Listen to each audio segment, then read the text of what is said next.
Kings and strongmen rise and fall as generations pass, forging a saga of chaos amidst the struggle for dominion over the world. The clash of nations and the shifting of powers herald the dawn of a tumultuous era. The divine path unfolds. A radiant creation emerges as the contest for sovereignty rages amidst the turmoil, giving rise to formidable heroes in a world rife with upheaval, where talents emerge to shape the landscape of kingdoms. The Water Cloud Gorge and the legends of the Sand God, the ancient halls that gave birth to today's splendor.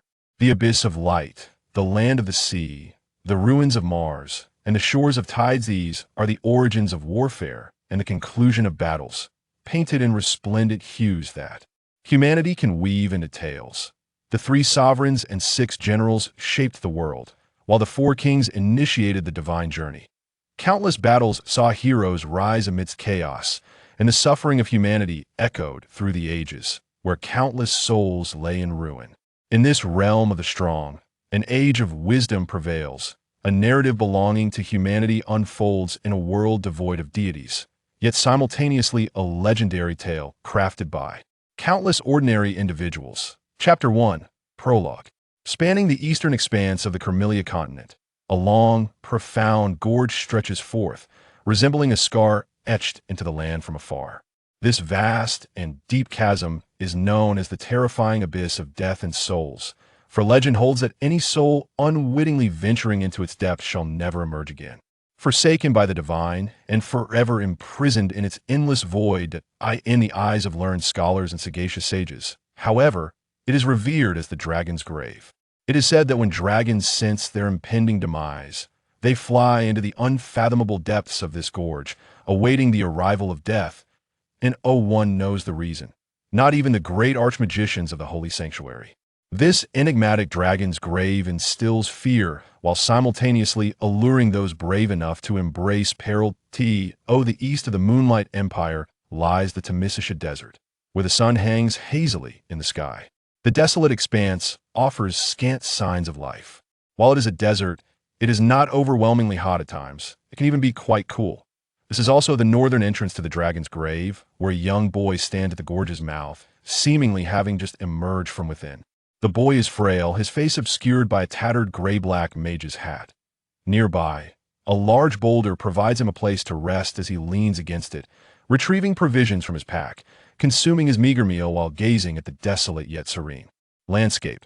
Yet, life is not entirely absent in this desert. A vulture appears, soaring lazily through the sky, having spotted this rare visitor. After circling for a while, it descends, landing near the boy. The boy remains still, observing the bird, which seems to scrutinize him in return. Eventually, the vulture succumbs to hunger, pecking at the piece of dried meat in the boy's hand. The boy does not flinch. He watches intently until the vulture has finished its meal and taken flight, after which he finally lays his head down on his pack and drifts into slumbered. As dusk approaches, the boy awakens, adjusting his oversized mage's hat to reveal his feature-sand oval face, dark eyes, and a few strands of white hair peeking from beneath the brim. He pulls out a weathered map, spreading on the ground to examine it closely. Several locations are marked with crimson crosses. His finger traces the map, ultimately resting on a place named Dibbolus, capital of the Moonlight Empire. A faint smile graces the boy's lips as he softly murmurs, "Let us be off." And no sooner does he utter these words than a colossal shadow emerges from the ground, as if a great beast is flapping its wings above. The boy leaps into action, the shadow swiftly vanishing into the distance. Chapter 2. The Crystal Tower of Curlenting Academy. Dibbolus, the capital of the Moonlight Empire, a sprawling metropolis housing 17 million Solsa, grand city of magic.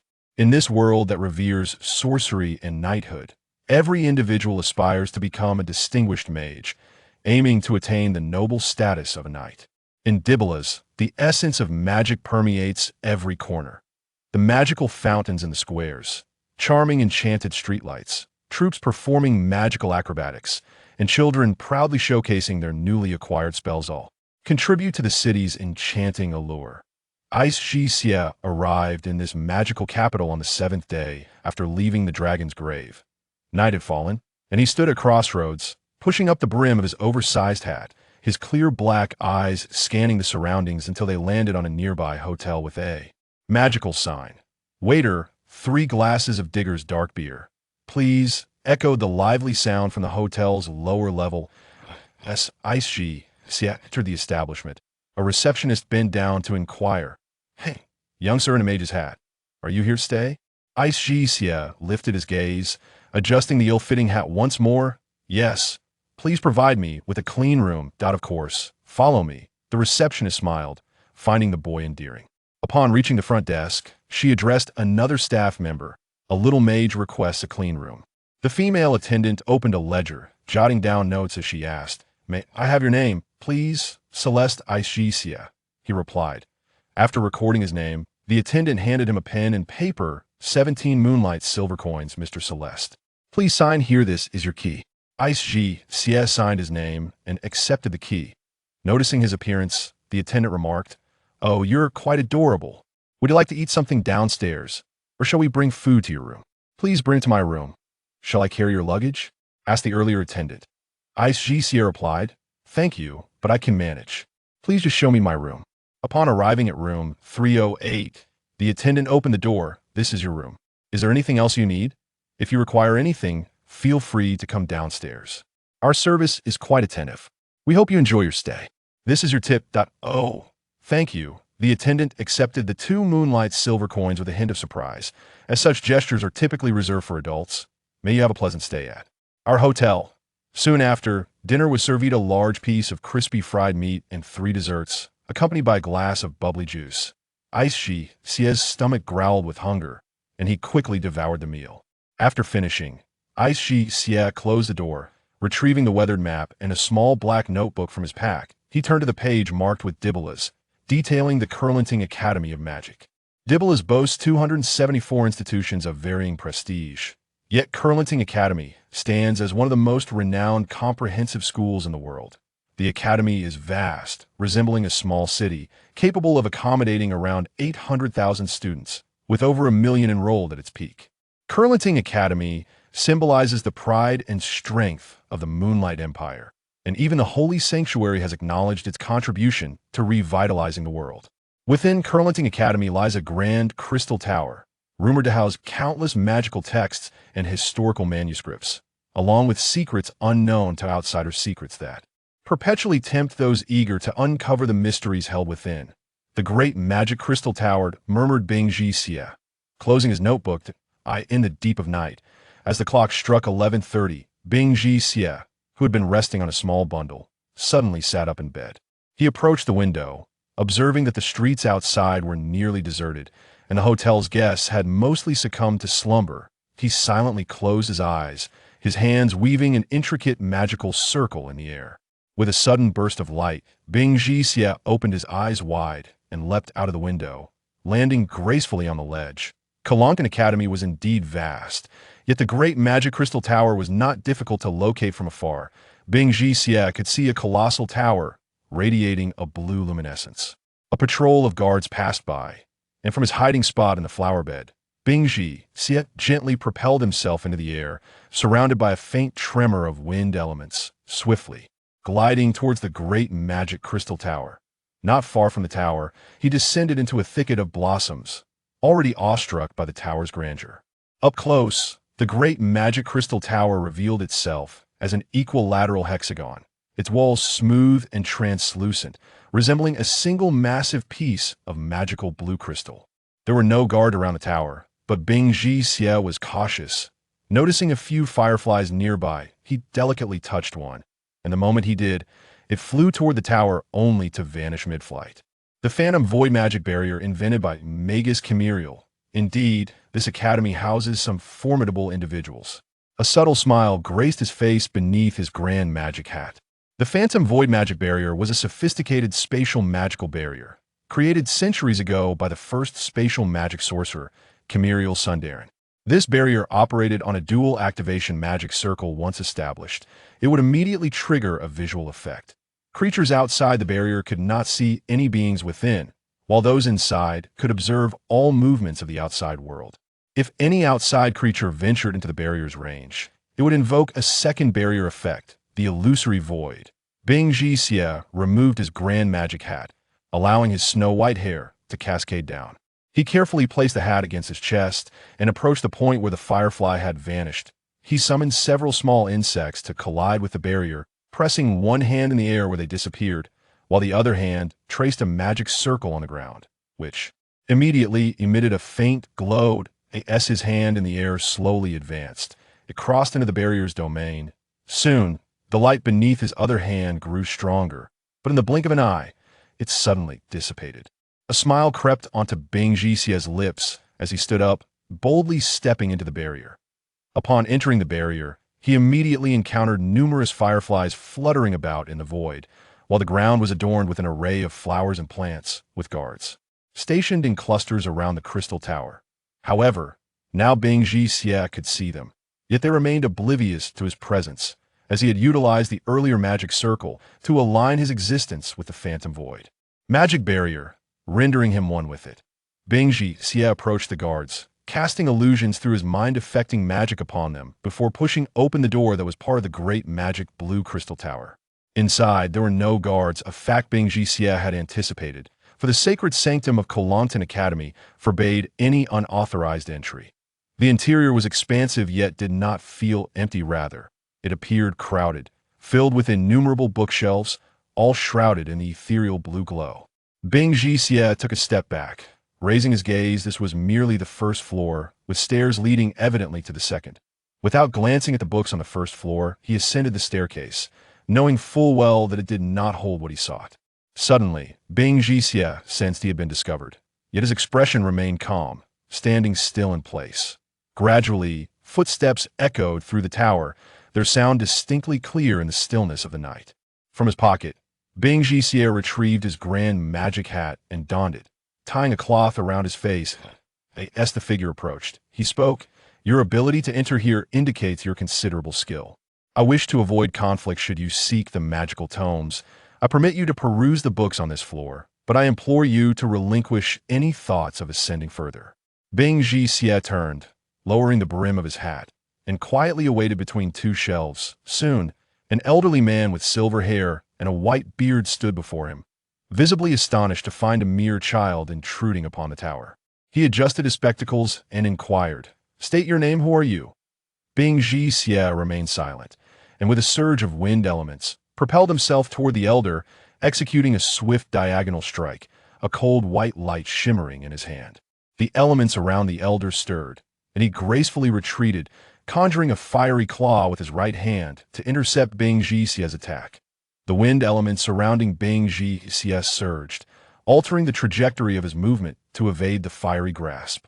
The cold white light in his hand transformed into a shard of ice, hurtling toward the elder. With a flicker of awareness, the elder summoned a thin ice shield that intercepted the ice shard just before impact. Bing Jixia, stepping onto a bookshelf, launched several more ice shards from various angles, only for the elder to conjure multiple ice shields in response, deflecting each projectile. With a smile in his eyes, Bing Jixia seized the opportunity created by the elder's defense and swiftly made his escape. By the time the elder emerged in pursuit, Bing Jixia had already vanished without a trace. The elder, grasping a dissipating ice shard, murmured to himself, "Who on earth is this child? Mastery over wind and ice elements, yet employing combat techniques. But this defeat makes re-entry exceedingly difficult." Bing Jixia lay on his bed, eyes closed, contemplating his next move. Suddenly, a shriek echoed through the hotel, followed by a flurry of commotion in the hallway. A staff member emerged from a room, carrying a snake, and addressed a trembling blonde girl in the corridor. "I sincerely apologize. Miss, this is the pet of our boss' son, which went missing this morning that we did not expect to find in your room. However, it poses no harm." That a boy grasped the trembling girl's hand, saying, "But your boss pet frightened her. For that, I can only express my deepest apologies. If the lady is willing, our establishment would be pleased to offer a delightful frozen treat as compensation," the staff member said with a troubled expression, genuinely remorseful. The blonde girl patted her startled chest. "In that case, very well.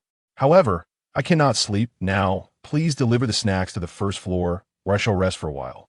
Thank you for accepting our apology. I will ensure the frozen treats are delivered."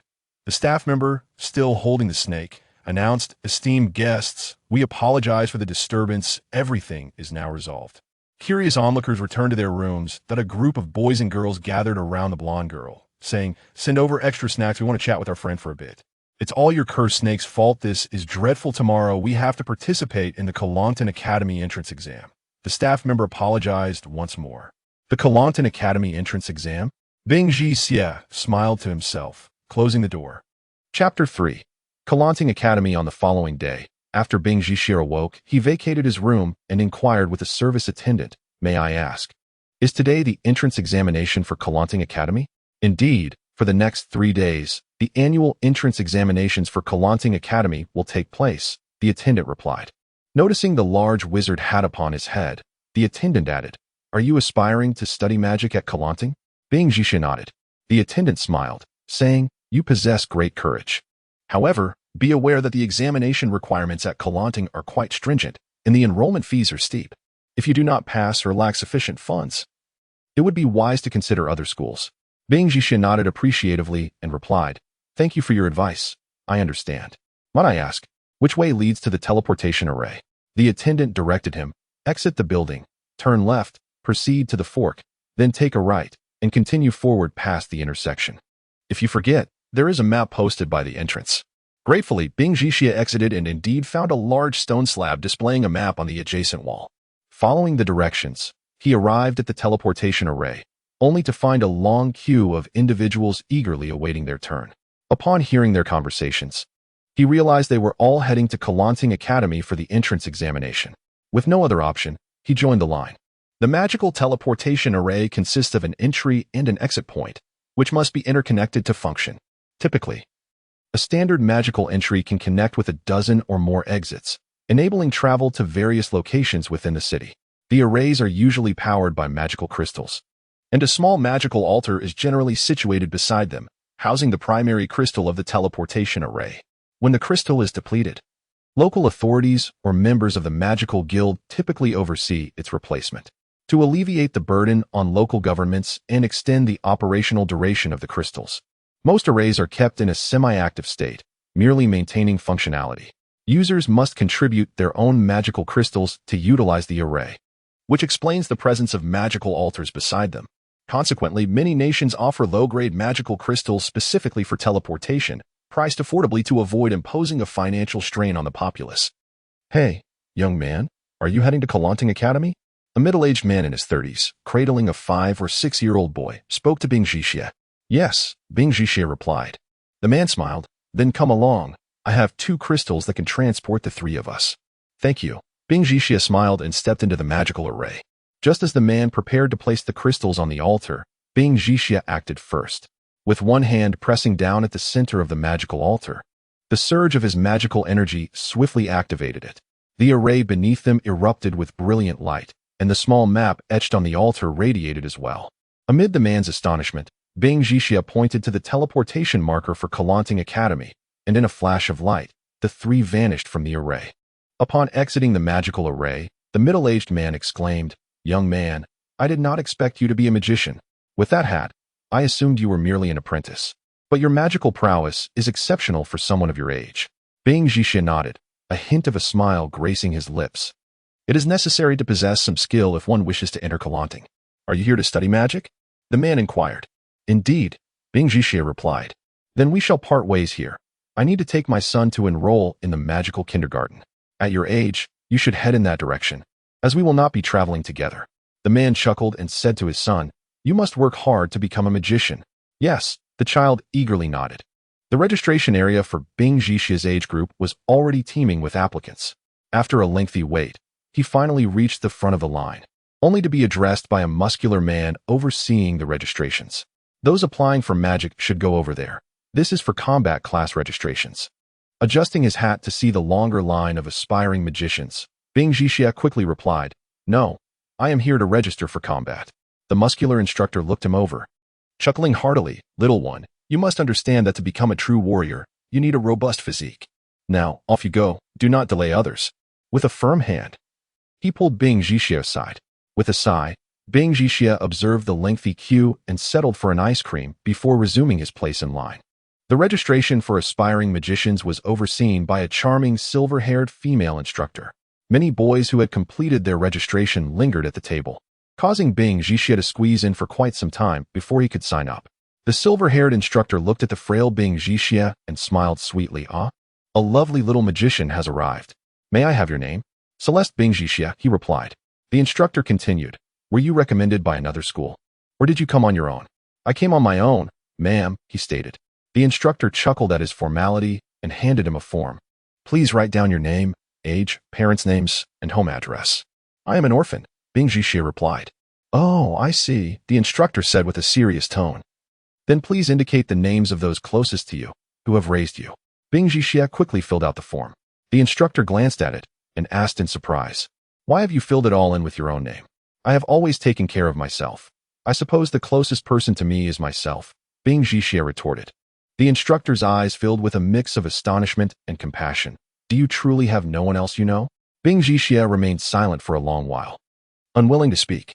The instructor gently sighed and drew him closer, whispering, "You are quite unfortunate. However, this cannot be how you fill out the form. I will give you another sheet. Please write down the names of people you are acquainted with, but do not share this with anyone." Bing Jixie nodded and took a new form to fill out. The instructor took it back and asked, "Who is Abigail Darn?" "A deceased old man," Bing Jixie replied.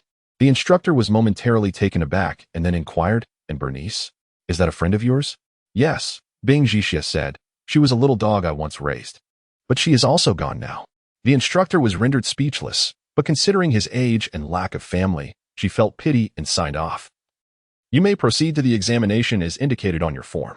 If you need directions, feel free to ask any students in the academy." Bing Jixie looked around, lost in the vastness of the academy, unsure which way to go, and stopped a passing student to ask, "Excuse me, I apologize for the interruption, but could you please direct me to the entrance examination room? That way," the student pointed, "I can guide you." "I appreciate your help," Bing Jixie responded. The student, slightly taller than Bing Jixie, had tousled golden hair and, with the new term beginning, radiated an infectious energy. He seemed quite the sunny personality. "Hello, I am Paige Liu." The classmate introduced while leading the way. "Hello, I am Celeste Bing Jixie," he replied. Liu scratched his golden hair and remarked, "Celeste, signifying heaven and happiness, is a splendid name. May I call you Bing Jixie? I apologize if my enthusiasm seems unusual to you." "No, of course not," Jixie remarked. Luo led him through several academic buildings within the academy, taking a turn. "By the looks of you, you must be here to study to become a magician. Is your dream to become a renowned mage?" Luo chuckled. "That is indeed a distant and grand aspiration." Luo expected him to inquire about his own dreams. But after a moment of silence, feeling a bit disheartened, he decided to ask, "Aren't you curious about my dreams?" "I'm sorry, I don't particularly enjoy talking," Jixie replied. "So, what is your dream?" Luo immediately replied with enthusiasm. "My dream is to become a proud knight and elevate the reputation of the Pai Ge family." "A knight?" Jixie glanced at him. "That is quite an expensive pursuit." "Indeed," Luo continued, "my family is a minor noble within the empire. My parents have saved for several years and have already set aside enough for a suit of armor. Once I stop growing, my father will commission a skilled alchemist to craft a better magical armor for me. Although magical armor is costly, it is a long-term investment." Jixie lowered his head and asked, "Have we walked far yet?" "We're almost there, just ahead," Luo replied with a smile. "If you ever need custom equipment, just let me know. That alchemist is a good friend of my father's and can offer significant discounts. You know, one cannot negotiate without haggling with merchants such as blacksmiths and alchemists. Knowing my father's friend could save you quite a bit." "Thank you, you are truly kind," Jixie said, his tone rather indifferent. The two arrived at several inconspicuous wooden houses surrounded by a crowd of youths, mostly of similar age to Jixie and Luo. "Here we are," Luo announced. "This is the place for the preliminary test, one of the assessment points for Kalanting. If you pass, you will be eligible for the re-examination in 5 days. Only by passing the re-examination can you become a student of this world-renowned academy. The first wooden house is for the magician's test, so do your best. The preliminary test is quite simple. Well, I will take my leave now." Jixie nodded, feeling little emotional attachment to his benefactor, and walked towards the crowd. The first wooden house had numerous rooms, and Jixie looked around, noticing that each door was surrounded by many people. Some were waiting for friends after completing the test, while others were in line. It seemed that queuing was a necessity for the preliminary test. Luo observed, I noticed you are alone without any friends, so I came to accompany you. Oh, is that so? Ice Xia pondered for a moment before expressing, thank you. I apologize for wasting your time. It's nothing, Luo reassured him. The rooms here are for testing different types of magic. You can enter whichever room corresponds to your favorite or strongest type after the test. The examiner will record your results, and if you pass the re-examination, they will make a more detailed note of your specialties to tailor your studies accordingly. Is that so? Ice Xia responded, then fell silent for a while. Luo scrutinized Ice Xia and remarked, you seem rather reticent. Is it due to nerves? You need not worry. The preliminary test is quite simple. Ice Xia apologized. I'm sorry, that's just my nature. Luo laughed, no problem. Have you decided which room to enter? Ice Xia surveyed the options. Aren't all rooms going to require waiting in line? Waiting in line is rather tedious. When I came here 2 years ago, it was the same. If you find it boring, you can explore the surroundings. You might discover many little secrets. Oh, Ice Xia nodded, appearing ready to follow his suggestion, and began to look around. Kalanting Academy was adorned with numerous flower beds, creating a serene and beautiful atmosphere. In the flower beds, many tiny creatures seemed to flit about. Upon closer inspection, they were actually magical illusions. He noticed an entrance on the ground near the flower bed, evidently a hub for the enchanting displays of magic. Seeing that Ice Xia noticed the entrance, Luo said, do you know what lies below? Ice Xia looked at him in confusion. Isn't it a magic circle? Yes, but it is more than that, Luo smiled. There is also a small shop down there. Oh, I see. Ice Xia observed as a few people emerged from below, happily holding ice cream. Luo remarked, it's quite hot today. Wait here for a moment while I buy us 2 cold drinks. We can enjoy them while we wait. That one tea do. I should accompany you. Ice Xia replied, not wanting to feel like a burden. I should be the one thanking you. Once they descended underground, they immediately felt a noticeable coolness. The underground space was quite large, yet already filled with people seeking respite from the heat. Among them was a large block of ice supported by a magical array, with several individuals occasionally placing their hands upon it, then pressing them against their faces to relieve the heat. Luo approached the stall and asked, Hey Door. Long time no see. What delicious cold drinks do you have? The woman named Door, busy handing out ice cream to customers, replied, Luo, what brings you here? The owner knows that new students are being recruited and has prepared some new flavors of ice cream and cones, aiming to make a good profit. The latest creation is called Ice Snow World. I tried it, and it's delightful. Great. Then I'll have 2 servings, please. Door responded, please wait a moment. The sales have been exceptional today, and the owner has gone to the ice cellar to fetch more supplies. He should be back soon. After finishing her tasks, Door leaned against the counter and looked at the young boy beside Luo, who wore a tattered wizard's hat. Is he a little magician? Is he your friend? Luo confirmed. Yes, he is a new friend I just met. He is here to register for the exam today, and his name is Ice Xia. Hello, ma'am. I am Celeste Ice Xia. He politely introduced himself, removing his hat. Wow, what a handsome young lad. Door, just as enthusiastic as Luo, reached out to gently touch Ice Xia's white hair. I hope you don't mind if I call you by your name. If you become a student of Kalanting, I will be your senior. Luo glanced at the chatting crowd and said to Door, Door, since you're helping the school out temporarily, you must be earning quite a bit. Don't forget to treat us when you get paid. Sure, Door laughed. Have I ever failed to treat you when I got paid? She fetched 2 stools for them, and they began chatting. Chapter 4. The Mysterious Ice Child. After finishing the ice cream, the line began to form again. After quite some time, the Ice Child finally entered a modest room. The interior was rather bare, devoid of any decoration, with merely a table and a chair. In the center of the room was a magic circle, housing a gray magic doll, a commonly used prop during tests.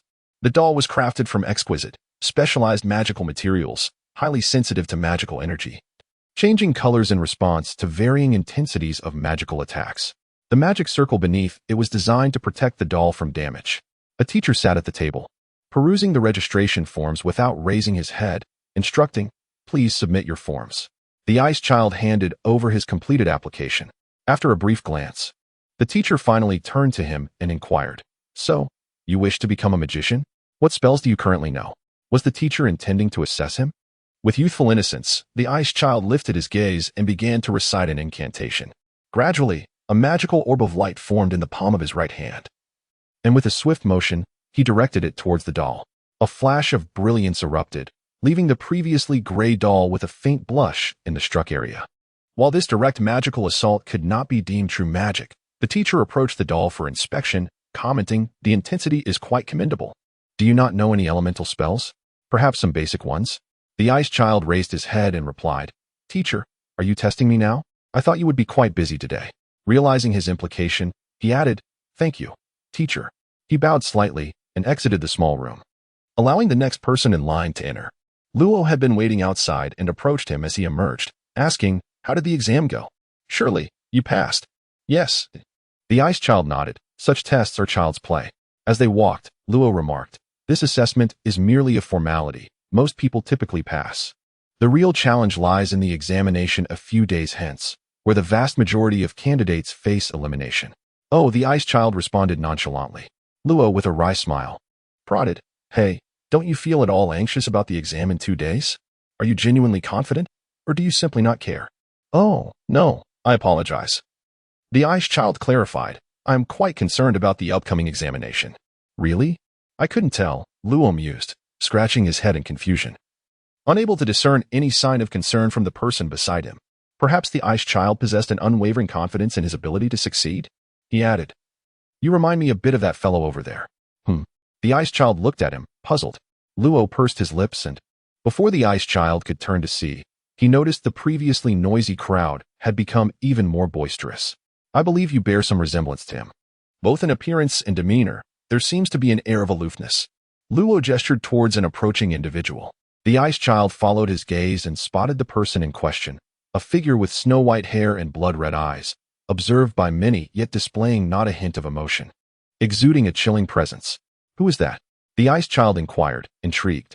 "He is the direct heir of the Kristen family, Kristen Baimoy," Luo explained. "In the capital of the empire, he is widely recognized as a genius. Even the king has remarked that with such a descendant, the Kristen family is destined to thrive." The ice child nodded subtly, now paying closer attention. Suddenly, a group of individuals surged forth, focusing on Kristen Baimoy. Among them was the golden-haired girl who had caused quite a ruckus in the hotel corridor the previous night. A boy beside her remarked, "Has he come to the academy as well? I thought someone of his noble standing would attend a royal institution for further studies and await his hereditary title." With disdain, the boy scoffed, "Nobility? They are merely privileged children living off their titles, utterly useless in terms of martial prowess or magic. As long as he doesn't provoke us, I won't hesitate to deal with him as I did with Ella." A blue-eyed girl interjected, "You mustn't act recklessly. The Kristen family is among the empire's most esteemed nobility. We are here to study. You troublemaker, don't stir up conflict." She shot him a glance and added, "I thought you'd be better behaved in the capital. Yet here you are, still harboring disdain for the wealthy. Don't drag my sister down with you." "I don't," the boy retorted, slightly irked. "It's those spoiled brats who bully others. I'm merely defending myself." The blue-eyed girl chuckled, "I was only joking. Why get so worked up? Are you upset because I spoke ill of you in front of Cornelia?" Luo smiled. "No need to be so formal. Farewell." With that, he turned and departed. Returning to the hotel, he resumed his previous room. Boredom set in, and he began to draw a magic circle. For magic circles, the challenge lies not in mastering the profound and powerful designs, but in creating new ones. Crafting a new spell or magic circle requires not only a keen intellect and solid magical foundation, but also extensive knowledge, perseverance, and dedication. Sometimes, creating a seemingly simple magic circle can be more arduous than learning a grand one. The ice child had been seated cross-legged on the wooden floor for quite some time. With a pen, he sketched a design for a magic circle, densely inscribing notes around the edges. After contemplating the design for a while, he made slight modifications and then set the notebook aside to conduct an experiment on the floor. He conjured a diminutive magic circle beside him, featuring a non-equilateral octagram, with magical symbols drawn around each angle and line. He placed 2 magical crystals at the center and 2 angles, scattering powder in other areas. Then, he summoned a razor-thin shard of ice at the tip of his right finger, slicing his left thumb and ring finger. As the blood pooled, it began to gather ice elements, and in sequence, he dripped 3 drops of blood onto the central crystal. Due to the infusion of ice elements, the blood transformed into a white hue upon contact. As the blood touched the crystal, an unusual reaction occurred, emanating a soft white glow. The ice child quickly concentrated his magical energy at the center of the circle, positioning his fingers at various points around the edges. The circle burst forth with brilliance, a wave of frosty mist rising from within. However, only 5 of the 8 angles emitted magical energy, while the remaining 3 remained unresponsive. The radiant glow faded almost instantly, and the chill dissipated, leaving the crystals depleted of energy, reduced to gray ash, and the powder turned to dust. Surprisingly, the Ice Child did not appear disheartened. He merely sighed and resumed contemplating the design. He repeated the experiment numerous times, altering the sketches countless times, understanding that success could not be achieved overnight. Unbeknownst to him, night had fallen. Standing by the window, he gazed at the bustling scene outside, feeling a sense of restlessness. He seemed indifferent to the city's splendor and elegance, its grandeur and magnificence. Perhaps I should find something to occupy myself tomorrow. After resting on the bed for a while, the Ice Child stretched lazily, exited his room, and called for room service to tidy up. He then descended to the basement of the hotel to grab a bite to eat. The underground tavern was quite spacious, but it was now nearly filled to capacity, predominantly occupied by young individuals, all there to take the entrance exam for Calanting Academy. Look at you, Cornelia.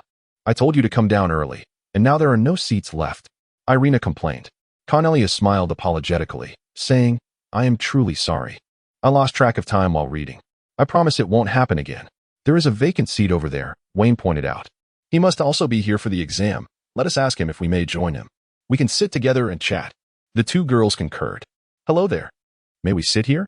There's no other available seating, Wayne said as he approached the table of Bing Jixia, rubbing his nose and chuckling lightly. Bing Jixia glanced at the trio. Initially inclined to decline, he ultimately relented, saying, Yes, please have a seat, before returning to his meal with quiet focus. Thank you. Thank you. The 3 of them settled down. The table chosen by Bing Jixia was not particularly spacious, becoming a bit cramped with 4 individuals seated. After placing their orders, Irina turned to the boy who had allowed them to sit, inquiring, Are you a local? Bing Jixia paused his eating and replied, No, not really. His responses were minimal. He answered only what was asked. Wayne extended his hand, introducing himself. I am Kate Wayne, and these are my friends. We are all here to take the entrance exam for Calanting. Hello, I am Beve Irina. One girl introduced herself.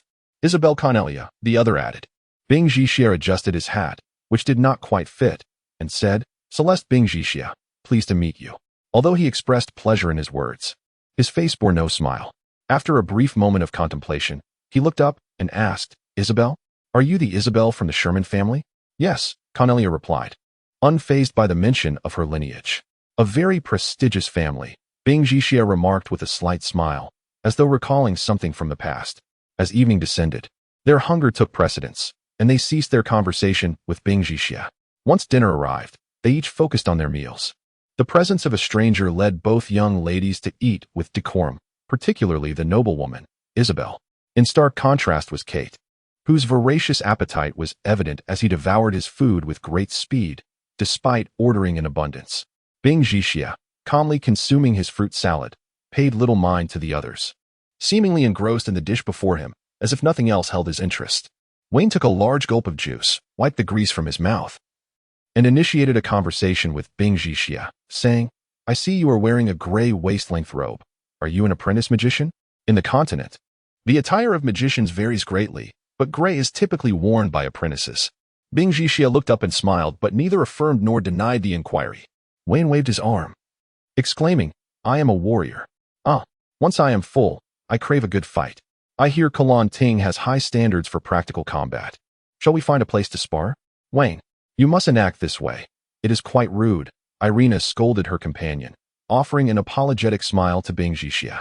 Please do not mind him. He is rather foolish. Wayne, how can you speak so impolitely upon meeting someone for the first time? This time, it was Cornelia who spoke. Wayne seemed to fear her reprimand, promptly ceasing his impolite behavior. He then awkwardly smiled at Bing Jixia, saying, I apologize, please do not take offense. I often speak without thinking. Bing Jixia discreetly observed the 3 of them, then stood up, saying, I have finished eating, please enjoy your meal. After summoning the waiter to settle the bill, he departed. Irina remarked, Wayne, your demeanor may leave others displeased. Wayne chuckled, calling out, Waiter, another plate of beef, please. Chapter 5. Nocturnal Carnage. This time, The enrollment at Currentine Academy has attracted many children from wealthy families from various regions. If we pull off 1 or 2 jobs, we're guaranteed to make a fortune. Hehehe. I was thinking the same thing. Do you have a target? Earlier in the restaurant downstairs, I overheard a girl claiming her surname was Isabel. The Isabel from Sherman Province? The first man chuckled. Is there any other famous Isabel in the demonic Moon Empire? Are you certain? She said it herself. I inquired at the front desk earlier. They're a party of 3. And the young lady named Isabel is staying in a separate room without any family accompanying her. How did you manage to obtain this information? Money always loosens tongues. I believe pulling off this heist will be enough for the 3 of us to amass a considerable fortune. The 3 men conferred for a while, suppressing their excitement as they emerged from the corner. Iskal unlocked his room with his key. As the 3 men passed by, they didn't suspect that their conversation had been overheard by the white-haired boy opening the door. In truth, they had spoken in hushed tones, making it difficult for the average person to hear. As Iskal closed the door, he glanced at the faces of the 3 men, one of whom seemed vaguely familiar. He shut the door, retrieved his small bag from under the bed, and rummaged through it, pulling out several mission sheets from the Mercenary Guild. A B-rank mission sheet with a name caught his eye, accompanied by a somewhat blurred portrait. As night descended, the guests at the inn were asleep. Only the front desk passage remained illuminated, with the night receptionist dozing on a sofa normally used for greeting guests, covered by a thin blanket. Moonlight streamed through the partially drawn curtains, illuminating the white bedding near the window.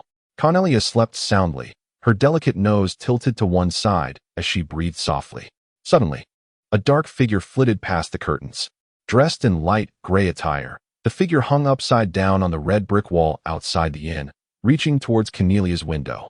However, he didn't act rashly, knowing that the inn's windowsills were typically equipped with simple, invisible magic arrays to deter intruders like himself. The gray-clad man produced a magic stone pin and spent half an hour drawing a larger magic array around the entire window. Pressing his hand on the array, he channeled his magic, causing a small, palm-sized invisible array on the windowsill to glow. The light gray-clad man grinned triumphantly. I knew these small inns would be lazy. It's too easy to disable this simple magic array. He tampered with the array, and with a whoosh, the small magic array on the windowsill ignited in a small blue flame, which quickly extinguished, leaving only a wisp of smoke and a dark magical imprint on the windowsill. He signaled to his lookout below. 2 men served as lookouts. One stood at the street intersection, preventing patrolling guards from approaching, while the other guarded the inn's entrance below the window, ready to assist. Seeing that his companion above had completed his task, the man assisting leaped onto the windowsill. He cast a small summoning magic array, conjuring a clump of thread-like plants the size of a palm.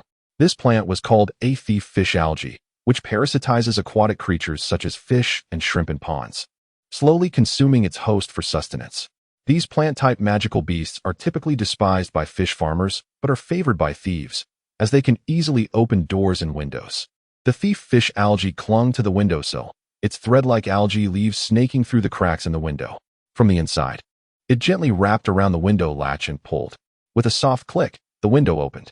The slight noise behind her did not disturb the soundly sleeping Cornelia. However, when someone stood before her bed, she sensed it. She opened her eyes and saw a dark figure blocking her view. Startled, she was about to sit up when a strong hand covered her mouth with a handkerchief. She struggled for a moment, but a pungent odor filled her nostrils, and she quickly lost consciousness. The 2 men exchanged knowing smiles. They carried Cornelia out of the window, one carrying the hostage, the other calling for the lookout to retreat quickly.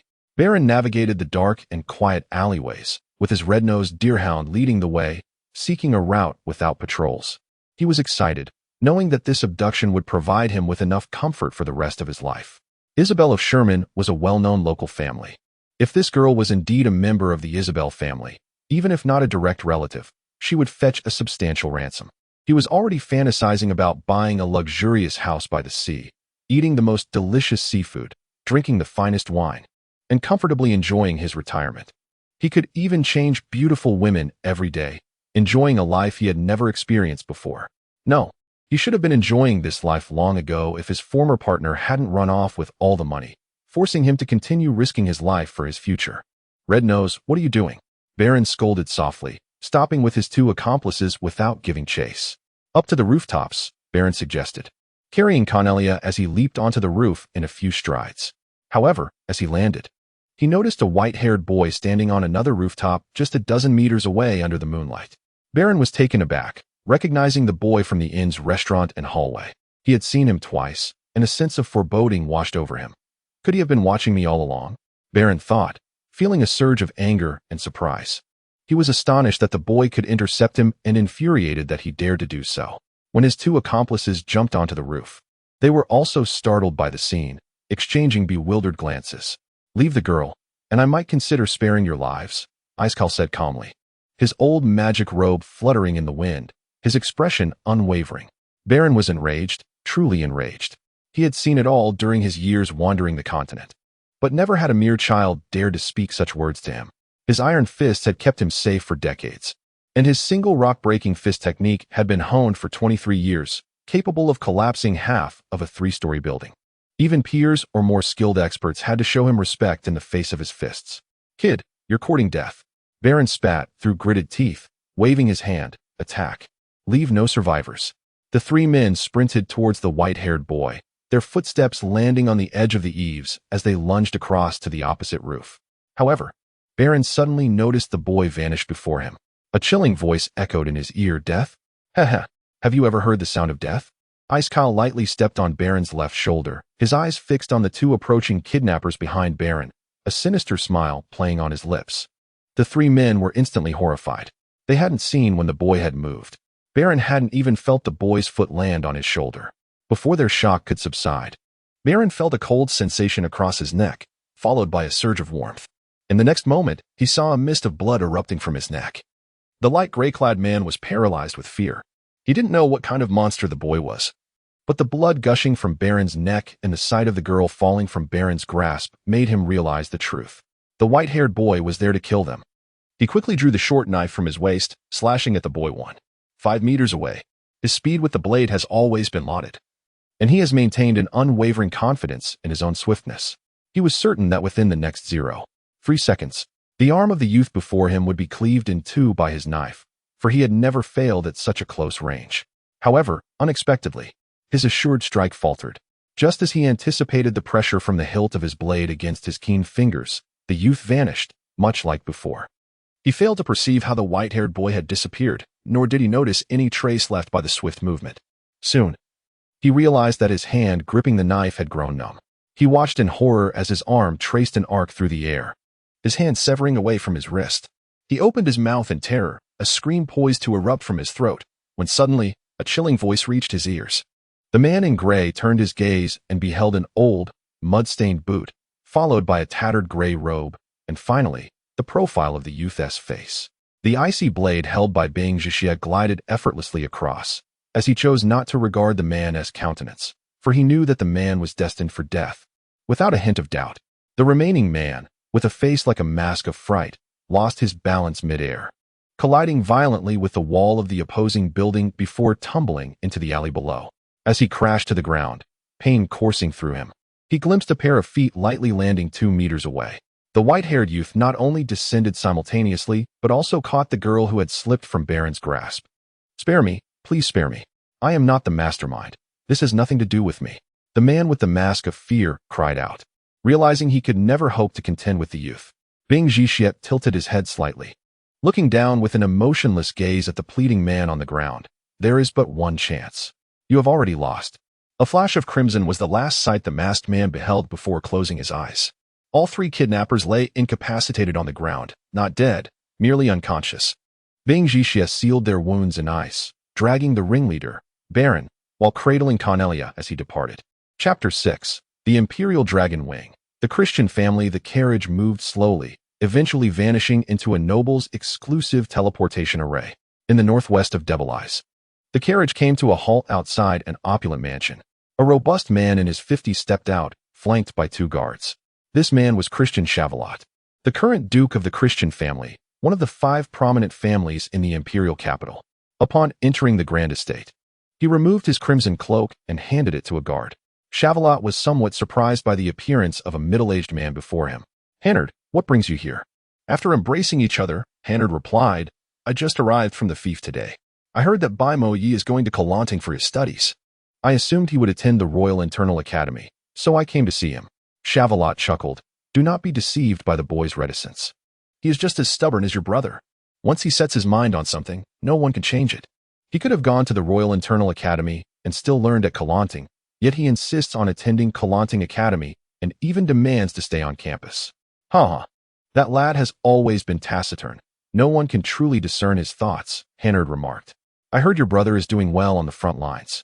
Recently, there have been some tensions between the Empire and St. Bikia, so he should exercise caution. Indeed, Shavalot replied. I have already sent a letter to your brother. He will be careful. Has Baimo Yi gone asleep? Hennard laughed. Not at all. He is practicing martial arts and magic in the courtyard. He just had a spar with me. Shavalot smiled. He must be delighted by your visit. You are the one he is closest to. He hardly exchanges 2 words with me in a day. Under the moonlight, the silver glint of the spear danced as he executed swift and precise movements. The magic, guided by his will, flickered in the courtyard, and his speed left onlookers in awe. Baimo Yi is truly becoming more formidable. I did not possess his skills at his age, Hannard observed. Shavalot remarked. Our Christian family boasts the lineage of Taijian. Our crimson eyes signify that each member of our family is gifted. Baimo Yi is the prodigy among our prodigies. Whether we can revive the glory of our ancestors rests upon him. Taijin, as legend has it, was born of the Aurora god Halfites and the Dragon clan, a divine beast that instilled fear in the abyss. This, of course, is merely a tale. Christian Taijin heralded the most illustrious era of the Christian family and established the current lineage, revered as an ancestor by future generations. Indeed, there are matters at hand. Shavalot continued. The Crown Prince has reached 18 and wishes to gain experience on the front lines. However, he desires to venture into the beast forest within the province of Mute Lu for training and plans to set off with the others in a few days. We have been discussing the Crown Prince's guards, and since you are here, I would like you to accompany him as a protector. Hannard chuckled. I shall heed my father's arrangements. Shavalot turned to his son, placing a hand on his shoulder, and sighed. You are 30 now, yet you remain unmarried. The 7th princess has expressed interest in you, and the king is also keen on this union. She will accompany us, so please take good care of her. Hannard contemplated for a moment and replied, I shall follow my father's guidance. The following morning, as dawn broke, Baimo Yi lay straight and orderly in a lavish bedroom belonging to the Christian family, a soft silver bedding beneath him, complemented by a plump cat that had unexpectedly joined him. Upon awakening, Baimo Yi immediately noticed 2 figures standing by his bedside, Ashura and Selt.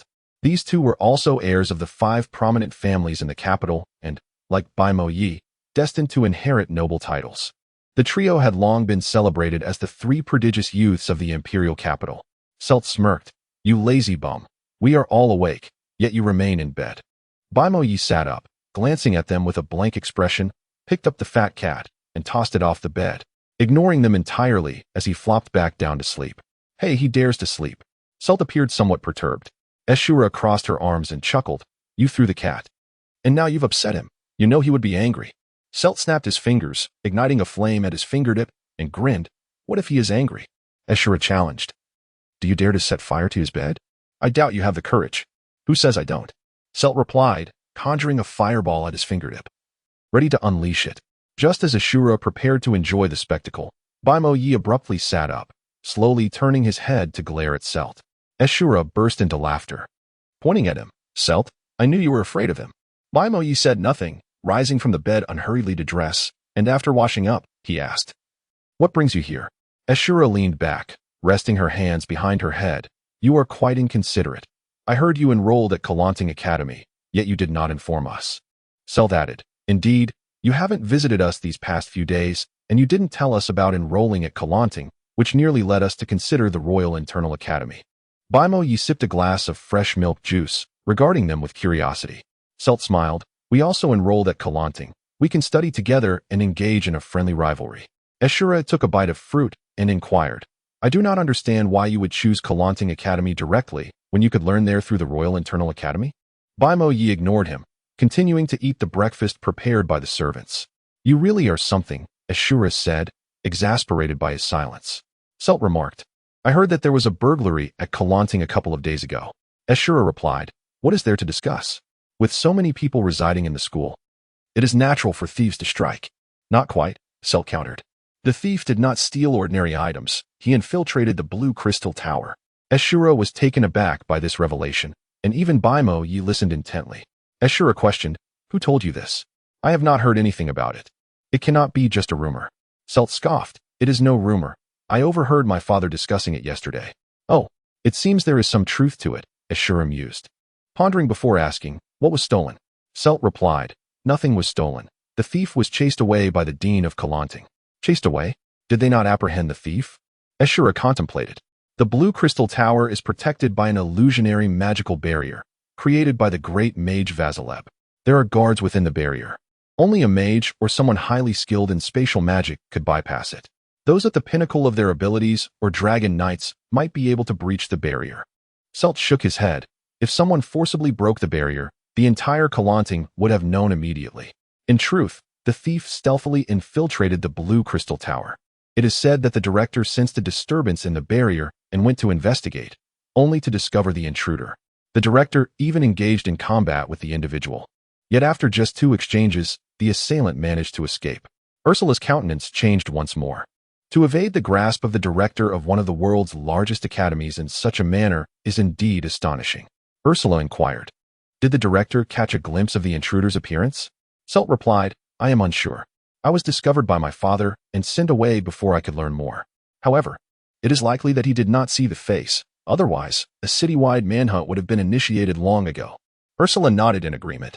Selt, noticing that Bimoj had finished breakfast, stood up and asked, "Where shall we go to play?"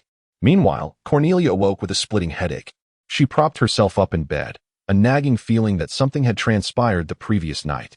Upon reflection, she recalled an unsettling presence at her bedside in the dead of night, seemingly with ill intentions. Startled, she quickly embraced herself and examined her body, finding no apparent abnormalities. She paused, pondering, could it be that I was merely dreaming?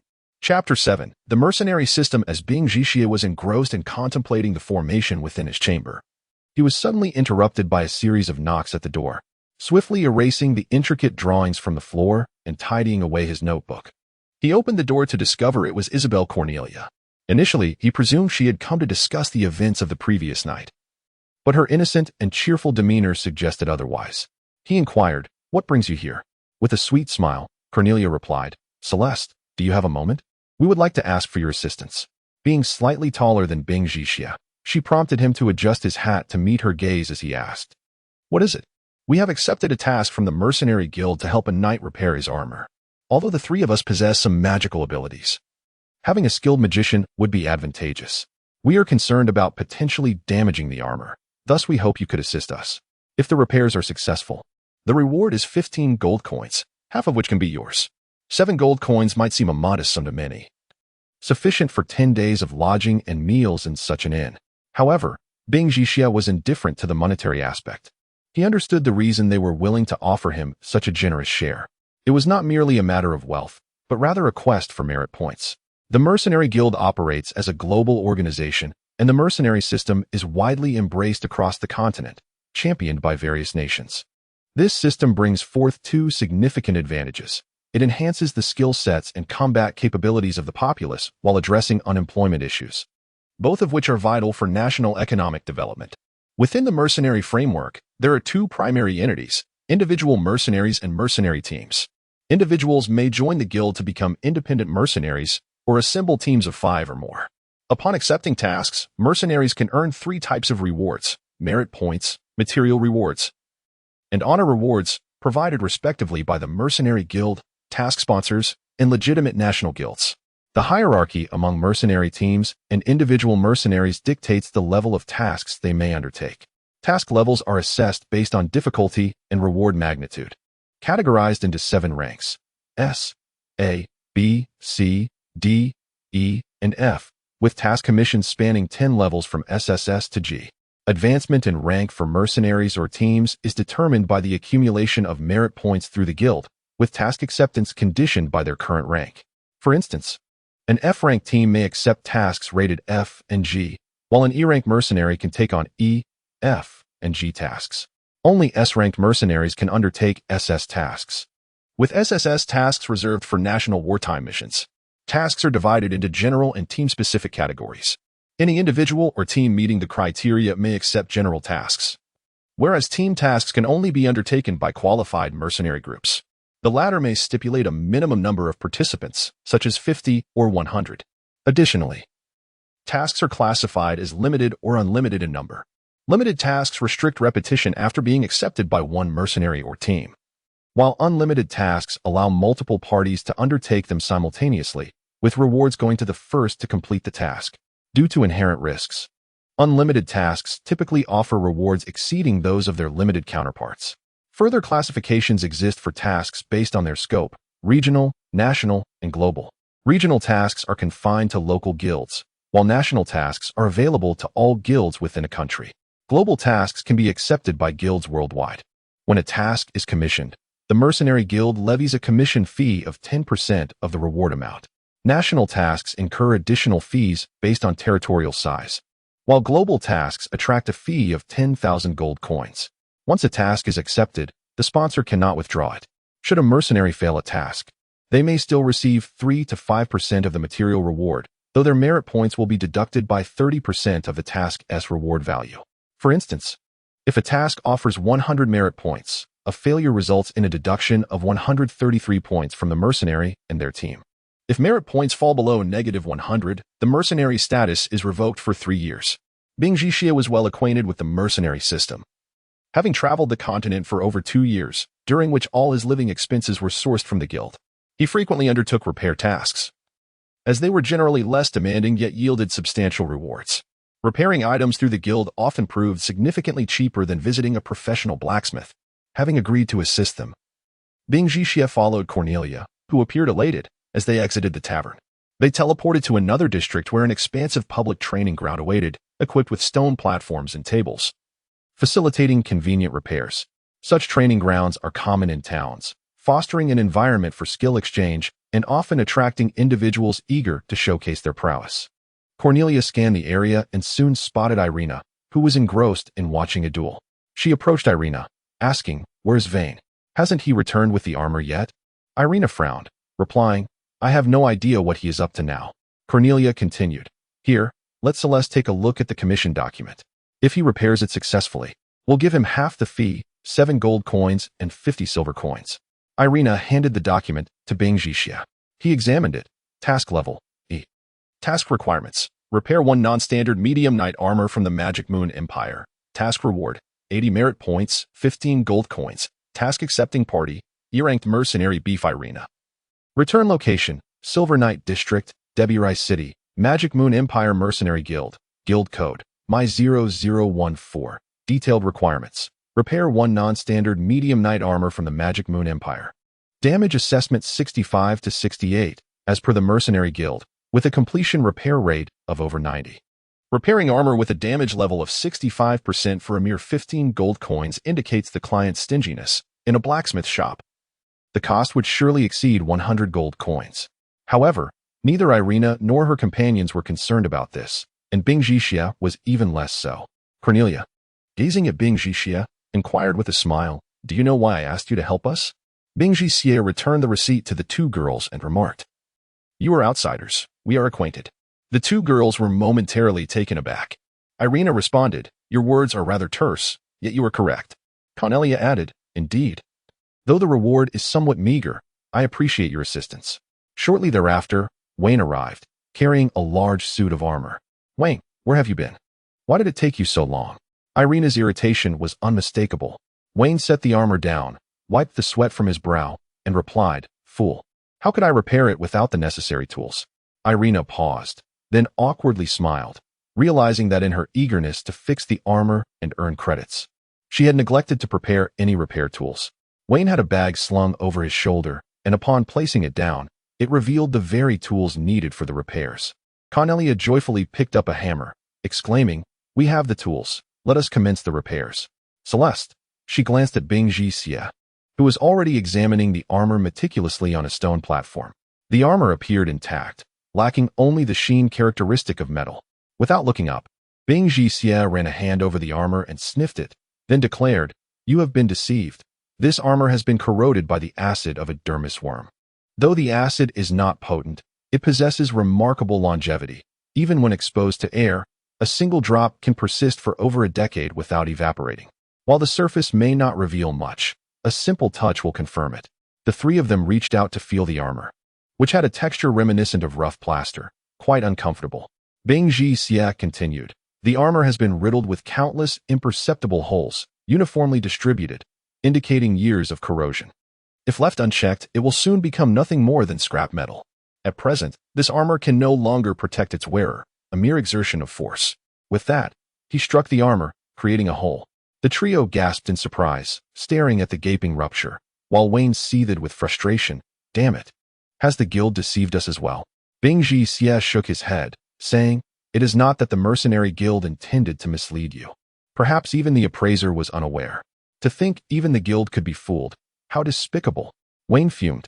Wait a moment, Wayne, Cornelia interjected, but I find it curious. The acid from dermis worms is a valuable substance. It takes 10 of these creatures to yield even a single drop. Due to its corrosive properties and uniqueness, it can erode enhanced magical artifacts. No one would waste it on such ordinary armor, nor cover the entire piece with it. Bing Ji Xie glanced at the inquisitive girl before lowering his gaze again. You are familiar with this acid? Indeed, it is not surprising that Isabel, being a renowned noble, would know of it. Irina chuckled. Cornelia is a walking encyclopedia. Her family's library fills an entire room. Bing Ji Xie replied nonchalantly. The steel of this armor is quite extraordinary. It may be an experimental waste product left behind by the Empire's laboratories or the Kilentine Academy. It was subsequently salvaged and brought to the guild for repairs. You suggest this is an experimental piece? Cornelia pondered. Surely. They wouldn't cover the entire suit in such a manner. That would be a tremendous waste. Bing Ji Xie shook his head. A quality suit of armor employs a variety of materials. Different parts require different materials, formulas, and smelting methods tailored to their specific functions, which I believe you understand. The experimentation with armor extends beyond this, for instance, assessing the resistance to impact at varying degrees of corrosion, thus justifying the comprehensive application of the acid. Bing Ji Xie elaborated with great detail. Irina was in awe of his knowledge, exclaiming, I never imagined you possessed such wisdom. You could easily pass for a detective. Bing Ji Xie smiled gracefully. Thank you. It is rather simple to deduce. Only through experimentation would one apply acid to the entire suit. But what shall we do now? Can this armor still be repaired? Cornelia furrowed her brow in concern. Hey, Miss Isabel, have your items not yet been repaired? Mine is complete. And I did it all by myself. A figure approached, dragging a heavy suit of armor, grinning smugly. Wayne, visibly displeased, retorted, our armor has been corroded by acid. It's rather difficult to repair. The golden-haired boy, beaming with pride, replied, Of course, it would be challenging for a buffoon like you, but with my assistance, it would be a different story. The boy fixed his gaze on Cornelia and Irina, awaiting their invitation for help. However, Irina merely glanced at him before disregarding him entirely. While Cornelia seemed uncertain, yet reluctant to solicit his aid, the golden-haired boy, feeling awkward but unwilling to leave, smiled and asked, Would the lady like my assistance? Cornelia remained indecisive, but Irina suddenly interjected, No need, just leave. You are hindering us. Indeed, Wayne added, rolling up his sleeves and swinging his arms, Bodara, do you wish to taste a fist? The boy, referred to as Bodara, disdainfully waved his hand.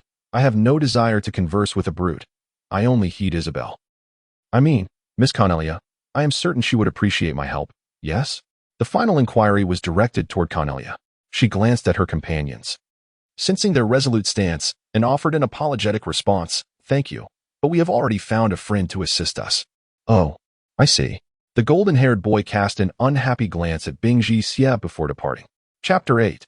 Unconventional medium knight armor. Bing Ji Xie paid no heed to their words, waiting until they finished before stating, Although this is not a magical armor, considering the level of corrosion, you may take the armor to the guild for further appraisal. The difficulty of the task could potentially escalate to a higher tier. Are you implying it can be restored? Cornelia asked with delight. Bing Ji Xie nodded gently. The three of them beamed with joy. Wayne interjected, However, if we need to go for another appraisal, it will be quite troublesome. After the appraisal, we must negotiate the remuneration with the client, which could take a considerable amount of time. Irina was ecstatic. No worries. If the task's difficulty is raised, the reward will multiply several times over. But her expression suddenly faltered. Wait, what's wrong, Irina? Wayne inquired, observing her troubled demeanor. Irina replied despondently, It's just that my mercenary rank is only E. I'm just a tad short of reaching D. If we go for another appraisal and the task becomes D rank, I won't be able to accept it. Indeed, that poses a problem, Cornelia remarked, appearing equally helpless. Bing Jixia reassured them. It's all right. Errors can occur in task-level appraisals. If the Mercenary Guild identifies the discrepancy, they will make appropriate adjustments. If you can guarantee the repairs, they will permit you to continue with the task. Is that truly the case? Irina asked. But what if the client is unwilling to elevate the task level? If the client refuses to pay a higher commission, wouldn't that result in the task being revoked? In that scenario, we would only receive a meager monetary and contribution compensation. Wayne echoed, exactly. The Mercenary Guild charges based on the task level for the commission. If the client is unwilling, wouldn't we be toiling for naught? Bing Jixia adjusted his hat. You can agree to undertake this task based solely on the current remuneration. Irina retorted, and what good would that do? It would be better to proceed as things are, to avoid the hassle. Wayne exclaimed, foolish Irina. If the task level is elevated, the contribution points gained will increase several-fold. Cornelia added, yes, Irina, a D-rank task should yield over 200 contribution points, right? After a moment of hesitation, Irina shook her head. Forget it. I'm merely a fraction away from advancing to D rank. There will be plenty of opportunities for D rank tasks in the future. I'm not worried about this little bit. Let us focus on repairing this armor first. Cornelia nodded in agreement, indifferent to the value of those contribution points. Wayne, with a broad grin, said to Irina, at least you have some sense. Otherwise, I would have had to make another trip. Hey, skinny guy, you're not seriously fretting over a trifling sum, are you? If you feel shortchanged, we'll just give you the entire labor fee. All right then, Bing Jixia replied, still inspecting the armor. Hey, you're rather ungrateful, Wayne remarked, bemused that Bing Jixia accepted so readily. I was merely joking. Want you show a bit of modesty? 5 gold coins is no small amount. Bing Jixia lifted his gaze and regarded Wayne for a moment before lowering his head, replying softly, it is what I am owed. Such a cheeky lad, Wayne wanted to retort, but was interrupted. Cornelia chuckled. All right, Wayne, he is helping me out. A few gold coins are a fair reward for his assistance. There's no need to nitpick. Irina scoffed. You're quite the miser, aren't you? You hulking man. Wayne, initially reluctant to continue the argument, found himself bickering with Irina again. Cornelia shook her head in exasperation, crouching down to say, they're just like that. Don't mind them. Not at all, replied Bing Jixia, still focused on his task. Is it truly possible to repair this? Cornelia inquired. Absolutely, Bing Jixia responded. Not even glancing her way, he summoned a few magical elements at his fingertips, causing a minuscule amount of dust to emanate from the armor's unseen crevices. After a brief inspection, he noted, fortunately, there are no additional corrosive substances present. Repairing this armor involves 2 primary steps. First, removing the corrosive substances contained within, and second, restoring its metallic properties. Cornelia nodded, and the squabbling Wayne and Irina approached. Irina asked, what should we do next? Bing Jixia lifted his gaze to them, remaining silent for a prolonged moment. What is it? Irina queried, puzzled by his stare. Bing Jixia shook his head. Nothing. He then produced a small pouch of powder from his pocket and addressed Wayne. Please fetch me a cup and a glass of water. Oh, Wayne was utterly baffled. What need did repairing equipment have for a cup and water? Curiously, Cornelia asked Bing Jixia, what is that pouch of yours? Powder derived from Della fruit, Bing Jixia replied.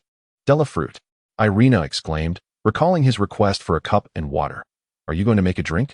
Della fruit was a common fruit found throughout the continent, often made into jams, beverages, or canned goods. Bing Jixia ignored her, and after a short while, once Wayne returned with a glass of water, he poured the powder into the cup and began to stir. It certainly resembled someone preparing to drink something. Wayne, now irritated, remarked, you little mage. I thought you were up to something serious, yet you're treating me, a valiant warrior, like a servant. Was that your intention? Cornelia interjected. Oh, come on, Wayne. He is simply being kind. After mixing the powder thoroughly, Bing Jixia created a cup of yellowish-brown juice, which he meticulously applied to every inch of the armor, inside and out. Wayne, puzzled, asked, what are you doing? Bing Jixia explained as he worked, Della fruit possesses the ability to neutralize acidity. Applying it to the armor will naturally negate the effects of the Dempsey acid. Cornelia clapped her hands, her memory rekindled. Oh yes, I recall reading about that in the 14th volume of the Avalar Encyclopedia. How did I not think of this sooner? I used to eat that red fruit almost daily as a child. I grew weary of its flavor. It was only later that I realized it could neutralize most acidic substances. Such a brief note. Who would pay attention? Irina lamented, clutching her forehead in distress.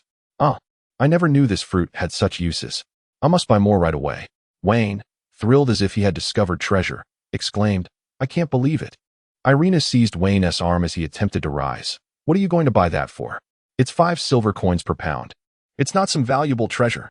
Wayne paused. Oh, right. Seriously, you're hopeless, Irina groaned, massaging her aching forehead. Bing Jixia continued his work diligently. All right. Who among you can wield fire magic? Cornelia responded. I know a bit. Do we need to smelt it? Bing Jixia shook his head. No need. Simply envelop the entire armor with fire elements to expedite the neutralization process. Wayne, valiant warrior, I will prepare a list for you. Could you kindly procure the items listed? Why must I play the delivery person again? Wayne grumbled, reluctant. Bing Jixia provided him with a detailed list, specifying the required materials and their quantities. Wayne's eyes widened in shock. 21 types of materials. That's an awful lot. Cornelia and the others were equally taken aback. Do we truly need so many? Bing Jixia reassured them. These materials are not expensive, and the quantities required are modest. Any general supply store should have them readily available. One wore a frown and lamented. This is truly troublesome. Irina playfully tapped his head. Enough of the idle chatter. Are you expecting me and Cornelia, 2 ladies, to do the shopping? Hurry up. When initially wanted to question why Bing Jixia, also a man, wasn't going, but realizing he was summoned to assist, he refrained from further protest and reluctantly departed. Bing Jixia took the materials from one, primarily composed of carbon powder, metal dust, and various liquids, and began his meticulous preparations. Cornelia and Irina squatted awkwardly, hesitant to inquire how long the process would take, and thus waited patiently. Fortunately, the mere gathering of fire elements required minimal magical energy, and the amount of magic needed for infusion was quite manageable for them. After a considerable duration, Bing Jixia applied several bottles of the metal-infused liquid onto the armor, instructing them to continue channeling fire elements through a barrier, while he sauntered off to observe the martial contest nearby. When intended to voice a complaint, but, captivated by the spectacle, joined the crowd gathered around the arena. Cornelia and Irina exchanged awkward glances, remaining in their squatting position. The 2 girls exhaled deeply, attempting to rise, only to realize their legs had grown numb and weak, rendering them incapable of standing. When reluctantly squeezed through the throngs of spectators, hoisting a large hammer. Is it ready yet? Can we fix it? Hurry, I want to return to the matches. Irina, leaning against a stone pedestal, managed to stand with great effort, pulling Cornelia up beside her, asking, I'm exhausted. What now? Bing Jixia replied, It's already repaired. You can go submit the quest now. The 3 exchanged astonished glances. This is done. Indeed, Bing Jixia nodded. Irina glanced at the pile of tools one had purchased. These items haven't even been utilized. Bing Jixia replied, I never claimed they were necessary. When stood there in a daze, the hammer dropping to the ground. Why didn't you say so earlier? I wasted my money on these. Cornelia chuckled. I've just realized that repairing things doesn't necessarily require hammers and screws. When, visibly displeased, questioned, Is this armor truly fixed? I've seen others use those tools for repairs. Look at those people nearby. Aren't they all using various implements? Irina glanced at the nearby individuals, indeed noticing them busily wielding an array of tools, which gave her pause. Bing Jixia remained silent, simply extending a hand. What? Cornelia inquired. Perplexed. Money, he stated. Oh, my apologies. Cornelia promptly retrieved coins from her purse to hand over to him. When interjected, Wait a moment, Cornelia. We still don't know if he is genuinely a repairman. Cornelia insisted, For us, it's not a significant amount. When firmly responded, Though it's not much. We cannot allow ourselves to be deceived. Others are laboring tirelessly. I refuse to believe that a few simple gestures suffice to repair this armor. If we are to pay, it should be after we've submitted our quest. Irina concurred with Wayne's reasoning. Let us submit the quest first, and then compensate him. Wait. Bing Jixia interjected as they prepared to leave one person behind. Wayne and the others were momentarily taken aback, quickly comprehending his implication. What? Are you afraid we might abscond? Cornelia retorted. After all, I am a distinguished lady from the Isabel family. Do you think we would deceive you? Even I, a mere servant of the Isabel house, would not default on my debts. One was not merely upset about the money, for nobles.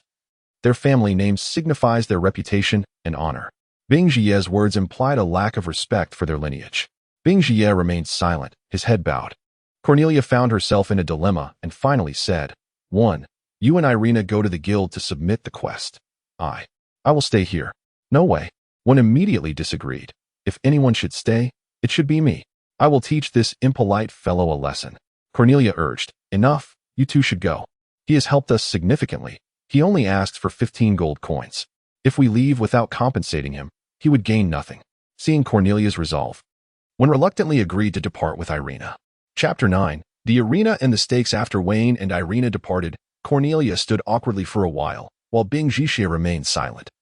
Leaning against a stone pedestal, engrossed in a small booklet, Cornelia, unsure of what to do, finally broke the uncomfortable silence by stepping forward and inquiring, what are you reading? May I take a look? Bing Jie closed the booklet and replied curtly, no. Suddenly, a commotion erupted from the dueling arena, drawing the attention of the onlookers who began to murmur amongst themselves. Bing Jie followed the crowd, though he held little interest in the martial competitions. He had only glanced at them to pass the time. Intermediate sorcerers, often referred to as green-robed magicians, were distinguished by their robes, which were available for purchase everywhere. However, within the mage community, an unspoken rule dictated that the color of a sorcerer's robe indicated their rank. One individual wielded a broadsword, clad merely in a scale armor for protection. As a close combat warrior, such meager armor was insufficient. The crowd buzzed with speculation, pointing fingers at the magician on stage. Cornelia, noticing the opulent attire of the magician, immediately recognized him as Aloha. Who? Bing Jie inquired, looking at her with curiosity. Cornelia explained, Bridget Aloha, one of the 5 prominent families in the imperial capital. I've heard he has been furthering his magical studies at the Royal Academy, and it's astonishing that he has already become an intermediate green-robed magician at such a young age. Is the Royal Academy that prestigious? Bing Jie asked, feigning ignorance. Of course, Cornelia replied. The students there are personally tutored by court magicians, providing a one-on-one learning experience far superior to that of a regular academy. However, the Royal Academy only admits members of the royal family and the most esteemed nobles. My father had intended to send me there, but alas. Bing Jie nodded gently, choosing to ignore Cornelia's disappointment. Another wave of astonishment rippled through the crowd as a figure resembling Bing Jie, referred to as one of the 5 distinguished families in the capital, made his entrance. Kristen Bimoy. Cornelia gasped again, stepping back slightly, a blush creeping onto her cheeks as she gazed at the pale-haired, aloof young man. In the midst of the crowd, only Bing Jie remained still. This was his second encounter with the so-called prodigy of the imperial capital. With similar white hair and strikingly handsome features, the 2 young men were nearly indistinguishable in height. The only differences lay in one's indifference and the other's casual demeanor, along with their contrasting eye colors, one red, the other black, almost leading one to believe they were brothers. Bimoy cast a sidelong glance at the motionless figure beside him, adorned with a tattered magical hat, before turning his attention back to the stage, seemingly indifferent to the surrounding excitement. Aloha, noticing Bimoy's arrival, smirked with a hint of disdain. Well? The ice cube of the Kristen family graces us with his presence. Bimoy paid him no mind, merely observing. He suddenly remarked coldly, let us see you handle him first. Aloha frowned, his composure faltering. It was infuriating to be looked down upon by someone younger, even if they belonged to the same elite families. He laughed uproariously. What do you mean by that? Do you truly believe that I, a green-robed magician, would struggle against a mere novice warrior? With that, he discarded his book, placing both hands on the red gem of his staff.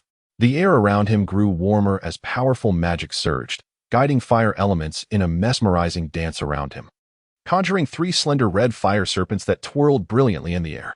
Is that the advanced magic? Flame dance serpent? Such immense magical prowess to control 3. The crowd gasped in awe. Wait, isn't he only an intermediate magician? Why does his advanced magic seem to rival that of a high-level sorcerer? Murmurs spread among the onlookers. The swordsman on stage began to sweat under the pressure, his gaze fixated on Aloha. 2 individuals, seemingly friends of the swordsman, whispered behind him, why not forfeit? We've made enough money, and we can cover our expenses. Let us leave.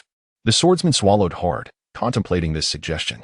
However, a few eager onlookers swiftly set up a betting table, calling out, Come, place your bets. I'll take the house. Upon hearing the establishment of a betting pool, the crowd surged forward. I'll wager 20 silver on Aloha's victory.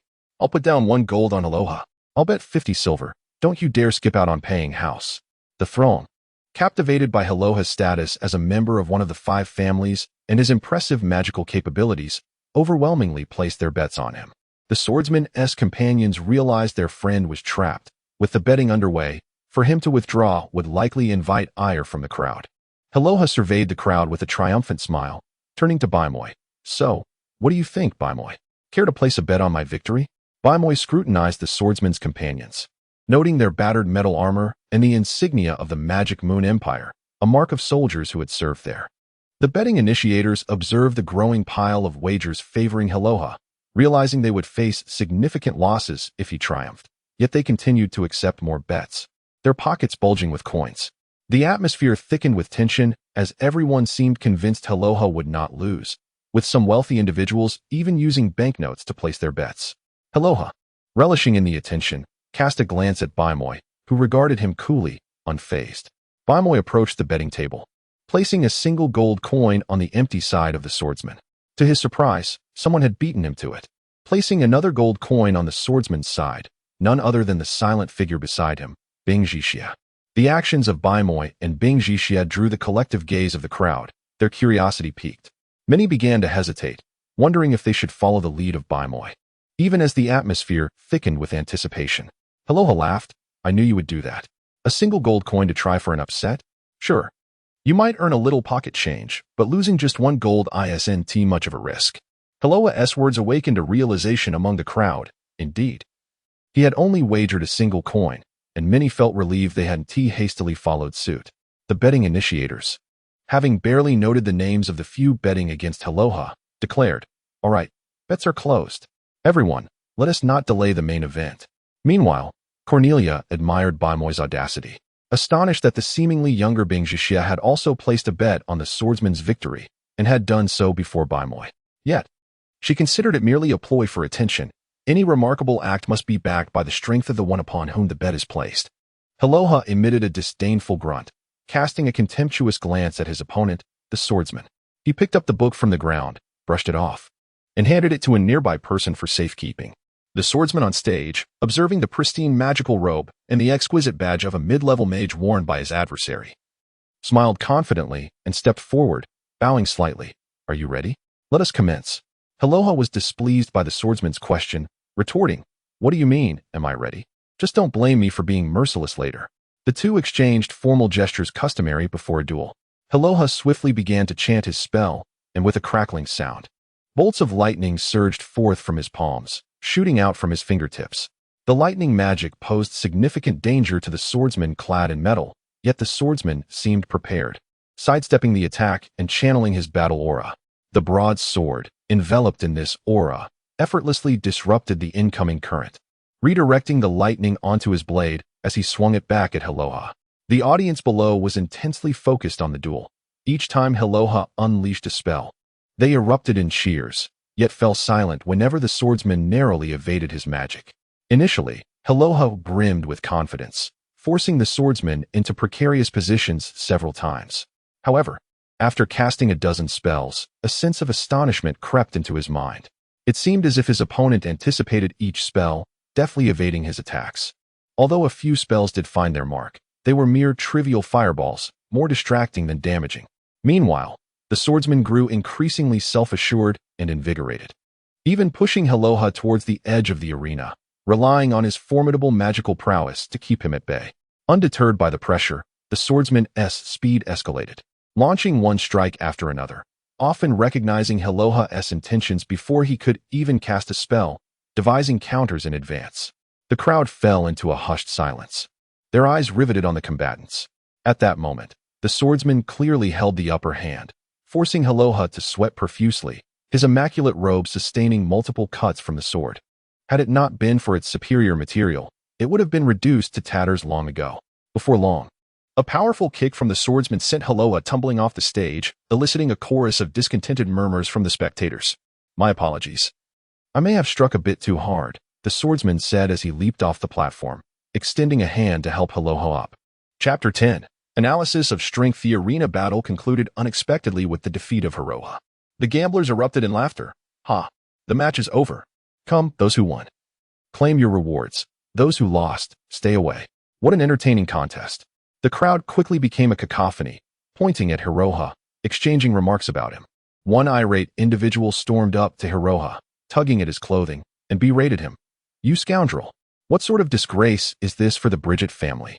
A mid-tier mage unable to defeat a mere novice warrior, causing me to lose so much money. You will pay me back. Nearby, a few individuals who had lost less reveled in his misfortune, exclaiming, "Oh, how embarrassing." He strutted around like a peacock, only to reveal himself as a mere facade, all show and no substance. The relentless taunts from the crowd nearly brought the 20-year-old Hiroha to tears, prompting him to shove his way through and flee. The onlookers continued to curse, lamenting how a substantial sum had fallen into the house's coffers, with only 2 individuals winning 1,000 gold coins. Some bitterly expressed, "Damn it. Had I known, I would have wagered on a few gold coin swordsmen too. What bad luck. Hey, house, you aren't in cahoots with Hiroha, are you? Trying to swindle us?" The house operator chuckled. How could that be? What kind of person is he? A grandson of the Bridget family. Such a sum is mere pocket change to them. Would they risk their family's reputation to deceive you? The crowd understood this logic, but, having lost their money, were too frustrated to accept it, insisting that the house was in league with the Bridget family. The house operator was about to hand over 1,000 gold coins to Baimoy and Bingji Xie when Baimoy refused, stating, 1,000 is insufficient. I demand 10,000 gold coins. The house operator and everyone around were taken aback, astonished that a member of one of the 5 great families would make such a bold demand. Baimoy coldly replied, my funds are to be provided by Ashura. The house operators exchanged amused glances. You've seen through us. Baimoy remained silent, prompting the operators to hasten to find their master. Moments later, Ashura approached with a somewhat cheeky demeanor. How did you see through me again? You are impossible to deceive. Baimoy retorted, you spoke with Selt about business, leaving me here alone, and this is the tedious trick you devised? The house operators looked at Ashura, seemingly inquiring how to handle the winnings. They showered him with flattery. It was then noticed that the shoes of those operating the gambling house bore the griffin crest of the Alexia family. Suddenly, a hand appeared before Ashura, who looked quizzically at the individual in a magical hat. What do you want? Ashura's servants interjected. Oh, we almost forgot. He also placed a bet of 1 gold coin on that swordsman to win. Ashura, surprised, glanced at the slightly shorter man before him, who wore a troubled expression and produced a gold voucher worth 100 magic crystals. My father will scold me again. Bingji Xie did not accept. Why not? Ashura asked, perplexed. Bingji Xie insisted, I want 1,000 gold coins. The 2 house operators stammered. He only wagered 1 gold coin, with odds of 1,000. Ashura chuckled, pointing at the gold voucher. This, don't you recognize it? Indeed, some people go their entire lives without seeing a gold voucher, especially a child like you. Let me inform you. I know, there is no need for your lengthy explanations. I want 1,000 gold coins. Bingji Xie dismissed his words. Ashura stood in stunned silence. Behind Bingji Xie, Cornelia tugged at his sleeve, whispering, Hey, Bingji Xie, that gold voucher is worth 10,000 gold coins. I know, I won 1,000. I only want what is rightfully mine. I do not wish for others' charity.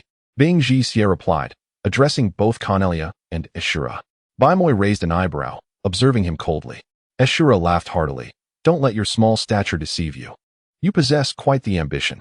He commanded his servants to present a bag containing 1,000 gold coins. Here are your 1,000 gold coins. What is your name? Thank you. Bingji Xie smiled, taking the money and turning to leave. Hey you. Ashura sighed as the boy walked away. What a peculiar character. Do you know him? He directed his last question to Baimoy. Indeed, you two are quite a pair, Ashura remarked, chasing after Bingji Xie. Wait for me.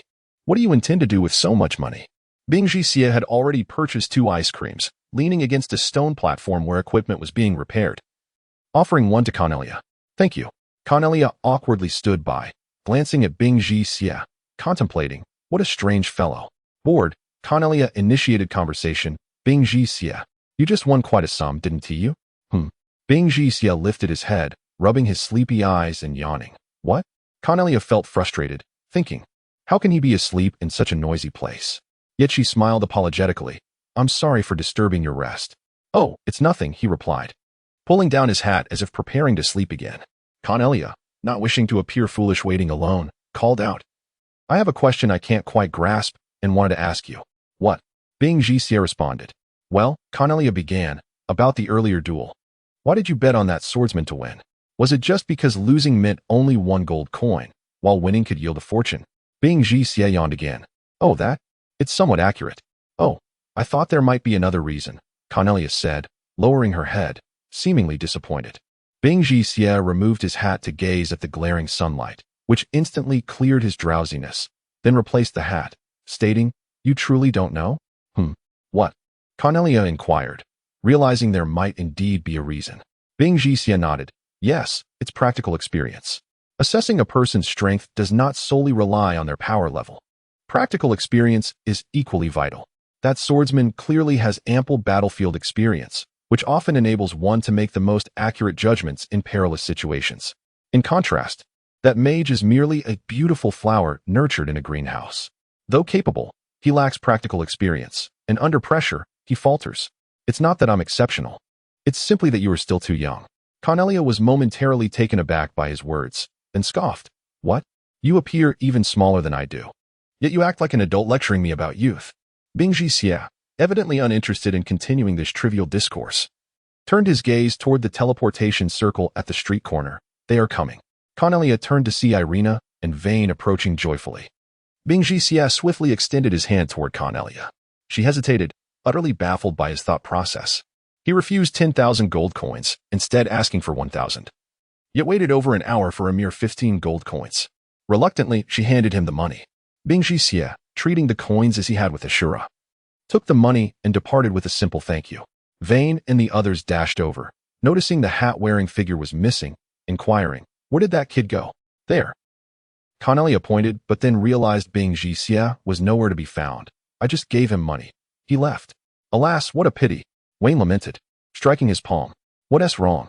Cornelia inquired, puzzled. Irina replied, Wayne wishes to befriend that individual. Cornelia exclaimed in astonishment, Oh, has the sun risen from the south today? The typically disdainful Wayne is actually taking the initiative to befriend someone. Irina stifled a laugh behind her hand. What's so amusing? Wayne retorted, slightly displeased. When one encounters a person worthy of friendship, it is only natural to seek their companionship.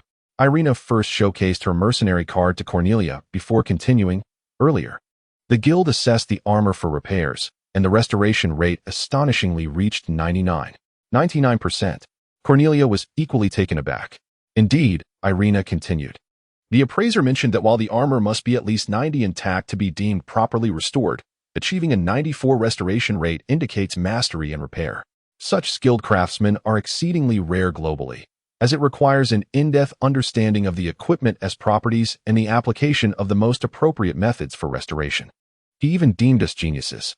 Wayne nodded enthusiastically, adding, We informed the appraiser that the armor had been corroded by Demi's worm's acid, and to our surprise, he concurred, agreeing to elevate the task's difficulty by 1 level, granting Irina 240 merit points.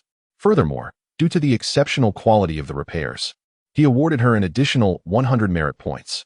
Cornelia was equally astonished by the favorable turn of events, feeling delighted for Irina while her thoughts increasingly gravitated towards the young sorcerer named Bing Jixie. Chapter 11. The bloodline of the Griffin. Bimo Yi and Ursula opted not to take the carriage, but instead walked directly towards the Dolores family estate. As they strolled, Ursula inquired, Do you think that fellow in the magical hat placed a bet because he discerned the reason behind Hiloha's failure? Bimo Yi remained silent. Ursula continued, If that were true, it's remarkable that he, being just a child, can perceive matters so clearly, something we, who are constantly engaged in analyzing national affairs within esteemed families, might not grasp as well. Still, Bimo Yi said nothing. Ursula pondered for a moment and added, But then again, he hardly appears to be someone of significant status. Wouldn't you agree? Come on, say something. Bimo Yi shot him a cold glance, remarking, I've noticed you've become quite talkative lately. Humph. I refuse to believe you're not at all concerned about that person. Bimo Yi maintained his silence, though there was a subtle shift in his expression. The Dolores family estate was situated in the northwest quadrant of the city center, in close proximity to the imperial palace, reflecting its status as one of the 5 most important families in the empire, traversing several exclusive teleportation pathways for nobility. They arrived at the teleportation array designated for the Dolores family. Powerful families within the empire often isolated their residences in this manner, managing them independently. And the estates of the 5 great families were typically as expansive as a village. "Ah, it's Baimo Yi from the Kristen family," exclaimed a stately matron as she polished a stunning gemstone goblet in the main hall. Aunt Xiaolin, Baimo Yi and Ursula greeted her courteously. "Oh dear. Your words make me feel quite flattered. If you find me bothersome, I shall take my leave," she jested. "You cheeky boy, I was merely joking." Aunt Xiaolin playfully tapped him. "Now, Vivian and Celt are in the garden. She has brought along a magical beast that she is utterly enamored with. You two should hurry and take a look." As they entered the expansive garden, they finally located Celt and the others amidst the sounds of laughter. "Look, it's a mirage lion," Ursula exclaimed, surprised to see the magical beast frolicking with Vivian not far away. Celt called out, "Hey, come over here and see what my sister's magical beast is like." Vivian waved enthusiastically at them. Ursula rushed over. Circling the majestic lion adorned with snow-white wings and a single horn atop its head. "It truly is a mirage lion. How is this possible?" Vivian, perched comfortably between the lioness wings, stuck out her tongue in playful defiance. "Humph, why can't I have a mirage lion?" Celt, observing Ursula's expression, chuckled. "It's not as if only your Alexia family can find a mirage lion." "I never said that," Ursula retorted, "but how did you manage to obtain one?" From a genealogical perspective, the mirage lion was a distant relative of the griffin. Baimo Yi strolled over leisurely, and Celt playfully punched him. "Hey, can you not come over so slowly? It's always like this."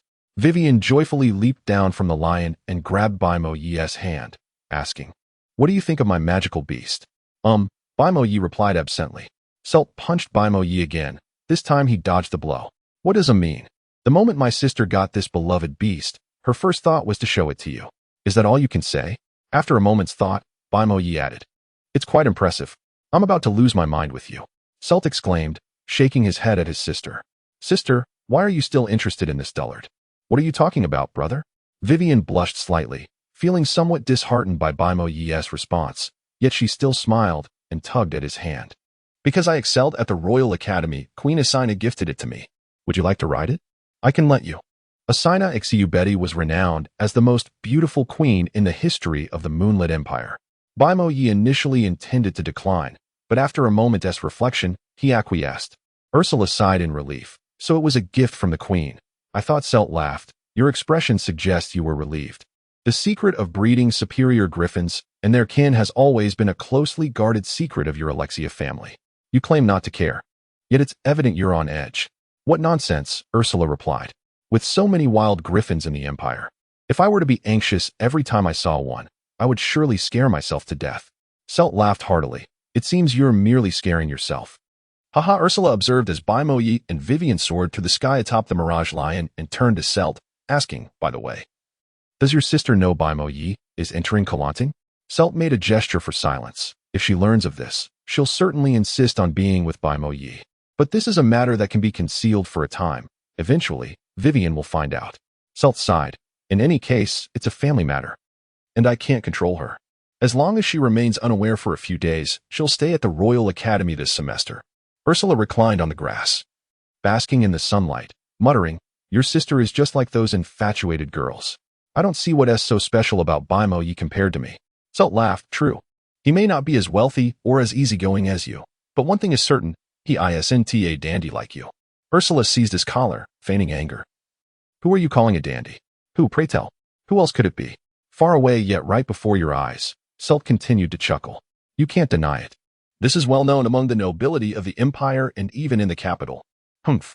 Ursula released his collar and lay back on the ground. "I call it entertainment." "Shameless." "And yet you call it entertainment." Celt lay back as well, gazing at the soaring Mirage Lion, suddenly remarking, "Unlike the Royal Academy, Kelanting values practical skills as much as academic prowess. That's precisely why Baimo Yi favors it. He likely has no desire to attend the Royal Academy, which prioritizes scholarly papers. It's no wonder Room 308." The attendant pondered for a moment and said, "Oh, he just checked out. He has already left." "Checked out?" Neither Wayne nor the others expected this. "Oh, may I ask where he went?" The attendant shook his head apologetically. Upon returning to Cornelia's room, Irina sat at the bedside. How could he check out? Isn't he supposed to be a student preparing for Kelanting Academy? Wayne, disheartened, sighed. "It's a pity. I finally encountered someone I admired. only for him to leave without making any friends. Celeste Bingshixie. Irina repeated his name. What a peculiar name. Who has a name like Bingshixie? Moreover, he has black eyes. There aren't many people with black eyes. Also, he is quite unusual. Cornelia recounted the events surrounding the arena and the betting. Wayne's jaw nearly dropped in disbelief. 100 gold rolls. That translates to 100 magical crystal coins, or 10,000 gold coins, or 1,000,000 silver coins. He must be mad to refuse that. Irina found it utterly astonishing. Wealthy families are indeed different. They can nonchalantly produce 10,000 gold coins. My father works at the Silverleaf city government and earns less than 100 coins a month. 10,000, oh, my heart cannot bear it. She collapsed onto her bed, clutching her heart and exclaiming repeatedly. Under the moonlit sky, on a desolate little hill outside the imperial capital of Debrales, Bingshixie lay quietly on the ground, gazing at the moonlight. After a short while, a massive shadow swept overhead, only to vanish moments later. Bingshixie remarked softly, "Hey, tonight is the last time I will take you out for a breath of fresh air. In a few days, we will be entering Kalanting. So do remain composed within the confines of my barrier." Chapter 12. The days leading up to the entrance examination at Kalanting Academy a few days later. Early in the morning around 7 o'clock, the entrance of Kalanting Academy was bustling with a throng of people, filling the area to capacity. Those arriving for the examination, along with accompanying parents and curious onlookers, gathered here. Had it not been for the Academy's spaciousness and multiple entrances, chaos would have surely ensued. Lines of security personnel stood in neat formation along the 20-meter-wide entrance, while a platform adorned with a shimmering purple amplification magic circle was set up in the center. A teacher stood on the platform, calling out, "Please be quiet, please be quiet." The resonant voice immediately subdued the clamor of the crowd, drawing everyone's attention to the speaker. The teacher, pleased with the effect, cleared his throat and continued, "To the candidates below, I understand that many of you are here for the first time at Kalanting Academy. Some of you returning after unsuccessful attempts last year. You all aspire to join the Empire's premier institution, Kalanting Academy. However, as is customary, our admission slots are limited. Therefore, I hope that even if you do not succeed, you will continue to study diligently. With effort, success can be achieved no matter where one studies." A murmur rippled through the crowd. Among them was Bingshixie, who listened as they either encouraged themselves with hopes of passing or discussed alternative schools to attend if they failed. After all, in the populous imperial capital of Debrales, apart from Kalanting, there were 247 other institutions catering to various ages and types of education. The teacher turned to a new page of his notes and continued. This year's candidates number approximately 610,000. A noticeable stir arose among the crowd. The teacher added, "Traditionally, our academy only admits 50,000 students annually, of which 6,000 have been recommended by schools across the region. The remaining 44,000 will be selected from among you candidates." The prospect of being chosen from 610,000 down to merely 44,000 was daunting, akin to the challenge of securing a decent job, leaving many candidates anxious, and even those usually confident appeared deflated. The teacher smirked knowingly, relishing the pressure he had instilled. "Now, I will not speak further. Please ensure you have your qualifying list for the preliminary examination as you enter the academy. The written test will commence promptly at 10 o'clock a.m. in the main square, lasting for 6 hours. You will receive a paper detailing the specific examination rules, so please enter in an orderly fashion." The 6-hour written test startled many first-time examinees, with some already contemplating retreat, convinced they would not pass and viewing their presence as a waste of time. Others questioned why the examination began at 10 o'clock a.m. rather than after lunch. A confident candidate ahead of Bingshixie remarked to a companion, "They won't let you have lunch. This is merely the beginning. Once you see those incredibly difficult questions, you'll regret not having studied harder." The person beside him, sweating nervously, asked, "Is it really that hard? Have you taken it before?" The confident candidate replied, "Failing at Kalanting isn't embarrassing. I was among the top 3 at Pami's Academy last year, yet I was still eliminated here. Those questions were beyond human capability." "Ah," the person gasped, mouth agape. "I've heard of Pami's Academy. It's quite reputable. If the top 3 couldn't pass, what hope do I have as 6th from an ordinary school?" He anxiously slapped his forehead. "I suggest you start planning for the possibility of not making the cut. The competition is fierce, and the written test is just the beginning." In reality, The desire to enter Kalanting Academy extended beyond the 610,000 candidates present. Many simply lacked the courage to face the examination. Those 610,000 represented the elite from various schools or individuals who believed in their own capabilities. If even these individuals found acceptance challenging, what of others? Bing Jixie stood in line, exchanging his list for an admission ticket and a set of examination rules. The seasoned candidate had indeed spoken the truth. The written test was merely the start. Following the 6-hour ordeal, after a brief dinner break, the martial arts examination would commence, leaving no time to rest. Some gritted their teeth at the daunting schedule, their faces turning pale.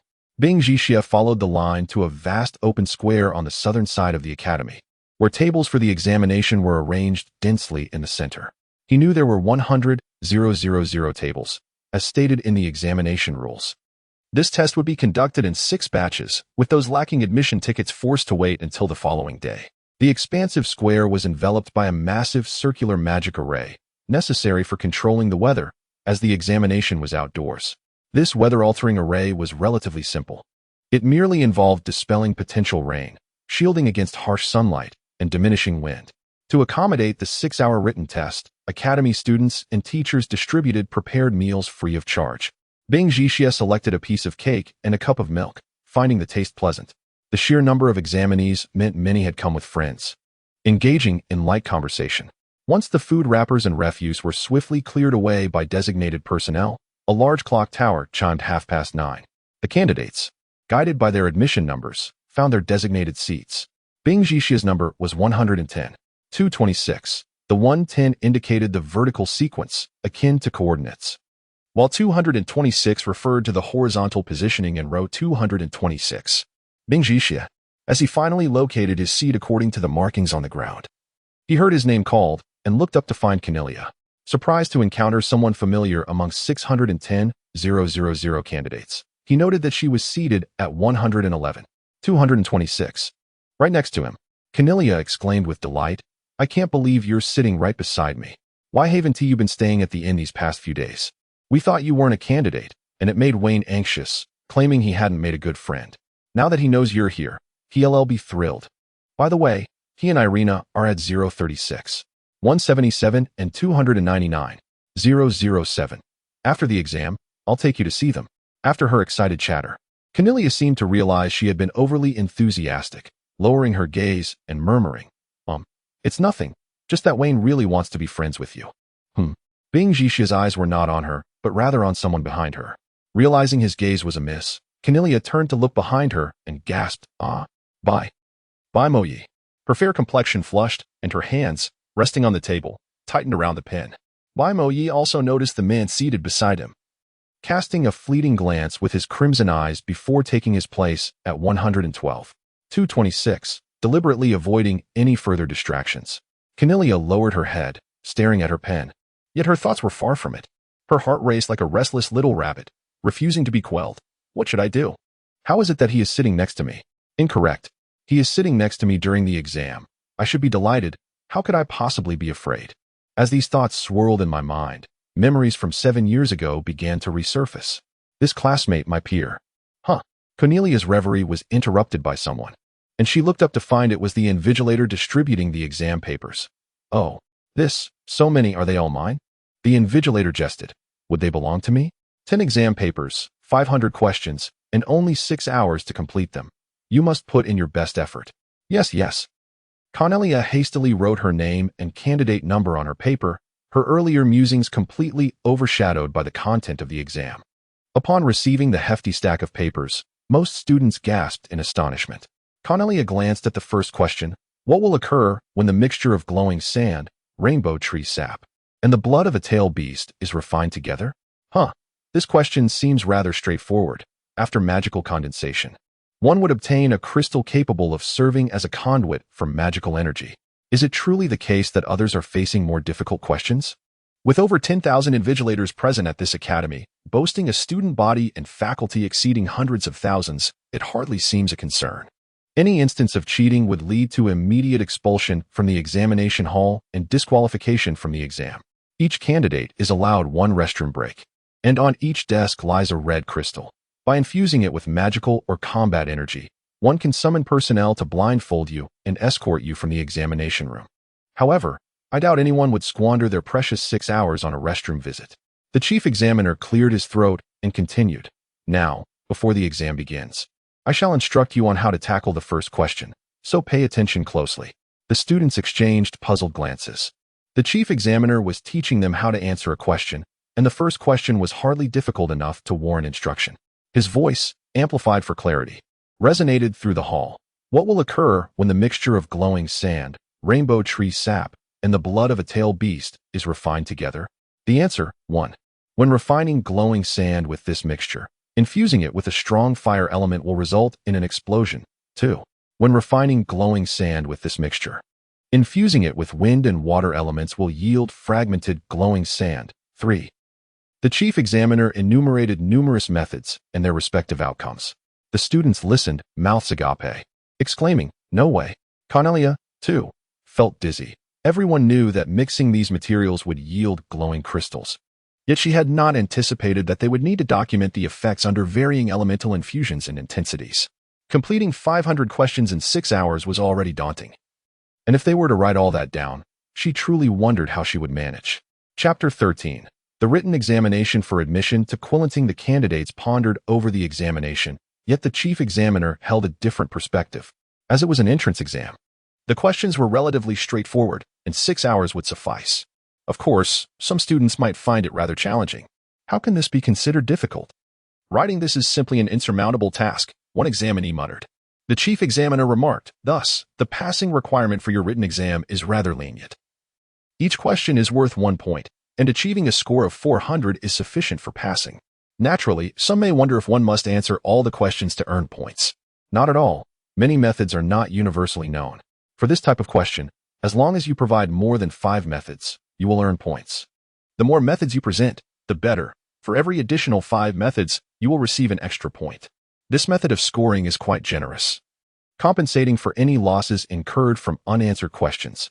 I have already granted you 3 points for the first question. The total score is 500. The examination begins now. Aisjia could not help but nod in approval of this practical examination model emphasized by the Academy, which even prioritized real-world application in its assessment methods. Not only that, but the variety of subjects covered was extensive, encompassing magical studies, warrior studies, knight studies, weapon studies, tactical studies, combat skills, medical care, item knowledge, pharmacology, contract summoning, and many more. Each discipline contained detailed classifications. For instance, the warrior category alone included specialized topics on swords, spears, bows, whips, and armor, with sword-related questions categorized into long swords, broadswords, great swords, and short swords. The examination paper, a staggering collection of 500 questions, seemed to encompass all fields of study across the continent, meticulously covering every aspect. Cornelia gazed at the questions on the paper, her worry evident. Is this really considered easy? Typically, students specializing in different vocational skills take separate exams, focusing solely on their specialties, yet this paper contains questions from a multitude of subjects. Fortunately, I am a prodigy in academia. Most of these topics I have encountered in my studies. However, that fellow Vane, aside from his knowledge of warriors, knights, and combat techniques, is utterly. Cornelia dared not dwell on this thought further, hoping that Vane could perform exceptionally well and apply all he had recently crammed. The invigilators slowly walked past her. Cornelia encountered a particularly challenging question that eluded her grasp, and upon glancing around at the other examinees, she noticed Baimo Yi and Aisjia on either side, their pens moving swiftly without pause. Cornelia thought to herself, although many of these questions are relatively simple, there are still some exceedingly difficult ones hidden among them. If it weren't for my father being the mayor of Silverleaf City and the numerous esteemed scholars and mages who have taught me, I would struggle with these questions. Would they all be able to answer them? Observing others, she saw that they were deep in contemplation. Aisjia was completely oblivious to his surroundings, wholly absorbed in his responses.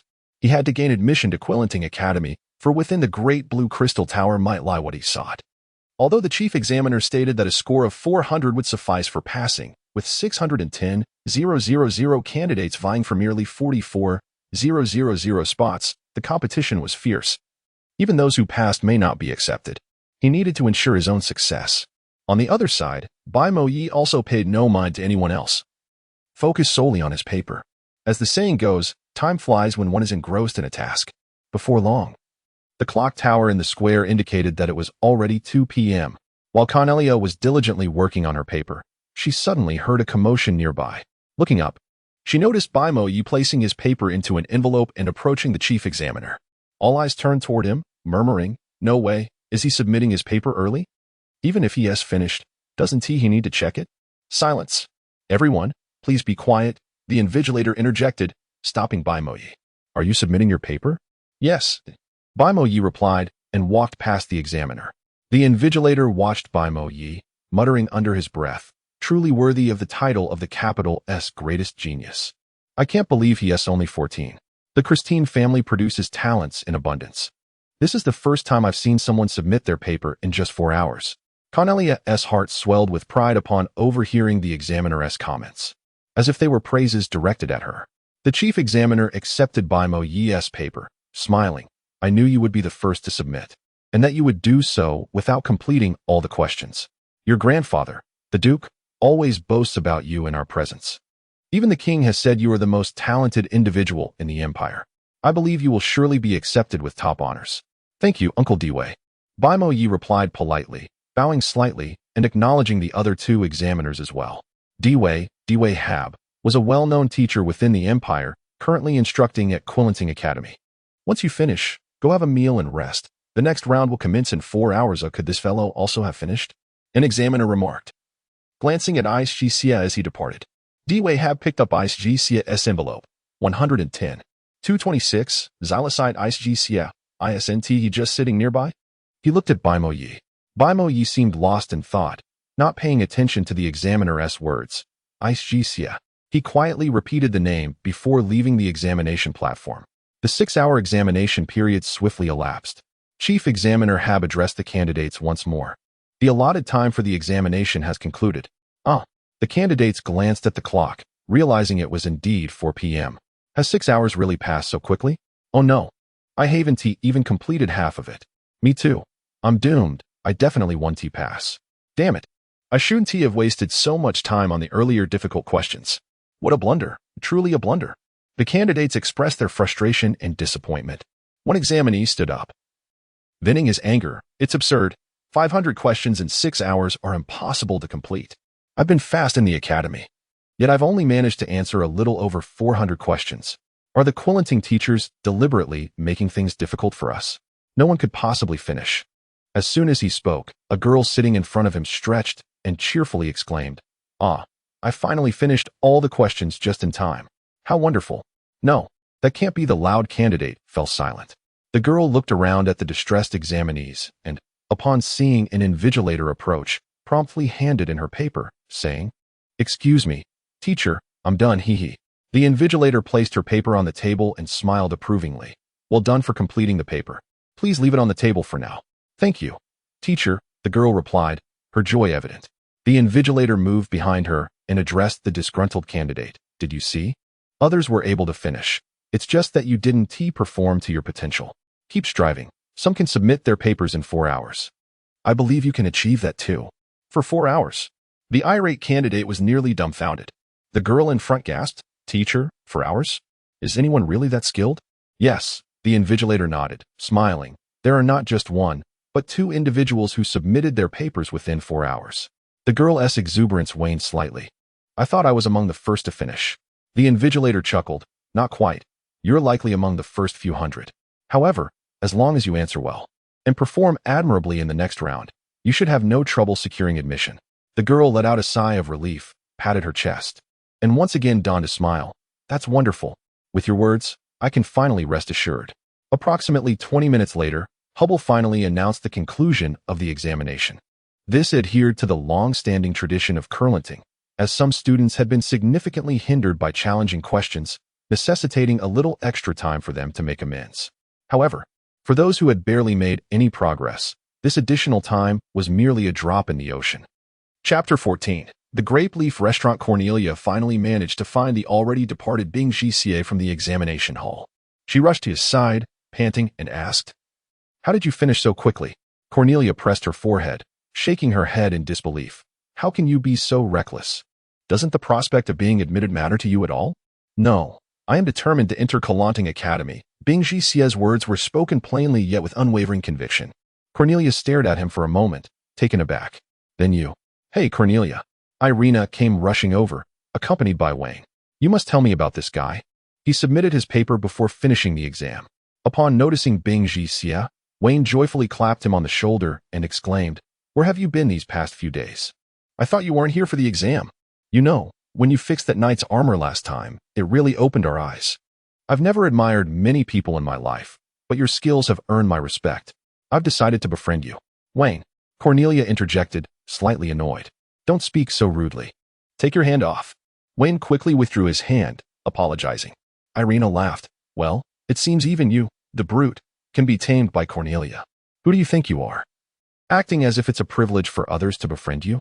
Irina, my way of making friends is my own business. I don't need your input, Wayne retorted. Why shouldn't I say it? You. Irina suddenly realized and countered. Stop changing the subject. You need to confess your mistakes to Cornelia. Cornelia chimed in. Yes. Why did you submit your paper before finishing? Irina added. He claimed he couldn't solve the questions, so he just stopped writing. Humph. I wonder how you'll explain to your father and the mayor if you don't get into Kelanting. Irina playfully tapped his head and scolded. You fool. It's not just about scoring 800 points. If there are 45,000 candidates with higher scores, you won't be admitted. Don't worry, I'll definitely be accepted, Wayne said nonchalantly. Irina, perplexed by his confidence, remarked, I really don't understand where you get such unfounded confidence. Cornelia smiled. All right, since Wayne believes in himself, let us not worry about him. Let's hurry and grab something to eat. We have the martial arts test in just over an hour. Wait, where's Bing Jixie?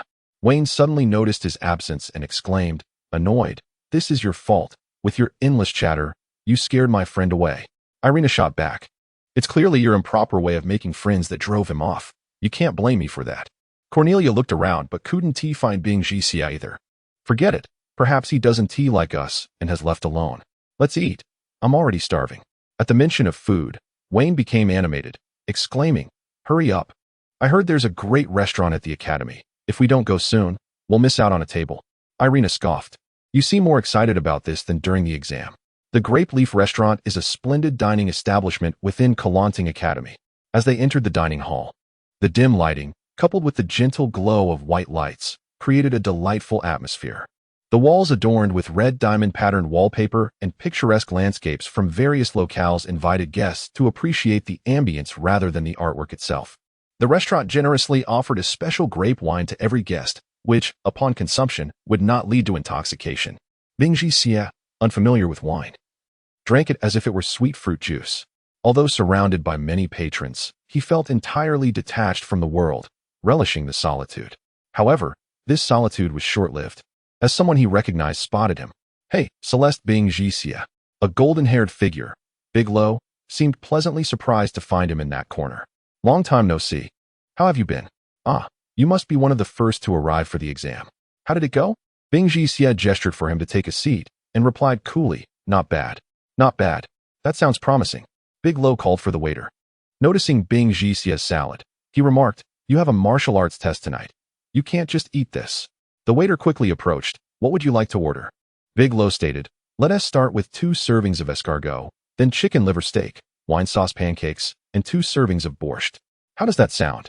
He turned to Bing Jixie for approval, but Bing Jixie hesitated before eventually accepting. Bigelow added, And a glass of fruit juice, please. Thank you. The waiter took down the orders. Observing Bing Jixie's reticence, Bigelow asked, Hey, what's wrong? You're still as quiet as when we first met. Don't tell me you want to speak unless I initiate the conversation? Bing Jixie glanced at him for a moment and simply said, Hello. Bigelow dramatically dropped his head onto the table, exclaiming, I'm truly at a loss with you. These dishes must be quite expensive, he added. You finally spoke. Bigelow exclaimed, as if encountering something delightful. Not a big deal, it won't cost much. I often help out around the academy to earn a bit. After that, Bing Jixie fell silent again. Moments later, the appetizer of escargot arrived, steaming with a rich garlic aroma. Bigelow skillfully extracted one with a pair of tweezers, using a small knife to extract the meat inside. After savoring the meat, he slurped up the delicious broth from the shell, then exclaimed, This is my favorite dish. You must try it. Bing Jixie seemed unfamiliar with such delicacies, but mimicked Bigelow's method, managing to eat it quite adeptly. Before long, the main courses arrived one by one. Noticing Bing Jixie's lack of interest in the other dishes, Bigelow offered him his serving of wine sauce pancakes, saying, "If you like it, feel free to take mine too." Bing Jixie glanced at him, not one to refuse, replied, "Thank you." Bigelow smiled. "These pancakes are quite good, aren't they? The flour, eggs, milk, and the fine wine used for seasoning are all top quality." Bing Jixie remained silent, simply enjoying his meal. Bigelow, shaking his head in resignation, turned his focus entirely to the dining experience. Bing Jixie wandered into the magical garden near the Grape Leaf restaurant. Leaving without a word was indeed impolite, yet he seemed indifferent, his expression betraying no concern for how Bigelow might feel. In his world, it seemed he was the only one that mattered. In the garden, there was a row of benches where Bing Jixie sat, leaning back, his large wizard hat casting a shadow over his face. As evening descended, the cool breeze felt particularly refreshing. Before long, a boy and girl, both around 15 or 16, approached. Noticing the only available bench in the garden was occupied, the girl, quite beautiful, glanced at the boy and asked, "What should we do?" The man addressed Bing Jixie rather rudely. "Hey, get up, don't sit in the middle. Move over a bit, do you hear me?" Bing Jixie remained unresponsive, seated for a considerable time. The girl, noticing he was leaning there with a hat on, remarked, "Do you think he might have fallen asleep?" The man cursed. "What kind of fool sleeps here? If it weren't for being at the academy, I would certainly teach him a lesson. Let South find another place to sit, greedy." The girl, greedy, rubbed her tired legs and said, "My feet are killing me. Since he is asleep anyway, let us just sit beside him." The man cast an unhappy glance at the individual in the magical hat. Fine. The chair could only accommodate 3 people, so the man and woman sat on either side of Bing Jixie. Greedy said, "Heber, why don't you continue from where you left off? What were you saying about dragons?" Heber seemed quite excited at the mention of dragons. "My father promised that if I could enter Ting to study, he would gift me a spiked dragon. It seems my father's promise is certain, as I have been selected by our academy to go to Ting." "That's impressive." Greedy pondered for a moment and asked, "A spiked dragon? Isn't that the kind that crawls on the ground rather than soaring in the sky?" Heber laughed heartily. "Dragons that fly in the sky are exceedingly rare. Few possess the capability to ride them, and it usually takes immense effort and a stroke of luck to acquire one. The dragon riders, who are the backbone of the Empire's military, are not the majestic flying dragons you envision. They are predominantly spiked dragons or ironback dragons. In fact, there are only 7 active dragon knights in the Empire, all of whom are prominent figures today." "Only 7? Greedy exclaimed in surprise. "I thought the Empire had 3,000 dragon riders, all riding majestic flying dragons." Heber chuckled. "If the Empire truly had 3,000 dragon riders, the entire world would belong to us. Even spiked dragons are exceedingly rare. The Empire has expended countless resources to acquire the current 3,000 dragon riders, each of which is far more formidable than an ordinary magical beast. Their massive bodies, immense destructive power, and incredibly tough hides instill awe in all who behold them." "Is that truly the case?" Greedy responded gleefully. "Then promise me that you will take me to ride on the back of a dragon." Heber, filled with pride, replied, "Of course. When I ride my dragon through the academy, everyone will be envious. You must understand that the 5 noble families of the Empire cannot easily acquire such dragons." The man and woman chatted merrily, seemingly oblivious to the presence of the third party between them. Bing Jixie felt the time was right and suddenly stood up, exclaiming, "You're all so bothersome." Without casting a glance at them, he walked away. "You." Heber was momentarily taken aback, wanting to curse at him. But the individual had already walked far off, and with the noise around, he had to swallow his irritation and resumed his conversation with Greedy, though the distance between them had significantly decreased. Chapter 15. The Martial Arts Examination of the Ting Academy. The martial arts examination took place once again in the Grand Square, where the tables and chairs had entirely vanished, replaced by 1,000 combat arenas, each measuring 50 meters square. The competition was straightforward. 1,000 instructors stood in the center, each facing a candidate for a total of 9 hours, with each bout lasting 5 minutes. During this time, the candidates were permitted to attack the instructors using any means at their disposal. The instructors primarily focused on defense, though they occasionally counterattacked. While the concept was simple, the execution proved challenging. Some were eager and ready to engage, while others trembled with anxiety. Outside the arena, Wayne hopped about energetically, warming up as he exclaimed, "Finally. The moment has arrived. I must showcase my most formidable and impressive self." "Oh, please," Irina scoffed. "With your clumsy and reckless demeanor, you might leave a rather poor impression on the judges. Let us not revisit that incident at the Silver Leaf, where you tore your pants with excessive force." "Ha. Why you speak nonsense. That was the pants' fault." You're truly insufferable." "I told you not to bring that up again." Wayne's face flushed red as he stumbled over his words. With a cheeky grin, Wayne remarked, "At least Cornelia speaks more gracefully. Her eloquence surpasses that of a certain someone. It's no wonder one is the mayor's daughter, while the other is the mayor's secretary's daughter. Rest assured, I can hardly wait to engage in a grand battle." Irina, irked yet reluctant to dampen his spirits, bit her tongue and held back her comments. The deep bell tower told 6 o'clock, signaling the commencement of the first round of the martial examination. 1,000 candidates stepped into the combat arena, employing all the techniques they had cultivated since childhood. "Go for it. Strike over there. Quickly dodge. Oh no." Wayne watched from the sidelines, brimming with excitement, seemingly more anxious than the candidates themselves. "That guy is hopeless. If it were me, that instructor would never have landed a hit." Irina shook her head disapprovingly. "He is a martial arts fanatic. No, he is more of a fool." "Don't be so harsh," Cornelia chimed in. "His passion for combat is precisely why no one in the academy can match him." Irina continued to shake her head. "It's merely because there are so few martial artists at our place, which gives him room to shine. I still believe being a mage is far superior, draped in a beautiful robe, adorned with an exquisite hat, and complemented by a pair of glasses. That is the epitome of the enchanting sorceress Irina. Yea." Cornelia stifled a giggle, covering her mouth. "You a sorceress? And a beauty at that? How shameless. Your eyesight is perfect. Why would you wear glasses?" Irina struck a charming pose. "You wouldn't understand. Clad in a sorceress robe, paired with golden-rimmed glasses, cradling a thick, black-covered grimoire that exudes depth and knowledge, enough to captivate any number of boys." "Oh, lovesick Irina. So that is your true ambition, to become a mage?" Cornelia teased. "I thought you had forsaken your archery skills for the allure of magic." "I do enjoy it. Who says otherwise?" Irina retorted. "And I haven't abandoned archery. I merely wish to embellish myself with magic." Cornelia jested. "Go ahead and embellish. Who knows which rugged fellow will end up marrying you?" "How mean?"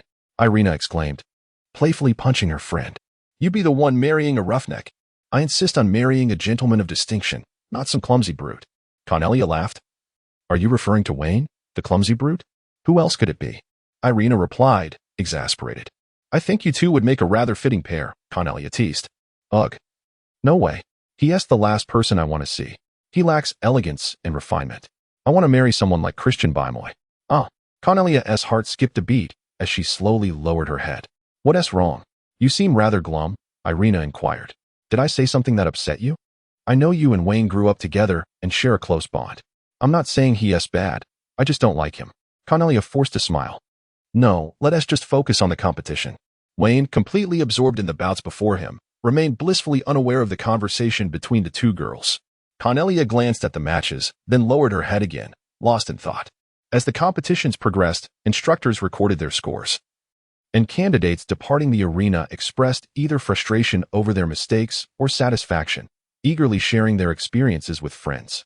In the examination arena, the 25th match commenced. Christian entered, drawing a wave of cheers and gasps from the crowd. Although most of the applause came from girls, many boys were equally intrigued by the reputed prodigy of the imperial capital, eager to witness his prowess. The judges scrutinized this candidate of exceptional lineage. As the name of the Christian family was known throughout the empire, a scorekeeper flipped the hourglass, signaling the start of the duel. Observing a figure darting toward him from 30 meters away, the examiner barely registered the crimson eyes before feeling a sharp pain in his abdomen. Instantly ejected from the competition arena without a chance to react, onlookers gasped in disbelief. No, it can't be. These instructors, though still training at Kalan Ting, possessed the strength of intermediate warriors or green-robed mages. How could they be? The scorekeepers were equally stunned. Such a rapid conclusion to a duel had never been witnessed in previous examinations. While other candidates had defeated examiners before, none had done so swiftly.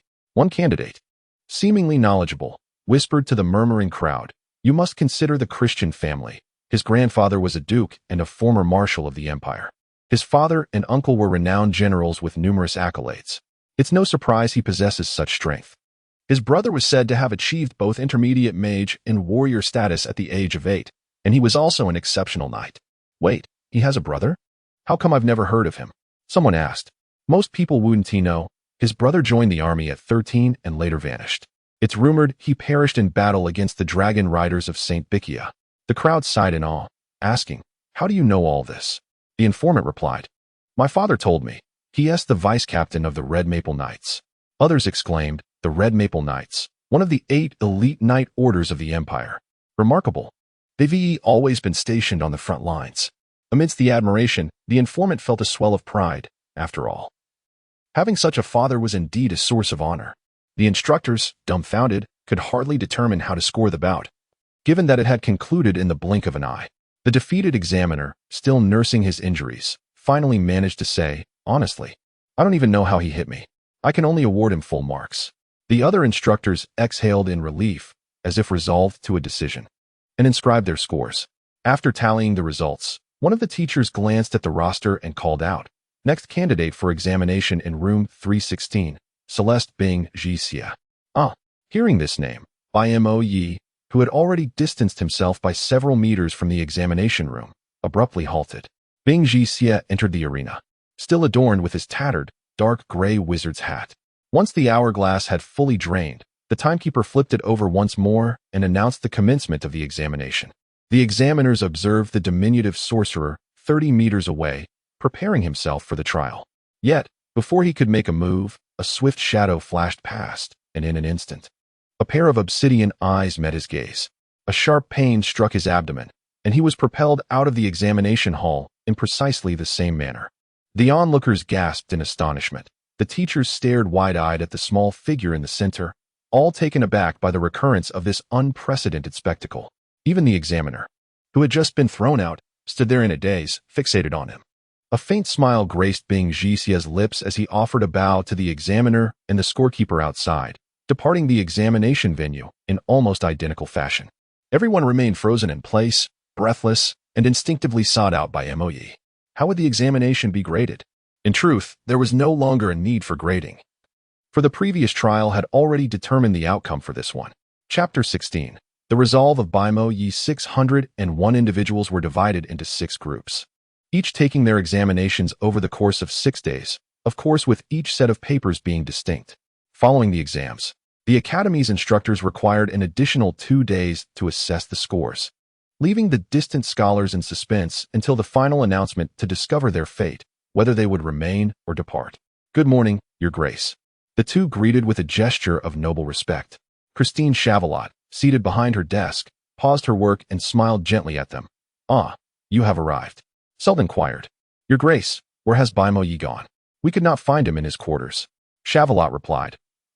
He is practicing magic in the training grounds." Eurisla glanced at the glass clock adorning the wall. "It is only 7:30. Why is he up so early?" "Is it 7:30?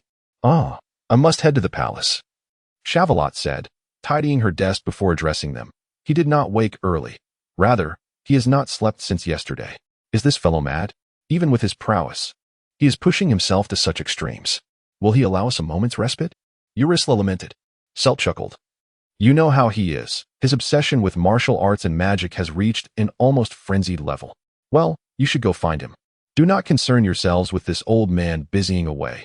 Dispense with the formalities," Chavalot instructed, preparing the necessary documents for important state matters.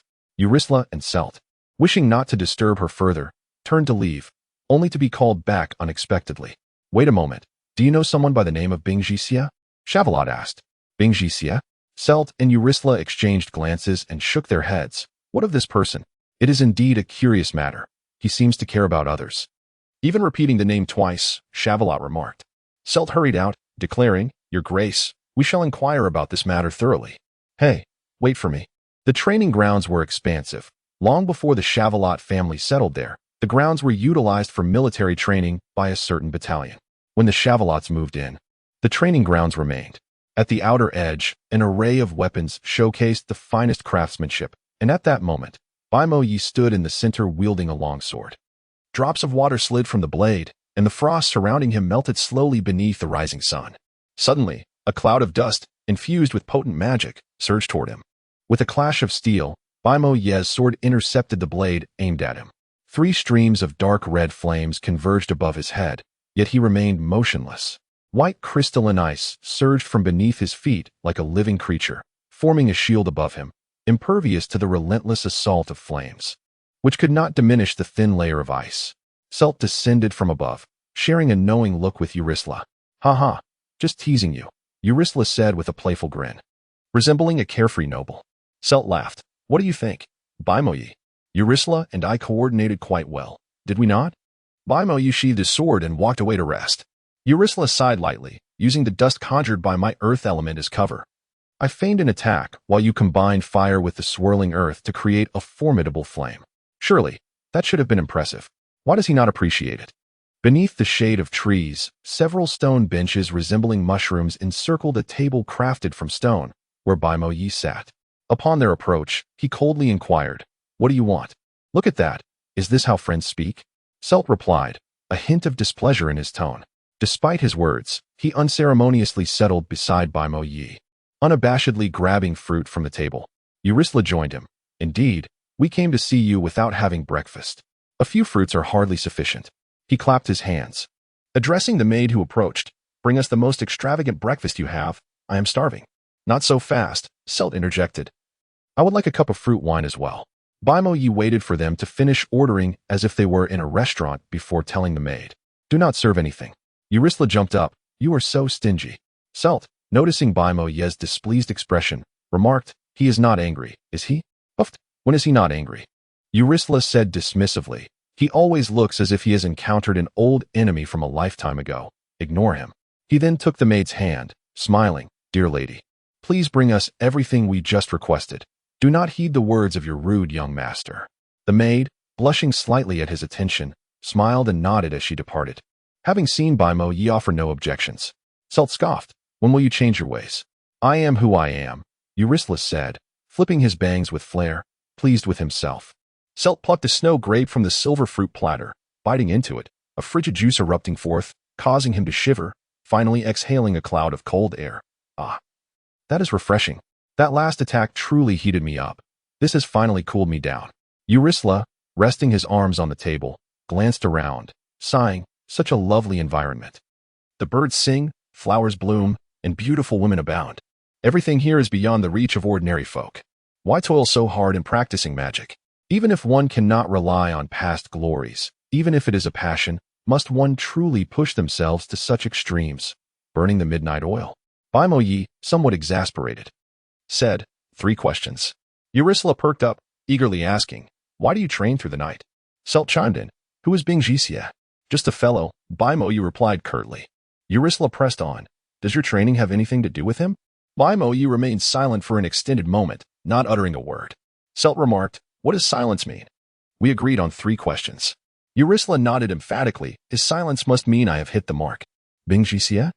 I have not heard of such a person in the capital." Baimo Ye glanced at them. "What brings you here?" "Ah, it is this," Eurycla began. "The fellow from the Bridget family, Heloha, has left the Royal Academy to join the military and is said to be heading to the front lines." Baimo Ye fell silent for a moment, offering no comment on the matter, instead asking, "Is that the reason for your visit? Come now, do not be so cold." Eurycla replied as the maid brought 2 plates of breakfast. "Celt and I are taking our exams on the 3rd day." "Ha, those questions were child's play. Baimo Ye, it should be even easier for you. Do share your exam experience with us." Baimo Ye pressed his hand onto their heads, pushing down into their breakfast plates. "Boring. I am off to the training grounds to practice." "Scoundrel." Celt grasped his clothing, squinting, "Clean us up quickly. You got it in our eyes." Eurycla, less affected, used water magic to cleanse his face before aiding Celt. All right, we concede. We shall not speak of those tedious matters. I wish to ask, what did you need that 10,000 gold for? Was it to buy a beast from the monster market for your studies at the academy?" Baimo Ye presented the sword he had recently used. "Did you purchase this sword?" Ursula unsheathed the sword and scrutinized it closely, murmuring, "Is this sword truly worth such a sum? 10,000 gold coins? Let me see. Cert exclaimed as he snatched the sword. The blade was not particularly long, measuring just over a meter, and with the hilt, it totaled approximately 1 meter 30 or 40. The sword's body was predominantly silvery white, adorned with a blood groove that ran through the center, its interior a striking blue, seemingly crafted from some unique material. The hilt was embellished on both sides with 5 rhomboidal, yet smoothly rounded, emerald green gemstones, arranged in a pentagonal formation. The gems shimmered with a vibrant glow, as though they harbored immense power within. Surt casually waved the sword, effortlessly cleaving a stone table, resembling a tree trunk and over a meter in diameter. As if it were mere tofu. My apologies for damaging your table. Ursula laughed. 10,000 gold coins indeed justify such a sword. I wonder what fine beast one could acquire for that price. Moreover, among the publicly available markets in the Imperial City, there is little of quality to be found. By the way, the Conquerors Academy offers courses in contracts and summon beasts, and students are expected to prepare a host beast prior to enrollment. Have you made any preparations? Bimoj, rarely one to respond, inquired, what about you? Surt chuckled, ha. If you lack a host beast, how could we dare to possess one? Bimoj fell silent. Surt continued. Surely you haven't truly come unprepared? Despite the Kristan family's long-standing tradition of utilizing dragons, such creatures are rare and elusive. You wouldn't be waiting for a dragon to appear before signing a contract, would you? What is so impossible about that? Ursula retorted. He has always demanded the strongest. Aside from the mightiest dragon, few other beasts would catch his eye. Even though no one in their family has wielded a dragon for nearly 3 generations, given his nature, he would likely choose nothing less than a dragon. Bimoj listened intently, choosing not to interject. Surt turned to Ursula. Many in your family employ griffins, and most of the griffins in the market are sourced from your lineage. What about you? Do you have any plans? I haven't thought that far ahead. Ursula brushed her brown bangs aside. It doesn't matter much. Griffins are fine, though I can't settle for anything too inferior. I suppose I'll know when I encounter one I fancy. The important thing is to see what host beast we can find. Indeed. Chapter 17. The ultimate score in the northwestern corner of Conquerors Academy stands a grand, square edifice, soaring 24 stories high.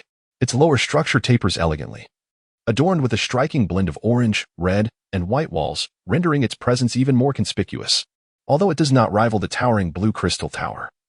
Such magnificent edifices are a rarity in the Empire, making this the office of the faculty at Conquerors Academy.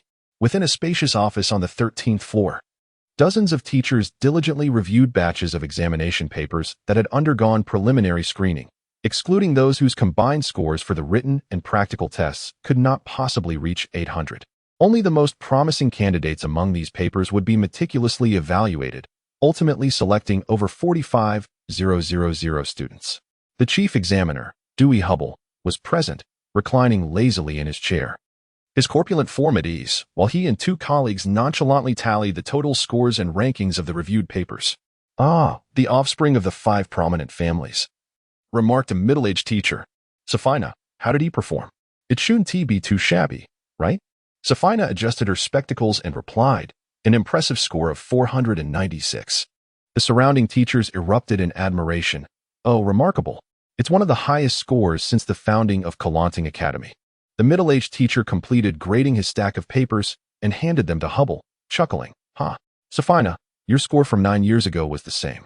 I've heard the Dolores family's offspring have been well trained.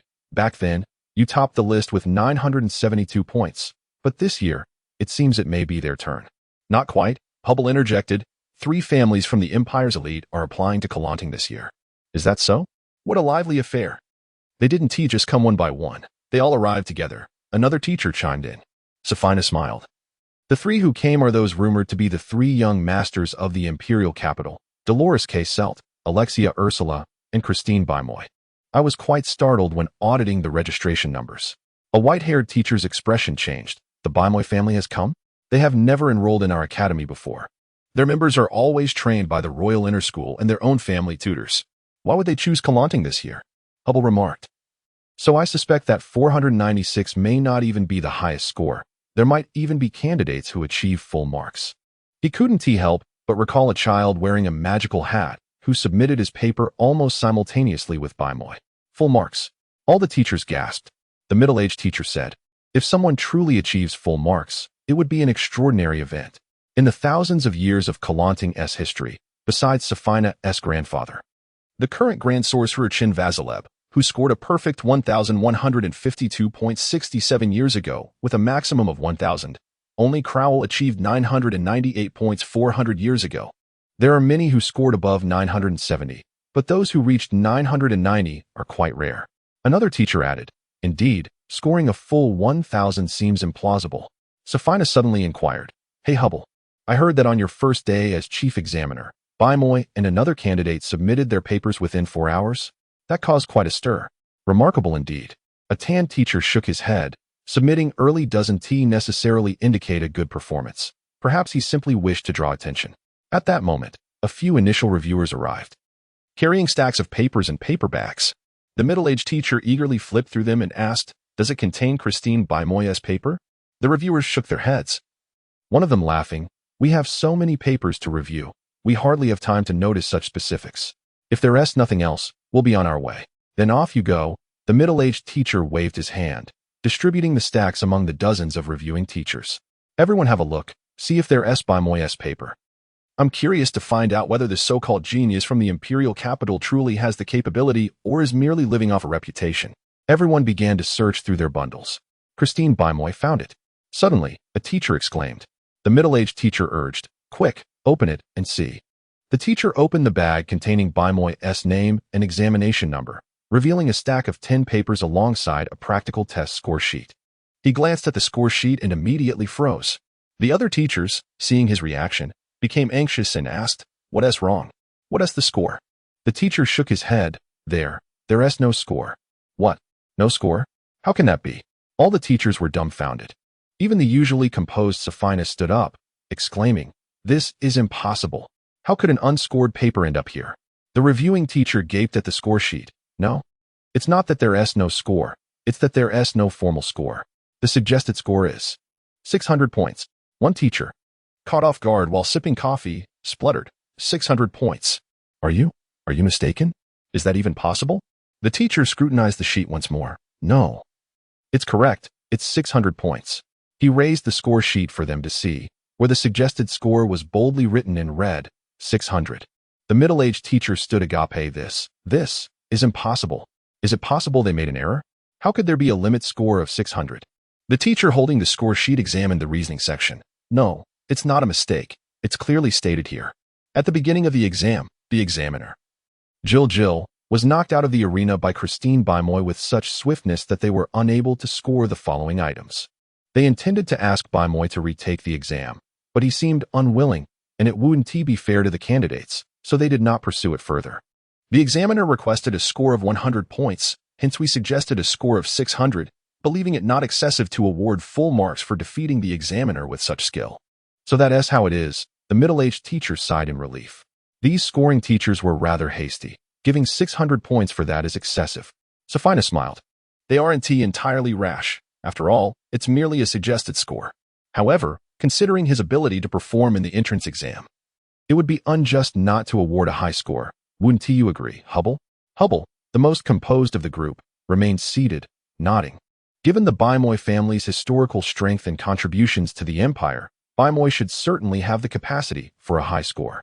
Of course, we cannot assign scores based solely on family background, but based on his performance in the practical test, which was difficult to score, in conjunction with his family's history. He appears to possess exceptional ability and should achieve a high score.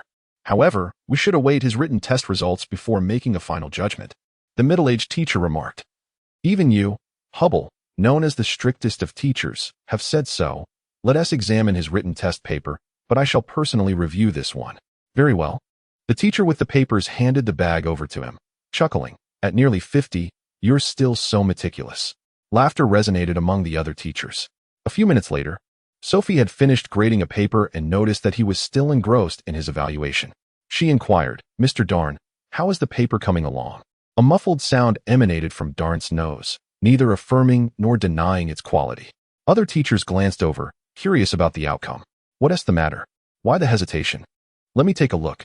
A notably suntanned teacher approached Darn, picked up the paper, and remarked, You've finished grading it, I see. As he leafed through the pages, Darn's expression increasingly shifted to one of disbelief.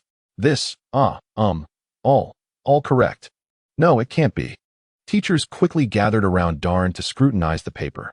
Sophie remained seated, her face a portrait of astonishment. Yes, there's that detail. In my excitement, I almost forgot. One teacher exhaled sharply, saying, "So, does this mean the maximum score of 600 has been secured by Moye?" "Indeed." Hubble lit a cigarette, muttering. "The Christians have produced quite a prodigy." Sophie moved beside Hubble, snatched the cigarette from his lips, and extinguished it in the ashtray on the table. "There are ladies present. Is that not a matter of courtesy? Furthermore, it is time for grading, so let us refrain from actions we might regret later." Her words were laced with a frigid tone, resembling a command rather than a suggestion. Hubble lazily chuckled. "You remain as you always were, so ungracious towards me." Chapter 18. Limit score 2. How could I not think of such a clever approach? The scrawny teacher, scolded and frazzled, raked his fingers through his unruly, fluffy hair. With a casual wave, a bird conjured from magical flames soared toward Hubble. Although the fiery bird appeared diminutive, its mere contact would spell disaster for the entire office. Just as the flaming creature was about to collide with Hubble, a translucent hand materialized from the void, extinguishing the fiery avian.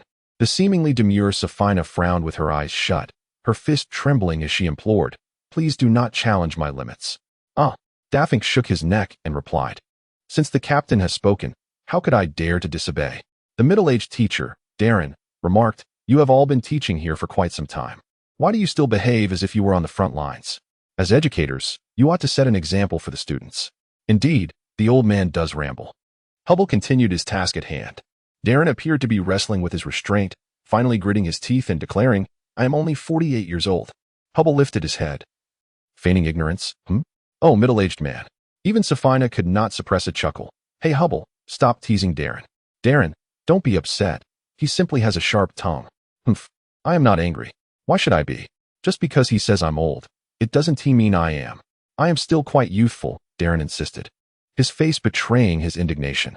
"By the way," Hubble interjected suddenly, "has anyone seen a paper from Celeste Iceborne?" No one paid attention.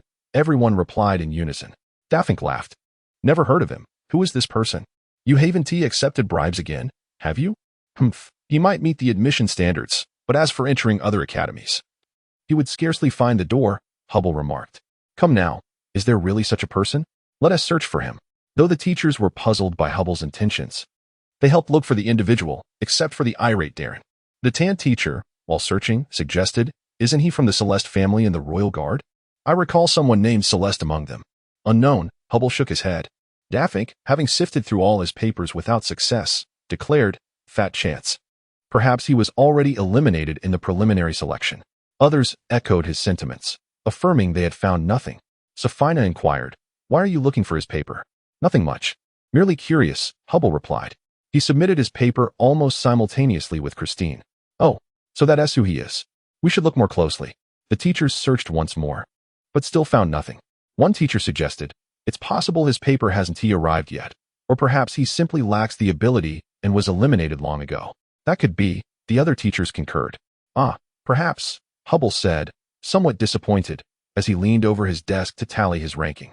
Darren, having completed grading the stack of papers he had left unfinished, handed them to the statistics teacher. Upon receiving a new stack, he found the first envelope bore the name Celeste Iceborne. "Hey." Darren tossed the envelope over. "What?" Celeste Iceborne. "Yes, indeed here." "Thanks, middle-aged man." Hubble handed the envelope to Sophina. "Please take a look at this paper." "Very well."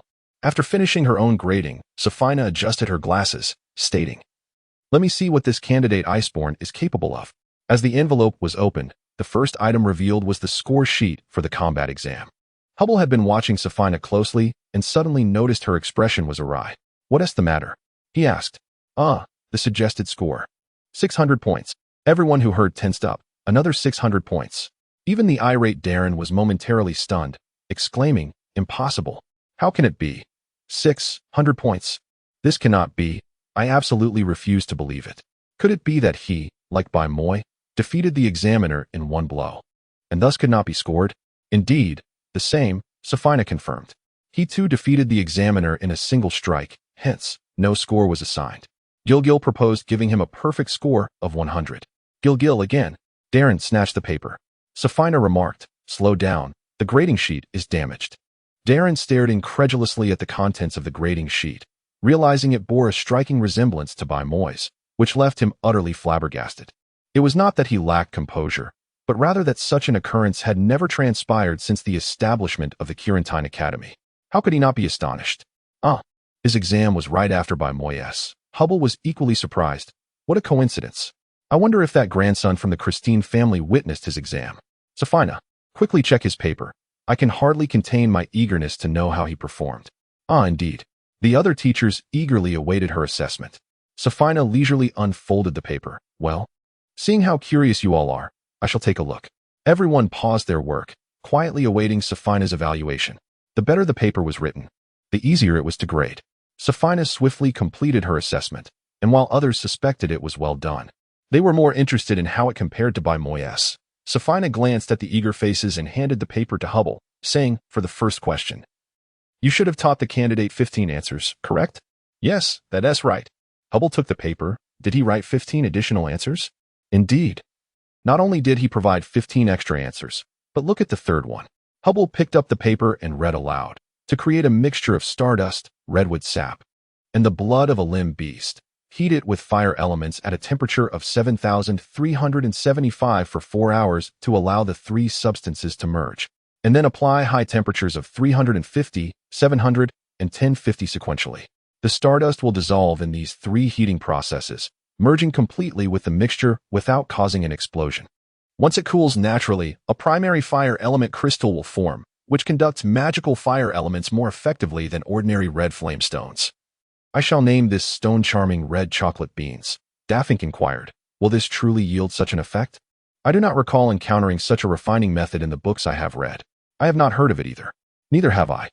Safina set down her iced coffee, remarking, he wrote, I shall name this stone charming red chocolate beans. This suggests that perhaps this is not a method gleaned from books, but rather the result of his own experimentation. Experimentation? A mere teenager? Darren shook his head vehemently. Impossible. How could a mere child conduct experiments with methods we are unaware of? Absolutely impossible. Safina sighed, shaking her head. Darren, it is indeed possible. You are too rigid and unimaginative. You seem to pigeonhole those children into a fixed mold, believing they must learn and strive to become high-ranking sorcerers or archmages to break free from the confines of their teachers and become independent individuals. To recognize that each of them is a playful and endearing sprite, brimming with potential novel ideas that they might spontaneously explore, is to embrace innovation, expansion, and the quest for knowledge, qualities inherent to children. I need no instruction from you. Clearly, Darn was incensed. If a child could discover new methods, what purpose would our presence as educators serve in the academy? We might as well allow those adolescents to teach us. The tanned instructor remarked, Darn, I too believe your perspective is rather antiquated, viewing students through a narrow lens. Did not Safina's grandfather, in his youth, also invent new spells? Genius, talent, and innate capability do not necessarily await recognition until one achieves fame. Darn had no retort to this, yet his dissatisfaction was palpable. Darn, you still fail to grasp the true purpose of teaching. Suddenly, an elderly figure adorned in a resplendent blue robe with white embellishments entered the room. It was Director Edith Chiaram of Kalanting Academy. Director, please sit. Do not stand on ceremony. Continue with your work, he said. Director Edith, a master of wind magic, addressed Darn. Darn, they speak the truth. Although you are among the finest educators in the academy, you have yet to comprehend the genuine essence of teaching. Abigail Darn stood there with utmost respect, both for the director and because he was the very teacher who had guided him from his entry into the academy to his current role as an instructor, having personally mentored him. Director Edith continued, Darn, the true aim of an educator in an academy is not merely to impart a vast array of spells or to instruct students in this or that. Rather, it is to broaden their thinking, to provide them with a direction that encourages self-directed learning and exploration. Otherwise, no matter how well you educate your students, they remain mere puppets. Yes, Director, I understand, Darn replied sincerely. Hubble clapped his hands and chuckled. The director certainly knows how to articulate. The director turned to him, saying, Hubble, you have put on some weight. Hubble's smile immediately faltered, prompting hearty laughter from everyone in the office. He shot a glare at the director and fell silent. Chapter 19. The king and his ministers on this tranquil night, beneath the serene moonlight, the enigmatic ice child stood at a distance atop a building outside the academy, gazing at the towering blue crystal spire that pierced the heavens at the center of the institution. Tomorrow marked the day of the results, and within the academy, there would likely be an opportunity to enter that tower once more. Not far to the north of Kalanting lay the royal palace of the Moonlit Empire, where the palace chambers remained aglow with light. King Adelite 17, the 61st monarch of the Moonlit Empire, sat at a long table with several esteemed ministers, deep in discussion. Among them were Duke Christian Chavalot of the Christian family and the current head of Kalanting Academy, Edith Chiram. After a moment of contemplation, the king inquired, "Have we identified the culprits behind the incidents?"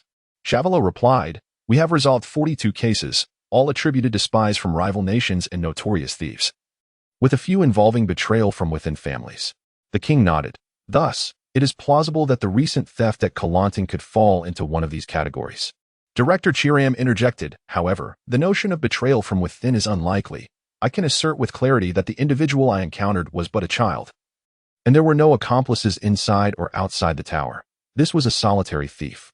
The captain of the Royal Guard suddenly suggested, "Could it be the work of the Gale Thieves Guild?" At this mention, several faces paled. The Gale Thieves Guild had risen to infamy 4 years prior, particularly thriving in the last 2 years. Their members were shrouded in mystery, and their thievery was boundless. 2 years ago, they wreaked havoc across several nations in the Western continent, creating chaos, even kidnapping a princess from one of the realms, a truly alarming feat. It was rumored that while the guild was not numerous, each member was exceptionally skilled, typically preferring to operate alone, with a maximum of 3 at a time. Many renowned thieves across the world aspired to join this guild, yet the means of entry remained elusive. One minister expressed concern, "If it is indeed the Gale Thieves Guild, we are in trouble." Although they have faltered at times, to date, not a single member has been apprehended. Chavalot concurred. "Captain Kasha makes a valid point. How could our grand empire be intimidated by such a petty band of thieves? This incident could also be the handiwork of rival nations. For now, these are merely conjectures. The matter of resolving this theft falls suitably to the Royal Guard and the City Watch. However, with no suspects apprehended and scant clues, the task may prove challenging." Kasha nodded. "We are still unaware of what exactly the thief aimed to steal. Without understanding their motive, we cannot proceed with further speculation. Yet, there is a threat of possibility he is but a child." Director Edith, with recent admissions at the Academy. "Could the thief have masqueraded as a candidate to infiltrate the institution?" "I share this concern," Chiram acknowledged.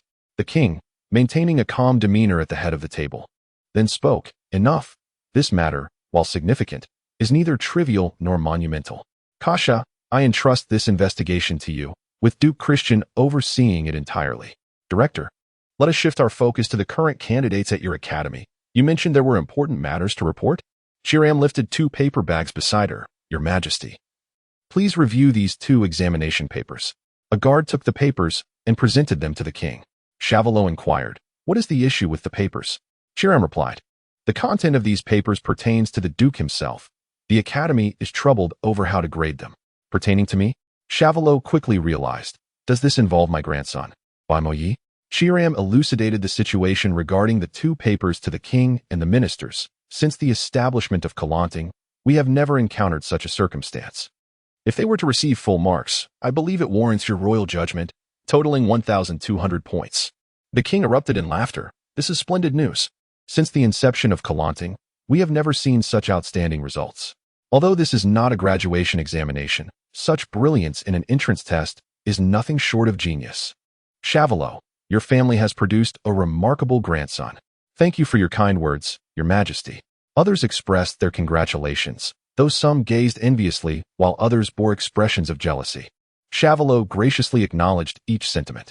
The king scrutinized the names on the paper bags. "It seems there is someone who can stand alongside the Empire's foremost genius. Who is this Celestine's child?" "I am uncertain," Chiram responded. "I investigated the application form he submitted, and the details therein were quite absurd, lacking any information regarding his lineage." One minister questioned, "Why would Kalanting Academy so readily allow an unknown individual to participate in the examination?" Chiram's expression darkened. "Are you suggesting something? Given the current likelihood that a thief may have entered the Academy disguised as a candidate, the laxity of your institution's oversight raises serious questions of management and potential dereliction of duty."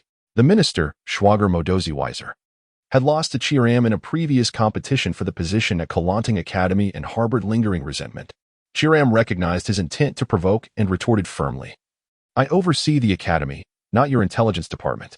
Kalanting has always been committed to admitting students from all nations, nurturing countless talented individuals, even those from remote Obscure backgrounds are welcomed, provided they possess the capability to gain admission. This has fostered excellent diplomatic relations between our empire and neighboring nations, a policy established by successive monarchs. This Ice child is merely a child of 10 or so, a dreamer eager to learn. Must we interrogate his identity as if he were a spy? Modozi was unyielding. Yet we cannot admit an individual of unknown identity without scrutiny. What if he harbors ulterior motives? What if he is from St. Bikia? Would that not be advantageous? If he hails from St. Bikia, nurturing him into a talent would enhance our empire's image in the eyes of others. Moreover, should anyone from St. Bikia contemplate a scheme against the Academy, the responsibility should fall to your intelligence department, should it not? Chiram, her white hair flowing, stared fiercely at him. Modozi faltered, momentarily rendered speechless. Enough, dear ministers, let us not quarrel over this trivial matter. Can a mere child truly disrupt the heart of our grand empire? The king intervened, soothing the tensions between them. Modozi, still somewhat dissatisfied, remarked, I believe Kalanting Academy has acted somewhat hastily. At the very least, the teacher who allowed this candidate to sit for the examination should be held accountable. Another minister urged, Oh, Schwager, why escalate this minor issue? Chiram discerned that his insistence was not genuinely about the student, but rather a personal vendetta, and suddenly, with a smile, she replied, Very well, pursue the matter if you wish. I shall not hinder you. Modozi was taken aback, not expecting such acquiescence to his entanglement, and asked, What do you mean? Chiram clarified, Let me be clear. The teacher did inquire about this student's identity, but Ice Child claimed to be an orphan, unaware of his parents' identities. Yet that should not suffice for him to sit for the examination. Are we to believe such a flimsy excuse? Modozi retorted. Then pursue accountability as you see fit. Chiram stated coolly, For the teacher in question is Chinsafina. I certainly will. Modozi was stunned, unable to continue his argument. Laughter erupted around the table. Even the king joined in. Kasha burst into laughter, exclaiming, Ah, so she is the esteemed Lord Schwager's niece. Director, your maneuver is truly remarkable. Montesivizar was so infuriated that he struggled to articulate a response. Schafaldo interjected, Enough. Every time you meet, there is bound to be a quarrel. If this continues, His Majesty will genuinely be displeased. Schwager, it is fortunate that this is merely a small meeting convened by the Emperor. A jest among us suffices, however. If this escalates to the council chamber and becomes known to all the ministers, you will find yourself in a predicament. Seated nearby, the 17th observed their lively banter. These individuals were not only his subjects, but also comrades with whom he had fought during his princely days. Thus, he could afford to watch their antics with amusement. He recognized that while some of them appeared to harbor conflicts, when it came to an actual royal council, they each transformed into formidable and diligent officials. Chapter 20. The renowned academy at long last. The day of the results had arrived. Some gritted their teeth, others wept, some stamped their feet. While a few managed to maintain a semblance of calm, many approached the announcement board, closing their eyes in fervent prayer before daring to open them. Outside each academy entrance, for large posters were affixed, and nearby shops displayed the admission lists as well. Countless individuals clustered around the boards, scrutinizing for their names. Yet the first to catch their attention were the two most prominent names, Kristen Bimo and Celeste Bingzixi. With a staggering total score of 1,200, they surpassed the third place. Dolores K. Selt, by a remarkable 211 points, a discrepancy that left many in shock. Cornelia, Irina exclaimed, her voice trembling as she pointed at the list. Cornelia finally managed to squeeze through the crowd to see Bingzixi's name, and she froze in disbelief. 1,200 points, no. It can't be. Wine had already pushed into the throng, typically indifferent to the top rank, focused solely on locating his own name. Upon hearing Irina's shout, he glanced up to see the two names at the top. 1,200 points. Is that kid really that impressive? Irina sighed. Cornelia, with a crestfallen expression, remarked, So that's why he wouldn't acknowledge me. He looks down on us. Wine gritted his teeth. I wanted to befriend him. But he is just like those who consider themselves superior. You needn't be upset over such matters. If he ignores us, we shan't bother with him either, Cornelia said, attempting to reassure her. Irina consoled her as well. Don't be disheartened. There's nothing to be sad about. You are the mayor's daughter and a distinguished noble of the empire. That boy is no match for you. Let us find our names. Cornelia cast aside her worries and hurried to search for her name on the list. Among the crowd, emotions ran high. Many failed to find their names and begrudgingly searched again, determined to see their names in print. "Ah, I found it," Irina exclaimed, bouncing with joy. Cornelia too discovered her name, and they embraced in celebration before turning to Wine, who was in a state of panic, sweating profusely as he meticulously searched through the rows of names. He felt a flicker of hope upon seeing a name similar to his, only to be disheartened upon realizing it was incorrect. His frustration mounted, and he felt utterly tense. Cornelia and Irina shared in his anxiety, as the third list was nearly complete, yet his name remained absent. 36251, 36252. Irina wondered aloud. Could the Academy have mistakenly recorded that candidate number for Kate Wine? Cornelia shook her head in distress. As they approached the end of the list, Wine suddenly shouted, "Here it is. Haha, I found my name. Oh my goodness, I found it." Cornelia and Irina looked over, and indeed, it was Kate Wine's name, with the correct candidate number. The three of them embraced joyfully, oblivious to the gazes of onlookers. "We're finally entering Ting together. Hooray." They exchanged high fives. "Don't get too carried away," Irina said, placing a hand on his shoulder to temper his excitement. "We should hurry and register at the school, pay our tuition fees, and secure a good dormitory. Yes, there's an orientation tomorrow. Let us move quickly." Wine was the type to act decisively, pulling the two girls through the throng. As the crowd at the registration desk grew, students presented their admission tickets and identification cards, paying a fee of 550 gold to receive their student ID for Ting Academy. This fee was not for tuition but covered living expenses and miscellaneous fees for the year. While it was considerable for an average person, it was not exorbitant. Those facing financial difficulties need not panic. The Academy offered suitable jobs to help offset tuition costs, often accompanied by a modest salary.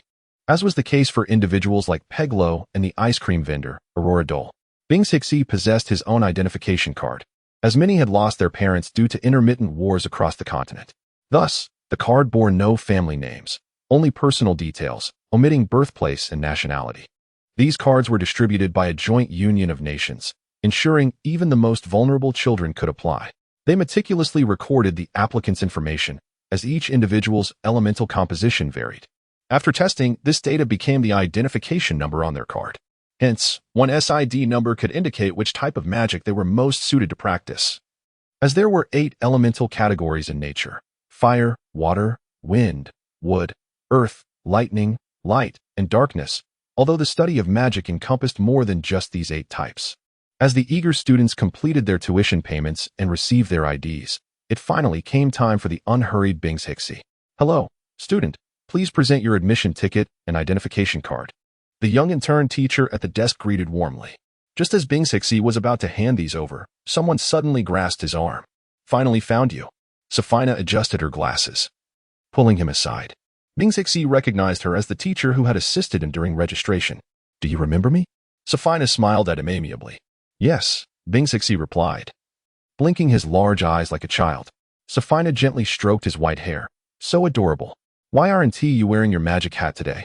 "I scored first, so I'm rewarding myself with a new hat," Bingshixi replied, his smile innocent yet deceptive, for he knew how significant that old, tattered hat truly was.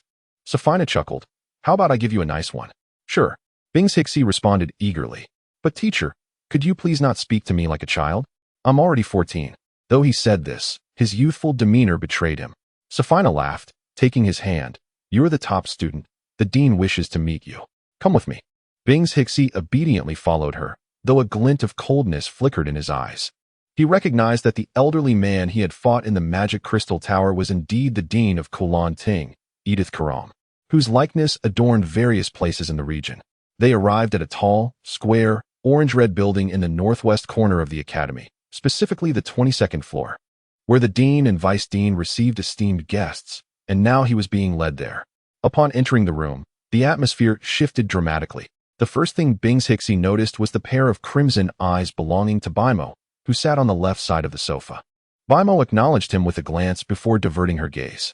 Bingshixi then saw the aged hands of the benevolent Dean Karam, who gently placed a hand on his small shoulder, inviting him to sit beside Bimo on another single sofa. "Child, do not be shy.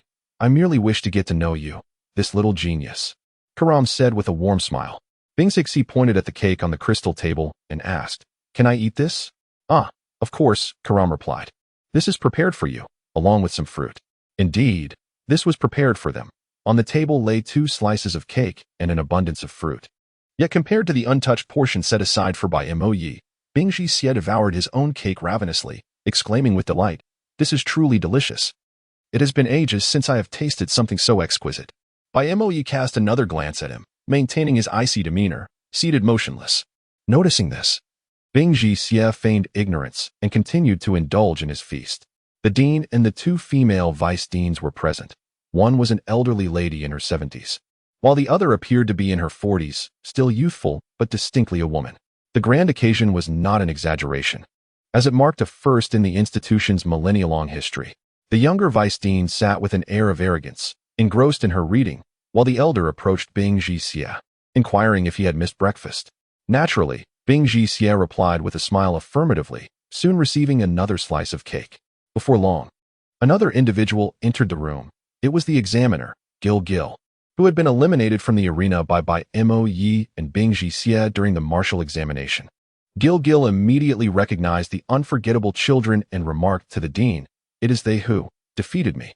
He expressed his dismay over his failure, yet held admiration for the 2 youths. Dean Kailam chuckled, observing Bing Ji Xie still enjoying his food, and chose not to comment. After finishing his cake, Bing Ji Xie turned to the fruit, appearing as though he had been starved. Only after he had finished did Sophia present him with a napkin. Indeed. Bing Ji Xie nodded in affirmation. Meanwhile, Bai Mo Yi, displaying a more courteous demeanor, addressed the dean, "May I ask, Dean?" albeit with a somewhat distant expression. Dean Kailam responded, "You are both remarkable young individuals. Not only did you score 600 on the written examination, but your performance in the martial test compelled the teachers and me to grant you full marks. I am curious where you studied prior to your arrival here." Although this question was directed at both, it was primarily aimed at Bing Ji Xie, as Bai Mo Yi's educational background and mentor were quite apparent. With a smile, Bing Ji Xie replied, "I studied under Grandpa Darn, Abigail Darn." Everyone paused, recalling the dean's disciple, the current instructor at the academy, Abigail Darn. For many shared the same name. Dean Kailam was taken aback, but quickly dismissed the notion that it could be his own disciple, inquiring, "Who is he? Is he your grandfather?" Bing Ji Xie shook his head, "No." "Then how is he related to you?" Sophia recalled the name, remembering that Bing Ji Xie had written it on his application form. "Are you referring to that deceased stranger grandfather mentioned on the registration form?" "Yes." Bing Ji Xie smiled and nodded. "Sister, your memory is truly remarkable." Chin Sophia, at 27, felt a surge of joy at being addressed as sister. Chapter 21. The deception of Bing Ji Xie. Qilam pondered for a moment before continuing his inquiry. "Are you truly an orphan, having lost your parents at a young age?" Bing Ji Xie reflected briefly and replied, "I do not know. I have never seen them. Perhaps they have long since passed away." "What a pitiable child," the elderly vice president said, gently grasping his hand and caressing his head. "How did you grow up? Who raised you?" After a prolonged silence, Qilam finally grasped the essence. "So you spent your childhood with Grandpa Darren, and everything you have learned was taught to you by him?" "Indeed," Bing Ji Xie nodded. Although the directors and teachers found this tale peculiar, it was not entirely implausible. There are indeed many parentless orphans in this world, and the notion of a kind-hearted, solitary elder taking one in and educating him was not unheard of, though they had never encountered a figure by the name of Abigail Darren. Sophina inquired further, "Do you have any other acquaintances, perhaps uncles or aunts, like friends or neighbors?" Bing Ji Xie shook his head. "I lived in a forest, without neighbors. After Grandpa Darren passed away, I left that place. I remember he died 2 years ago." "Oh, what have you been doing these past 2 years? You were only 12 then. How did you survive? Did you meet any kind-hearted individuals?" Qilam asked. Bing Ji Xie smiled and replied, "I wandered, doing chores for others in exchange for money. Some uncles deceived me, promising payment for my work, but ultimately chasing me away without even offering me a meal. I detest them." A pang of sorrow struck Sophina's heart as she contemplated the hardships endured by a 12-year-old child left to fend for himself in the world. It was a miracle he had managed to survive thus far, and yet he smiled, as if his experiences were merely part of a normal life. The others were equally moved, with Gil shedding tears of sadness. Bing Ji Xie continued, "While I was wandering, I heard others mention that Kelanting Academy offers a wealth of knowledge. After completing my studies here, I would no longer have to live as a vagabond. So I came. Now I can finally study here. How wonderful." The elderly vice president responded, "Indeed, you need not live as you once did. Here, you can eat and reside in peace. By the way, You surely do not have the funds for tuition, do you? Shortly, I will have the grandmother assist you in filling out a form to waive your fees. And you can also perform some simple tasks to earn a bit of pocket money. Consider it a means of self-improvement. Is the tuition 550 gold coins? Bing Jixia inquired, retrieving a bag from his back, which he then poured onto the table, revealing a bounty of gold coins, counting them one by one. The teachers were taken aback. How could a mere child, not of noble birth, carry such wealth? Bing Jixia countered with a slight smile, then looked up at the directors and teachers, stating, these coins were won in a betting match a few days ago, correct? His final question was directed at Baimoy. The teachers were surprised to discover that Baimoy was involved. They turned their gazes toward him, curious. Baimoy glanced at Bing Jixia's beaming expression before confirming, yes, he won 1,000 gold coins. Thus, I have the funds for my tuition. So there is no need for the directors and teachers to worry. Bing Jixia beamed, his smile radiating pride in his achievement. With Baimoy's affirmation, there was no doubt regarding the 1,000 coins he had won, though the teachers remained curious about the circumstances of his victory. At that moment, Qilam posed another question, delicately inquiring where Bing Jixia had been on the day of the theft at the Blue Crystal Tower. Of course, he did not ask so directly, but rather approached the subject with concern. Bing Jixia, aware of Qilam's intentions, acknowledged the possibility that the thief might have infiltrated the academy disguised as a student. However, he had already prepared a countermeasure. I was reading in the inn. It was quite unfortunate. The innkeeper's pet, a snake, wandered into Miss Cornelia's room, which frightened her terribly. Later, we discovered that the snake was harmless. The staff, wishing to apologize, treated us to an abundance of ice cream. I wondered why that snake did not come to my room. I heard the ice cream there is delightful. Qilam felt relieved, evidently pleased that Bing Jixia could provide such clear evidence. As far as I understand, you all are exceptional students. I believe you will excel even further at the academy. Tomorrow, there will be a welcome assembly for new students. It is customary for the top 3 students to deliver speeches, simply sharing their ambitions and efforts at the academy to inspire themselves and their peers. I refuse, Baimoy interjected suddenly. The teachers were taken aback, questioning, why? The younger female vice president glanced at Baimoy before returning to her reading. Qilam replied, yes, you may decline. And the academy will not pressure you. But why? Is there a specific reason? I dislike it, Baimoy stated flatly. The teachers were momentarily stunned. This sentiment echoed Bing Jixia's thoughts. Bing Jixia added, if I were to speak on stage, everyone would recognize me, which would be quite bothersome. I believe it would hinder my ability to concentrate on my studies. Baimoy chose not to share his reasons, but regardless of his motives, it seemed that avoiding the stage was his desire. The teachers understood, as Bing Jixia mentioned, such a situation could indeed bring many inconveniences. However, many students had longed for the opportunity to speak on stage, often revising their speeches repeatedly to perfect them. It was rare for students to outright refuse as these two had. The elderly vice president chuckled as he approached Safina, patting her shoulder. You were much the same. You also declined to speak at the enrollment assembly when you ranked first. Safina smiled, observing the 2 children. Qilam remarked, since you both are unwilling, the academy will not compel you. Shortly, I will have a teacher escort you to your dormitory. Baimoy, you must reside at the academy. You are aware this is a rule of Kalanting. Indeed, Baimoy nodded slightly. Bing Jixia and Baimoy placed their belongings on the table. Safina smiled at Bing Jixia, asking, have you finished your meal? Shall I take you to your dormitory? Oh, that sounds good. What about you, Bing Jixia? I'm just finishing my last piece. Bing Jixia took a bite of a fruit, then took her hand, looking thoroughly content. Let us go. I still do not know the way. This place is too vast. Safina chuckled. You forgot your pouch. Oh, I forgot. Bing Jixia accepted the pouch containing 450 gold coins from her. Thank you. Chapter 22. The 13 Schools of Magic. The dormitory building of the academy is vast, accommodating not only students, but also faculty members. With nearly 1 million students residing here, Kalanting resembles a city within a city. As Professors Chun and Safina ascended the stairs, students frequently greeted Safina, and upon noticing the small figure accompanying her, many inquired whether he was a new student. Naturally, these students were all boys, as this was the male dormitory area. Bing Jixia was led to the 7th floor, where rooms were shared by groups of 4. According to the academy's regulations, to facilitate the learning of freshmen and lower-year students, some dormitories were arranged to house both senior and junior students together, though this was not an absolute rule. The arrangement was not determined by the subjects studied. Rather, It was believed that understanding various professions would greatly benefit the students.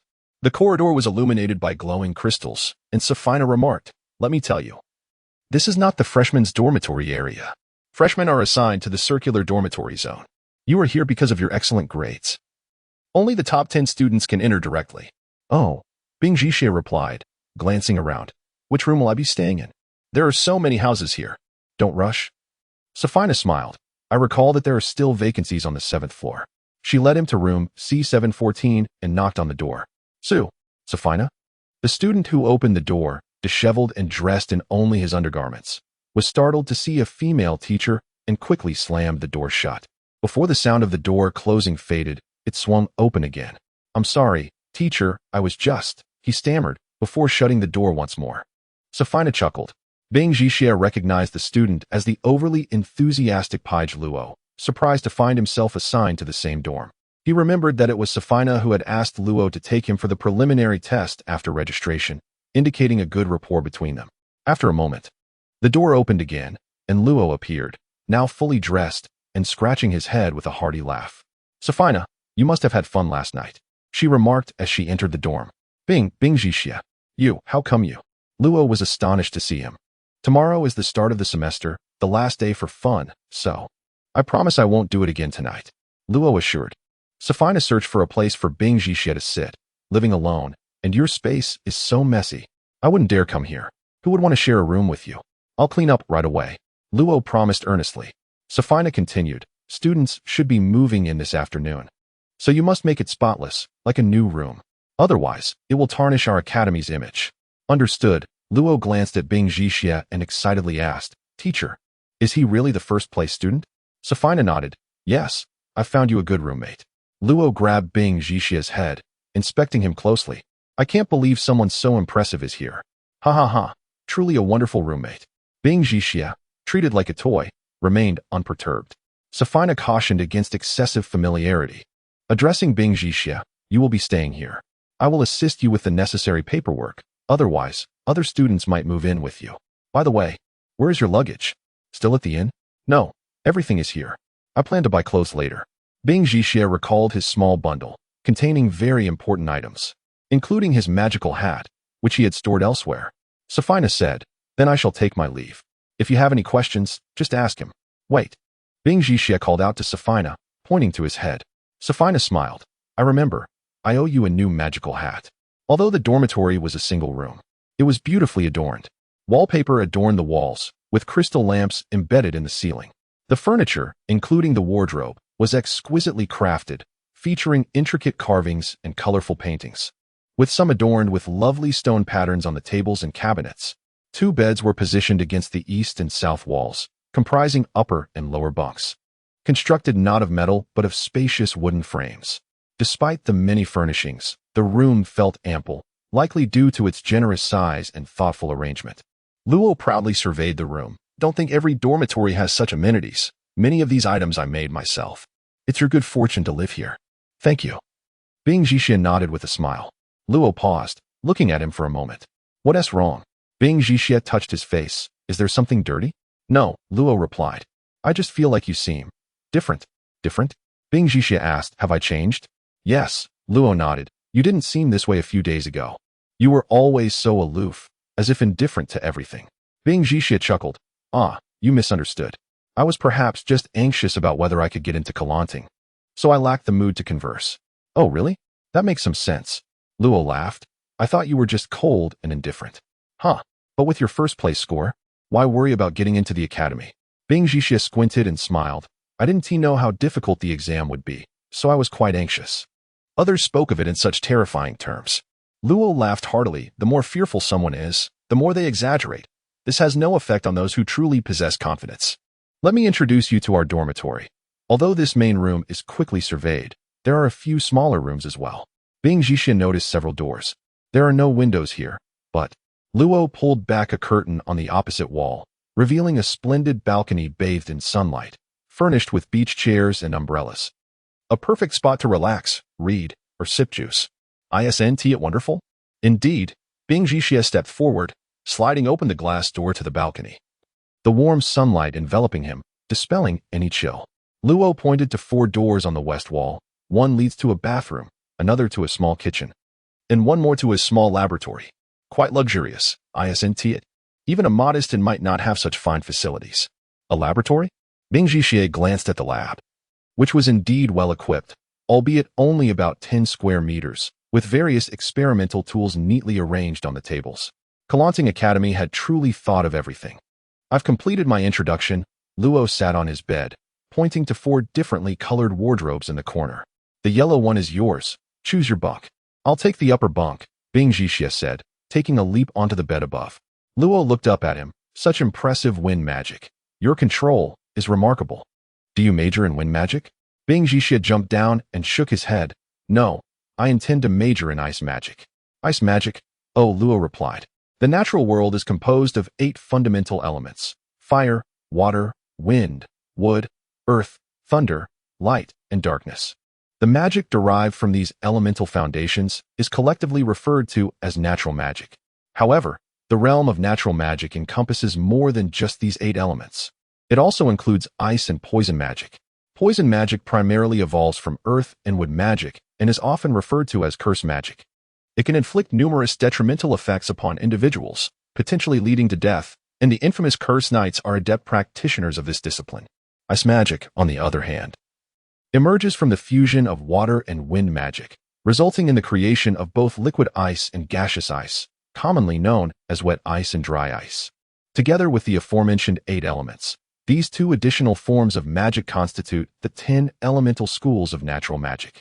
In addition to these 10 elemental magics, there exist 3 other categories of non-elemental magic. The attribute-less magic, which is primarily driven by pure magical energy, the spatial summoning magic, which revolves around space manipulation and hyperspace summoning, and the mind control magic, which is governed by mental prowess. Thus, the 13 principal categories of magic are established: fire, water, ice, wind, wood, poison, earth, thunder, light, darkness, attribute-less, spatial summoning, and mind control. Luo understands that there is no hierarchy of strength among these 13 schools of magic. The efficacy is entirely dependent on the practitioner's capability. Nevertheless, from a foundational perspective, the primary 8 elemental magics are more accessible and easier to master. As for ice magic, it seems you have evolved it from wind-based gaseous ice, Luo remarked. Indeed, Bing Jixie nodded, inquiring, and what about you? I recall you enjoy being asked such questions. Luo chuckled heartily. You remember correctly. I have declared my ambition to become a courageous knight, and my elemental affinity leans towards thunder. Thus, I aspire to be a thunder knight. The thunder knight, much like the curse knight, holds a prestigious title, sharing the same echelon as the mage. Bing Jixie replied, that is quite a distant dream. Poppycock. Who says it's distant? I shall surely succeed. Luo confidently rose, only to inadvertently bump his head against the overhead bedboard, causing him to exclaim in pain. Haha, what level are you at now? Luo sheepishly scratched his head. I'm an apprentice chapter 23, 2 new roommates within Kelanting Academy. There exists a bustling marketplace, a testament to the Academy's vastness that has prompted numerous merchants to establish their shops within its grounds, providing convenience to students while generating profit for themselves. The enthusiastic Piglo led Bing Jixie to this vibrant hub to procure fresh garments and essential supplies. Due to the influx of new students, the commerce here was unusually thriving today.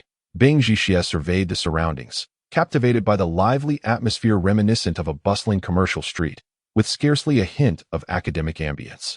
A casual glance revealed even a shop selling women's undergarments, and to his surprise, a bank as well.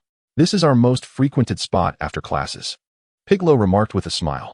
A few shops are specifically set up by the Academy to cater to students, trading items from students and reselling them to others in need. I often come here to exchange a bit of pocket money. How convenient. Bing Jixie replied. Upon arriving, Piglo halted in front of a shop, and to Bing Jixie's astonishment, it turned out to be a weapons store. Though they had intended to purchase daily necessities, they found themselves here instead. Seeing Piglo eagerly dash inside, Bing Jixie had no choice but to follow suit. The interior was brimming with an array of weapons, knives, guns, swords, halberds, axes, sickles, and forks, everything one could imagine. Piglo stood mesmerized before a glass display case, examining each item with rapt attention. Noticing a few other customers browsing, Bing Jixia sought a nearby table to rest. Reluctant to dismiss Piglow's good intentions, he approached to take a look. Piglow pointed to a staff crafted from beast bone, adorned with magical runes and gemstones, exclaiming, "What do you think of this one? I find it quite impressive, albeit a tad pricey." Bing Jixia glanced at the price tag, which read 65 gold coins, roughly a month's wage for an average family. "Indeed, it is expensive. Let us explore other options," he suggested. Piglow resumed his inspection of various magical staffs. "We should prioritize purchasing daily necessities first," Bing Jixia insisted. Perplexed, Piglow inquired, "Isn't this what we're doing?" Bing Jixia blinked in confusion, clarifying, "I meant items like clothing, blankets, towels, and soap." "Don't worry," Piglow chuckled. "The Academy provides new blankets, towels, soap, and even toothbrushes and toothpaste. We can purchase clothing later. After all, the tuition fee of 550 gold coins is not to be squandered." "Ah, I see," Bing Jixia acknowledged. Piglow continued to gaze into the display, inquiring, "What type of staff do you prefer? A longer one or a shorter one that might suit you better?" "I do not require a staff," Bing Jixia replied. Piglow was taken aback, looking up at him incredulously. "You are a mage and do not use a staff?" Bing Jixia laughed softly. "That item can become quite burdensome." Piglow nearly fell over from disbelief, astonished that someone would forego such an essential tool for a mage. A well-crafted staff resonates with elemental forces, enhancing the user's abilities. A quality staff can amplify a mage's power significantly, allowing for feats that would otherwise require much more magical energy. If you find it cumbersome, you might consider a smaller staff. Look at this one. It is nearly the length of a short sword and quite lightweight, easy to carry in hand or stow in a bag. The shopkeeper approached, his smile suggesting successful dealings with other patrons earlier. "Indeed, that would alleviate the burden," Piglow agreed. Bing Jixia shook his head, gesturing towards the display. "Please hand me that dagger." "This one." The shopkeeper retrieved the dagger and presented it to Bing Jixia. He drew it from its sheath, showcasing it to Piglow. "Now I have a weapon."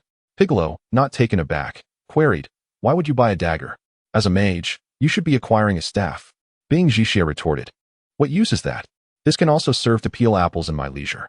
Piglow slapped his forehead, closing his eyes in exasperation. "I am truly at a loss for you." Bing Jixia smiled.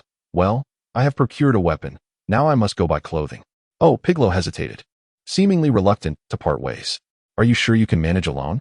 I wish to remain here a while longer. Here, take the key and find your way." Once outside the shop, Bing Jixia's smile faded, reverting to his usual calm demeanor as he strolled along the street, swiftly gathering all necessary items. Piglow waited until the shop emptied before pulling the shopkeeper aside, asking, "Hey, has that gun been sold yet?" The shopkeeper replied, "Why inquire when you lack the funds to purchase it? Come on, just tell me if it has sold." Piglow implored. The shopkeeper sighed. "You might as well forget about it. You'll likely never afford it. Consider acquiring another." He gestured towards a decent piece priced at 3,000 gold coins. "No, I want that one," Piglow insisted firmly. The shopkeeper shook his head. "What can I say? How much do you currently have saved?" 207 gold and 45 silver coins, Piglow lamented, feeling deflated. The shopkeeper sighed again. "You cannot even afford the 3,000 coin gun. I assure you, I will not hold it for you. If someone else expresses interest, I will sell it immediately." "Please," Piglow pleaded, "keep it for me. I will certainly buy it. I have my heart set on that one." "Not happening," the shopkeeper retorted. "Who knows when you'll have the funds?" In despair, Piglow asked, "Could I at least see the gun again?" The shopkeeper instantly shook his head. "No way, you've seen it already. Why bother again? Just one more look, please," Piglow implored, his expression one of utter desperation. Yet the shopkeeper remained unmoved. "Absolutely not. Such a fine item must be concealed. I've stowed it safely at home, not daring to bring it out casually. If you wish to see it again, you must buy it. I am prepared to purchase it," Piglow exclaimed. The shopkeeper extended his hand. "Then show me the money." Piglow, in frustration, let his head fall against the glass counter. "Hey, don't damage my display. Are you buying or not?" The shopkeeper scoffed. Returning to the dormitory, Bing Jixia noticed Piglow dejected and unusually somber, a stark contrast to his usual demeanor. "What is the matter?" he inquired. Piglow shook his head. "Nothing, let us go eat." Just then, a knock sounded at the door. New roommates had arrived. Piglow opened the door, revealing two individuals laden with bags. "Hello, hello." Piglow warmly assisted them with their luggage, stating, "The blue and green wardrobes are empty. Feel free to choose one." "I'll take the blue one," responded one of them, whom Bing Jixia recognized as Wayne, one of Cornelia's companions. Wayne casually tossed his belongings into the cabinet and quickly introduced himself. "Hello, I'm Kate Wayne, but you can just call me Wayne." The other individual, with emerald green hair and strikingly bright eyes, exuded an air of elegance. Clad in a loose, exquisite robe, he meticulously arranged his belongings before turning to Piglo. "Greetings. I am Carol." "I am Piglo," Piglo replied. "Who is that?" Carol suddenly pointed towards Bing Jixia, who was reclining on the upper bunk, engrossed in a book. Wayne, having overlooked the presence above, exclaimed in surprise, "Bing Jixia, you are here too." "Bing Jixia?" Carol chuckled. "What a coincidence to share a name with the top scorer of the entrance exam." "Indeed, it is him," both Lo and Wayne replied simultaneously. "Ah, greetings. I am Carol," she said with a bright smile, extending her hand in a gesture of camaraderie. Ice Jixia reciprocated with a grin. "Hello, I am Ice Jixia. Celeste Ice Jixia. How are Wayne and Cornelia faring?" Wayne, taken aback by this unexpected friendliness, stammered, Yes, they are. Well, doing all right." Ice Jixia teased. "If you are here, surely they must be fine." "Of course." Wayne began, sensing something amiss, retorted, "What do you mean by that?" "Just because I am here. They must be fine." "Do you know me?" Lo and Carol both laughed. Lo inquired, "Are you acquainted with Ice Jixia?" "Yes. We met a few days ago while staying at the same family inn." "This guy is rather aloof and appears quite disdainful," Wayne replied, his expression one of indignation. No, Lo interjected. Ice Jixia was merely anxious about the exam, which made him seem reserved. He was the same when I met him. Wayne cast a skeptical glance at Ice Jixia. "Is that so?" Ice Jixia nodded with a smile. "I apologize for the misunderstanding. Would you mind calling Cornelia and Irina out for lunch later?" "It's on me." Wayne chuckled. "Of course it's on you. Having won 1,000 gold coins. You ought to treat us to a grand feast." 1,000 gold coins? Lo exclaimed. "Do you truly possess such wealth?" Ice Jixia replied, "After paying my tuition, I still have over 400 left." "Oh," Lo's eyes gleamed with a mixture of disappointment and envy. Noticing this, Ice Jixia asked, "Do you find yourself in need of money?" No, not at all," Lo replied with a smile. "My family isn't particularly affluent, so I suppose I am just a tad envious." Chapter 24. The Trial. The dance of air and ice. The night was tranquil, with gentle moonlight cascading through the balcony, illuminating the floor of the room. A soft breeze fluttered the half-drawn curtains, revealing a figure seated behind them. At this late hour, Ice Jixia lay alone on a lounge chair on the balcony, gazing into the distance at the twinkling lights of the academy, seemingly struggling to drift into slumber. A soft footfall approached, and the sliding door to the balcony was opened and then closed partially.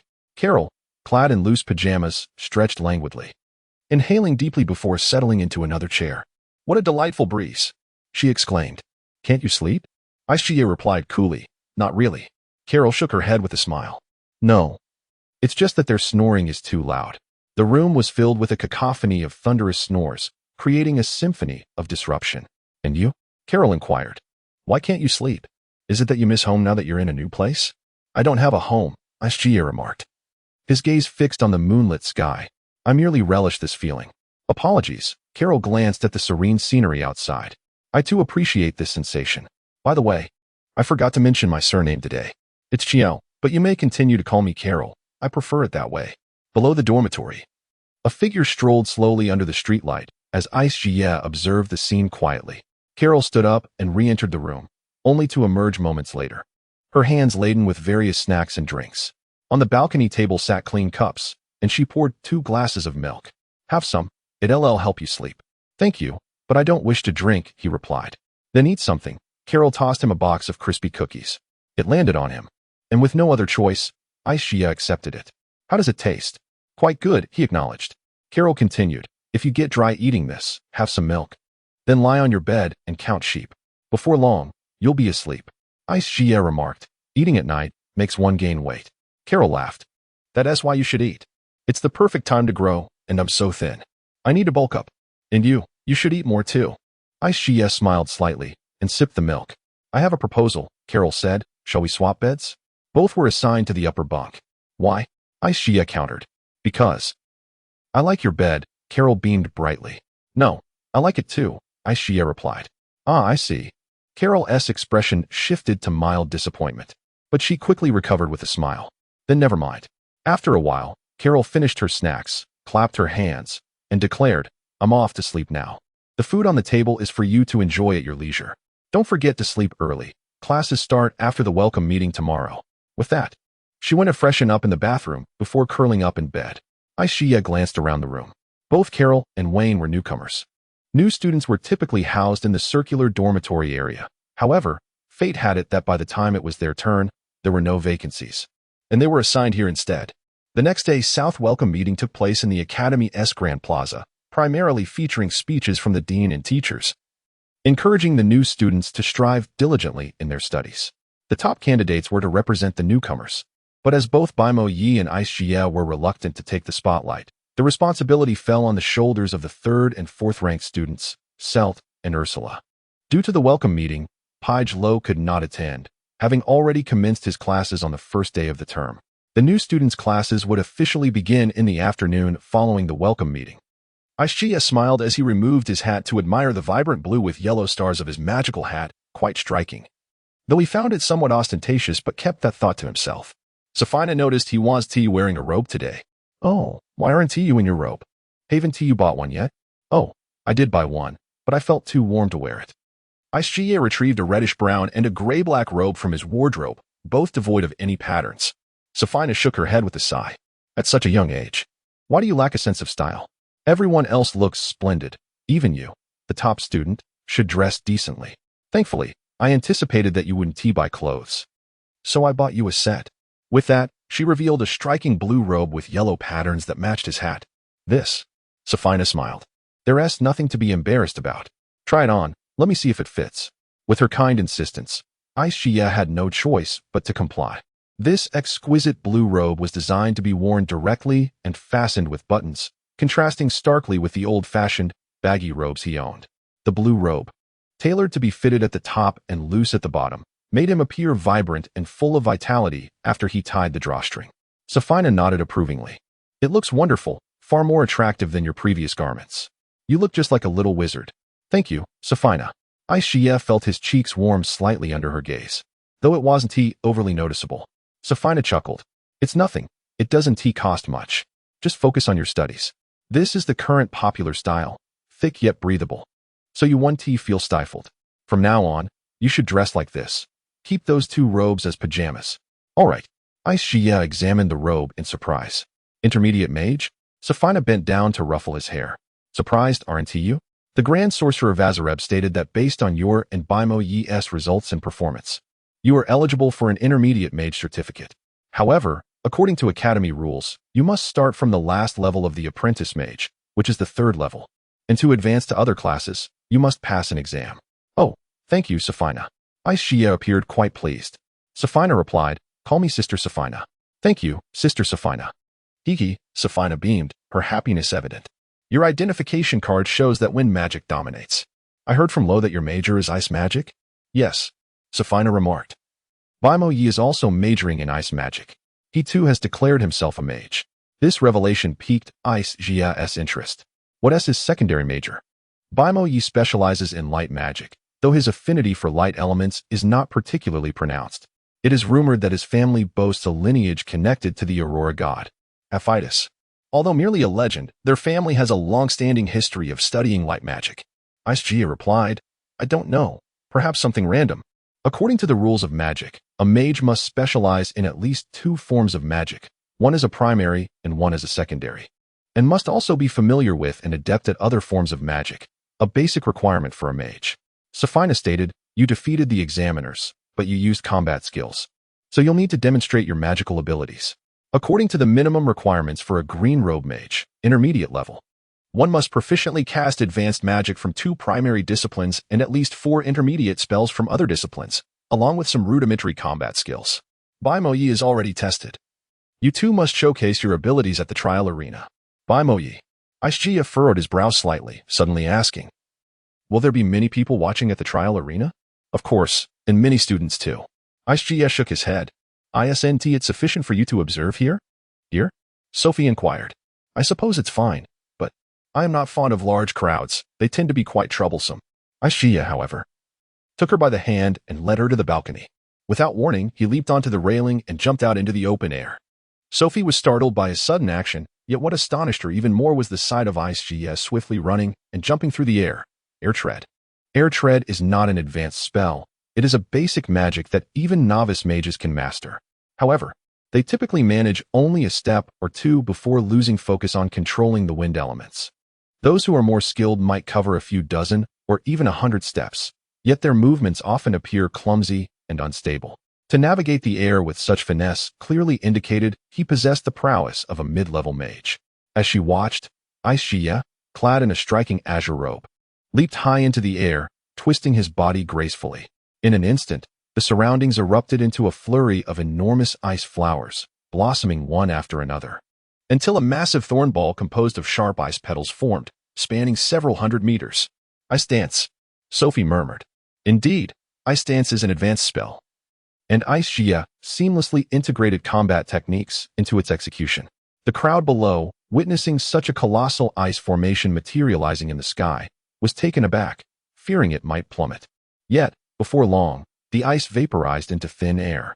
With a powerful air tread, he soared high, surpassing the highest point of the dormitory building. Reversing his direction, he descended like an arrow, landing directly onto his dormitory balcony. Though his descent was swift, he touched down with remarkable grace, the elements of wind dancing around him. Chapter 25. The enthusiasm of Safina. The icy figure of Bing Zixia descended upon the balcony. Safina remarked, "You are truly remarkable. Your mastery of wind and ice magic is quite impressive. Though you have not cast 2 advanced spells, your technique in air tread is commendable, and your control is excellent." Bing Zixia grinned widely in response. Safina glanced at the magical clock in her dormitory. It was already 11:40. Nearly mealtime. "Come to my place for lunch," she invited. Safina lived in a single apartment not far from the academy. Although the academy provided accommodations for teachers, personal preferences allowed them to reside elsewhere. As it was a single apartment, it was expected to be solitary. Bing Zixia noticed no one else in her home. Safina prepared beverages for him to enjoy while she busied herself in the kitchen. The living space was modest, consisting of a single room and a living area, with several bookshelves filled with tomes. Bing Zixia perused the titles and selected the development of magic and the transformation of world history to read leisurely. Safina brought out dish after dish to the dining table and, noticing his engrossed demeanor, refrained from interrupting him. After a while, she called, "Come eat. We have pasta, steak, soup, and some desserts. It's rather simple. I hope you like it." Bing Zixia inhaled the aroma appreciatively, exclaiming, "It smells wonderful. My stomach has been growling." "So I shall not be polite, Sister Safina. Make yourself at home. There is no need to be so formal," she replied, delighted to see him devour his meal with gusto. He quickly finished his portion, prompting Safina to offer him her steak. He smiled bashfully and dug in eagerly. Safina picked up the book Bing Zixia had been reading and inquired, "Do you enjoy history?" "Yes," he replied simply. "The City of Wind," he remarked, pointing to the page he had just read. Safina laughed. "Only those who study the evolution of ancient magic would be interested in such a book. Can you truly comprehend it?" Bing Zixia shook his head. "I just enjoy the stories within." "Sister Safina, may I ask you a question? Why are you so kind to me?" "Is it so? I find you adorable," Safina chuckled. A knock echoed at the door. Safina peered through the peephole before opening it. "Asking what brings you here?" "I came to see you and improve your dining options," replied a male voice. Bing Zixia instinctively looked up to find it was Dway Hubble, the teacher of the local magistrate. "Enough of your nonsense. Your mouth is as troublesome as ever. Hurry in," Safina urged, pushing his plump form inside. "What delicacies have you brought?" "Lobster, hairy crab, and a few other odds and ends," Hubble replied, placing his bounty on the table. He leaned toward Bing Zixia. "Little one. You must be Bing Zixia. Do you remember me?" Yes. Teacher," he stammered. "Don't scare him. You're making him lose his appetite," Safina interjected, handing Hubble a set of utensils. Hubble began to unpack his takeout, saying, "I knew you would skimp on the food, even with guests present. Don't hold back." "Little one, I'm thrilled you came in first place." Safina, while eating, remarked, "Why are you so pleased about his achievement?" "It's a typical case of envy towards the talented. Their family's success is a glory to the empire. If you're jealous, just marry your current girlfriend and have a child." "Enough of that. She has already gone," Hubble replied. "I'm not jealous. I'm just glad that someone can stand alongside the 5 great families." "Hey, kid, you look splendid in that outfit. Far better than what you wore on exam day." Hubble complimented Bing Zixia. Bing Zixia shyly replied, "Teacher, This was a gift from Sister Safina. Sister Safina? Hubble turned to Safina, then back to Bing Jixia. Why do you call her sister and me teacher? No, you can't call me teacher. Uncle. Bing Jixia hesitated. Safina burst into laughter. Hubble, feigning annoyance, said, Uncle, why do you call her sister, but me uncle? Are you biased towards women? Enough, he-s just a child. Don't take it to heart, Safina said. You're over 30. Stop pretending to be young. Hubble was momentarily speechless, his frustration turning to silent consumption of his meal. After lunch, Hubble, with a grim expression, turned to Bing Jixia and said, Do you know how I earned the title one who sits with the devil? You must call me brother, or I shall crush you. Bing Jixia, slightly intimidated, finally called out, Chubby brother. Hubble banged his head on the table. Why can't you say what I wish to hear? Because you are an annoying person, Safina retorted.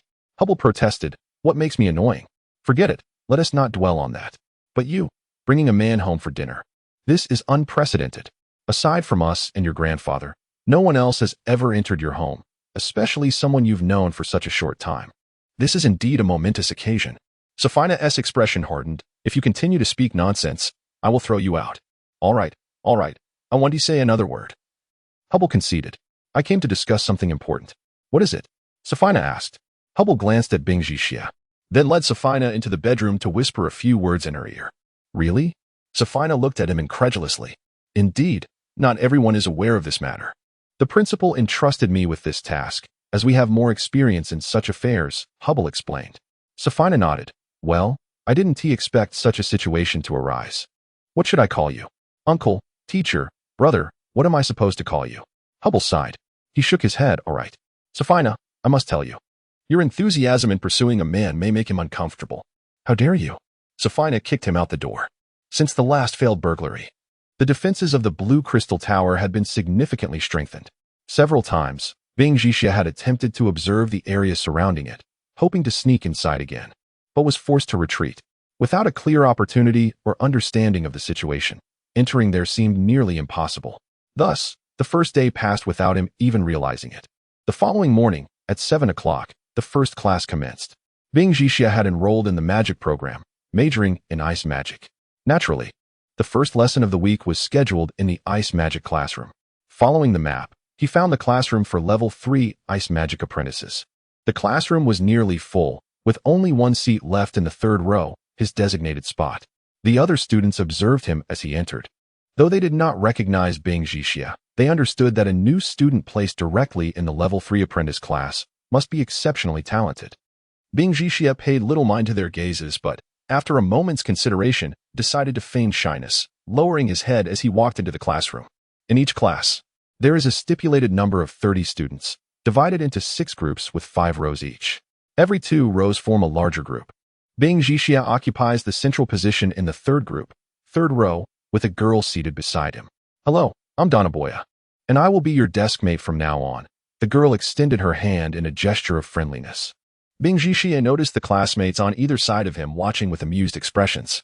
As he grasped her hand, he began to speak, but before he could finish his sentence, he felt a chill in his hand.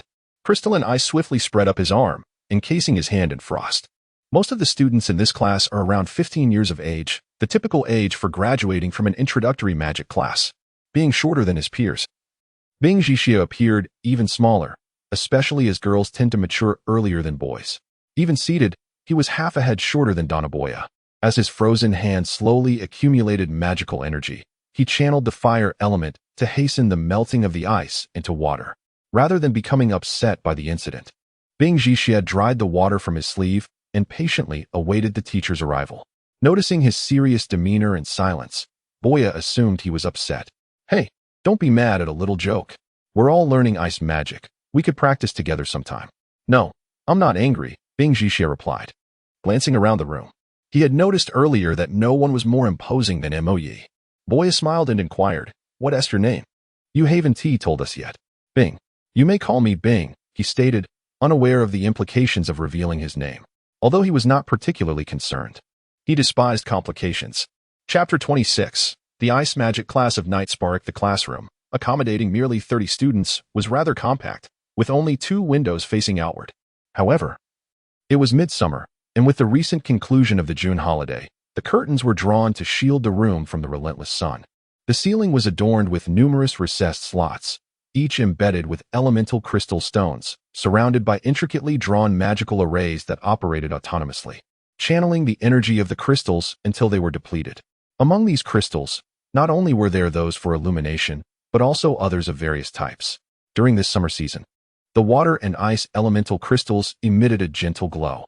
Greetings, students. On this inaugural day of the new semester, I will be your instructor for the ice magic course, announced a robust man in his 30s, standing at the center of the podium. He surveyed the class. Some students might recognize him, while others were new and unfamiliar. I am Knight Spark. You may address me as teacher or Mr. Knight. I see a few familiar faces here, students who have studied dark magic or knights and mages acquainted with dark skills. Indeed, my primary focus is on dark magic, but I assure you, teaching ice magic to those who are yet to be considered apprentice mages is well within my capabilities. After all, I am a red robe mage, a master of the highest order, and it is an honor for you to be under my tutelage. Some of the newly promoted students and those unfamiliar with him whispered among themselves, "What a presumptuous individual." Shush! Spark glanced at them. "Do not speak ill of me. I can hear you, even if it is merely in your thoughts. I should mention that my secondary focus is on mind manipulation." Upon hearing this, the students fell silent, sitting up straight, wary of harboring any disrespectful thoughts. In the midst of it all, Bing Jixie felt utterly perplexed. He had no idea where to obtain his textbook, nor had anyone informed him that he needed one. A girl beside him, Boya, remarked, "Teacher, I can share mine with him." "No need." Spark waved his hand dismissively. "You. What is your name?" Bing Jixie hesitated, contemplating whether to speak up at all, reluctant to face the enthusiasm reminiscent of Safina. Bing.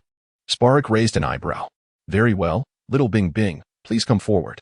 A wave of laughter rippled through the classroom as Bing Jixie reluctantly approached the teacher. "Why do you lack a textbook? Are you new here?" Spark inquired. Bing Jixie replied, "Well, no one told me to get one. I wasn't informed."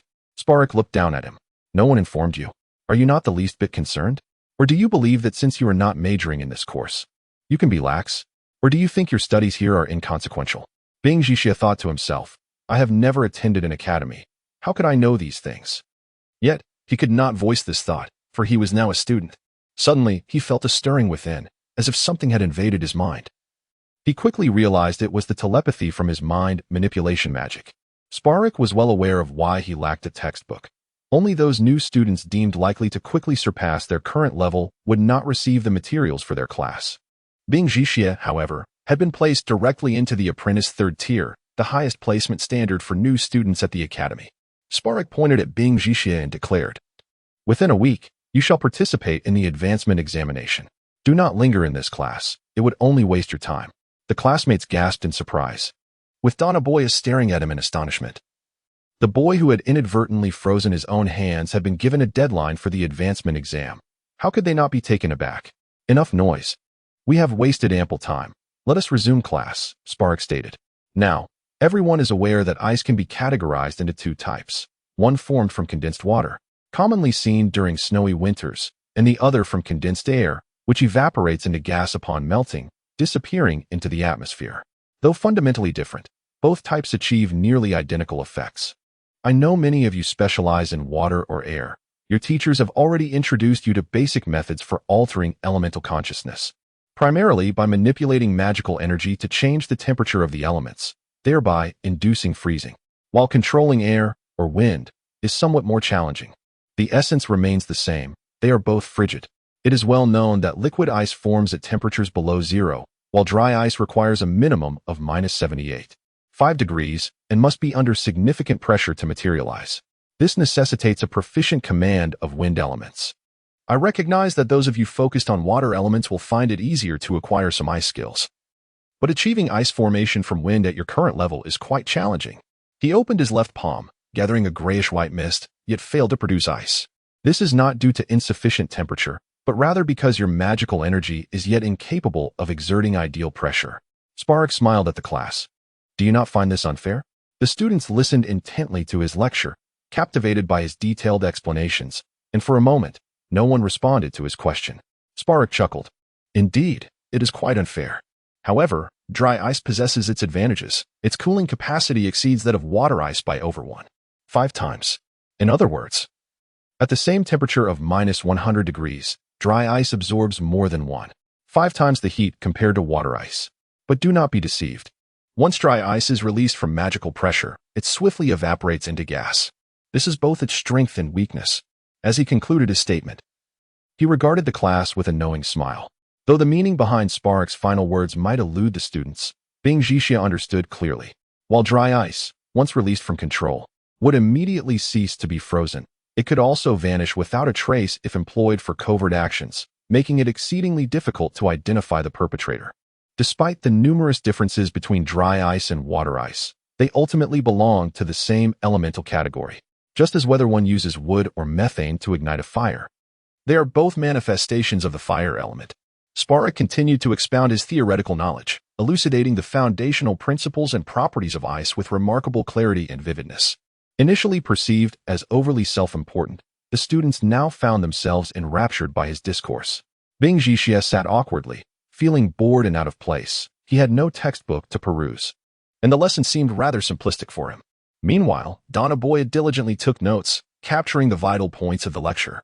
The students watched with delight as the teacher demonstrated. Emitting soft gasps, in his hands, 2 ice spikes took shape, identical in size yet differing slightly in hue. His left hand held dry ice, a purer white, while his right hand cradled water ice, more translucent.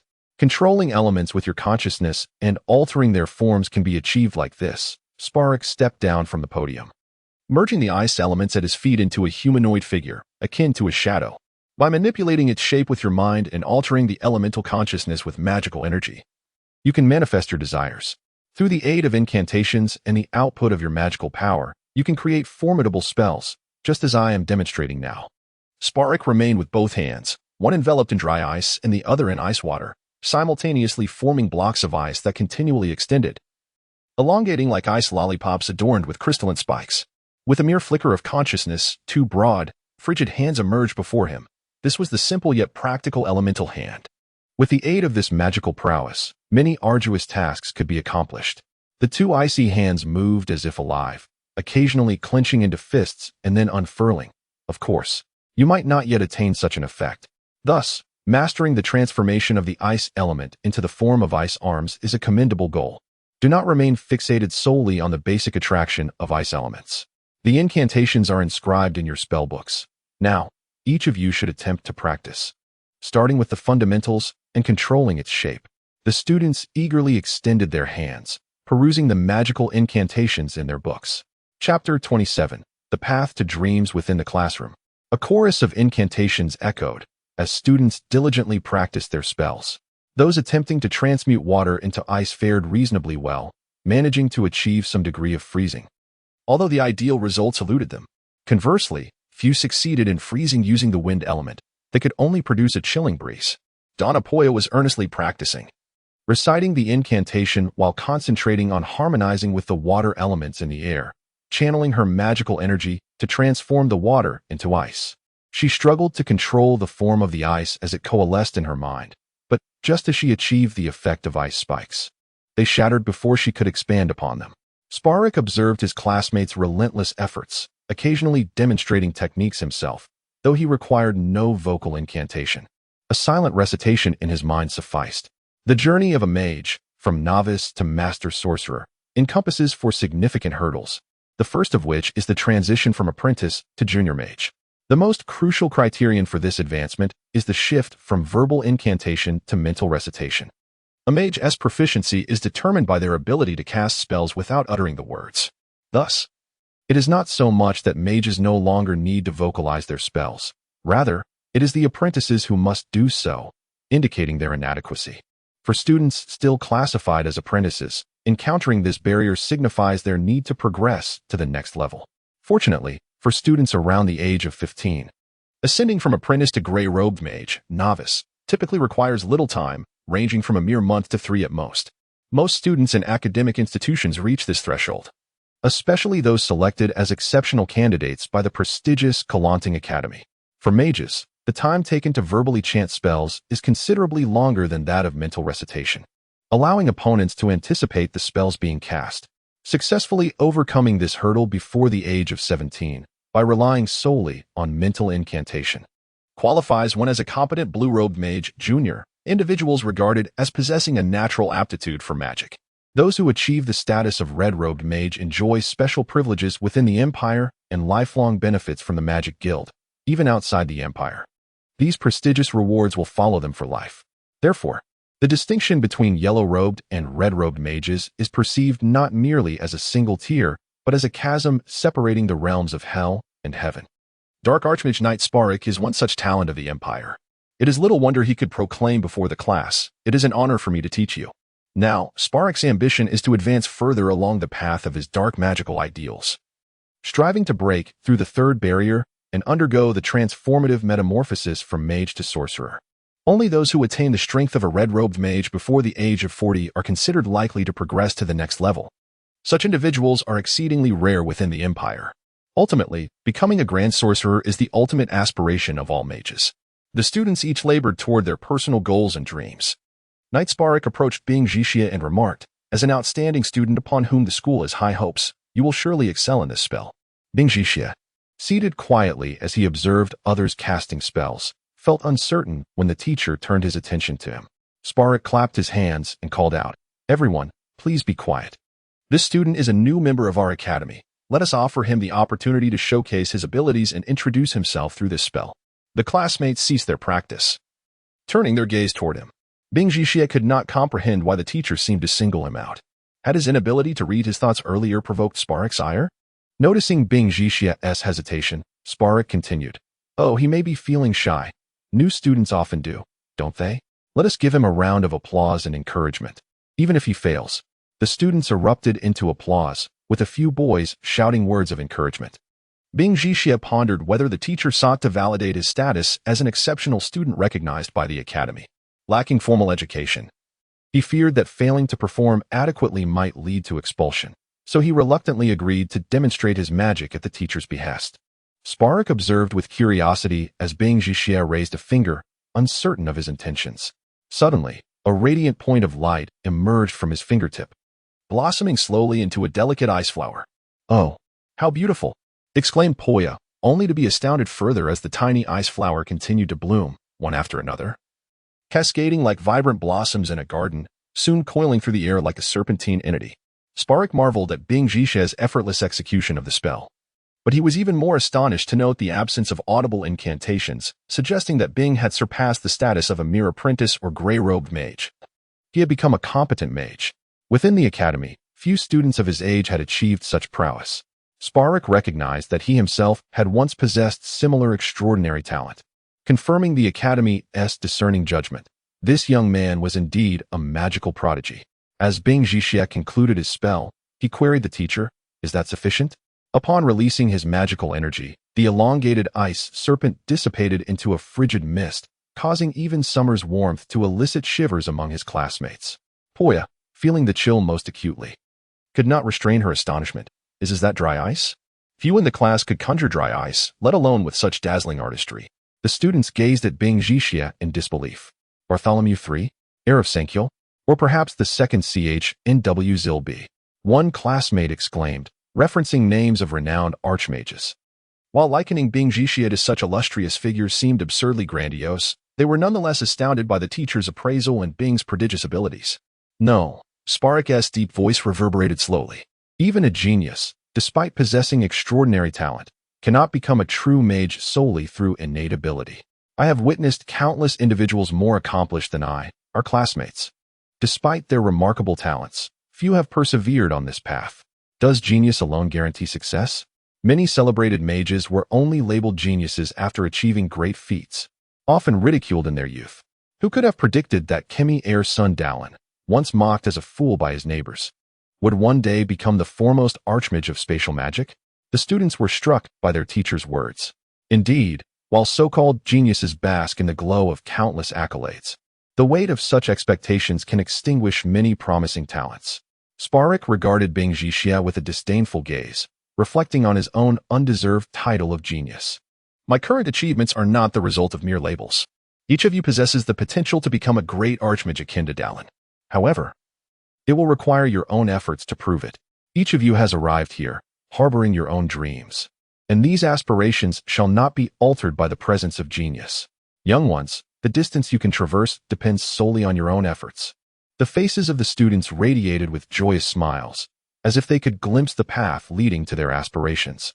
The shadows cast by the brilliance of genius were dispelled by a few words from the teacher, and in that moment, their hearts were free from any chill of doubt, devoid of comparison, and liberated from the weight of all those deemed extraordinary. Chapter 28, Objective, the Great Blue Crystal Tower. Bang! The unsecured door burst open. I'm going first. No. Me first. I was here first. Let me go first. Veen and Locke were wedged in the doorway, arguing incessantly, each unwilling to yield. Chloe, stuck on the outside, exclaimed, "Hey, don't bicker over such trivial matters. Are you even going to let me in?" Veen and Locke desperately pushed through the door, vying to grab the iced water from the large kettle. Icewind leaned against the headboard, inquiring of Chloe, what's gotten into them? How did they start fighting after just one day? Icewind turned to see them squabbling over who would get the first cup of water and marveled at their vigor after such a demanding day of classes. Veen and Locke finally poured their water. Chloe, filling her cup, asked Icewind, "So, how was your first day of classes at current time?" "It was, all right, I guess," Icewind replied hesitantly, still feeling lightheaded. "And you?" Chloe pursed her lips. "Well, it was quite impressive. The academy is truly unparalleled, with a teaching quality far superior to ordinary prestigious schools, especially the practical combat instruction, which is something other academies simply can't offer." "Didn't you have a practical combat class?" Icewind shook his head. Chloe noticed a piece of paper on Icewind's bedside table and picked it up. It was his schedule for the week, this morning.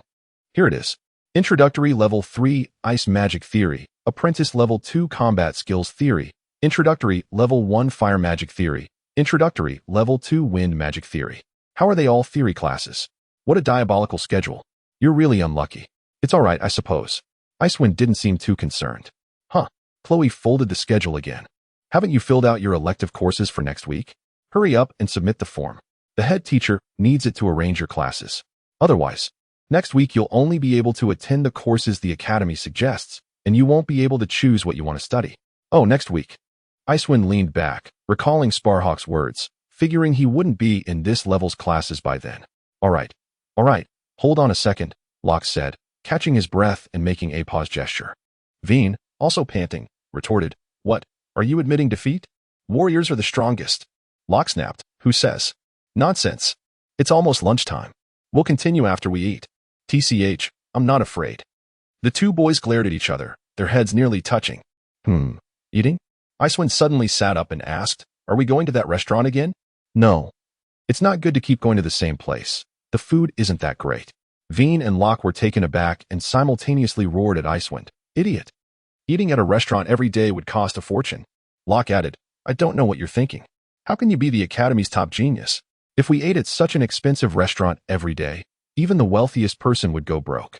The academy provides free meals in the dining hall. The food isn't as good as at a restaurant, but it's still edible." "Fool, talking to you just makes me hungry." Veen yelled at Icewind. "I don't care. I'm going to eat." "Locke, whoever gets the first bowl is the strongest." "Yeah, right? Hey, don't you dare sneak off." "Stop." Locke chased after Veen, bursting out the door. Sigh. Chloe shook her head, slowly sipping her water as if savoring a fine wine, before heading to the dining hall. Icewind pondered how everyone in the dorm seemed to have their quirks. The dining hall was vast and teeming with people. Long queues snaked around the food counters, and the tables were packed. It was Veen's first time seeing such a large dining hall, and he was so amazed he couldn't close his mouth. Apparently, the academy had many such dining halls. Locke bought a new lunchbox for each of them, and they managed to find a vacant spot after a long wait. Chloe gazed up at the blue glass ceiling and the surrounding decorations. It's amazing how such a large dining hall can be so clean and beautiful. I've never seen anything like it. Indeed, Locke said proudly, this is Currentine, after all. Don't think of it as some small, rural academy. This is the pride of the Empire. True, anything is imaginable at an academy like this. Chloe twirled some macaroni around her fork and took a bite. The taste is not bad. It's much better than the food at small restaurants, but compared to famous restaurants. Veen, devouring a large piece of ham, interjected, "No, I think it all tastes the same. Anything with meat tastes delicious to you." An arm suddenly rested on Veen's head. Cornelia smiled. "Well, even though it's just a dining hall, the food here is quite good." The items and equipment manufacturing teacher assigned homework this morning. So we need to finish eating quickly and get it done. Homework on the first day? It must be Professor Abigail Dunn who taught you, Locke remarked. Irina asked in surprise. Hey, how did you know? Locke sighed. How could I not know? He's the only teacher who assigns homework on the first day. It's common knowledge throughout the academy. You're really unlucky. He's a rigid old man. Cornelia and Irina swallowed hard, glancing nervously at the stern-faced teacher beside them. Dunn stared at him with a grim expression, his empty lunchbox almost crushed in his hand. Cornelia awkwardly waved at Locke and chuckled. Sorry. I forgot to mention that we're eating with Professor Abigail. I am so sorry. Locke quickly stood up and apologized profusely, scolding himself for being so careless and loose-lipped. Dunn glared at him for a long moment. The trembling of the lunchbox in his hands revealed the extent of his anger. Finally, he spoke in a deep voice. All right. Every student says bad things about their teachers. I won't hold it against you. Locke was immediately relieved and immensely grateful. Thank you, Professor Dunn. But, Dunn suddenly exclaimed. Listen carefully, I am not an old man. Yes, I understand. Locke snapped to attention, promising him immediately. Dunn finally left slowly, and Locke exhaled in relief. Beads of sweat forming on his forehead. Irina giggled. Enjoy your meal.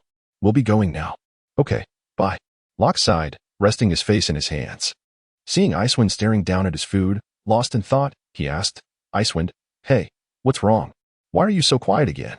Icewind looked up and smiled. Oh, it's nothing. I was just thinking about something. What were you thinking about? Tell us. It was Dunn who spoke, his mouth full of food, making his words unclear. Nevertheless, Icewind understood him. I was wondering, I heard the Great Blue Crystal Tower contains many precious magic books.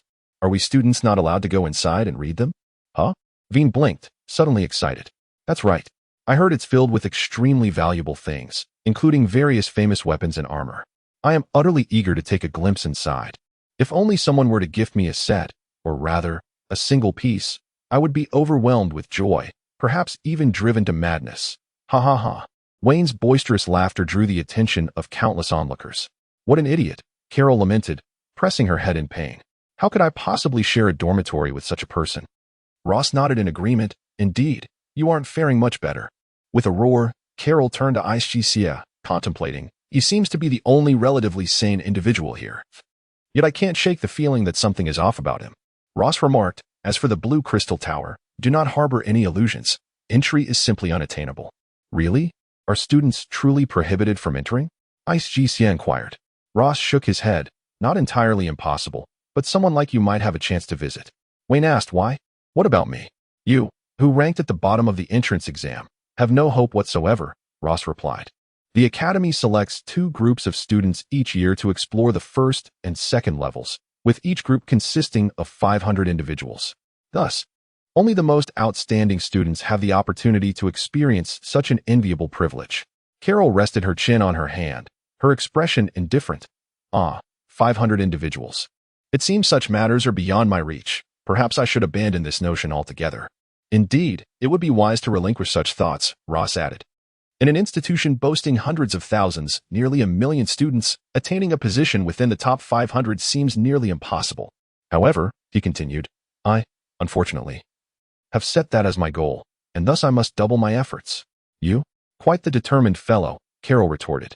Did you not mention that your peers from the last cohort all advanced smoothly, while you alone failed the assessment? With your qualifications, do you truly believe you can gain entry? Well, what of it? Ross replied with a calm gaze. Once I resolve to pursue something, I shall see it through. Even at the cost of my very life. What a pretentious individual, Carol scoffed, unimpressed.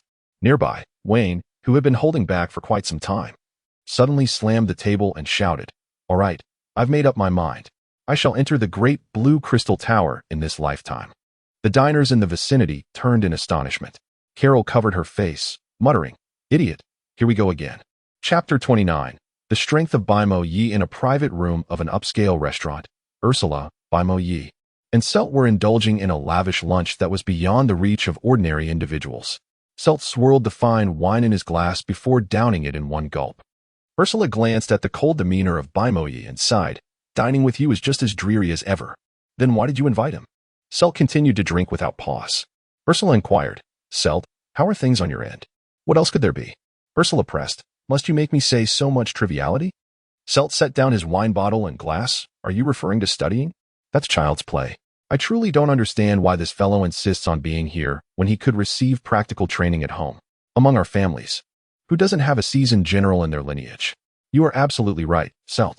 Engaging with those numerous officers is far more captivating than toying with these youngsters here. Baimoyi coldly interjected, are you two done yet? It's quite irritating. Ah, here we go again with this guy in a foul mood. Ursula raised her glass. Come on. Selt, let us drink. The two finished their drinks and guzzled straight from the bottle, resembling street ruffians quenching their thirst.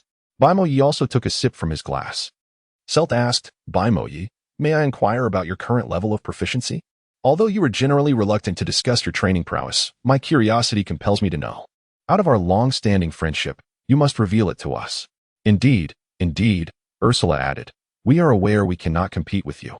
Yet we remain in the dark about your current standing. You focus on magic, right? What level of mage are you?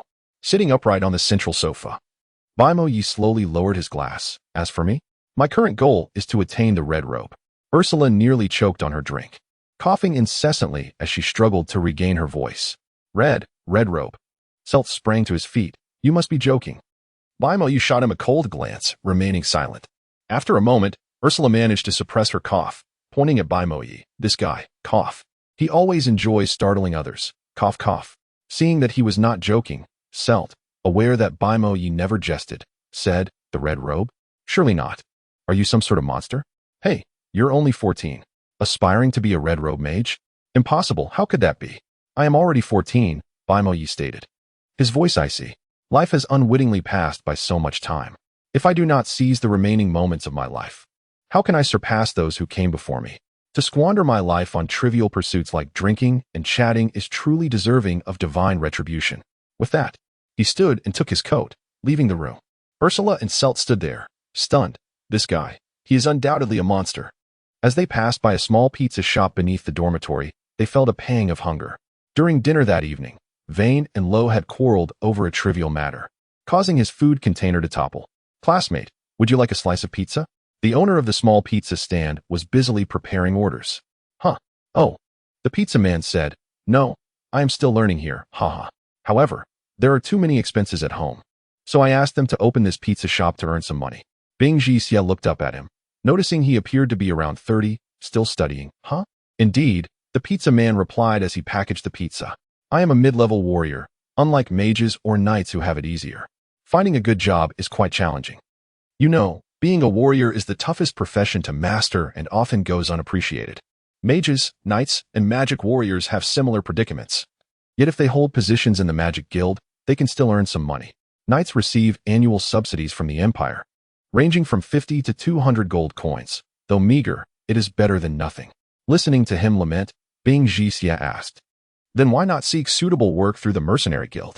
As a warrior, strengthening your combat awareness through continuous battle is essential. Isn't it? Tuition fees? The pizza man replied, are you referring to the Academy's tuition-free policy? It has its pros and cons. While it waives tuition, it demands a significant portion of time to work for the Academy. I only became a mid-level warrior due to that. And I do not wish for my son to follow the same path. He is my hope. Here is your pizza, 13 silver coins. That's quite expensive. Bing Jixia remarked as he paid and received the warm pizza box. The pizza man smiled. It is a bit pricey, but I assure you, it's delicious. We welcome your patronage next time. Huh? The pizza man did not comprehend his implication. A nurtured rabbit can never escape the wolf's pursuit to survive. It must rely on its own legs to flee. Only those who have truly experienced life's hardships understand what is truly valuable. You see, studying all day does not necessarily yield better results than studying half a day. This encapsulates the two teaching methods of Kalanting. Balancing work and study is beneficial for yourself as well. Bing Jixia slowly made his way back to the dormitory.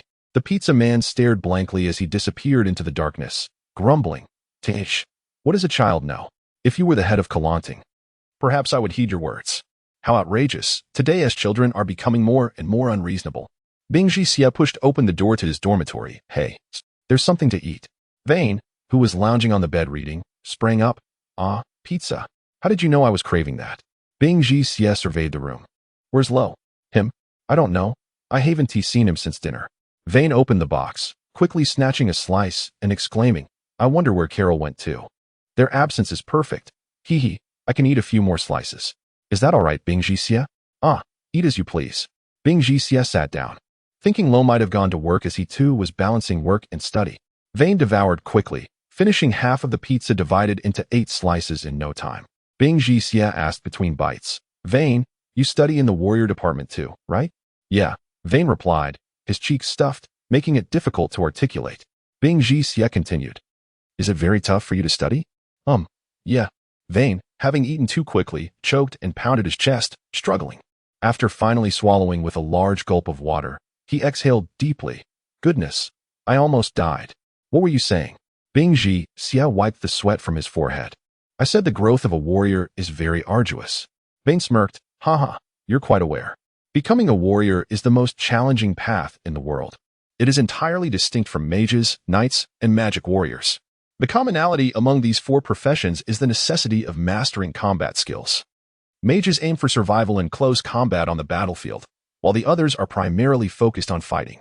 Yet, unlike the other 3 professions, which require magical training, warriors do not. Bing Jixia listened quietly, already knowing what Vane was saying. You seem quite interested in warriors, Vane chuckled, if you want to know more. Why not join me for class tomorrow? Bing Jixia was taken aback. Tomorrow? Yeah, Vane replied. Don't you have a combat skills class tomorrow as well? You are a magician. It is of little consequence if you miss a single class. What say you? Shall we go together to witness the true strength of a warrior? No, perhaps tomorrow is not ideal. Bing Jixia would prefer to avoid any complications that might arise from such matters. As he intends to remain at this academy for the time being, opportunities will present themselves in the future. Wayne appeared somewhat disappointed, remarking, well, you are a magician.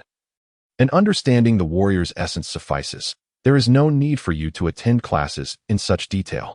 Never mind, it is getting late. And I must retire for a bath and sleep. Carol emerged after a half-hour shower, drying her hair with a towel, and smiling as she said, It is already past 10. Are you not going to sleep? Do not repeat yesterday's mistake of staying up so late.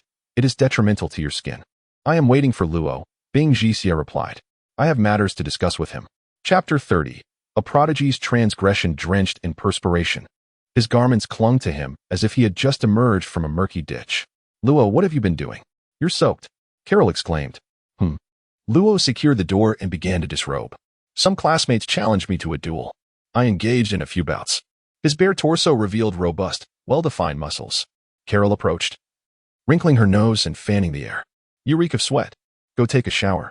Honestly, you're fouling the entire room. She glanced at Bing Jixia with a smirk. See? That's what a real man's physique looks like, far superior to your puny frame. Aren't you the same? Bing Jixia retorted. Humph. Carol scoffed. I'll become stronger than him eventually. That's why I need to constantly consume sustenance. Didn't you have something to discuss with him? Bing Jixia demurred. I'll wait until he's finished showering. Oh, I wanted to inquire about the location and application process for the advancement examination. Luo collapsed to the floor, speechless. No way. Carol gasped. You're taking the advancement exam on your first day of class? What's all the commotion? Can't a person get some sleep? Vane groggily sat up, noticing Luo sprawled on the ground and Carol staring at Bing Jixia in astonishment. What's happening? Luo pointed at Bing Jixia. He's taking the advancement exam. The advancement exam. Vane leaped up, colliding with the metal beam above. Ouch, ouch, ouch. Damn it. Who takes the advancement exam after just one day of class? Bing Jixia, stop making such preposterous jokes. Is it not allowed? Seeing their horrified expressions, Bing Jixia felt a pang of insecurity. Luo jumped up and punched him on the head. Even if you're exceptionally talented, you can't apply for the advancement exam after just one day. At least wait until the end of the month. You're utterly clueless. Have you even read a book? I haven't. Bing Jixia rubbed his head, wincing.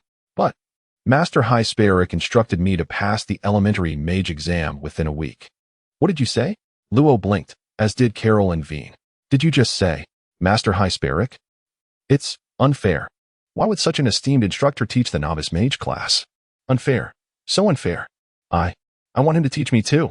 Carol finally snapped, kicking him in the face. That's not the point. The elementary mage exam. Vane gulped. Luo slammed his fist on the table. Damn it. I toil day in and day out, dedicating every spare moment to practice. At 15, I've only managed to reach the strength of a novice knight. I've earned my achievements through relentless effort. Although I failed the formal knight exam last time, I never gave up. I believe I can succeed. But, you so-called geniuses, to what extent will you trample upon my self-esteem? Luo's eyes were bloodshot as he glared at Bing Chixi. Everyone was taken aback by Luo's sudden outburst. Bing Chixi stared blankly at him. After a moment, he turned and climbed into bed, falling silent. Wah, what's wrong? Carol sensed the tense atmosphere. No one spoke. Aren't you going to shower? Carol asked. It's late. Are you planning to go out? You guys go to sleep, Luo said, rushing out the door. Veen wiped the sweat from his brow. He seemed severely shaken. Carol addressed Bing Chixi, who was lying in bed. Have you never had friends? You don't consider other people's feelings when you speak. Don't you know that when interacting with friends, you should be careful not to wound them? Talking about exams and all. I don't know if you're showing off. She slid open the door and stepped onto the balcony. Veen glanced at Carol, then at Bing Chixi, and sighed before collapsing into bed. Bing Chixi pulled his hat lower and lay down. Consider other people's feelings? In a secluded corner of the Kuran Ting Academy's forest, Luo relentlessly swung his metal spear at a massive wooden post, seemingly venting all his frustrations and resentment. The sturdy post was riddled with scars and constantly shedding splinters, the result of years of abuse. Why? Luo roared, channeling electricity into the metal spear as he thrust it into the post. The pierced area instantly charred. Why can others effortlessly surpass the achievements I struggle to attain? Why? It's not fair.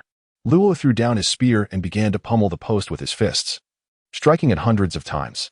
In a frenzy, he unleashed his magic, a surge of electricity erupting before him. From a three-dimensional magic circle at the center of the electricity, a 4 to 5 meter long, 1 meter tall magical beast emerged. Luo grabbed his spear, leaped onto the beast's back, and charged into the surrounding trees like a true knight.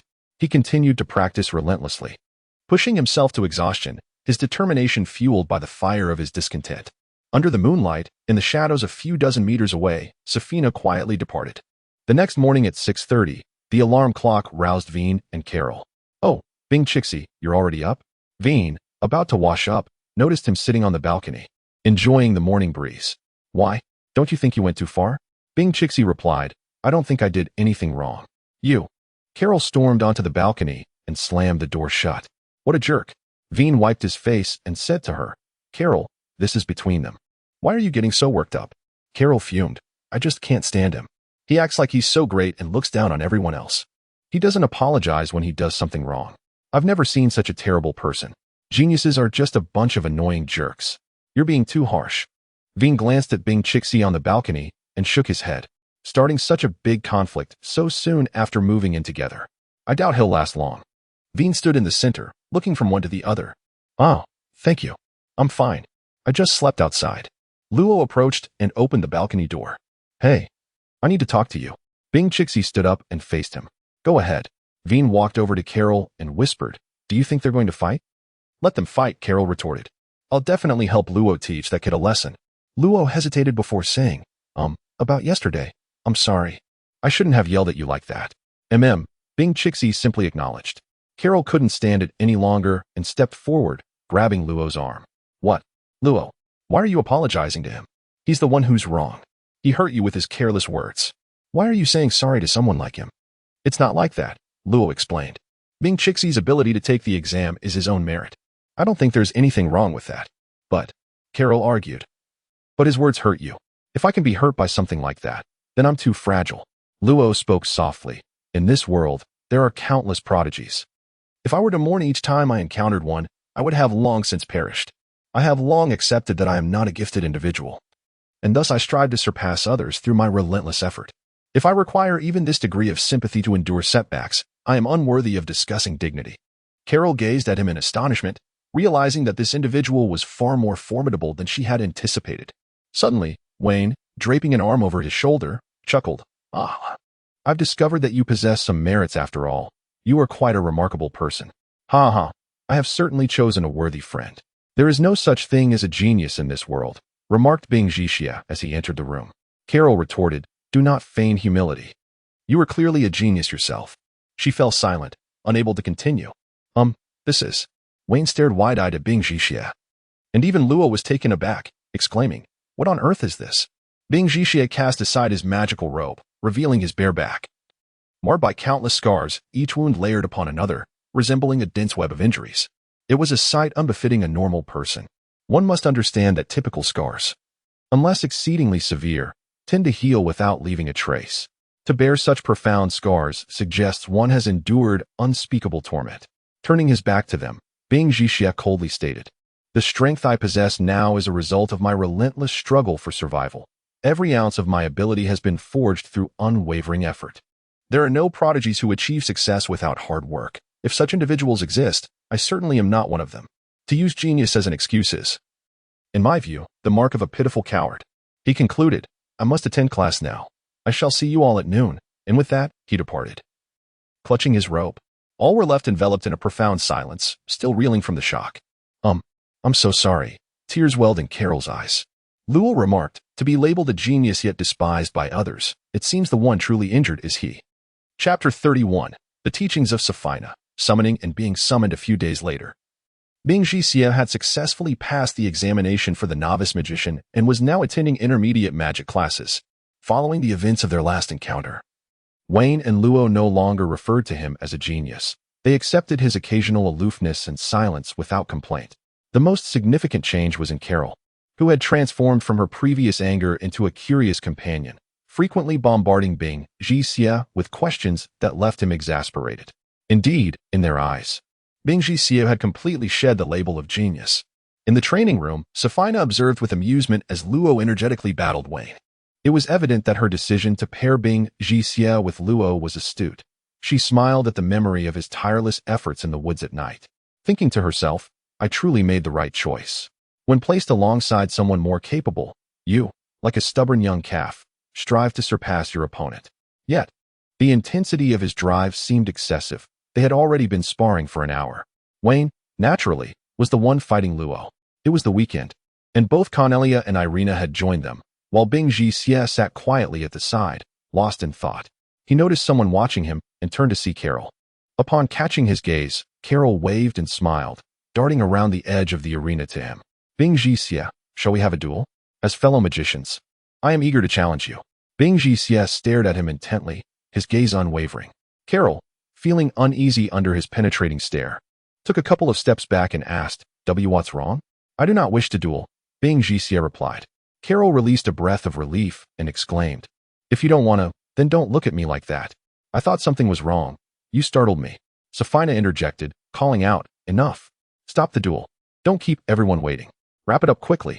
Luo, panting and laughing, said, "Sophina, the teacher, no longer wishes to wait. You should concede. You cannot match me." "Bah. This match isn't over yet. Who wins and who loses remains uncertain," Wayne retorted, unwilling to back down. Luo replied, "We've fought countless times. When have you ever won? Today will be different. Enough talk. Prepare to receive my sky splitter slash." Wayne leaped, a faint mist enveloping him as he struck towards Luo. Luo, with a swift flick of his weapon, countered, saying, "In that case, I must unleash my full power to conclude this swiftly. Arise, Thunderhorn Rhinoceros." He murmured the incantation, invoking the spell that opened the portal to his otherworldly companion. A three-dimensional magical array formed in the air, and a fully grown Thunderhorn Rhinoceros, approximately 4 to 5 meters long and 1 meter tall, emerged from the rift. This magical beast boasted a robust, thick hide and 2 mighty horns that channeled the power of lightning. The Thunderhorn Rhinoceros was relatively common in the market, being both economical and practical, particularly suited for lightning-type knights. Wayne sensed trouble and gritted his teeth. "Damn it, I didn't expect you had this up your sleeve. I've never seen you use it before." Luo chuckled. "Hey, a trump card cannot be overused. Otherwise, how can one become a shrewd master?" Carol, sweating profusely, remarked, "What does that have to do with being shrewd?" From the sidelines, Cornelia cheered for Wayne, while Irina shouted for Luo to defeat him quickly. Wayne attempted several aggressive maneuvers, but he was forced to retreat. Luo jumped atop the Thunderhorn Rhinoceros, declaring, "Thinking of fleeing? I want to grant you that opportunity. Charge, my companion, Thunderstrike." The electric surge left Wayne no chance to evade, the powerful impact crashing against his armor and sending him sprawling out of the combat arena. Luo, like a triumphant knight, raised his weapon high, sweeping down from above. So splendid, so magnificent. He is truly my Prince Charming, stirring the depths of my soul. Irina gazed at Luo atop the Thunderhorn Rhinoceros, her adoration evident, her infatuated smile shattering her usual composed demeanor. Cornelia discreetly wiped her brow, hastily distancing herself from Irina. Wayne struggled to rise from the ground, still tingling from the impact. Hearing Irina's words, he scoffed. What about you? You've said that before. Last time you claimed to prefer Baimo Yi. Why the change of heart? Fool. Irina smacked his helmet, inadvertently causing herself a jolt. Baimo Yi is indeed handsome, noble, and wealthy, the perfect ideal in my heart. Yet, I can distinguish between dreams and reality. Marrying Baimo Yi is impossible. So I must seek the next highlight of my youth. Wayne grimaced in disgust. What is this attitude? Irina, annoyed, picked up a small hammer from the nearby weapon rack and kept hitting him. All right. Safina clapped her hands. You all performed admirably. It's still early. Shall I take you out for some fun? Really, Teacher Safina? Luo exclaimed, jumping down from the Thunderhorn Rhinoceros in excitement. Safina smiled. Would I deceive you? Cornelia and Irina joined in, asking, Can we come too? Of course, all 6 of you can go together, Safina replied. The 2 girls jumped for joy. Wonderful. We can go play together. Carol approached, inquiring, Where are we going? Safina, with a teasing smile, replied, To a rather dangerous place. Do you dare to go? Oh, a dangerous place? I'm even more excited. Wayne could hardly contain his joy. Luo's mind raced. Could it be the location where you helped me capture this Thunderhorn Rhinoceros? Bingo. You guessed it. Cornelia gasped. Are you taking us to catch magical beasts, teacher? Safina affirmed. Indeed. After watching Wayne's battle, it seemed he lacked a contracted guardian summon, so I thought to assist him in capturing a suitable companion, given his diligent practice. Wayne felt elated for a moment, then suddenly became despondent. But I haven't learned magic. How can I summon it? Irina struck him with the hammer again, exclaiming, Fool. Fool, fool. You always refuse to read when I tell you, only interested in fighting. Let me explain. Every person possesses a mysterious essence within them, known as the soul. The soul? Wayne laughed, pointing at her. That's a mere illusion. Even children know that. Irina, I can't believe you're acting preachy. I didn't know you were superstitious. Irina's face turned crimson from his laughter. Fool. I won't say anymore. It's up to you if you understand or not. Safina chuckled. Allow me to clarify. Every individual possesses life, a gift bestowed by nature before birth, guiding your existence until the end. When life emerges, it forms a kind of covenant with all elements of nature, allowing the elements to attach to your being, governed by spirit and soul, bestowing immense power upon you. This power exists independently within, solely under your control. From this power, a unique space can arise within you, enabling a special communication with certain creatures or magical beasts of the natural world, thus forming a protective covenant.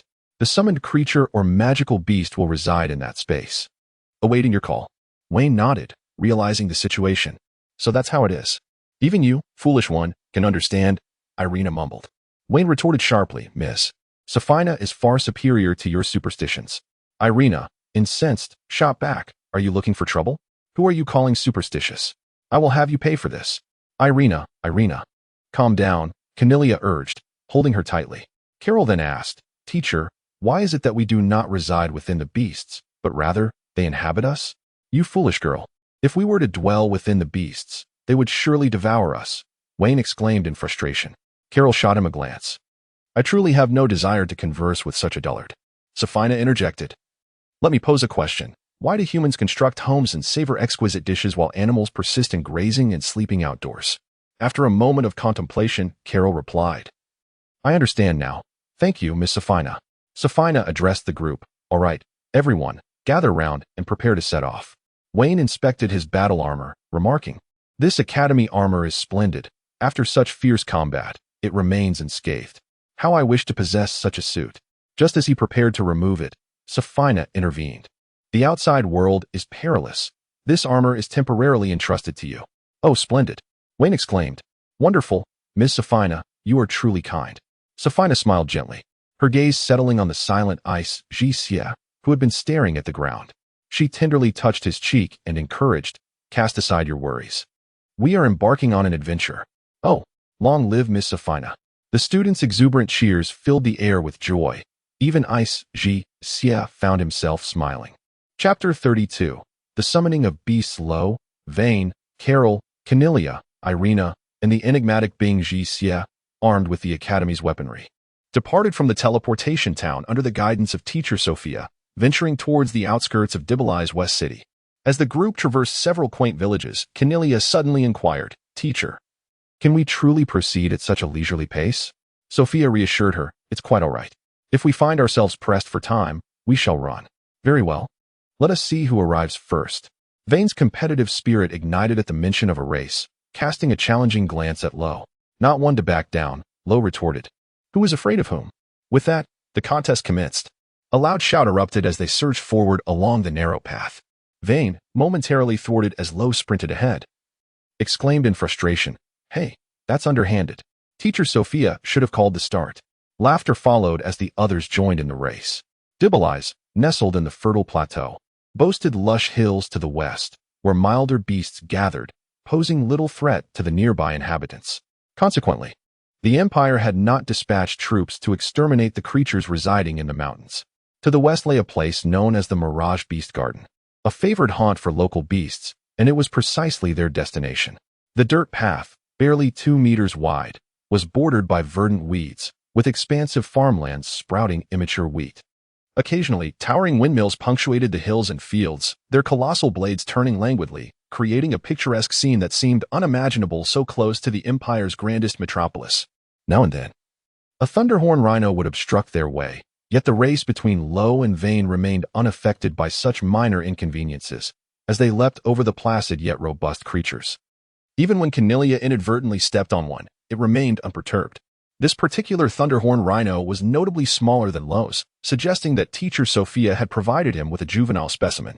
In the fields, a half-meter-high creature known as the Earth Squirrel hurled clods of dirt at them, protesting the disturbance of its leisurely dining. Numerous other familiar beasts roamed the fields, endearing themselves to the locals despite occasionally causing minor inconveniences, troubles that hardly disrupted human life. These creatures were common to the vicinity of Dibali's, and while a thunderhorn rhino fetched a modest price on the local market, transporting one elsewhere could yield a considerable fortune. The Mirage Beast Garden itself was a small basin encircled by numerous hills, merely one of many gathering spots for beasts. Due to its proximity and the absence of excessively ferocious creatures, many individuals frequented the area for sketching or occasional hunting. "Look, colorful fairy butterflies," Cornelia exclaimed, pointing at the magnificent butterflies fluttering nearby. "I saw one like that at the academy." Irina cried out, "Oh no, a limb beast is about to eat it. We must help." Drawing an arrow, she imbued it with magical energy and aimed at the limb beast. Although the arrow struck its mark, the damage was trivial, barely affecting the lethargic creature's appetite.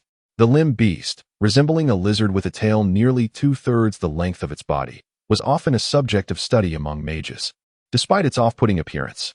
"Look, a giant talon eagle," Vane shouted in delight as a massive bird with a wingspan of 5 meters soared overhead. Sophia turned to him and asked, "Have you decided what type of creature you wish to summon?" "That one. The bird that just flew by," Vane replied eagerly. Irina interjected, "That's a giant talon eagle, you fool." Vane retorted, "Who asked for your opinion? It's still just a bird." "Your choice is commendable, Vane," Sophia affirmed. "This fierce, aggressive creature is indeed suitable for you, especially since it possesses the ability to fly." Vane nodded enthusiastically. "Exactly. I can command the eagle to swoop down and snatch Lo from his rhino. Then I shall strike and claim victory." "How splendid." Lo, gritting his teeth, muttered under his breath, "You scoundrel. So that's your plan?" "An aerial ambush is quite troublesome." Bingjixia, who had remained silent until now, remarked, "That giant talon eagle is too small." "Too small." Carol, seemingly unfamiliar with such creatures, replied, "I think it's quite large. 2 strong men could probably lift it." Sophia clarified, "Bingjixia is correct. An adult giant talon eagle typically has a wingspan exceeding 7 meters, with robust individuals reaching over 10 meters. Vane pondered, "So, this one is still clearly a juvenile?" Lo finally burst out, "Teacher Sophia, please do not capture such a formidable creature for him. He intends to use it against me." Irina chimed in, "Exactly. Why help such a dullard acquire a powerful beast? It would be a waste." Vane, incensed, retorted, "Irina, you aren't even married yet, and you're already siding with your future husband against me. Truly, where do your loyalties lie?" Irina, flustered by his loud proclamation, pointed at him in indignation but found herself at a loss for words, retreating to silence. The others chuckled, leaving Lo feeling quite embarrassed. Sophia then asked, "Very well. Aside from Vane, does anyone else wish for a summon beast?" "I do." exclaimed Carol and Irina in unison, with Carol adding, "But I'm uncertain if I'll find the type of beast I seek here." "Are you studying to become a mage?" Sophia inquired. "Yes, I'm majoring in the water element. I haven't begun my secondary studies yet, so I haven't decided," Carol replied. "Water element, you say?" Sophia contemplated. "There are indeed not many suitable beasts for you here. It may prove challenging to find your ideal guardian." "And what about you, Irina?" "Knight?" Vayne interjected. "Didn't you just say you were studying to be a mage?" He glanced at Lo. "Could it be?" "Ridiculous," Irina shouted, her face flushed. "I have always been in search of a knight. I enrolled before meeting Lo, but you wouldn't know that, would you? You can ask Cornelia if you doubt me." Cornelia nodded in affirmation.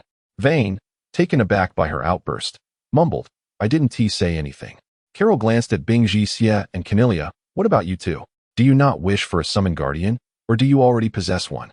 Bing Jixia remained silent, seemingly reluctant to discuss the matter. Cornelia shook her head. "My father has already arranged for a summoned beast for me. In a few days, someone will bring it over." "Oh," Carol nodded, understanding that Cornelia hailed from a noble family. Thus her choice of creature would undoubtedly be exceptional. Vayne, in a state of confusion, inquired, "Cornelia, did you not major in spatial summoning? Is it not true that spatial summoning allows one to possess numerous magical beasts as guardians?" Irina felt a deep sense of shame regarding his lack of knowledge, yet feared provoking him further, and thus chose to remain silent. The one to elucidate this inquisitive student's query was none other than their teacher. Sophina, the art of spatial summoning differs fundamentally from the guardian summoning that arises from the innate power of the human body.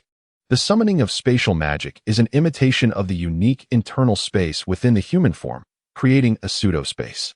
While it is capable of housing magical beasts within, it lacks the profound synergy of a bond with the human psyche, necessitating that the practitioner exert their own will to command. Furthermore, the creation of such a pseudo-space is beyond Cornelia's current abilities. It falls within the realm of intermediate magic. Additionally, it does not allow for the limitless summoning of all magical beasts through contracts. The fabrication of this pseudo-space relies on the continuous enhancement of the practitioner's own power, and the challenge of acquiring more summons increases significantly with time.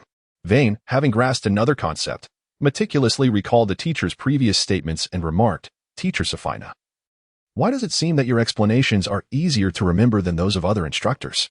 The others, taken aback, exchanged glances of disdain, while Sophina merely covered her mouth and chuckled.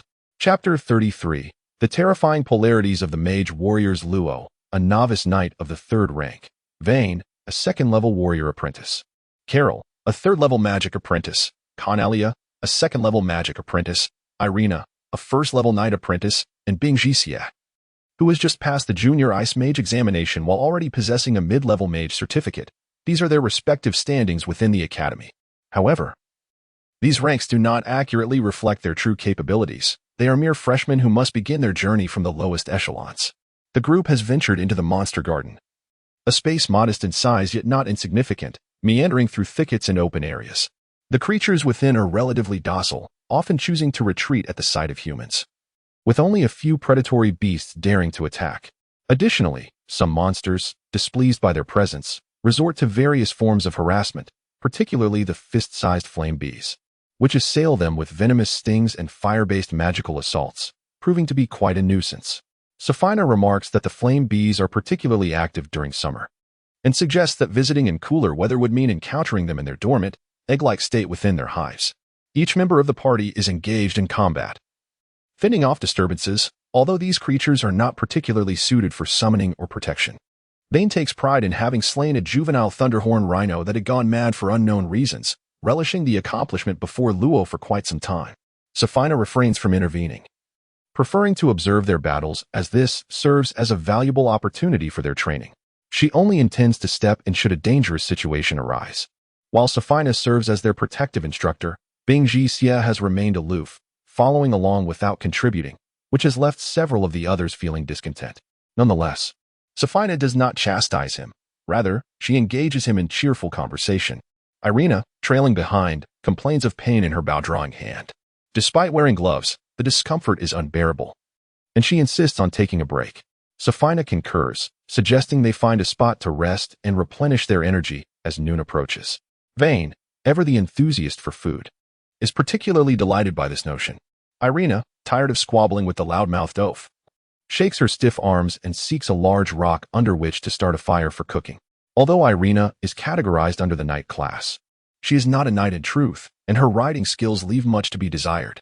She is more accurately a magic warrior, employing combat techniques supplemented by magic, without the need to charge atop a steed. Much like many fighters who utilize hand-to-hand combat enhanced by magical assistance, they collectively fall under the knightly designation, which differs from the magic warriors who rely solely on magic. The task of starting the fire and preparing the meal is swiftly divided among them. Vayne and Luo gather firewood and fetch water, an endeavor easily accomplished with 3 mages in their midst. Cooking duties are willingly taken up by Cornelia and Irina. Though Irina initially considers assigning Bing Jixia a task, she notices Safina's lack of intention for him to do so and reluctantly abandons the idea, grumbling to herself about her teacher's apparent favoritism, wondering if high grades exempt one from labor. She resolves that such a person is certainly not one she would ever marry. Naturally, they needn't worry about provisions, as they have brought ample supplies, and with Safina's expertise, they can discern what is edible within the monster garden. Their primary concern lies in whether the aroma of their meal may attract unwanted attention. However, seeing the magical barriers set by Safina dispels these fears. As they settle down, Bing Jixia sits apart, silent and seemingly isolated.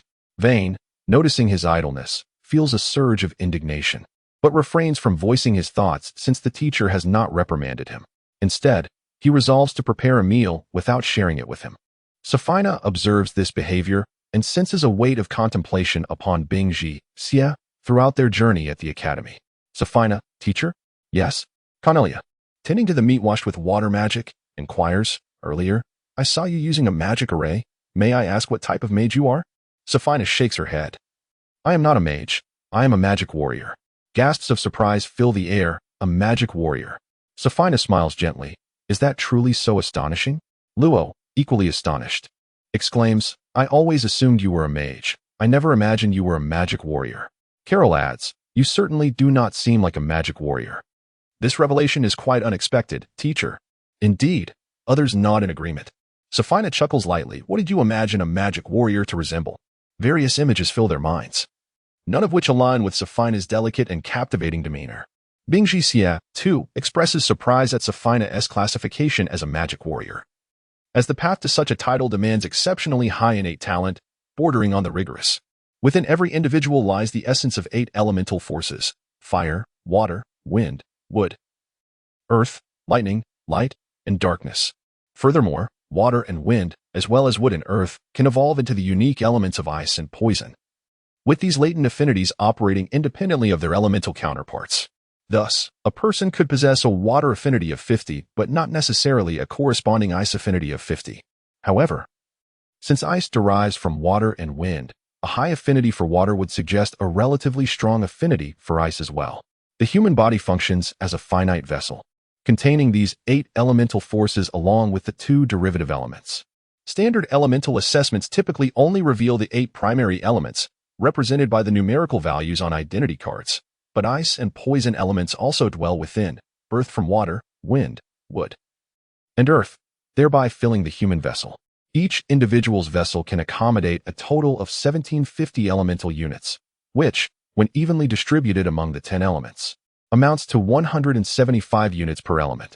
However, given the diverse environments and genetic influences individuals are born into, the distribution of these elemental units varies, leading to heightened affinities for certain elements in some individuals.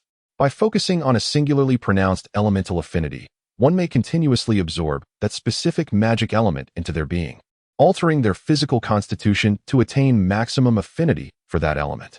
This vocation is deemed a magic warrior. The prerequisites for becoming a magic warrior are exceptionally stringent. Failure to meet these standards poses significant risks. To qualify for the practice of a magic warrior, one must possess an affinity for a single element that constitutes over 1/3 of their total elemental capacity, with a requisite value exceeding 600 in that singular affinity. Individuals with insufficient affinities risk losing control over the absorbed magical elements, potentially resulting in their demise. Even those with high affinities face considerable peril. Due to the unique characteristics of magic warriors, they can effortlessly wield large-scale magic corresponding to their elemental nature. This ability to channel even a slight amount of magical power into grand spells coupled with their formidable strength, delineates their greatest advantage. Conversely, these strengths simultaneously constitute their most significant vulnerabilities, the reasoning of which is self-evident. Irina gazes at her teacher in astonishment, unable to fathom that Safina is indeed a magic warrior who has transformed her body through a singular elemental affinity. What element does the teacher specialize in as a magic warrior? Cornelia asks, a question echoed by Bingji Xie and the rest of the group, all eager to know. Safina smiled as she raised a finger, a flicker of green flame dancing at its tip. A fire mage. However, wait a moment, Miss Safina. Luodao remarked. You are a fire mage, yet I seem to recall witnessing you wielding magic from other elements before? Indeed, Safina nodded. Oh. The crowd gasped in surprise. Carol exclaimed. Isn't a mage defined by a singular attribute? How is it possible for you to cast spells from other schools? Ah. Does that mean you are in a precarious situation now, teacher? The onlookers gazed at Safina in shock. Safina chuckled softly. It's not as dire as Ice Jixia suggests. As long as one does not err while channeling the elements, all is well. Despite her reassurances, Carol lowered her head and remarked, being a mage truly is an extreme profession. Chapter 34. Inner conflicts and friends. Perhaps due to the relentless battles that had drained their strength, everyone was feeling exhausted, especially Wayne and Lo. After their meal, they were advised against engaging in strenuous activities, prompting the two girls to suggest that teacher Safina tell a story. Reluctantly, Safina agreed to share tales from her past encounters in battle. The group listened intently, their hearts racing as they heard about the teacher's perilous experiences. Despite knowing these were stories from the past, only Bing Jixia seemed distracted, lost in his own thoughts. Safina, noticing his demeanor, beckoned him over. Bing Jixia, sitting on a small stone opposite her, approached the fire circle, uncertain of what was required of him. Safina's gaze fixed on his face, making him feel somewhat uncomfortable. Teacher, is something wrong with me? He asked. I suddenly feel you seem rather downcast. Is there something on your mind? Safina inquired. Oh, is there? No, not at all. Bing Jixia replied, forcing a youthful smile. Really? Safina's eyes reflected concern as she continued. You appear burdened with thoughts and speak very little. Is there something troubling you at the academy? If so, share it with me. I will help if I can. No. Bing Jixia insisted with a cheerful wave of his hand. I'm just feeling a bit out of place in this new environment. I'll adapt in time. His words were indeed heartfelt. Throughout their journey, he had been reflecting on how different these days were from his previous life. Previously, he never lingered long in any location, often alone in the wilderness, where solitude prevailed over companionship. However, during his stay in Kelanting, he felt a profound shift. Initially uncomfortable, he began to sense something within him bubbling to the surface, a feeling he tried to resist, yet found strangely appealing, leaving him bewildered. This prolonged interaction with others had disoriented him, as he grappled with the desire to connect with his new friends while simultaneously fearing this unfamiliar sensation. The contrast was stark against his previous existence. As a result, he oscillated between engaging with them and retreating into his thoughts, leading Wayne and the others to believe he was aloof or trying to appear cool. Safina observed, I see. Wayne interjected, Safina, don't mind him. He.S. just like that. When we first met him, he was quiet, sometimes lively, giving off a mixed vibe. Oh. Safina mused, shaking her head with a sigh. It seems your personality is quite solitary. That's understandable, given what I've learned about you. Celeste HM? Bing Jixia blinked, looking at Safina. Safina smiled warmly. The Academy is a joyful and inclusive world. Here, you can open your heart and make friends, rather than dwell in isolation. You will discover that you are not alone. Lo stepped forward, declaring, exactly. We're roommates. We're all your friends. We can all be your friends. Ever since witnessing the scars on Bing Jixia's body, Lo felt a deep respect for him and genuinely wanted to be his friend. The others nodded in agreement. However, Bing Jixia hesitated, a glimmer of wariness in his eyes. He was a lonely boy, marked by both sadness and a tragic vigilance. Lo planted her spear into the ground and asked, but what is holding you back? Don't you want to be our friend? Wayne chimed in. I see you sometimes act cool, yet at other times like a child. You're skilled in magic and combat, but hesitant about friendship? Connie echoed, exactly. Do we not qualify to be your friends? I remember when you helped us repair our armor. We considered you our friend then. Carol added, this guy just likes to act mysterious, putting on airs. No. Bing Jixia replied, that is not my intention. Then do you wish to be our friend? All eyes were on him. You all. Bing Jixia paused, lowering his head before lifting it again with a smile, nodding vigorously. The group erupted in joyful laughter. All right, Teacher Safina, please continue your story. What you shared was so fascinating, Wayne urged with excitement. Very well, Safina thought, hoping each of her students would find joy and be free from sorrow, especially orphans like Bing Jixia who had lost their parents. His innocent smile brought her happiness. Yet, as she turned to resume her storytelling, an unsettling sensation washed over her. That feeling, when reflected in Bing Jixia's smile, made it appear insincere, like a rogue uttering disingenuous sweet words. Startled by this realization, she scrutinized Bing Jixia's expression anew, finding it to be one of pure innocence. Could it be my misperception? A question lingered in Safina's mind. While the others appeared to be enjoying themselves, Bing Jixia felt uncomfortable in the lively atmosphere. He quickly stood up and said, I'll go check if the food is ready. I'll take a stroll over there. Be careful, Safina smiled, observing him dart away like a timid rabbit. Wayne scratched his head in confusion. Why did he leave? Your story was so captivating, teacher. Doesn't he enjoy it? Safina chuckled, explaining. Shy children often feel uncomfortable in lively settings. They may prefer solitude. Irina whispered to Connie, Teacher Safina is very caring and understanding towards Bing Jixia. She doesn't seem to show this level of concern for others. It's like preferential treatment for an exemplary student. Sure, Connie replied softly. Safina overheard their conversation and noticed Carol, Wayne, and the others were also discussing it. She ceased her smile and said, What are you all talking about? Are you suggesting I'm too lenient on him because he is an exceptional student? I care for all my students, don't I, Lo? But Bing Jixia is different, Safina sighed gently. He has always been an orphan. Oh, Connie and Irina gasped, while Carol, Lo, and Wayne were equally taken aback by this revelation. Safina continued, He is only 14. I don't know how long it has been since he lost his parents. He claims he is not a single relative. You are all of similar age, and you've seen how peculiar and withdrawn he is. As his teacher, I should extend more compassion toward him, shouldn't I? No one had anything to say. Irina remarked, I never imagined he was an orphan. Given his silent and aloof demeanor, I thought he was merely putting on an act to appear cool. Carol muttered, lowering her gaze. Wayne and Lo, too, remained silent. Chapter 35, The Rare Magical Beast, the Three-Headed Flame Python. Lo glanced at the sun, estimating it to be around 2 or 3 in the afternoon. Why haven't we spotted that giant towhawk with the 10-meter wingspan that you envisioned? Vayne, your expectations are too lofty, came the retort. Quit your whining. Vayne replied, displeased. Safina entrusted you with capturing such a robust and extraordinary thunderhorn rhinoceros, so you obviously have no grievances about that. But what about us? We cannot fall behind. Even if it means troubling the teacher today, if we don't catch something over 7 meters next time, I shall come alone. What an indomitable spirit he possesses. Irina winced, clutching her wounded arm.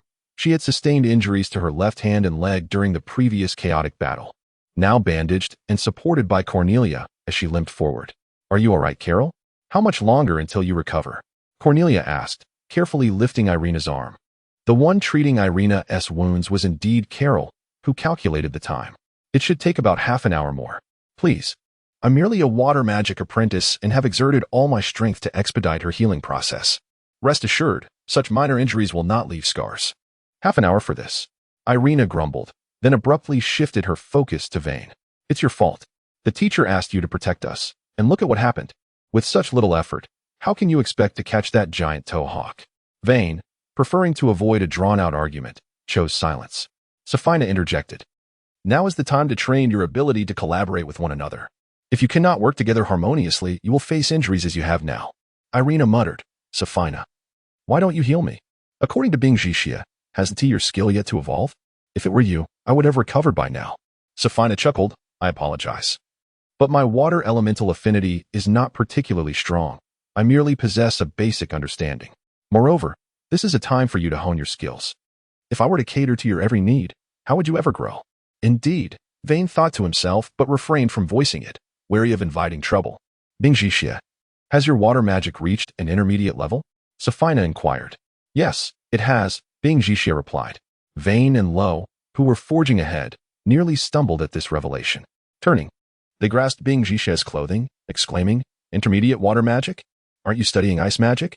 And you transitioned from wind to ice, so isn't your secondary focus wind? Safina, noticing their astonished expressions, remarked, You all share a dormitory, yet were unaware? Did he not mention it to you? Speak of what? Lo looked at the teacher in confusion. Safina gazed at Bing Jixia. Honestly, you keep everything bottled up and never share with others. On the first day of class, I handed you the emerald card for intermediate mage status and a graduation card. How could you not tell your dormitory friends such a significant matter? Intermediate mage. Not only low and vain, but even Cornelia momentarily forgot her noble demeanor and exclaimed. Vane bellowed, what is wrong with you? You're already an intermediate mage at 14 and didn't he tell us? What does that imply? Right, what an ungrateful friend. Low added, equally irate. Bing Jixia, startled by their outbursts, took a step back. Well, discussing it feels like boasting. The two paused, nodding in agreement that is true. Bing Jixia's reluctance to share was not from fear of being seen as boastful, but rather a lack of intention to disclose it at all. As they noted, he had never regarded their opinions highly. Now, his silence could only be justified by the excuse of boasting. This fellow. Carol gazed at him, lost in thought. An intermediate mage. A green-robed mage. Irina tugged at her hair in disbelief, momentarily forgetting her pain, and questioned, Are you truly 14? Cornelia stared at him, bewildered. Does he possess such extraordinary talent and strength? He asked like that man who scored full marks on the exam. Vane knelt on the ground, banging his helm in frustration. Intermediate mage, intermediate mage, intermediate mage. He has 14 and already an intermediate mage, while I'm a year older and still just a warrior apprentice. I feel utterly despondent. Am I even normal anymore? Lo, bracing himself against his knight's lance, shared in the despondency. Safina observed their reactions and smiled. Is it really so disheartening to face a minor setback? They were taken aback. Safina continued, if you lack confidence in the face of such trivialities, when you find yourselves on the battlefield or exploring the 10 great forbidden zones, you will only be courting death. Who said that? Vane sprang to his feet, invigorated, brandishing his sword and shouting as he swung wildly at the bushes. Carol sighed, here comes that fool again. Suddenly, Irina was incensed, turning to Bing Jixia. Since you're so powerful, why didn't you take action throughout our journey? You've caused me to sustain such severe injuries. Bing Jixia replied, this is about training you. If I assist you, how will you ever develop? Irina, taken aback, retorted, don't act like a teacher. No, Safina interjected, with his abilities. He could already serve as your apprentice teacher. There are indeed many students in the academy who balance work and study as instructors. I've seen his capabilities. Should he engage those magical beasts, you would find yourselves with ample time to spare. Oh, I see. Irina fell silent. Hey, don't lose your mind. Lo observed Vane's antics and, wielding his lance, approached to reprimand him, but abruptly halted as he noticed Vane had frozen in place. What's wrong? The surrounding fauna scattered in a frenzy, fleeing in terror. Safina sensed something amiss and pulled Lo back. Don't go near. Safina's expression shifted, her brow furrowing. Cornelia, noticing the change in her teacher's demeanor, felt a wave of anxiety wash over her, whispering, Ms. Safina, what? Safina raised a hand, silencing her. Carol also frowned, her gaze fixed on Vane. Only Bing Jixia's expression remained unchanged, exuding an air of indifference. Suddenly, Safina sprang into action. The vulnerable jaw of the red python received an assault, emitting a peculiar shriek. The three-headed flame python. Safina had not anticipated encountering such a formidable beast in the illusionary beast garden. Her brow knitted tightly as she commanded, protect them. In this moment, only Bing Jixia possessed the strength of a green robe. Her words were undoubtedly directed at him. Cornelia gasped, the three-headed flame python. Such a vicious creature typically inhabits the perilous depths of the magical beast forest. How could it appear here? This is utterly beyond our capacity to combat. Irina pulled Cornelia back repeatedly, shouting to the others ahead, come quickly, don't get too close. It's extremely dangerous. Vane and Lo realized they were ill-equipped to contend with it and retreated alongside Carol and the others. The smaller magical beasts had seemingly been frightened away, eliminating concerns of ambush. Bing Jixia raised his hand, positioning himself in front of them, for here, his strength reigned supreme. Chapter 36. The Fiery Duel. Fire Element Ineffective. Safina gripped the hilt of her weapon, suspended in midair, as blood from beneath the jaws of the fiery python dripped continuously onto her. She was aware that such monstrous creatures could occasionally be found outside the infamous Forbidden Woods, yet the tranquil illusion beast garden had never been reported to harbor such beasts. The other two heads of the three-headed fiery python rose from the tall bushes, their intense pain igniting a furious rage. As their sharp gazes bore down on the individual who had wounded its central head, this fiery python was not exceedingly large, each head measuring just over a meter in width. From her vantage point above, Sophina estimated the combined serpentine body to be roughly 2 meters in diameter, and a sense of dread washed over her. It was not that she feared the ferocity of the three-headed beast, rather, ensuring the safety of her students posed a significant challenge. Sophina shouted to the students nearby, urging them to flee the dangerous area. Before she could finish her warning, waves of flames erupted from both sides, engulfing her entirely. Sophina-sensei, Irina and Cornelia gasped in horror, witnessing their teacher disappear into the inferno, their faces frozen in shock. Vane and Lo's veins bulged, tears uncontrollably streaming down their faces as they feared for their teacher's safety. Similarly, Carol exclaimed in surprise but quickly realized the truth. "What are you all doing?" Sophina-sensei is a fire mage. Everyone paused, realization dawning upon them. Joy replaced their fear, and laughter erupted amongst them, emerging from the flames. Sophina landed gracefully on the ground, unscathed, her clothes and hair untouched by the fire. As a mage, she had undergone a substantial transformation, rising from an advanced mage to a true mage, resulting in a remarkable enhancement of her powers. The progression from a mage to a true mage closely resembled that of a sorcerer, beginning as an apprentice and advancing to an intern sorcerer. However, from the point of becoming an intern sorcerer, one must learn to channel natural elements into their body, merging with them. It is only after completely altering the very essence of their being that one is recognized as a true mage. Before reaching this stage, mages of the same rank appeared somewhat weaker than their sorcerer counterparts. Yet, once the formidable barrier of bodily transformation was breached, their strength was unparalleled. Attacks of the same elemental attribute would become utterly ineffective, and they would possess even greater special powers. While mages primarily wield magic, sorcerers face numerous challenges, progressing from verbal incantations to mental incantations, eventually reaching a state where their thoughts dictate their actions. Mages, however, need not practice these stages once they attain true mage status. All obstacles become trivial. Nonetheless, most mages still undergo the initial transition from verbal to mental incantation, as they have yet to fully elementalize their bodies. Mages could be considered the most leisurely of professions, as merging elements with one's body requires primarily time and control. They need not learn extensively. Apart from mastering a single magical skill, they do not have to study other forms of magic. Merely understanding them suffices, unlike other professions that require a more comprehensive education. More often than not, mages engage in honing their martial skills, compensating for their singular elemental weakness. Hence, they are also referred to as magic warriors. As a true fire mage, Sophina, having elementalized her body, felt no fear of fire, and her attire was crafted from special materials, endowed with exceptional resistance to extreme temperatures and burning. The metallic knight's lance embedded in the fiery python's jaws melted away, leaving only a small remnant. Sophina felt a pang of concern. Though she remained unharmed by the flames, the python's scales were also resilient to fire. She had crafted her own armor from similar materials, and thus her fire magic would not inflict damage upon it. The three-headed fiery python let out another furious screech, its central head irritated by the lance protruding from its mouth, compelling its right head to snap and tear it out, while the left head unleashed a torrent of flames towards Sophina.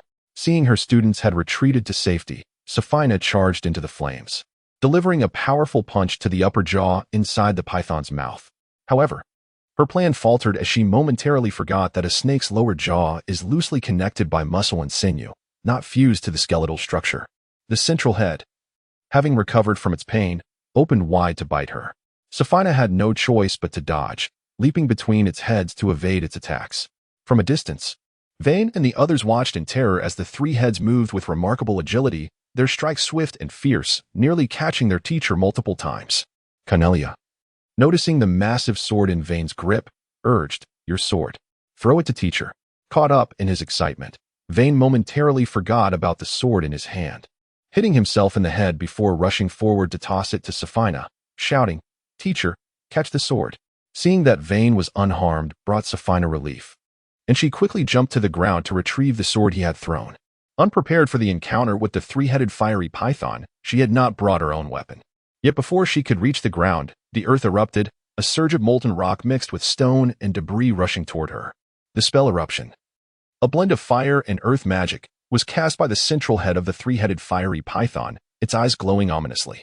Sophina evaded the molten flow, her heart racing. Not out of fear for herself, but for the safety of her students. Glancing up, she noticed a massive tree in the distance erupting in a similar explosion of lava.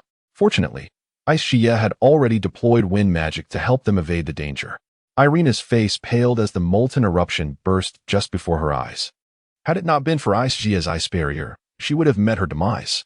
Worry etched on her face, she gazed into the distance. The three-headed fiery python is formidable. I wonder if teacher can defeat it? Safina, disregarding the python's attacks, shouted back, "You must not linger here. Retreat to at least a kilometer away." Lo gasped, "A kilometer? Can the three-headed fiery python's attacks reach that far?" Listening to Safina's command, Ice Jia swiftly summoned the wind elements to carry them away. Vayne exclaimed, "Wow, that's fast."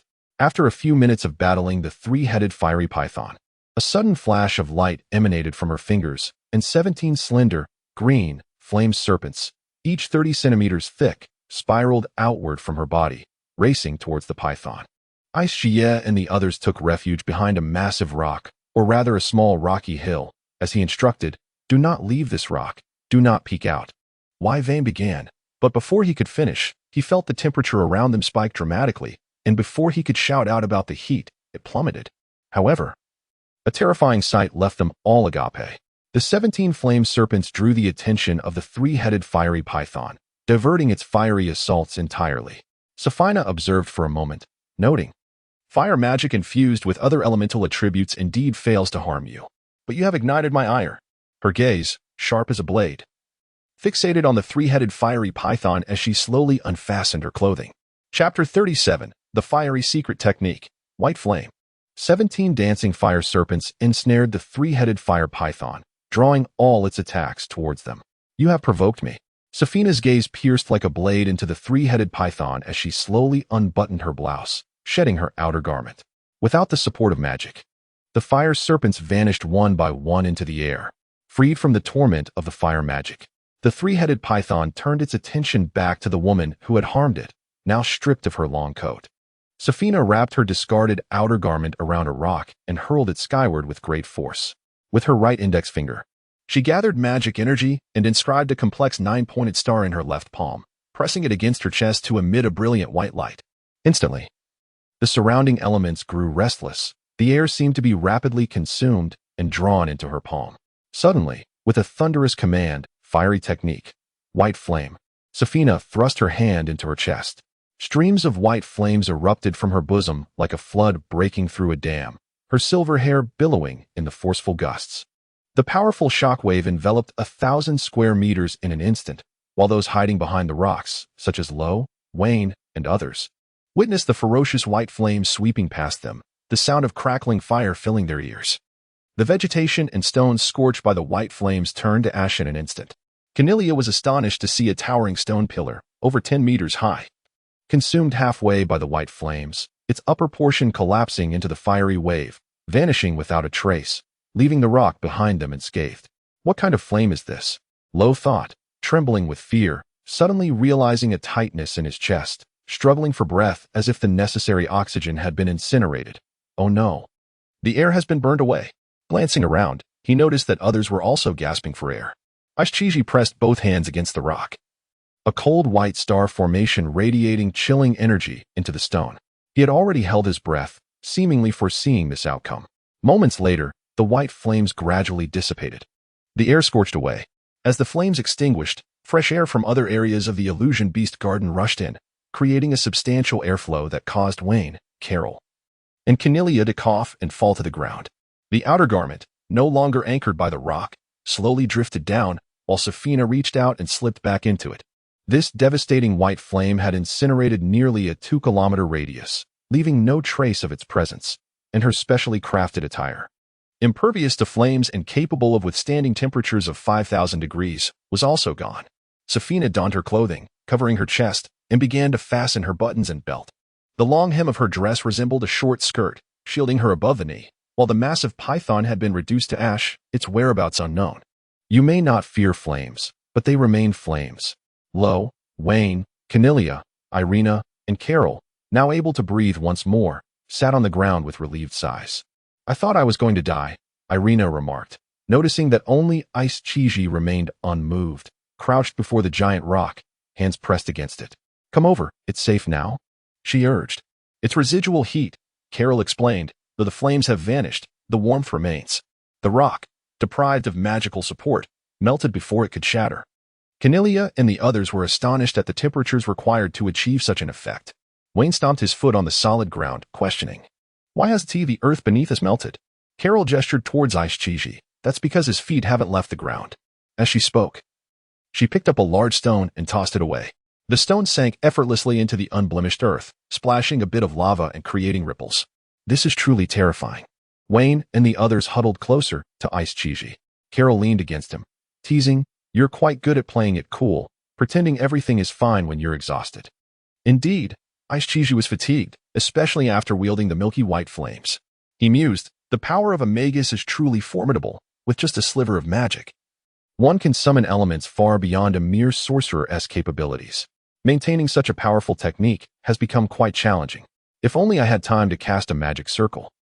With that thought, he shifted a portion of his magic to guide the wind elements, lifting everyone into the air to avoid battling the relentless heat, instantly easing his burden.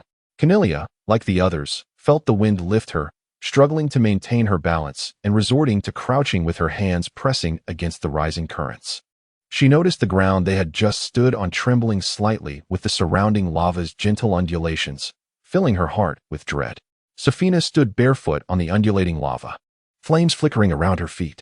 Oh no, I mismanaged my technique. Are they all right?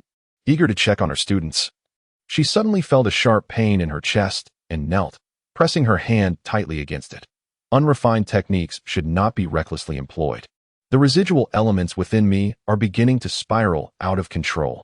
Safina's expression was one of profound agony as she collapsed into the lava, gritting her teeth, the areas she touched igniting with lava-like red flames.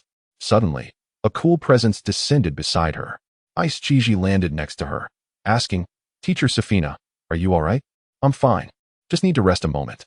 Seeing Ice Chiji unharmed eased Safina's worries. As she rose, the ground had cooled and solidified, and the surrounding air had become much more bearable, all thanks to the ice elements he had summoned. She marveled at Ice Chiji's formidable magic, capable of counteracting the intense heat produced after a magus unleashed the white flame. Ordinary green-robed sorcerers would undoubtedly lack such power. In her contemplation, she noticed Ice Chiji's face showing signs of exhaustion, and he used wind magic to lift them both. I can't take it anymore. I'm about to reach my limit. Ice Chiji gasped, his mind racing. That was close. I nearly revealed my true state. Ah, Safina gasped softly, quickly covering her dress. The wind had swept her clothing, nearly exposing her. Ice Chiji, now aware of Safina's lack of undergarments beneath her coat, felt a sudden chill run down his spine and quickly averted his gaze, feeling awkward. The wind, blowing from below, was what kept them aloft, causing Safina's garments to flutter uncontrollably. She struggled to press them down, finally grasping Ice Chiji's shoulder, turning him away slightly, and asked, What about the others? Are they all right? Ice Chiji responded from the air, Yes, I've moved them to a safe location. Seeing Ice Chiji was unharmed reassured Safina that the others would be fine. As she surveyed the desolate landscape from their elevated position, the entire basin appeared marred, resembling a scar, with the surrounding trees still ablaze. Although the white flames would vanish without magical support, their intensity could still ignite new fires. Yes, Safina remarked, I feel much better now. You can set me down. The heat is not harming me. Ice Chiji relaxed his magical hold, and Safina descended. As her feet touched the lava, she began to sink. But before she could descend further, her legs ignited in flames and propelled her upward. She felt as if her body had become weightless, allowing her to walk upon the lava's surface. Safina glanced around, moving towards the spot where the three-headed python had vanished, her hand reaching into the molten rock, searching for a while until she retrieved a pebble-sized orange-red crystal. This is a crystal formed from the long-term condensation of fire elements. Judging by its hue, it is evident that this is a remarkable piece of fire element crystal. Here you go. Safina tossed the crystal into the air. Upon hearing her words, Bing Jixia accepted it. Safina then crouched down to observe the color of the magma, which exhibited a cherry red hue. She realized that magma only takes on such a color when it reaches temperatures of approximately 700 to 800 degrees, a situation far worse than she had anticipated. Earlier, due to her use of the unrefined white flame, the temperature of the fire had not been adequately controlled, resulting in an instantaneous surge exceeding 6,000 degrees. Although this lasted merely a few seconds, it had inflicted such grave consequences. Chapter 38. The red-haired woman in the clothes. Cornelia expressed her gratitude, saying, I truly must thank Carol this time. Otherwise, if it were to heal on its own, it would undoubtedly leave a scar. Thank you, Carol. Next time, I'll treat you to ice cream. Irina smiled at her. Carol reciprocated with a smile, replying, I shall await your invitation then. Wayne climbed a tree and, spotting a patch of exposed ground amidst the lush greenery, sighed. Teacher Safina is truly remarkable. She is indeed a senior instructor at Calanthan Academy. The ground is utterly scorched. When will I be able to attain such prowess? You might as well not think about it for your entire life, Irina retorted as Wayne jumped down from the tree. Annoyance evident in his tone. Irina, why do you always argue with me whenever I say something? I haven't provoked you, have I? He puffed in irritation. Irina turned her head away, ignoring him. Cornelia interjected, although she is impressive, I recall reading that the three-headed flame python is also of the fire element, and its scales can withstand temperatures of up to 2,400. I wonder if it could be harmed. Rest assured, it certainly can, Lo asserted. That white flame from earlier was definitely above 2,400. What is this white flame skill? I have never heard of it, Cornelia inquired. Really? You don't know either? Wayne was taken aback. Cornelia was a bookworm. She could memorize anything after merely reading it once, earning her the nickname Walking Library. Yet, it surprised him that there was something she was unaware of. Cornelia shook her head. I have not come across this fire-type skill in any of the books I've read. Carol suddenly interjected, It's not surprising that you don't know. This is a secret technique of Calanthan Magic Academy. Most people only know the name by hearsay. It is said that the tome containing this spell is within the Great Blue Crystal Tower, and only fire mages of the Empire are qualified to apply for admission to study it. Lo exclaimed, Wow, Carol, how do you know all this? Carol chuckled. Did you not know? I have an acquaintance who is a teacher at Calanthan. He informed me. Carol nodded. Yes. Although ordinary fire magic can reach levels above 3,000. Even higher, it is still quite challenging to inflict fatal damage on the three-headed flame python. However, once that white flame is employed, the three-headed flame python would likely have no opportunity to flee. So, Cornelia, you need not worry about whether the teacher can handle it. In fact, if it were not for the three-headed flame python, other magical beasts of the same level would not require teacher Safina to exert such effort. It is precisely because she is a fire mage that such a commotion has arisen. Huh. Wayne mused as he grasped Carol's slender shoulder, playfully remarking, I didn't expect you to know so much. Carol winced from his grip, turning her shoulder away, exasperatedly looking at Wayne. Fool. This is all documented in the practical lesson books. Is that so? Haha, I generally can't remember what is written in books. Wayne scratched his head, feeling sheepish. Irina muttered disapprovingly, Idiot. Wayne dreamily spoke. How wonderful it would be if the teacher could capture it to serve as my summoned beast. Just imagine. Standing atop the three-headed flame python, wreaking havoc on the battlefield. Such a picturesque scene. Dream on, Irina scoffed, seemingly always keen to douse Wayne's enthusiasm. Wayne replied, somewhat displeased. Irina, you always look down on me. Humph. If you keep this up, I might genuinely get angry. Irina was right. At that moment, teacher Safina approached slowly, stating, To conquer a powerful species, one must possess formidable strength. With your current abilities, even if I were to capture the three-headed flame python, you would be unable to command its submission. Moreover, subduing magical beasts is not merely a matter of strength. The three-headed flame python is a cold-blooded reptile, making it far more difficult to tame than ordinary magical beasts. Sia silently followed behind. Safina addressed Wayne, My apologies. I had intended to help you capture a guardian for summoning, but alas, such an incident occurred. That's all right. Teacher, Wayne chuckled, though he felt a twinge of disappointment. Carol inquired, Teacher, are you not coming with us? Everyone pondered this, but Cornelia remarked, Teacher, then we shall take our leave. Lo, unwilling to concede, declared, I want to allow you to surpass me. As they prepared to depart, Safina bent down, whispering to Sia, Please do me a favor. Sia, noticing the exposed jade sphere beneath Safina's collar as she leaned down, nodded in acknowledgement. Safina awkwardly handed over her house key, smiling, I appreciate it. The old-fashioned key opened the door, revealing an empty house. Sia glanced around before pushing open the bedroom door. The bedroom lacked lavish decor, but was infused with a subtle fragrance. The clothes should be here, he thought, surveying each piece of furniture as Safina had not provided clear instructions. The bedroom was modestly sized, with a large bed in the center, its light silver bedding neatly arranged. Sunlight filtered through the light red curtains. Ishicea located the wardrobe, which had 3 compartments. The first housed the academy uniforms, followed by the teacher's casual wear. He observed that these jackets and skirts were quite fashionable, and the fabric seemed of superior quality, feeling different from ordinary clothing. It was no wonder that garments of average material would be easily incinerated by fire mages. The second compartment contained undergarments, and upon seeing the women's lingerie, Ishicea felt a twinge of embarrassment. He randomly selected 2 pieces to take with him when suddenly, a knocking sound echoed through the room. Knock, knock, knock. Safina. Safina, are you home? Upon hearing the knock, Ishicea's heart raced. A woman's voice came from outside, and hesitating whether to open the door, he then heard the sound of a key turning in the lock. She has a key. She must be a close friend of teacher Safina. Just as Ishicea was about to exit the bedroom to greet her, the woman entered, speaking to herself. She's really not home. A red-haired woman entered, cradling a set of brand-new clothes, which included 2 sets of undergarments in a small box.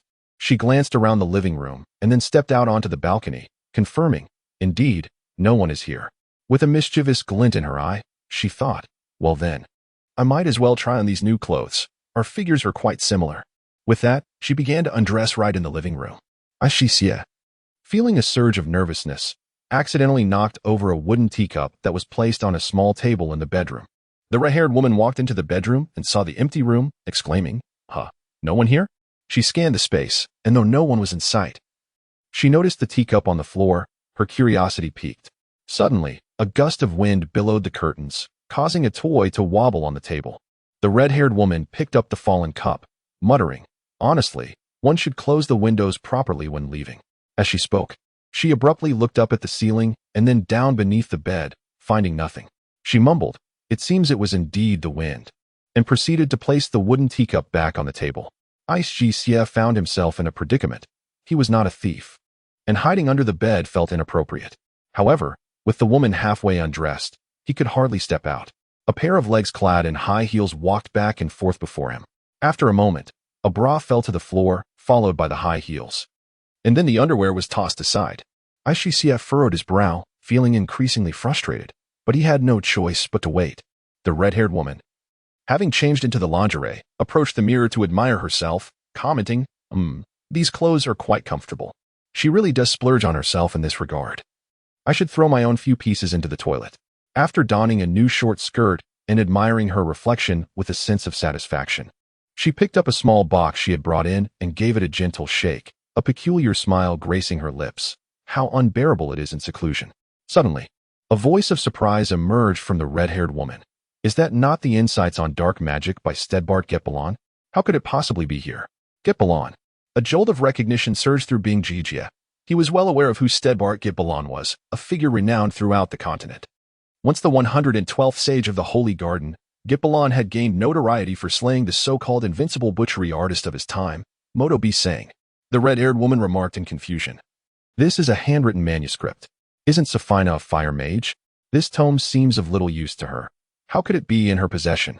Oh, but she is a distinguished teacher at Qualenting Academy and the granddaughter of Vasileb. So it is not entirely surprising that she could copy such a treasure from the great blue crystal tower. How could she so carelessly leave it at home? Bing Jijia, hidden beneath the bed, heard the rustling of pages and could not help but be intrigued by the book. He cautiously peeked out. Catching sight of the red-haired woman perusing the volume at the bedside table, she neatly folded her clothes and placed them in the wardrobe, stowing the small box in the third compartment. After a moment's hesitation, she withdrew everything she had just placed inside, repositioned the wooden teacup she had set on entering, and, feeling the room was in order, donned her attire and hurriedly departed, leaving no trace of her visit. Emerging from his hiding place, Bing Jijia observed the bedroom restored to its original state, igniting his suspicions. If they were friends, why had she pretended as though she had never been there? He cast a glance at the book on the bedside table and, before leaving, took a quick look at the contents of the third compartment in the wardrobe, his face flushing in alarm as he hurriedly exited. Chapter 39. The Future Exchange Group. The following morning dawned bright and sunny. Bing Jijia stretched languidly in bed, his head adorned with a whimsical, caterpillar-like sleeping cap that appeared both comical and charming.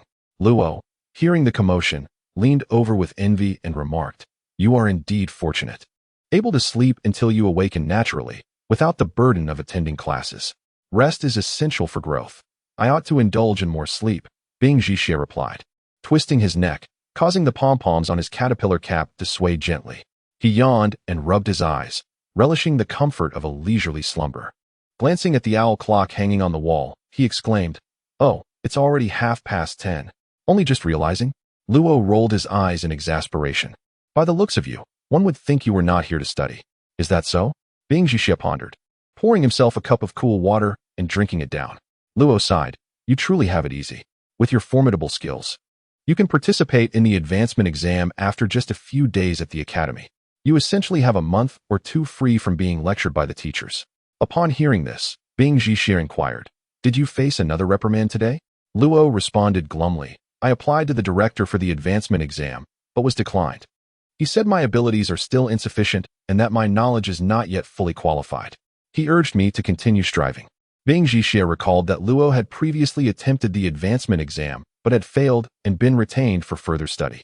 Though retained students could petition for reassessment, it was evident that the teachers did not consider him capable. Not wishing to disturb Luo's mood, Bing Jixie excused himself to wash up. Upon exiting the bathroom, Luo announced, "We are going out for lunch. Miss Safina feels quite sorry about yesterday's events and has invited us to a grand meal." Mention of food seemed to invigorate him slightly. Basking in the warm sun, with rich milk beside him, Bing Jixie reclined on a chair on the balcony, shaded by a parasol. A small white round table beneath the shade held half a dozen cookies, providing a delightful ambience. While Luo temporarily left the dormitory, Bing Jixie savored the gentle breeze on the lounge chair, a pebble-sized fire element crystal slipping through his fingers and landing in his palm. He studied the crystal closely in the sunlight, its smooth, rounded surface radiating an orange glow, while the varying shades of the crystal's interior formed irregular patterns, reminiscent of a liquid encased within. Speaking to himself, he mused, "This appears to be a level 4 fire element crystal. Such a sizable piece could fetch several tens of thousands of gold coins on the market. She must be quite wealthy to bestow such a precious item upon me. Do the instructors at Kelanting Academy receive such generous salaries?" His thoughts drifted to a book he had glimpsed in Ms. Safina's room the day before. Now that was a priceless treasure. Such a valuable tome in her possession. A mage, truly an extraordinary individual. His gaze fell again upon the fire element crystal. Although the three-headed fire python was not an exceptionally rare magical beast, those who specialized in fire elements were more prevalent, making its various components highly sought after. It was unfortunate not to have acquired the python scales, yet selling this crystal for 80,000 to 100,000 gold should pose no issue. Miss Safina seemed to hold a favorable impression of me. Perhaps I could cultivate a good relationship with her. He lifted his eyes towards the towering blue crystal spire in the distance. Lost in contemplation, he heard the sound of the door opening. Carol, Wayne, and Luo entered the room in succession. "I'm exhausted," they exclaimed, dripping with sweat, though it was unclear what they had been doing. Following them were Cornelia and Irina, who also made their way to the dormitory. "Make yourselves comfortable," Luo said, fanning herself and addressing the two girls. "Not bad. Your room is quite uniquely decorated. The furniture and cabinets here differ from those in our girls' dormitory, seemingly even better," Irina remarked, holding a lollipop that had been in her mouth. "Which teacher is showing favoritism to provide you with such fine furnishings?" she inquired. "Why do you say again?" Wayne scratched his head in confusion. Carol cast a glance at Bing Jixie on the balcony and said, "Of course, it's because certain teachers have a preference for particular students. But these furnishings are said to have been crafted by Luo herself, correct?" "Indeed," Luo nodded. Pega Luo, I had no idea you possessed such talents. Not only are you skilled in martial arts, but you also have such dexterous hands," Irina exclaimed, showering Luo with praise that left her feeling slightly embarrassed. Haha, it's nothing," Luo stammered, a smile breaking across her face, enjoying the compliment.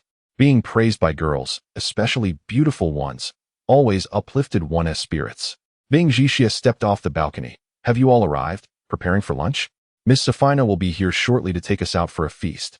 Wayne, clearly a foodie, beamed at the mention of a grand meal. The group engaged in casual conversation, with Cornelia expressing envy over the charming balcony setup and asserting her desire to replicate it in her own dorm. Irina nudged Luo's arm playfully, raising an eyebrow. "Luo, with such remarkable skills, you ought to assist us, the newcomers." "Wah, What do you mean? Irina smiled and said, our dormitory's furnishings are old and unattractive. It's high time for an upgrade. We would be grateful if you could craft a set for us, similar to this. Irina, encouraging him, declared, it's settled then. All right, fine. Luo relented, feeling a flicker of happiness within. Not long after, Miss Safina arrived. Is everyone here? Then let us depart. Upon leaving the academy, they arrived at an upscale restaurant, gathering around a table. Although the group was somewhat large, the joy of indulging in a sumptuous meal was undiminished. The waiter presented the menu, which Miss Safina handed to them. The young men huddled together to peruse it, exclaiming, wow, everything is so expensive. Can we truly order such costly dishes? Miss Safina chuckled, reassuring them, do not worry, the teacher can afford it. Irina, experienced in the ways of the world unlike Cornelia, who was a sheltered heiress, took the menu and said, seeing your pitiful expressions, allow me to place the order. After selecting the main dishes, sides, appetizers, and soups, Irina also ordered 2 bottles of drinks and a bottle of red wine, truly embodying the essence of a grand feast. Wayne, displeased with her choices, banged on the table. Irina, what on earth did you order? It sounds utterly insufficient for satisfying hunger. Why not order more meat? I want a hearty portion. Irina shot him an annoyed glance. I had forgotten you, the meat lover. Would an additional serving of sausage and steak suffice? Wayne nodded, grinning foolishly. Miss Safina reviewed the ordered dishes, inquiring, can we order some seafood? I recall you offering seafood here. The waiter affirmed, yes, seafood is found at the back of the menu. Irina quietly voiced to Miss Safina, teacher, these seafood options are exorbitantly priced. Do we really want to order them? Precisely because they are rare, we ought to indulge in them, Miss Safina replied. Debelize, a city deep inland, was distant from the coast, making the transport of fresh seafood from the shoreline a challenge. It required the use of intercity cargo teleportation arrays exclusive to large cities, resulting in high transport costs that accumulated significantly. By the time the products arrived in the imperial capital, prices had skyrocketed tenfold. When the food arrived, everyone eagerly dug in, mesmerized by the array of delectable dishes, silencing conversation as they prioritized tasting the feast before them. Wayne devoured his meal with the ferocity of a beast, prompting Irina to frown and say, could you not exhibit a bit of decorum? In such a classy establishment, there is no need for such behavior. It's quite embarrassing. With oil glistening on his lips, Wayne replied, what is embarrassing about it? I always eat this way. Dining should be enjoyable and satisfying. I'm not like you. You clearly pretend to be of a higher caliber. Irina clenched her fists in anger, feeling somewhat embarrassed.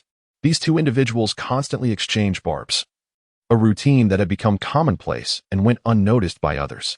However, Nalia found amusement in their antics and couldn't help but stifle a laugh. While munching on his food, Wayne turned to Safina and said, teacher, could you take us to explore other places next time? In a city as vast as Debelay, there must be numerous exciting attractions nearby. Upon hearing about the external exchange, Luo perked up immediately, asking, when, teacher? What will be discussed? Safina responded, the first domestic exchange group should arrive within the next couple of days. The foreign delegation might take a few more days. As for the teachers, the primary focus will be on pedagogical exchanges, along with some academic discussions. The main goal is to broaden students' horizons and facilitate interactions with top students from prestigious schools both domestically and internationally. I am currently only responsible for the welcoming arrangements. The specifics are known only to the dean and vice dean. Speaking of which, the last time we welcomed a foreign academic exchange group was 11 years ago. I anticipate there will be opportunities for both collaboration and competitive interactions among the students. Competitive interactions. Wayne, who had been eating heartily, suddenly stood up, leaning over the table to ask the teacher, does that mean we'll be engaging in martial arts sparring with students from other institutions? Precisely, she affirmed. I want to participate. Wayne and Luo exclaimed in unison, drawing the attention of other patrons in the dining hall. Luo, brimming with excitement, declared, being able to spar with students from around the globe is the most exhilarating experience one could wish for. Indeed, Wayne eagerly nodded in agreement. We absolutely cannot miss this opportunity, right, Wayne? Absolutely. Wayne shouted enthusiastically, we must ensure our foreign friends recognize my prowess. Irina tugged at Wayne's sleeve, saying, hey, could you two tone it down? You're embarrassing yourselves in public. Luo glanced around and quickly sat back down, but Wayne remained unfazed. Safina, taken aback by their fervor, gestured for Wayne to sit down. I cannot guarantee your participation in the competition, as there are many students at the academy, and not everyone will have the chance to engage in these exchanges. Furthermore, the incoming students are not from all over the world, but rather from several friendly nations allied with our Empire of Moonua. Luo felt a pang of disappointment at this revelation. If the exchange were limited to exceptional students, he knew he would not be among them. However, Wayne remained oblivious to this concern, his mind solely occupied with thoughts of how to showcase his skills to foreigners. Chapter 40. Safina's salary. While enjoying lunch, Safina encountered an acquaintance of her teacher S, a woman with striking red hair. Bing Jixia instantly recognized her as the same person he had met at Safina's home the previous day. Blanche, what brings you here? Safina greeted her. I happened to pass by and thought I saw you, so I came to take a closer look, Blanche replied, glancing at the sumptuous spread on the table. Wow, such a lavish meal in broad daylight. What joyful occasion warrants such extravagance? Nothing in particular. I'm just having a delightful meal with my students, Safina explained. One, curious, asked, Teacher, who is this beautiful lady? Is she a teacher at our school as well? Lady? Blanche chuckled, unable to suppress her delight. What a charming way to put it. Safina, your students are truly adorable. Her gaze lingered a moment longer on Bing Jixia when she caught sight of him. Safina briefly introduced, This is Aunt Blanche, a friend of mine. Aunt? I'm not that old. Clearly, I'm a sister, right, little ones? Blanche beamed warmly. Why not join us for a drink? I assume you haven't had lunch yet. This one S on me, she suggested. How could I accept such generosity? Safina replied. Though Blanche was already eagerly taking a seat, their conversation shifted to clothing, an enjoyable topic among women. Bing Jixia listened attentively, learning that Blanche worked at a quaint magical shop in the capital. Such shops were common worldwide. Even the highly knowledgeable Debele would find that not everyone possessed the ability to wield all necessary magics for everyday life. Various spells, from crystal illumination to refrigeration, required professionals, thus giving rise to such magical establishments.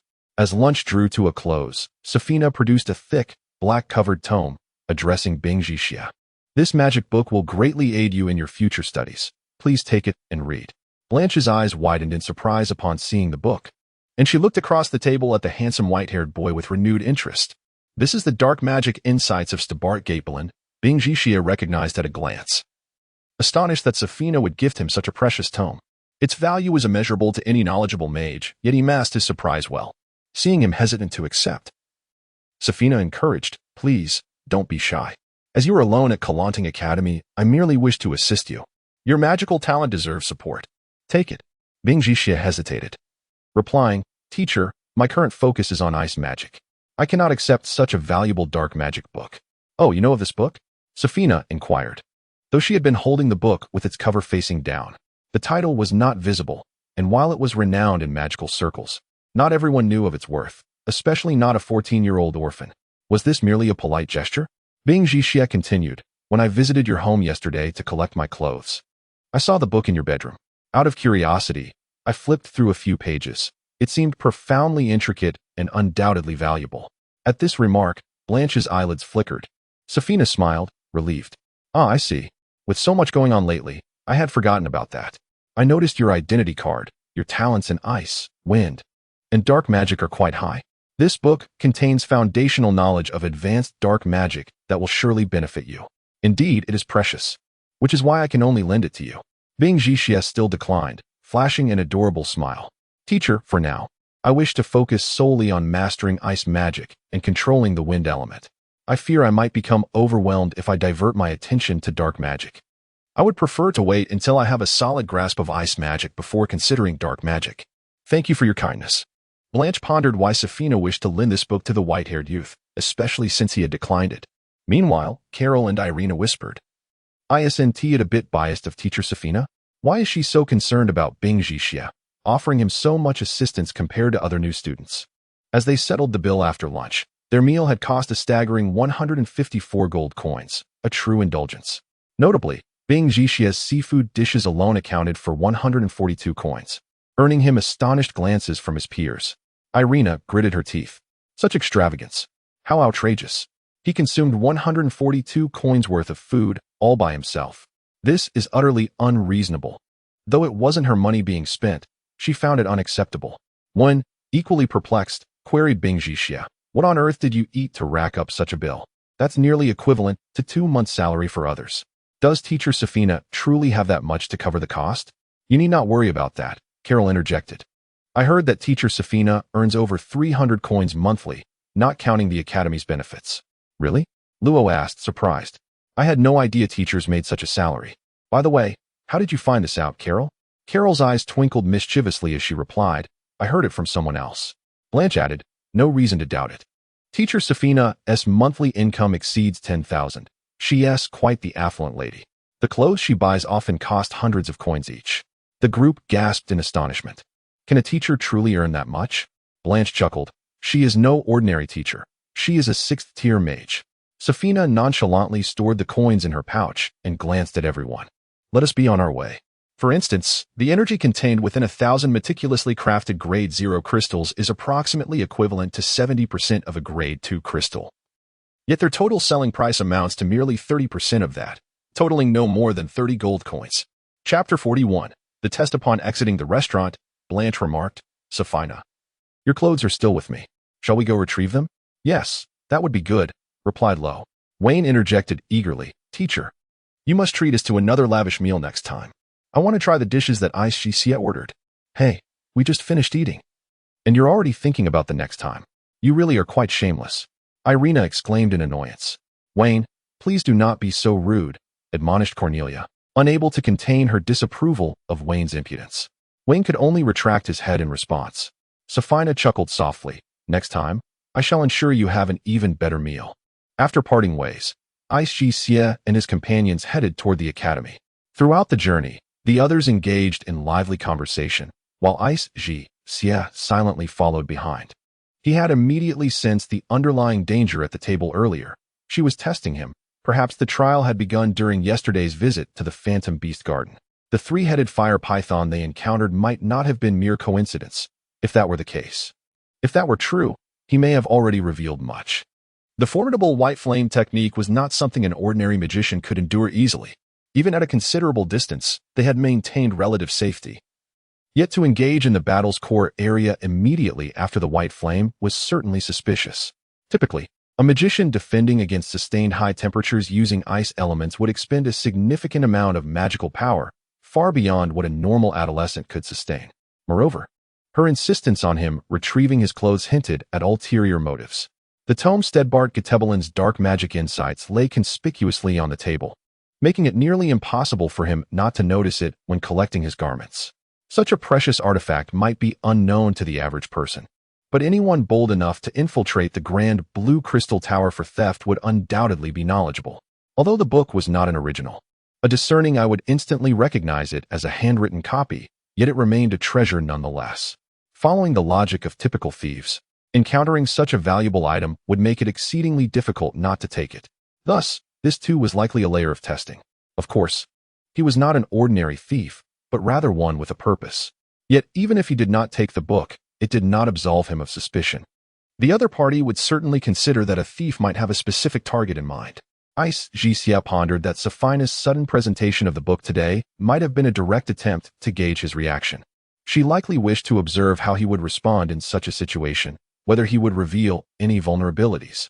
He realized he might have underestimated the gravity of the situation.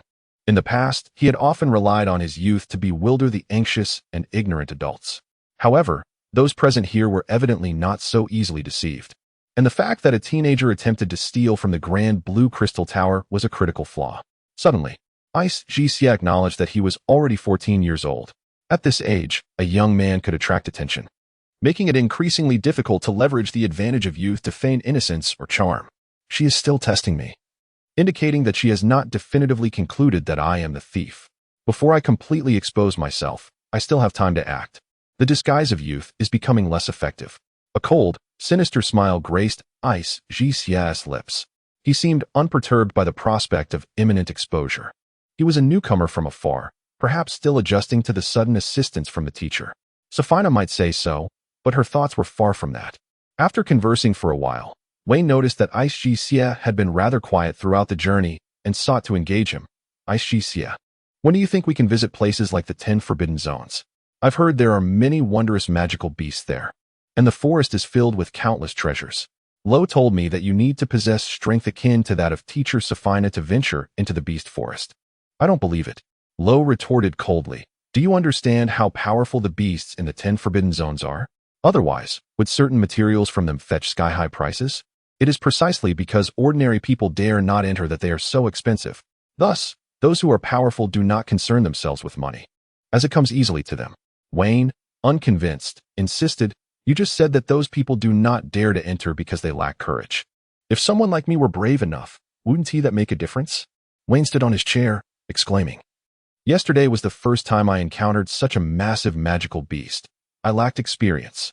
Now, if you ask me to go again, I assure you. Assure us of what? Lo inquired. Wayne huffed. I assure you I won't behave like I did yesterday. Lo laughed. What nonsense. The two continued their heated debate. Lo remarked, do you have any idea what the three-headed fire python represents in the beast forest? It is merely a trifling matter. He raised a pinky finger and continued, creatures of that caliber are commonplace in the 10 Forbidden Zones. They are nothing more than child's play. Go ahead and boast. You've never even been to the 10 Forbidden Zones. How would you know? Wayne scoffed. Lo, unable to tolerate it any longer, retorted, idiot. It's all written in books. Have you even read them? I truly wonder how you managed to get into Kalan Ting. Of course. It's based on my own merit, Wayne replied proudly. What good is reading? Can reading help you defeat magical beasts? I really don't understand how your foolish mind works. Paigolo found conversing with him so exasperating that he felt like banging his head against the wall. I'm done talking to you. You'll know by September. Ice Jixia paid no mind to these two energetic individuals and made his way to the balcony. What have you learned? Lo inquired, holding a freshly brewed cup of red tea. What kind of exchange activities will there be? Although Lo was a senior at Kalan Ting, he had not yet experienced such activities. First, there will be a grand welcome ceremony, followed by interdisciplinary exchanges, spoke a brown-haired boy named Isun, who resided in the adjacent dormitory and was a year older than Lo. He was a top student in the academy and seemed well-informed. Lo and the others gathered in the corridor to hear what he had to say. Isun explained, during the subject exchanges, there will be various games, such as tennis or soccer, all designed to foster friendship. So we can also engage in some sparring with them? It was evident that those who enjoyed combat were not limited to just Wayne and Lo. Many students were interested in this aspect. Another student chimed in, of course. For duel enthusiasts like you, you'll get a good chance to understand the outside world. Isun, do you have any more news? Please share. Isun spread his hands.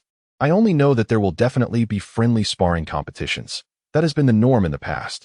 Moreover, outstanding students from the exchange activities will have the opportunity to study abroad for 2 years. Ah, studying abroad? That sounds quite appealing. Others chimed in. Other countries' academies may not be as good as Kalan Ting. If it were me, I wouldn't want to go. It took a lot of effort to get into Kalan Ting. Furthermore, foreign academies have their own advantages. Going there may not result in a complete loss. You all are thinking too far ahead. But what is this counselor you mentioned? The group continued to converse in the corridor, exchanging thoughts and gathering more information, with an increasing number of participants. Among them were individuals privy to insider information in the imperial capital, a place dense with the elite. Such individuals were never in short supply. Chapter 42. The prize of the friendly match. Upon returning to the dormitory, Wayne was overwhelmed with excitement, while Luo seemed equally eager for a challenge. In stark contrast, Carol remained remarkably composed, stating, actually, I have some news that I didn't mention earlier. What news? Do tell. Wayne pressed eagerly. What are the prizes? Carol raised his left index finger and announced. Firstly, all visiting students from the external colleges will receive a peace stone. Secondly, all participants in the friendly match will be awarded a magical emblem. Wait, did you say the second prize is for all students? Does that include those from our academy? Luo inquired. Carol nodded. Wow. Wayne exclaimed, as long as you compete, regardless of winning or losing, doesn't that mean everyone can have it? Why wouldn't I? Wayne declared, though a hint of uncertainty colored his voice. He was acutely aware that he was not among the top students and glanced over at Bing Jixia. Yet, Bing Jixia appeared disinterested, gazing instead at the stars gradually becoming visible in the night sky. Carol continued, but that's not all. The contestants who place from 26th to 50th will receive a blue gemstone. Those who rank 11th to 25th will obtain a tricolor gemstone. The tricolor gemstone. Luo seemed intrigued. Contemplating, I've always thought that once I achieve academic success, I must have a tricolor gemstone as the centerpiece of my knight's armor. Then why not just buy one? Wayne suggested lightly. Luo retorted, purchasing one and earning it through hard work are entirely different. Besides, the price of a tricolor gemstone. Carol interjected.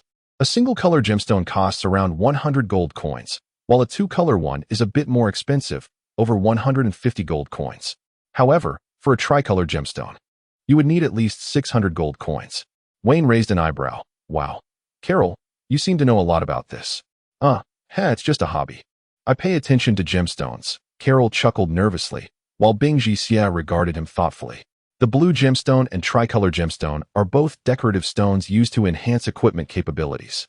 The blue gemstone possesses the ability to store magical energy, which is particularly beneficial for novice mages who have limited magical power. By embedding a blue gemstone into their wand, they can accumulate magical energy over time for use during critical moments, thereby alleviating their burdens. It is quite affordable, costing only 500 gold coins, which is within the reach of most mages. As for the tricolor gemstone, it influences the speed of blood flow within the body, allowing a warrior to gain greater strength and endurance during battle by accelerating blood circulation. Conversely, it can slow blood flow to minimize blood loss when injured, thereby preserving life. The more colors a gemstone has, the more effectively it can influence blood flow. Typically, knights and warriors will embed one in their armor. But one must be cautious not to wear multiple, as it can lead to chaotic blood circulation and even life-threatening situations. Ignoring Luo's self-pity, Wayne pressed on. Carol, what rewards are there for the top 10? Surely they must be exceptional treasures? Even so, it seems irrelevant to you. Carol teased, yet continued. The top 10 participants will receive a complete set of Mylo 99 Imperial Standard equipment provided by the military, but in a special edition. This includes the Mylo 99 Standard Officer's Sword or Staff, Mylo 99 Standard Armor, and Mylo 99 Military Boots. Additionally, the top 4 will also receive a Mylo 99 Yellow Moon Cloak. Wayne and Luo's eyes widened in astonishment. Luo was speechless, while Wayne, despite his humble beginnings, was familiar with the Mylo 99 equipment due to Cornelia's father's influence. This was the latest standard military equipment for officers, released in the year 7399 of the Sacred Garden calendar, boasting significantly improved performance over its predecessors. Since its mass production only began a few years ago, the Imperial Army had yet to complete the transition, equipping only a small portion of its forces. The Yellow Moon Cloak, a decorative item, was typically reserved for higher-ranking officers. Though the army had not fully transitioned, these items occasionally appeared in markets or black markets. With the complete set priced at 600 gold coins within military circles, and less than 500 gold coins when including the cloak. However, in the marketplace, a set could fetch between 6,000 to 8,000 gold coins. The two contemplated the grandeur of donning the Imperial officer's attire, draped in the Yellow Moon Cloak, imagining how impressive it would be within the academy. Suddenly, Bing Jixia interjected, are the prizes for first, second, third, and fourth the same? Surely there must be some differences. Carol replied, the second, third, and fourth places are quite similar. They will receive varying amounts of scholarships. However, the first place seems to be awarded a treasure from the Great Blue Crystal Tower. Seems. Yes, I'm not entirely certain, Carol admitted, his expression shifting from excitement to seriousness. Bing Jixia felt a flicker of interest. Could it be that? Yet he shook his head gently. It certainly cannot be that treasure. Such a competition would never yield such an item. However, this may present an opportunity to enter the Great Blue Crystal Tower. Ever since learning about the incoming external students, Luo had extended his practice hours, dedicating his free time to sparring with others or honing his skills alone, diligently studying martial techniques from his books. On this particular evening at 8:30, students were engaged in various activities under the magical lights of the playground, some playing ball, others demonstrating newly learned spells to their peers. Due to the arrival of the first batch of external exchange students, some were even wandering through the vast academy, seeking opportunities to meet them, as it was rumored that the visiting students had been assigned accommodations within the academy. Bing Jixia had just exited the World Bank, glancing at a receipt before tucking it into his pocket. The World Bank is an institution formed by various global alliances, akin to guilds found throughout the world. It not only allows for deposits, but also offers safe deposit boxes for safeguarding important items. Naturally, such a facility existed within the expansive Ting Academy. With so much time on his hands and feeling rather aimless, Bing Xie wandered towards a bustling area nearby. The playground was thronged with spectators, where he could hear the voices of Pai Ge Luo and the angry shouts of Wayne. Luo was pointing at a brash young man with golden hair and black eyes, exclaiming, "Hibber, what do you mean? We agreed not to harm each other during the duel this afternoon, so why did you injure my friend?" At that moment, Wayne was clutching his left side, a pained expression on his face, indicating he had sustained a serious injury. Hibber, seemingly unfazed, chuckled lightly. "Weapons have no eyes. Even if we had agreed not to harm one another, who can guarantee that during a battle? It's merely his weakness that led to his injury. He had no business challenging me. I merely brushed against him, and he got hurt. How typical for the weak." Wayne could not tolerate being belittled, his temper flaring as he shouted, "You bastard! Who says I'm weak? Let us have another match. I'll knock you down today and send you crawling on the ground. Come on, are you scared? Just wait and see how I deal with you." Luo quickly intervened, fearing Wayne would further injure himself. "Oh dear. The country bumpkin has no manners. You must be a savage from the wilds, barking like a dog," Hibber taunted, putting on a deliberately provocative and arrogant demeanor. "We noble gentlemen do not stoop to quarrel with the likes of you. Indeed, merely the barking of dogs." This provocation was intolerable for Luo, whose eyes reddened with fury as he restrained Wayne and pointed at Hibber. "Silence. You must apologize to my friend today. Otherwise what?" Hibber erupted in laughter, as if he had just heard the most amusing jest. Apologize to him? Apologies are an exchange reserved for individuals of refined stature. How could a rustic comprehend our noble etiquette? I, Henry Hibber, a noble knight and aristocrat of the empire, what is he to me? He spread his arms wide in arrogance, declaring, "Humph, the strong never bow to the weak. The noble shall never lower themselves to the ignoble." Wayne was on the verge of madness, his teeth grinding audibly. In stark contrast, Hibber laughed even more heartily. At that moment, Luo could no longer contain his indignation and launched a punch, striking Hibber squarely in the face. The onlookers erupted in excitement. "Oh, it's begun. A fight is on. What a spectacle we are about to witness." Hibber tasted blood in his mouth, his expression contorting with rage. "You scoundrel! How dare you ambush me? Damn it! I thought you were an esteemed senior, yet you dare to strike my face. I challenge you today, Pai Ge Luo. Do you dare accept?" Luo gritted his teeth. "That suits me perfectly. We shall meet at the dueling grounds." The crowd erupted in cheers, a throng of people following them toward the arena. Bing Xie trailed behind, his heart heavy with concern for Luo. The man named Hibber was the very individual he had encountered on the day of his examination, resting on a garden chair after leaving the Grape Leaf Hotel. He was one of those selected by another academy to enter Kalan Ting. He recalled that this man had even mentioned dragons. Chapter 43. Duel. Luo's ambush. Upon arriving at the dueling arena, they selected an unoccupied space. Nearby, several candidates engaged in their matches paused to observe the commotion. Clad in the armor provided at the arena and wielding weapons, the two stepped into the center of the field.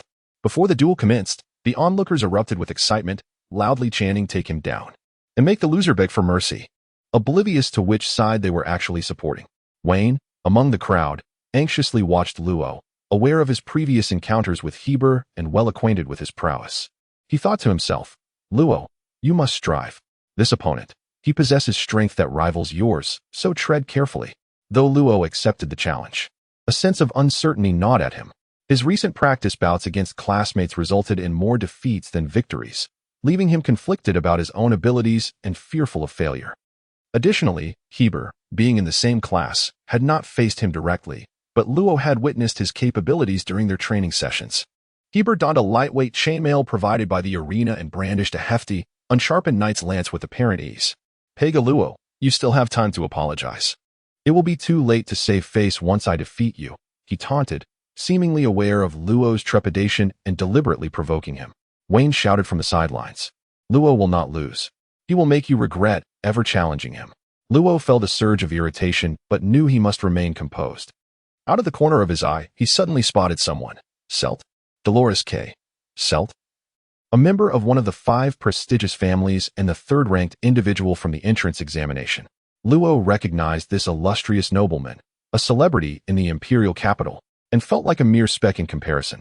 He observed Selt laughing and conversing with Ursula and Bai Mo Yi, as if they were watching an amusing spectacle. "No, I cannot retreat here. Even in defeat, I must not show fear. My journey is far from over.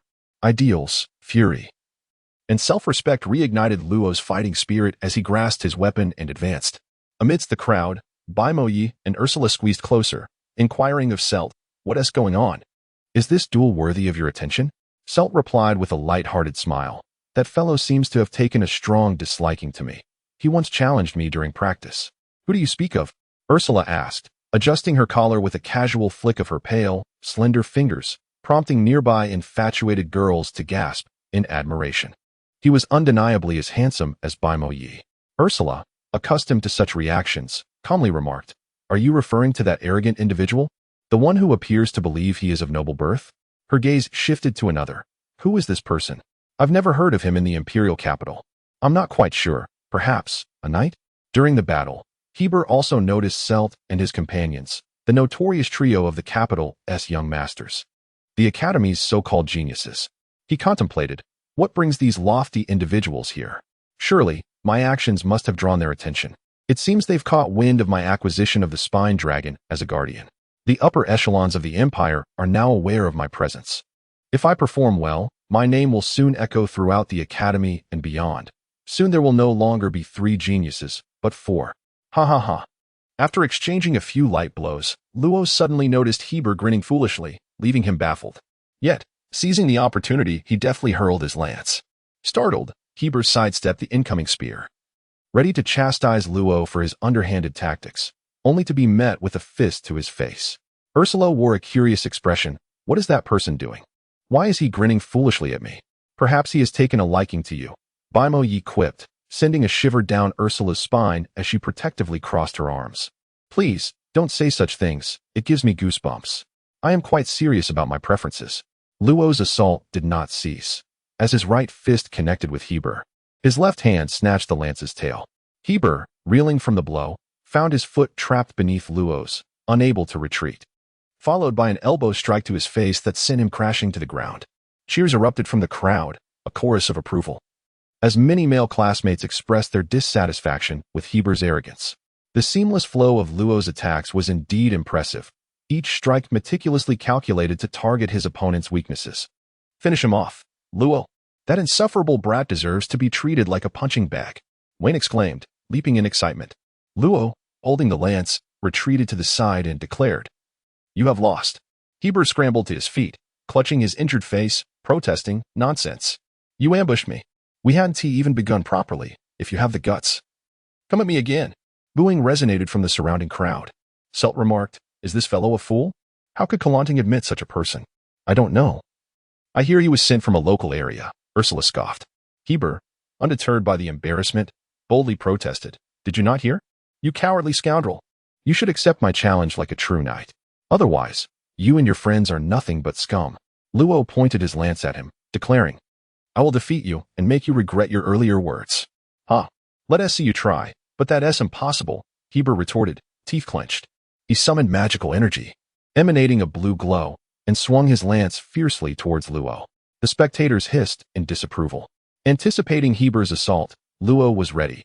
He met the attack with his lance. The clash of power and magical energy sent shockwaves through the air as they engaged in a fierce exchange. Wayne cheered, "Take him down. That loathsome brat should be knocked out of the arena like a sandbag." Heber sneered, a surge of blue light enveloping him as he swept his lance horizontally towards Luo. Luo hastily defended himself, but the expected clash did not occur. Heber's lance transformed into an afterimage, vanishing. A magical illusion. Luo realized too late. As he was struck from the other side by the knight's lance, the sharp tips slicing through his armor and sending him crashing to the ground. Heber laughed heartily. "So? You are nothing special after all. It seems my respect for you needs to diminish." "No, why should I waste respect on a weakling like you?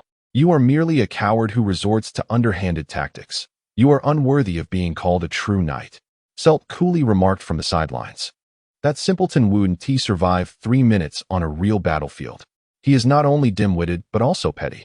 Yet the one across from him is equally pathetic, falling for such tricks." Ursula commented lightly, "You just mentioned that the one who fell challenged you? Huh, he lacks that strength. Did you accept his challenge?" "No," Kelt remarked. "I completely ignored him." Ursula laughed heartily. "Ha ha ha.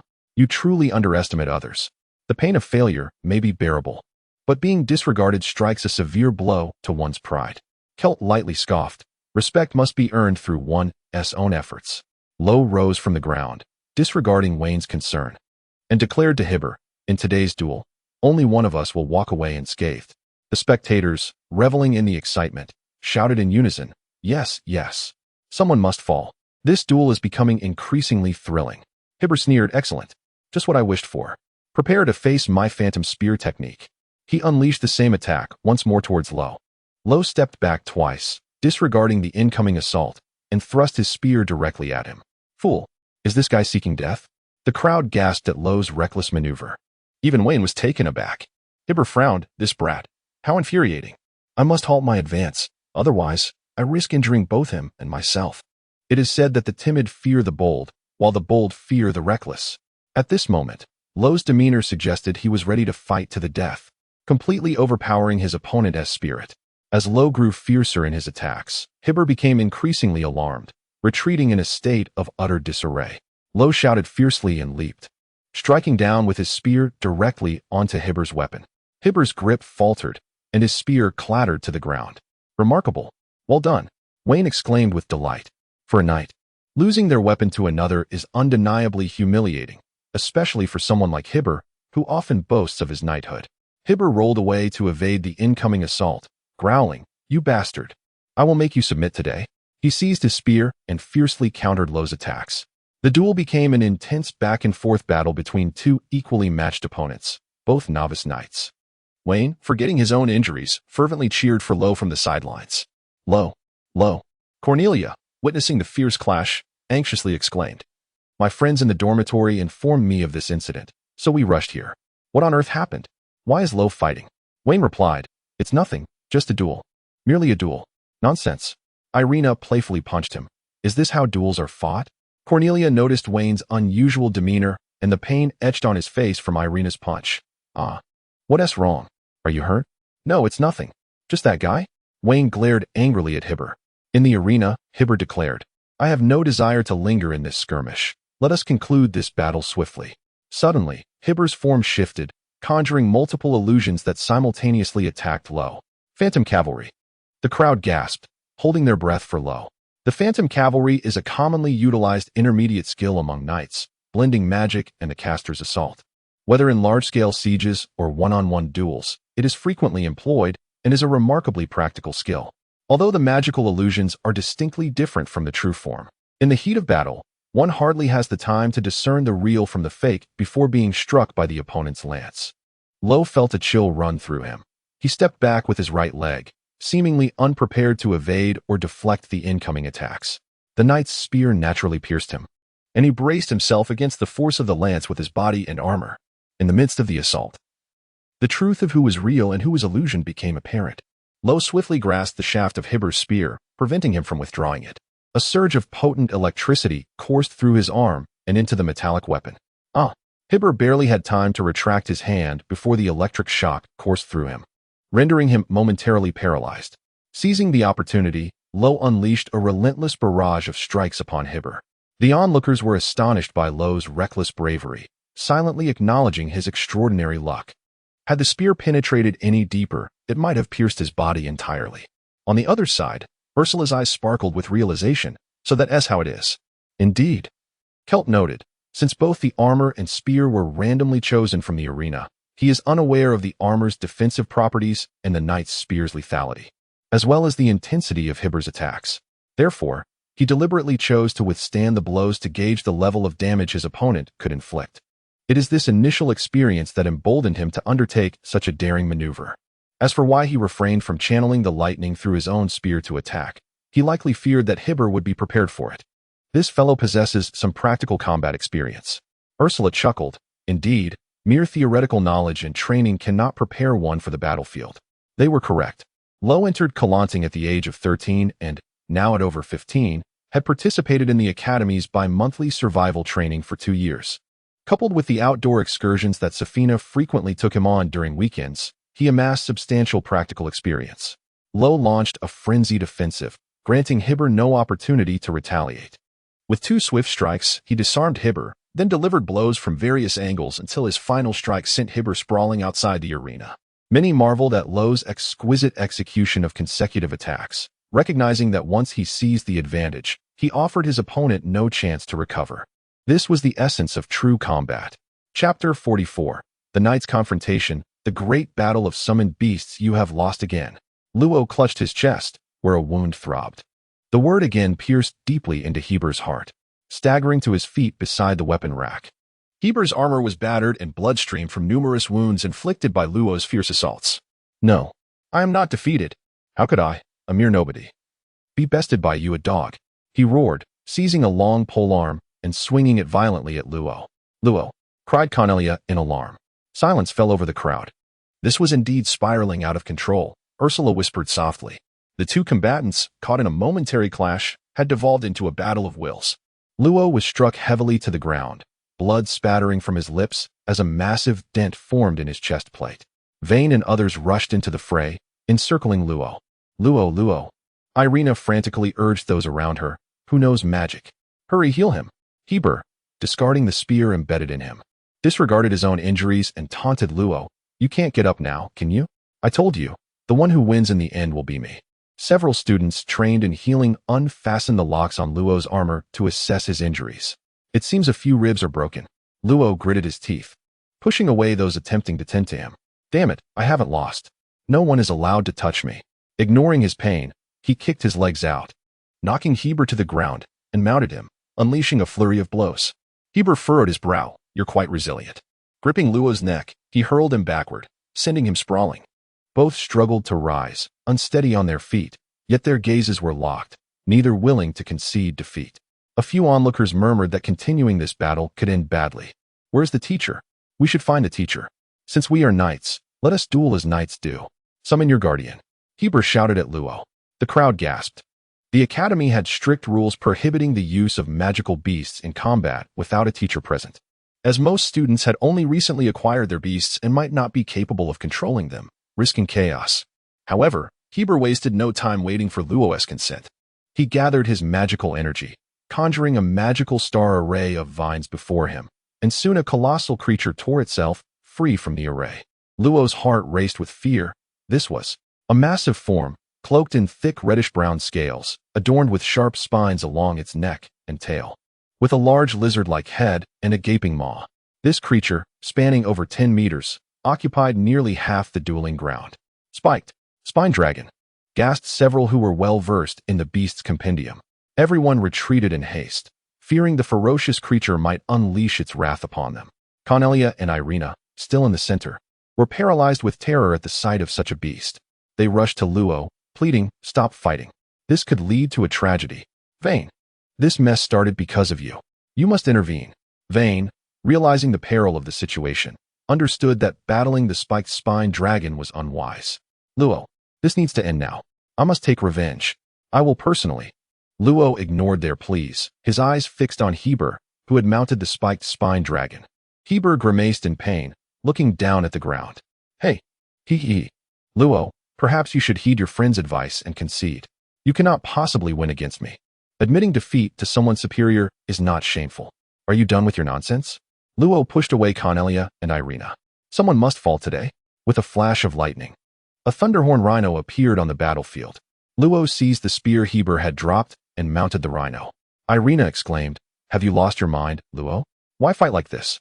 Cornelia, tears streaming down her face, cried, stop. Vayne, please talk some sense into him. He is acting this way for you. If this goes on, someone will truly get hurt. Vayne bowed his head, seemingly torn. When Cornelia noticed Vayne's reluctance to act, she and Irina attempted to pull Luo back. Heber laughed mockingly. Afraid of dying? If you're not, come at me. Provocation, stubbornness, and an unwillingness to yield. These were the essence of youthful male nature. They may lack the maturity of adults, yet they knew precisely what they desired. Luo, veins bulging, turned to them and shouted, get away. This is my battle. Irina countered, what do you mean your battle? This concerns Vayne as well. You need to let Vayne handle it. Don't fall for his provocations. You've already lost your reason. Suddenly, a hand seized Cornelia and Irina's arms. Vayne, what are you doing? Vayne, still looking down, replied, stop arguing. This is his fight. His fight. How can this be just his fight? Cornelia retorted. Vayne, what are you saying? This is clearly your mess. It's irresponsible to say such things. I never expected you to be like this. With that, She slapped him hard across the face. Vayne stood stunned. Though he was the son of a servant from the Isabel household, Cornelia had never treated him this way. Yet, he still dragged the furious Cornelia and Irina away from the arena. They struck him, pleading, "Let go of us. You won't help Luo. Yet you expect us to stand by?" Luo had lost all reason. They needed to help him regain his senses, or he would be hurt. He hasn't lost his mind. Vayne suddenly shouted at them. Cornelia and Irina jumped in shock.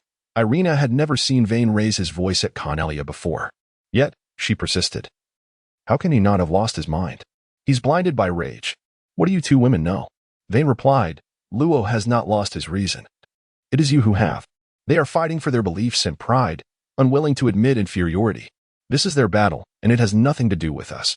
If he backs down now, he will be a coward for life. Cornelia stood frozen. Yet Irina pressed on, what nonsense. What does pride have to do with this? Is it worth getting hurt over something so trivial? Stop being childish.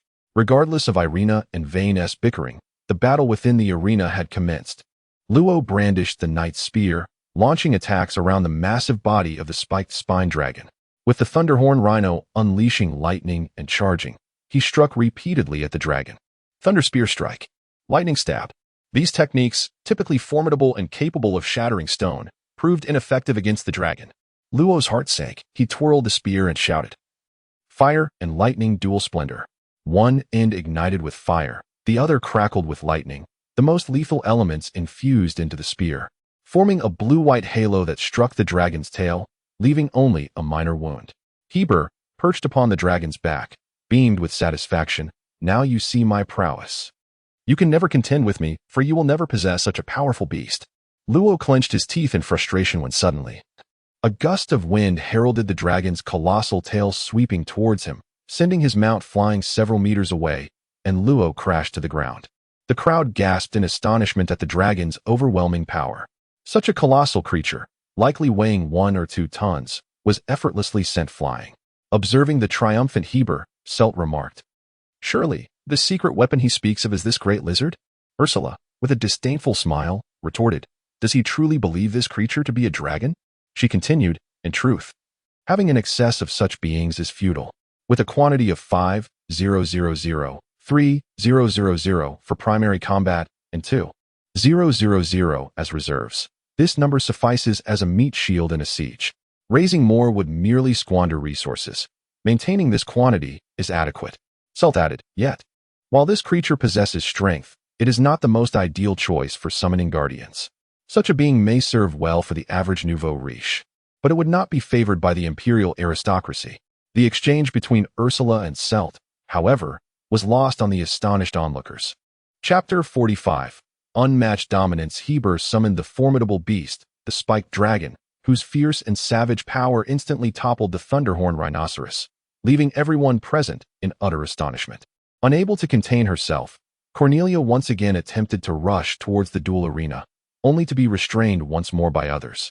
Just as Lo had risen from the ground, the dragon's massive tail, covered in backward-facing spikes, swept toward him. Unable to evade, he braced himself with his spear across his chest. Fortunately, the spikes were oriented upward, merely pushing him aside. It was Aisjie who held Cornelia back, stating, It's not worth injuring yourself over a trivial matter. Acting recklessly and regrettably is even less worth it. This is merely a duel, a contest of honor between them. Others have no right to determine what is right or wrong, as it is their affair. Rest assured. A true hero possesses not only an indomitable spirit but also the courage to admit defeat. Lo will not squander his life. He has his own goals and ideals. Cornelia regarded him, contemplating, Perhaps you speak some truth. Both Vayne and Irina were equally surprised by Aisjie's words, yet they remained silent. Lo, having regained his footing, faced the spiked dragon, which had turned to confront him, its gaping maw poised menacingly.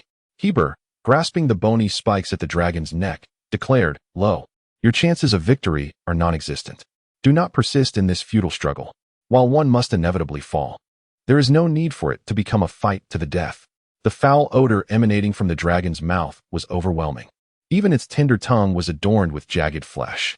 Lo understood that, given his current strength, he could not hope to defeat the spiked dragon. However, the objective of this duel was not to slay the beast, but to subdue it. He believed he still had a chance. As Heber began to persuade him further, He suddenly felt the spiked dragon tremble beneath him, followed by a tremendous roar as its body tilted dangerously to one side, as if about to collapse. The Thunderhorn Rhinoceros, having regained its footing, charged once more, its sharp horn, infused with potent magic, piercing the comparatively vulnerable underbelly of the dragon. The summoned guardian was in tune with its master through a unique bond, and this maneuver was orchestrated by Lo. In the midst of their conversation, Heber had failed to notice the rhinoceros's imminent attack. Lo gritted his teeth and smiled, seizing the moment of Heber's distraction. He thrust his spear into the ground and leaped several meters onto the head of the spiked dragon, aiming for Heber. Just as he approached Heber, a hollow feeling overtook him, rendering him momentarily paralyzed, his spear raised but his assault halted. The dragon's long tail emerged from beneath, its white spikes drenched in blood.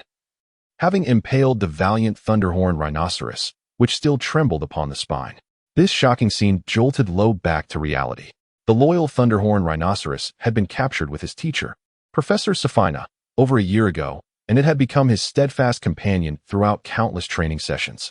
Together, they fought and played, even during solitary, rigorous practices in the stillness of the night. It was his unwavering support. For a knight, a steed is far more than just a summoned guardian. It is the most trustworthy ally on the battlefield. The spiked dragon discarded the Thunderhorn Rhinoceros onto the ground, seemingly famished, turning to devour its fallen prey. Heber, fully aware of the significance of a mount to a knight, clung tightly to the dragon's spikes, shouting for it to refrain from eating. He wished to avoid escalating the situation further. Yet the spiked dragon, wholly unresponsive to his commands, began to chew the rhinoceros, blood splattering everywhere, prompting gasps of horror from the onlookers. As Lo dashed towards the dragon's maw, he found his beloved Thunderhorn Rhinoceros reduced to mere remnants. In a fit of madness, he let out a primal scream, bloodshot eyes glaring at Heber. Heber, panic-stricken, retorted, "No, I did not command it to do this. It is beyond my control. Stop, you beast." He stomped frantically on the ground, but to no avail. Lo's furious glare was directed at the dragon, which had turned his guardian into a meal. "Ah, I will kill you." In a frenzy, he hurled his spear, embedding it deep into the dragon's mouth and piercing its soft tongue. The pain drove the spiked dragon into a frenzy, its uncontrollable rage manifesting in wild roars and chaotic movements, attacking anything that moved. "Quick, flee." The students, terrified, scattered in all directions, distancing themselves from the perilous scene. Vane shouted, "Lo, run. Stop fighting. It's out of control." Lo was not a reckless fool. Recognizing the dragon's rampage, he took advantage of its size, narrowly dodging its swift attacks as he made his escape towards the periphery. The thick-skinned dragon barely flinched from several hammer strikes, perceiving its master as an impediment and violently shoving him aside. With heavy footsteps and a maw reminiscent of a colossal crocodile, the spiked dragon lunged at its master's previous enemy. "Lo. Ah, Lo." Irina cried out in alarm as she rushed to aid him, while others turned pale with fear. At that critical moment, two walls of ice suddenly appeared, and a fleeting figure intercepted the dragon's advance. Ice Jia, with a furrowed brow, swiftly cast his spell, blending into the crowd. Baimoy watched in astonishment, scanning for the caster among the throng. Even more astounding was the figure who halted the massive lizard. Dewey Hab, the examiner of the entrance trials, restrained the spiked dragon's movements, his gaze fixed on the dissipating clouds of dry ice. He was astounded to discover someone capable of executing their spells faster than he could. Such speed could not belong to a mere student. Even among the faculty, it belonged to an elite. It was indeed Professor Hab. Heber was left dumbfounded, standing frozen for a moment before fleeing. Blocking the spiked dragon was none other than the chief examiner, known as the man who shares a seat with the devil. The spiked dragon roared, attempting to break free from his grasp, yet the massive lizard's head remained utterly immobilized under Hab's control. "Warrior," Ice Jia murmured, recalling the adage, "Do not let your opponent be a true warrior."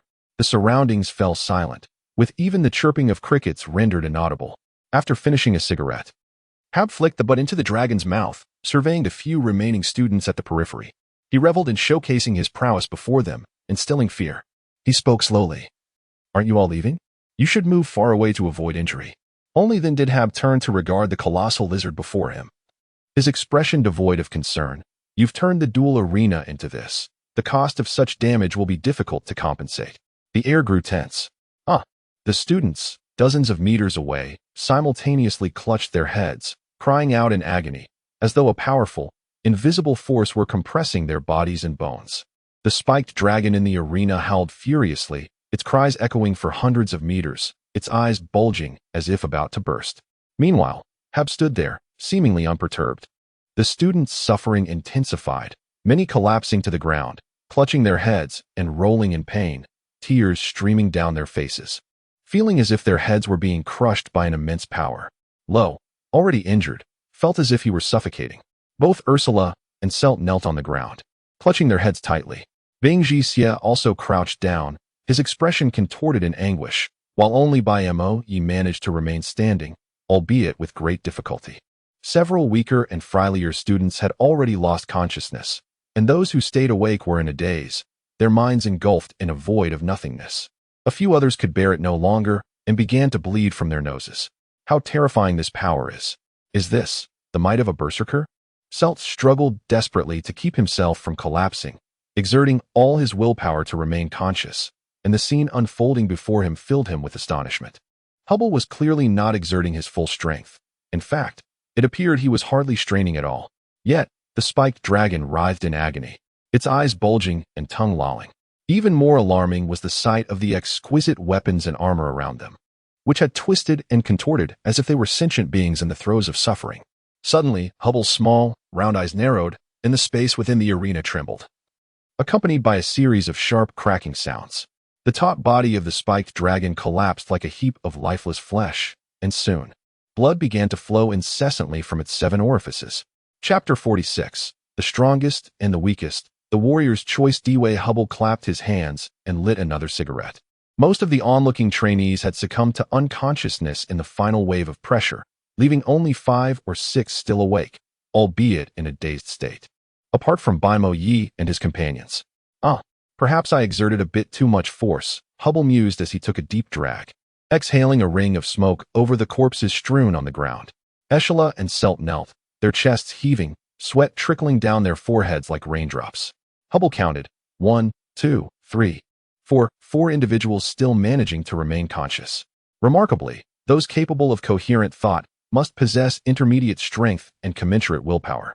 Bai Mo Yi, Bing Jixia, Ursula, and Celt gazed at the stout figure before them, a bulging beer belly and rolls of fat making it hard to believe he was a person of such formidable power. Do not let your opponent be a true warrior.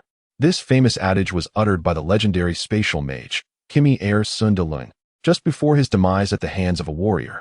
They regarded the man known as the one who sits at the same table as the devil, a moniker originally bestowed not by students, but by the enemies he had slain. The quartet, Eternal Flame Shinsafina. The one who sits at the same table as the devil Dway Hubble, the deceiving Psy Knight Ethan DeFank, and the dark archmage Hei Yi Sparik, was once referred to as the Zero Death Contact Group on the battlefield, synonymous with terror and assassination. The number of prominent figures they had dispatched was incalculable, and merely hearing their names instilled dread in many. Dway Hubble, the most lethal among them, was someone no one wished to offend, embodying the paradox of being both the strongest and the weakest, the most and the least of the warrior class. Warriors. To be precise, non-magic warriors constituted the most numerous combat units in the world. Any impoverished individual unable to learn magic could become a warrior simply by wielding a weapon. They served as the vanguard in battle, the cannon fodder on the battlefield, the cheapest soldiers, and the most scorned group among other soldiers. Without magical protection, they were akin to ordinary people, unable even to afford armor, often charging into battle bare-skinned. Yet, these despised individuals fundamentally altered perceptions 500 years ago. Bonesong, the most resonant name on the continent, turned the skies blood red with his emergence. His frenzied slaughter struck fear into the hearts of many, having personally slain 12 dragon knights. His name echoed throughout the continent. Remarkably, he emerged victorious even when besieged by the strongest dragon knights and a great mage. This was the illustrious legacy of Bonesong, a warrior who had never studied magic, and the sole warrior spirit in history. He laid waste to 4 cities and 2 nations, resulting in the deaths of 273,000 people, slaying 14 dragons and 12 dragon knights, along with 6 renowned knights, and 1 divine dragon knight. He eradicated the 5 most famous archmages and 3 renowned magic dancers, among countless others, plunging the entire world into a bloody hell. Had it not been for the sage of the Holy Garden, the dark magic dancer Stabart Geitballen, eliminating this madman, the world would have known no peace. The cultivation of the warrior profession is indeed both arduous and simplistic, revolving around endless combat. Intense battles that disregard life and death forge unwavering will, eternal resolve, indomitable spirit, and immortal combat consciousness. For a warrior, it is not that they cannot learn magic. Rather, such magic becomes futile at advanced levels. Rather than squandering effort on deciphering esoteric magical texts and mysteries, it is far more prudent to engage in relentless combat. When a warrior integrates will, determination, spirit, consciousness, and an unending zeal for battle, they attain the true essence of combat. This essence is not a tangible entity, but is conveyed through the spirit, permeating the air around them. Only those who truly master this warrior aura can be designated as junior warriors. The combat aura of a junior warrior is feeble and ineffective. In some respects, they are even inferior to magical apprentices. Their scant combat aura struggles to produce substantial effects, and only those with vast battle experience can adeptly wield this minimal power to offset minor magical attacks or enhance magical abilities. Progressing from junior to senior warrior, each rank remains inferior to any profession of equivalent level. Achieving such prowess necessitates countless battles.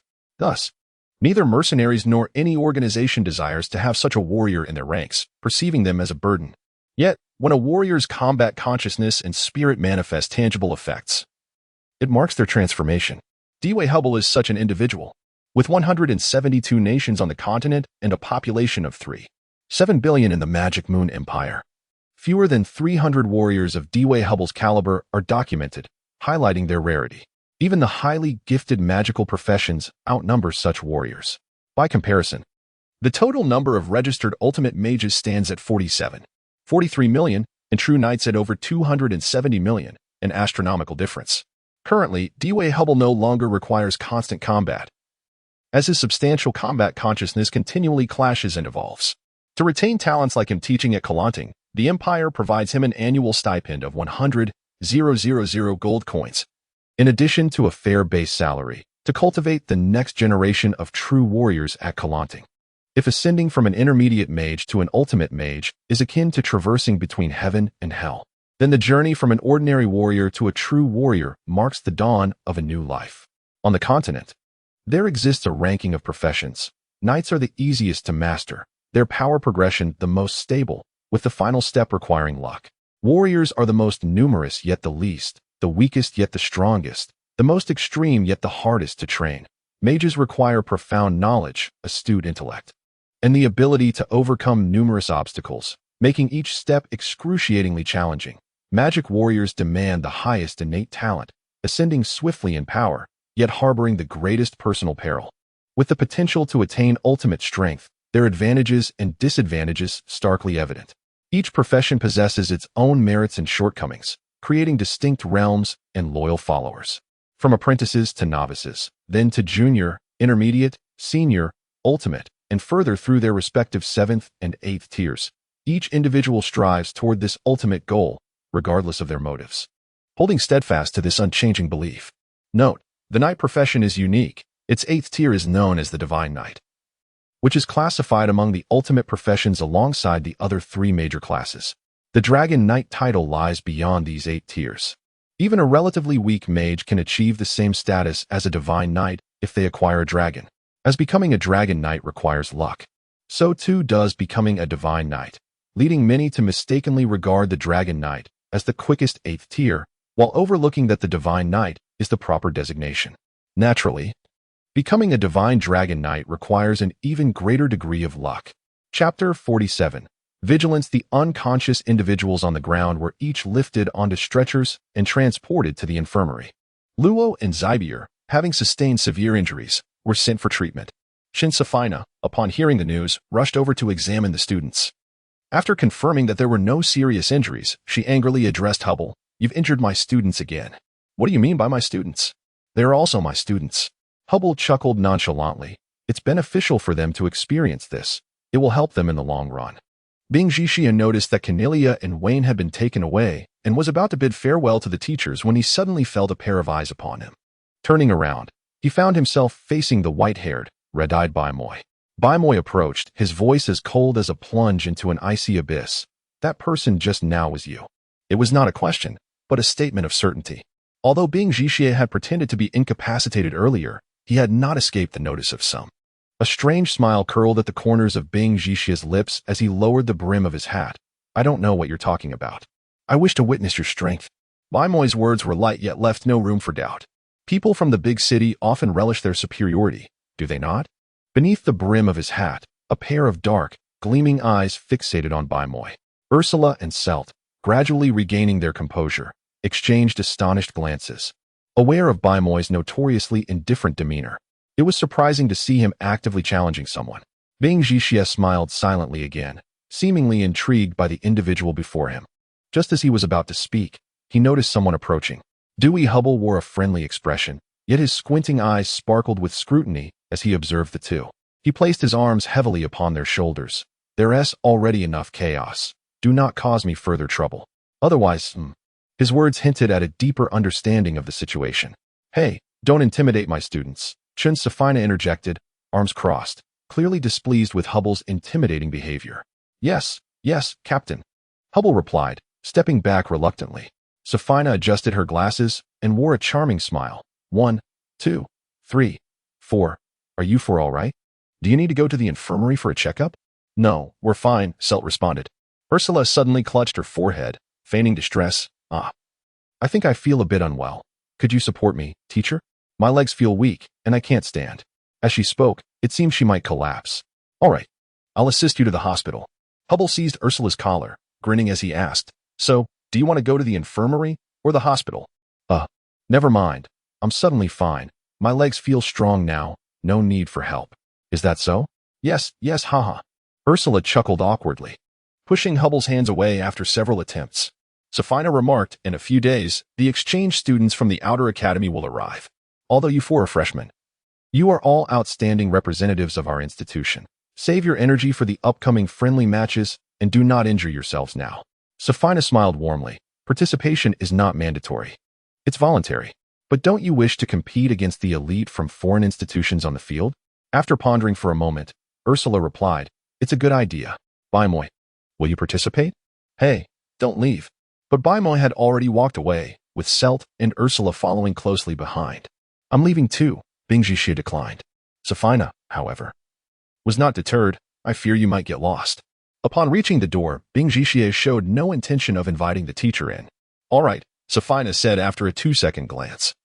Before genuinely departing, Bing Jixie observed her retreating figure, furrowing his brow, perplexed by Safina's intentions. Warmth enveloped him in the bed. With a cozy quilt surrounding him, Bing Jixie curled up, absorbing the warmth within the blanket. In a dazed state, he felt something soft and warm in front of him, which seemed to be a warm body. Outside, the chill was palpable, and he instinctively burrowed deeper into this person's embrace, yearning for more warmth. At that moment, the person spoke. Are you cold? It was a feminine voice. Bing Jixie blinked awake, only to find Safina right in front of him, sharing the same blanket. He was momentarily taken aback, exclaiming, Why are you here? Where is this place? Safina smiled gently. Have you forgotten? This is our home. Our home? Bing Jixie suddenly realized he was in the Hongxiang apartment, with snow falling outside. He was shocked to discover that the Safina holding him did not wear any clothing. Bing Jixie bolted upright in bed, his eyes wide in the dark. He felt around and found no one beside him. The sliding door on the balcony was ajar, and the strong wind outside caused the curtains to rustle. The sound of Wayne's thunderous snores echoed in the room. A dream. It was merely a dream. Bing Jixie wiped the sweat from his forehead, startled awake, his heart racing from the fright. He leaped from the bed and hurriedly poured himself a glass of water, striving to calm his tumultuous emotions, exhaling deeply. Thank goodness it was just a dream. That was terrifying. Pondering why he had such a strange dream, Bing Jixie composed himself and noticed that it was only he and Wayne in the dormitory. Luo had sustained injuries and should still be in the hospital, while Carol was also absent. Under the dim light of the night, the clock on the wall read 3:06 a.m. It was quite late for Carol to be away from the dormitory. Previously, Bing Jixie had lived a nomadic life. Often sleeping in the wilderness, which cultivated a heightened sense of vigilance, he would awaken instantly at the slightest noise. The reason he chose this bed against the southern wall was that he could hear anyone passing through the hallway, even in a deep sleep. This habit, born from years of traveling through treacherous lands where anything could happen, ensured his safety. Yet now, someone had left the house without his knowledge, prompting him to question whether his vigilance had waned. In the days spent together, his suspicious nature had led him to notice some minor inconsistencies with Carol, though they were not overtly alarming, merely hints of ordinary human foibles that he had dismissed. But now it was different. Carol had left the room without him realizing it, and that was undoubtedly suspicious. The waning crescent moon hung alluringly in the eastern sky. A dark figure leaped onto the balcony of dormitory C714. Carol slipped through a gap in the reserve door without closing the sliding door behind her. She glanced at the two sleeping figures on the bed and chuckled softly. It was now 3:40 a.m. Carol grabbed a change of clothes, preparing to take a shower before returning to sleep. Although her movements were somewhat loud, she did not believe it would awaken anyone.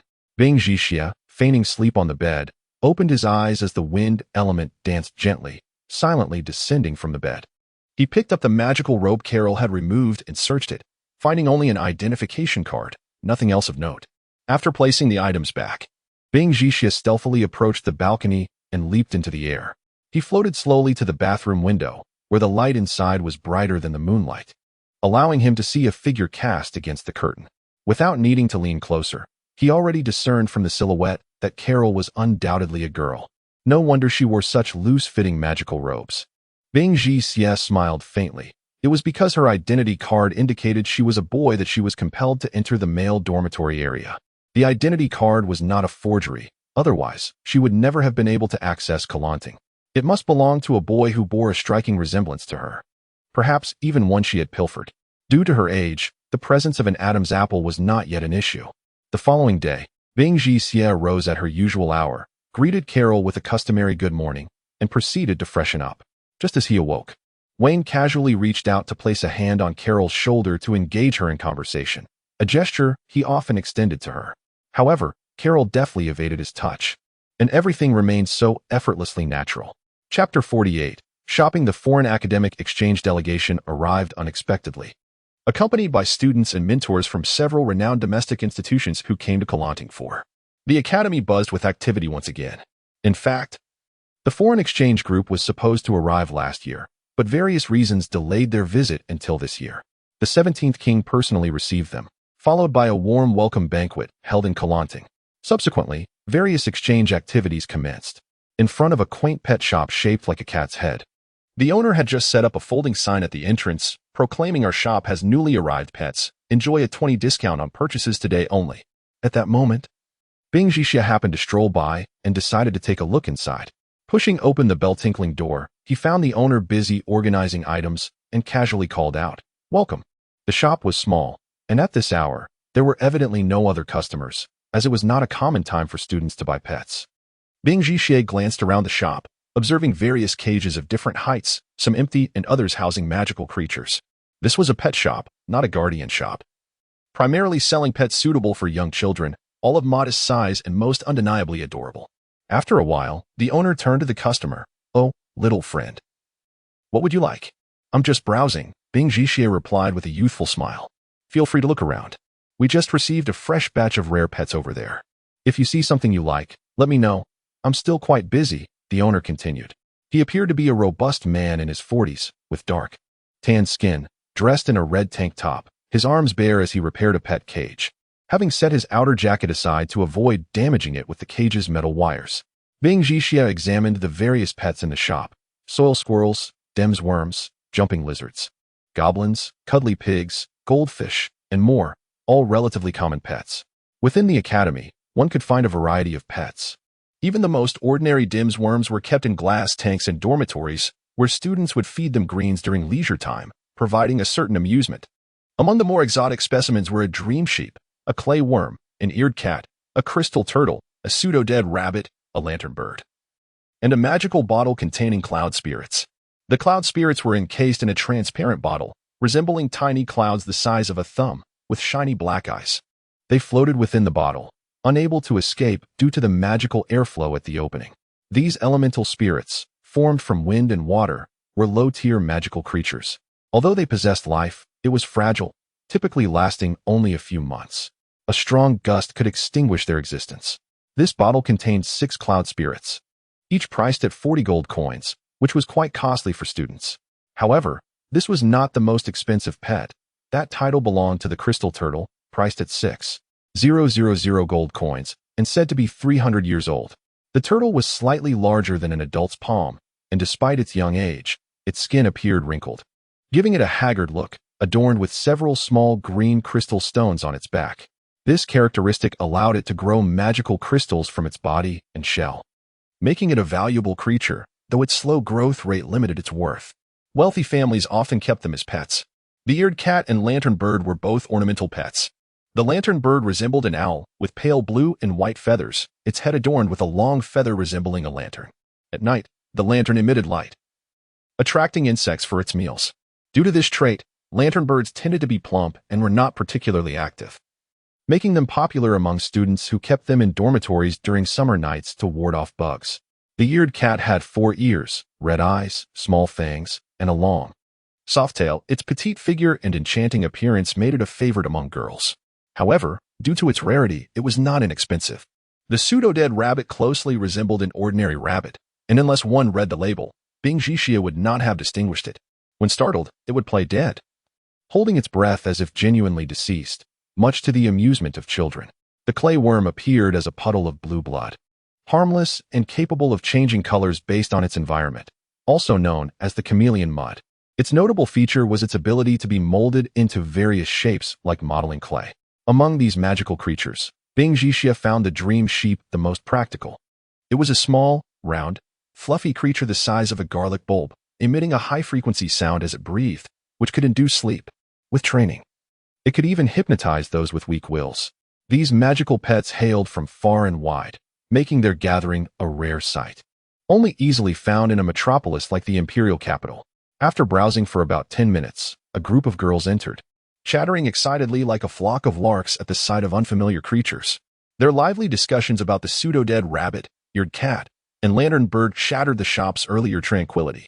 Bing Jixia had no intention of purchasing a pet, and taking advantage of the bustling atmosphere, he decided to leave. Exiting the pet shop, he wandered into a clothing store for a few minutes, only to emerge into a scene of commotion on the street. "How dare you challenge me without the capability? Truly shameless," someone exclaimed, referring to a girl who had previously defeated students from the intermediate magic class in a duel. Just 2 days prior, during a magic exchange lesson, this young girl had provoked students from the beginner class, defeating them effortlessly. Afterward, the magic class sought retribution, yet she showed no mercy, injuring several of them. Consequently, senior students, unable to tolerate such events, brought their companions to confront her, leading to the current situation. "Is this little girl really that formidable? She looks barely 11 or 12, a bystander remarked.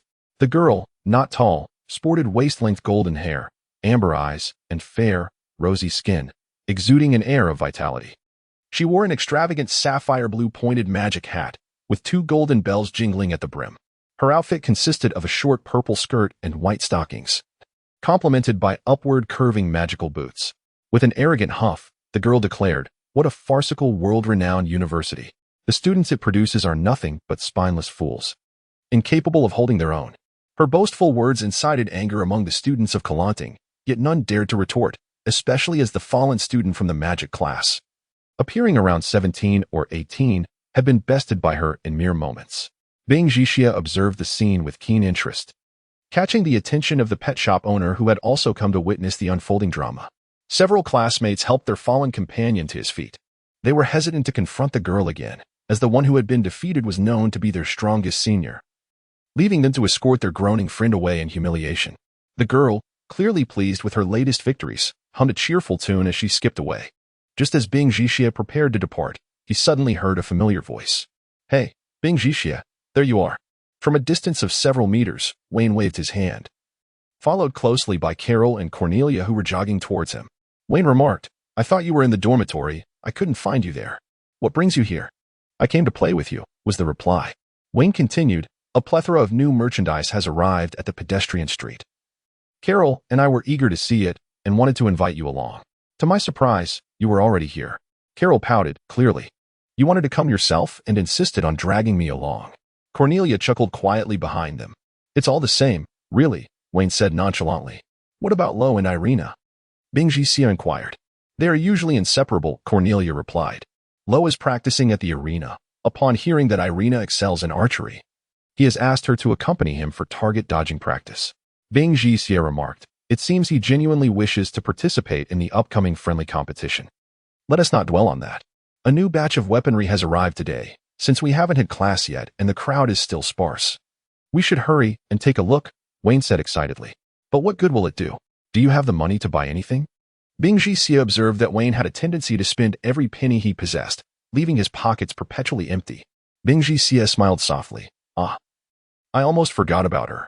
Chapter 49. The Magical World. On this street, there exists a sizable store dedicated to the sale of protective gear and weapons, boasting a comprehensive array of items. Upon entering, Wayne and his companions found the shop already bustling with customers. They followed the glass display cases on the right, which showcased an impressive selection of knives, guns, swords, and armor. "Look, it's the peace stone and the magic emblem." Carol pointed out two small objects nestled in a display case. "Is that the prize for this friendship competition?" asked Cornelia. "Indeed. The peace stone, a seemingly ordinary wooden fossil with a brownish hue, possesses a natural ability to attract elemental energy. When worn, it promotes physical well-being and offers a degree of insect-repellent properties, hence its name.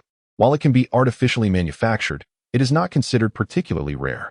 The magic emblem, on the other hand, is an artificially crafted magical item, available as both bracelets and necklaces. Its function is straightforward. It accelerates the wearer's internal magical recovery, though its effectiveness is rather mediocre.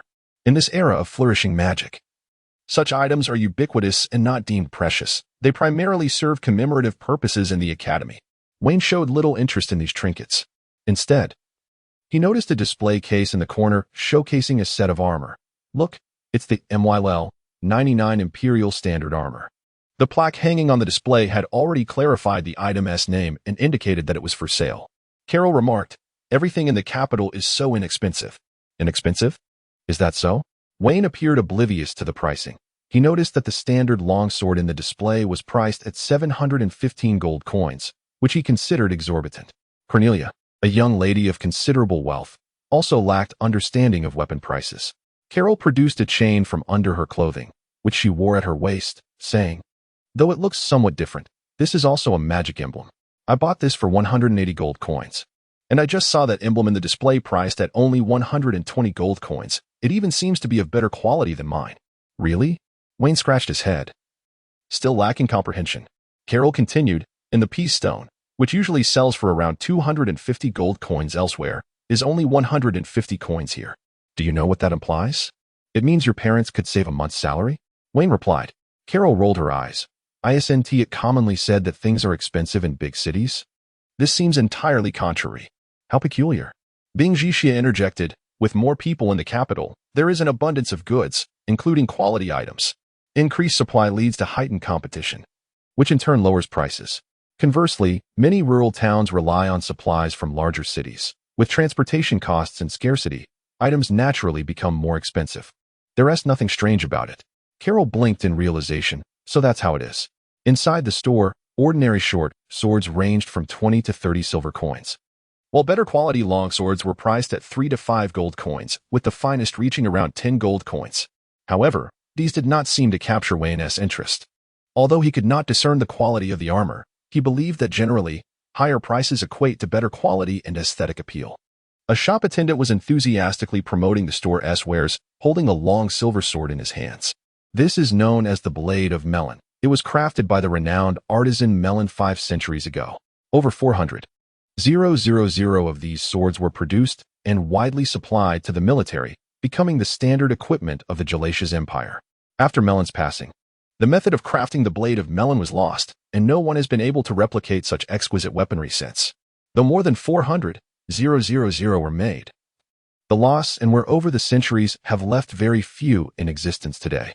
It is well known that Gelasius has maintained friendly relations with our nation, and among the gifts sent by the Gelasius king were 10,000-foot blades of melon, most of which have been awarded to lower-ranking officers for their military achievements. While some have found their way to the market, including this one here."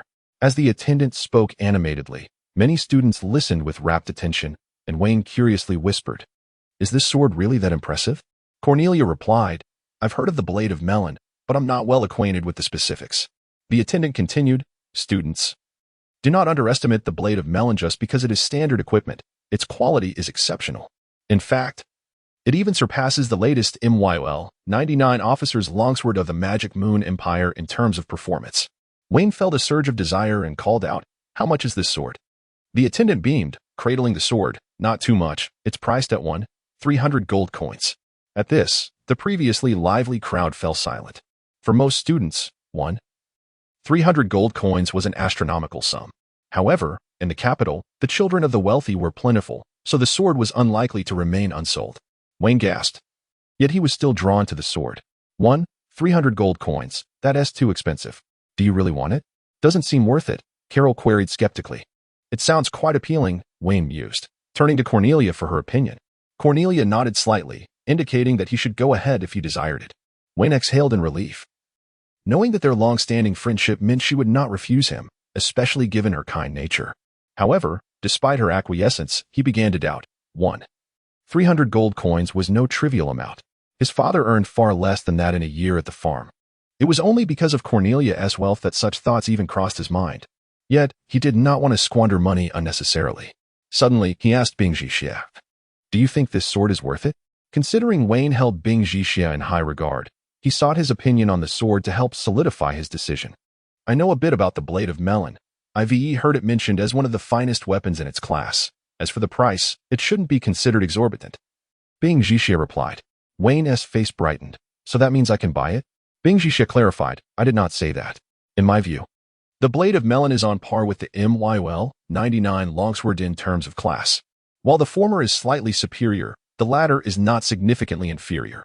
From a practical standpoint, the latter offers better value for money." Value for money? What does that mean? Wayne scratched his head in confusion.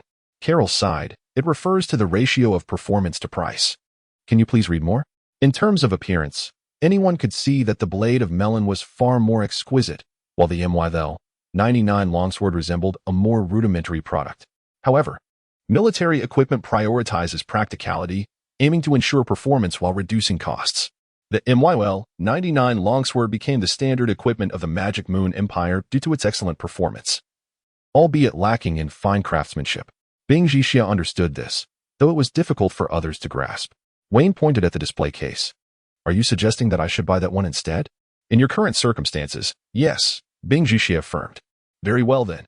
Wayne felt a tinge of disappointment, as it was evident that he had set his heart on the beautifully crafted Blade of Melon that the attendant had so passionately described. In truth, the craftsmanship of the Mystveil 99 longsword is not crude. It merely lacks a comparative context to evoke criticism.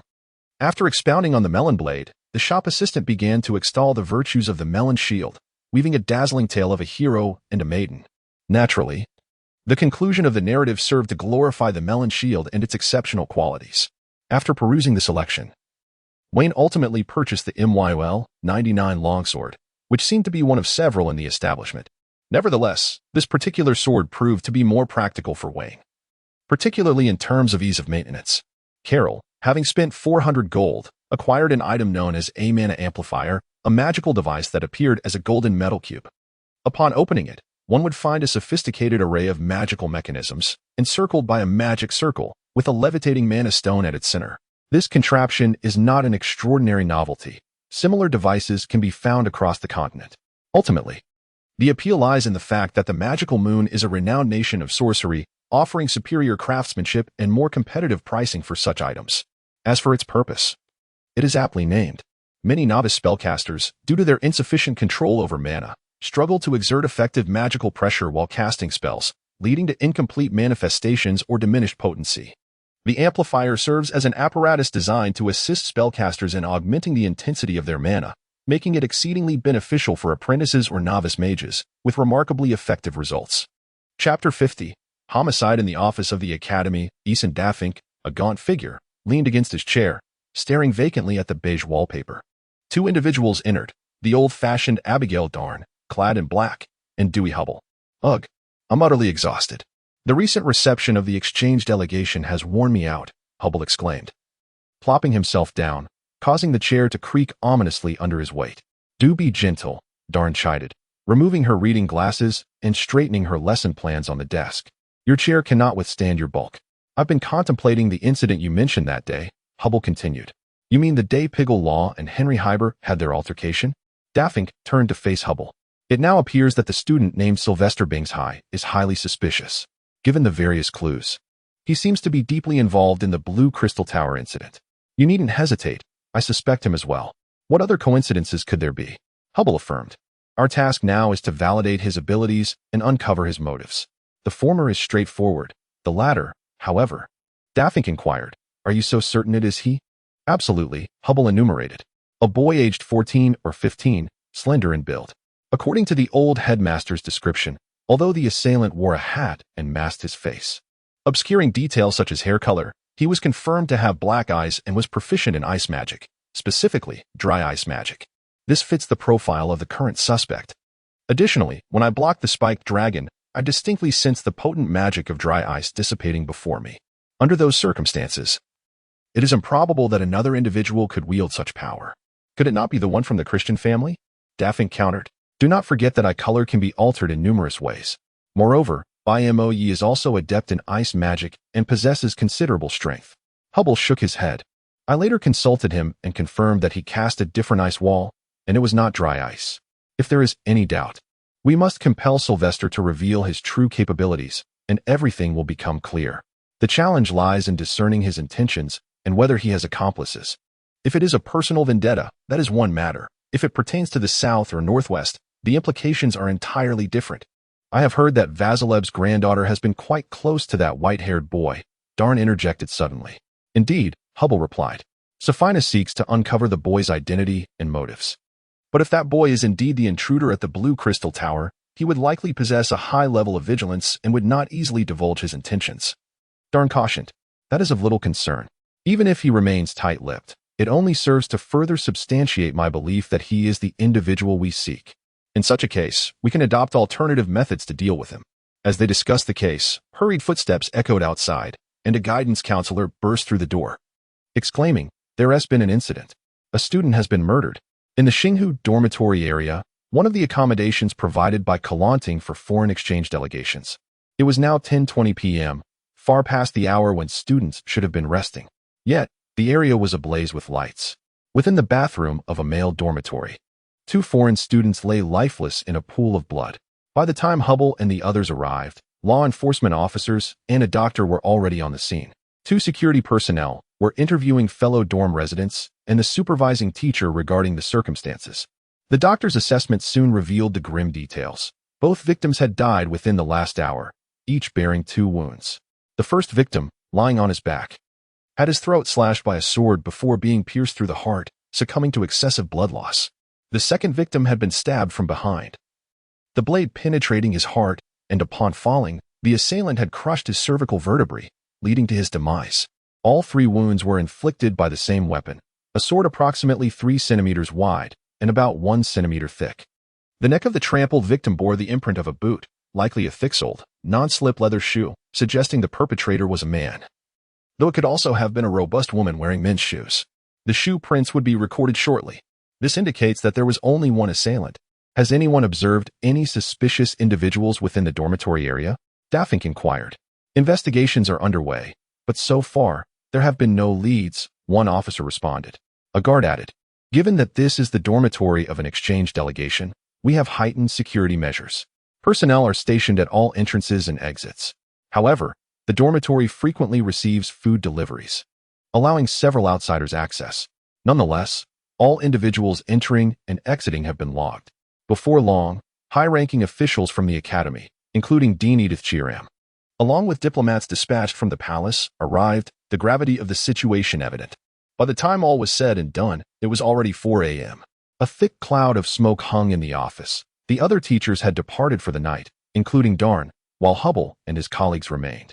Dewey Hubble, Eason Daffink, Chin Safina, and Hai Sparik were not ordinary instructors. They represented the Academy's investigative team for this case. Safina and Hai arrived later, having been briefed on the situation. Hubble extinguished a cigarette and lit another. This case is exceedingly peculiar, Daffink remarked. There are no signs of robbery. The assailant's sole intent appears to have been murder. Yet, why target 2 young students? Hai emphasized, they were not merely 2 young students. They were members of a foreign exchange delegation. Are you suggesting this murder is not straightforward? Daffink asked.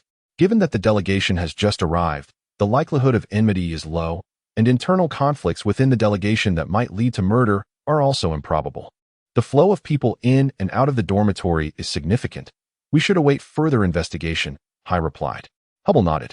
I gathered from the palace's administrative officer that they are taking this incident very seriously.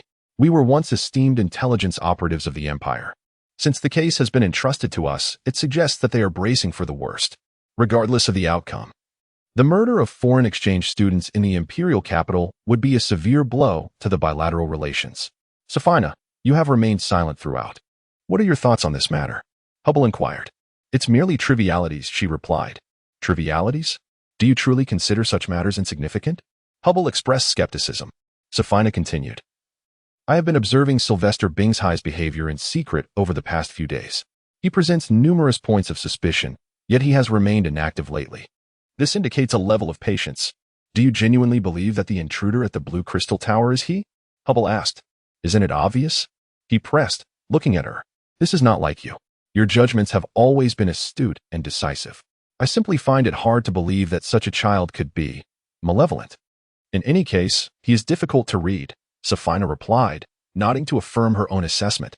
Hubble responded, regardless of whether he is malevolent, he undoubtedly harbors intentions. Do you think he could be connected to today's incident? But you suspect his purpose is theft. How could a thief resort to murder? Safina retorted. What if both cases are linked to the south? There could very well be a connection, Hubble suggested. Safina furrowed her brow, falling silent. Hubble glanced at her, then smiled to ease the tension. Let us set aside the matter of Bingshai for now. The homicide is of greater importance. If the worst-case scenario unfolds, we must ensure that the truth is uncovered. Elusive, yet you, too, remain an enigma, Hubble sighed, shaking his head as he departed. Chapter 51. The Trial at the Break of Dawn. An unusual tension enveloped the academy. Students whispered amongst themselves, yet no one could articulate the cause of their unease. In the dormitory, Irina remarked, I just heard there was an incident at the academy. Foreign students residing on the Star Lake side have all moved out, and the dormitory building has been sealed off. What on earth happened? Carol inquired, her curiosity piqued. I don't know, but there are many security officers and guards around. This morning, someone even spotted members of the Royal Guard. It seems something serious has occurred, said Pai Galuo. Why don't we go find out what's going on? Wayne, ever the enthusiast for excitement, suggested. However, Cornelia cautioned, in such circumstances, it's best not to stir up trouble. If things are indeed serious, we wouldn't want to get caught in the fray. Carol nodded in agreement. It's better to remain prudent for now. Let us attend our classes as usual. Any news will inevitably surface. As they conversed, they left the dormitory, with only Bing Jixia slightly furrowing her brow before following suit. The academy soon felt the ripple of unrest among the students, fueled by rampant rumors. By afternoon, the academy issued an announcement to quell the students' anxiety, stating that a student had tragically fallen to their death the previous night and that an investigation was underway. Many classes were canceled, replaced with interactive games to foster engagement. Those privy to the details seemed instructed not to disclose the information, momentarily pacifying the speculations among the students. 2 days passed without any further incidents, and the atmosphere among the students gradually improved. On this day, from morning until afternoon, various combat arenas within the academy were abuzz with competitions. The martial arts friendly matches were a time-honored tradition among exchange programs, serving not only to showcase the educational prowess of nations, but also as a means for each academy to elevate its prestige, often garnering attention from press and magazines, though the benefits of this are too numerous to enumerate. This time, 11 foreign exchange delegations and 7 renowned domestic institutions from MOU sent their faculty and students for collaboration. The number of foreign participants ranged from 54 to over 300. To diminish the notion of national rivalry and emphasize interinstitutional exchange, participant quotas were allocated based on institutions, allowing a maximum of 5 representatives from each. In fact, the smallest foreign institution had only 5 students, while the selection process was unknown for other academies. Competition at Kalanting was particularly fierce. In past events, whether sending delegations abroad or organizing competitions within the academy, Kalanting had always designated specific students to represent them. With a plethora of exceptionally talented students, they consistently secured top positions in friendly matches. However, the 17th dynasty believed that while this showcased the strength of their nation and intimidated neighboring rivals, dominating every competition became monotonous and lacked suspense. More importantly, it did little to foster better relations between countries. After all, friendly matches are meant for camaraderie, and strengthening relationships should be paramount. In recent years, tensions between MOU and Shang by Kuya had escalated, with border skirmishes occurring frequently. Thus, uniting friendly nations was of utmost importance. Consequently, the format of the competition was altered, departing from the previous selection criteria. The Academy would now appoint one of its most exceptional students to participate in the friendly matches, while the remaining slots would be filled by 4 elite students from the upper middle tier. This ensured the dignity of the great nation while preventing friendly nations from suffering humiliating defeats. In truth, the most outstanding students and those from influential families at Kelanting were not particularly eager to partake in such friendly competitions. These top students were already the focus of the Academy's nurturing and had little to prove. Meanwhile, those privileged students who gained admission to Kelanting were unlikely to face bleak futures. It was primarily the middle and upper middle tier students who sought such opportunities for transformation. Luo aspired to be among them. Pai Luo had just triumphed over a student from Mel Academy in a fierce bout, bringing him one step closer to his goal. Mel Academy, a foreign institution, also employed a competitive selection process for their participants and had invited Kelanting's faculty and students for a reciprocal competition. Other institutions shared similar intentions, which invigorated the martial arts arena. Well done, Luo. Wayne cheered, giving him a thumbs up for his victory. Irina handed him a damp towel to wipe his sweat. Carol remarked, I thought you were on the verge of being defeated by your opponent's wind breath magic.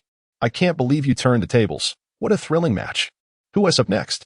Wayne scanned the crowd for the next competitor as a Kelanting student stepped forward. Given the broad selection range and high numbers on Kelanting's side, the ongoing matches primarily involved contests between other academies and Kelanting. This also served as a means for other institutions to gauge the capabilities of Kelanting students. A stout boy emerged from Kelanting, announcing his name. I am Talus. Which of my fellow students is willing to spar with me? Just then, a girl's voice piped up from the crowd. I will.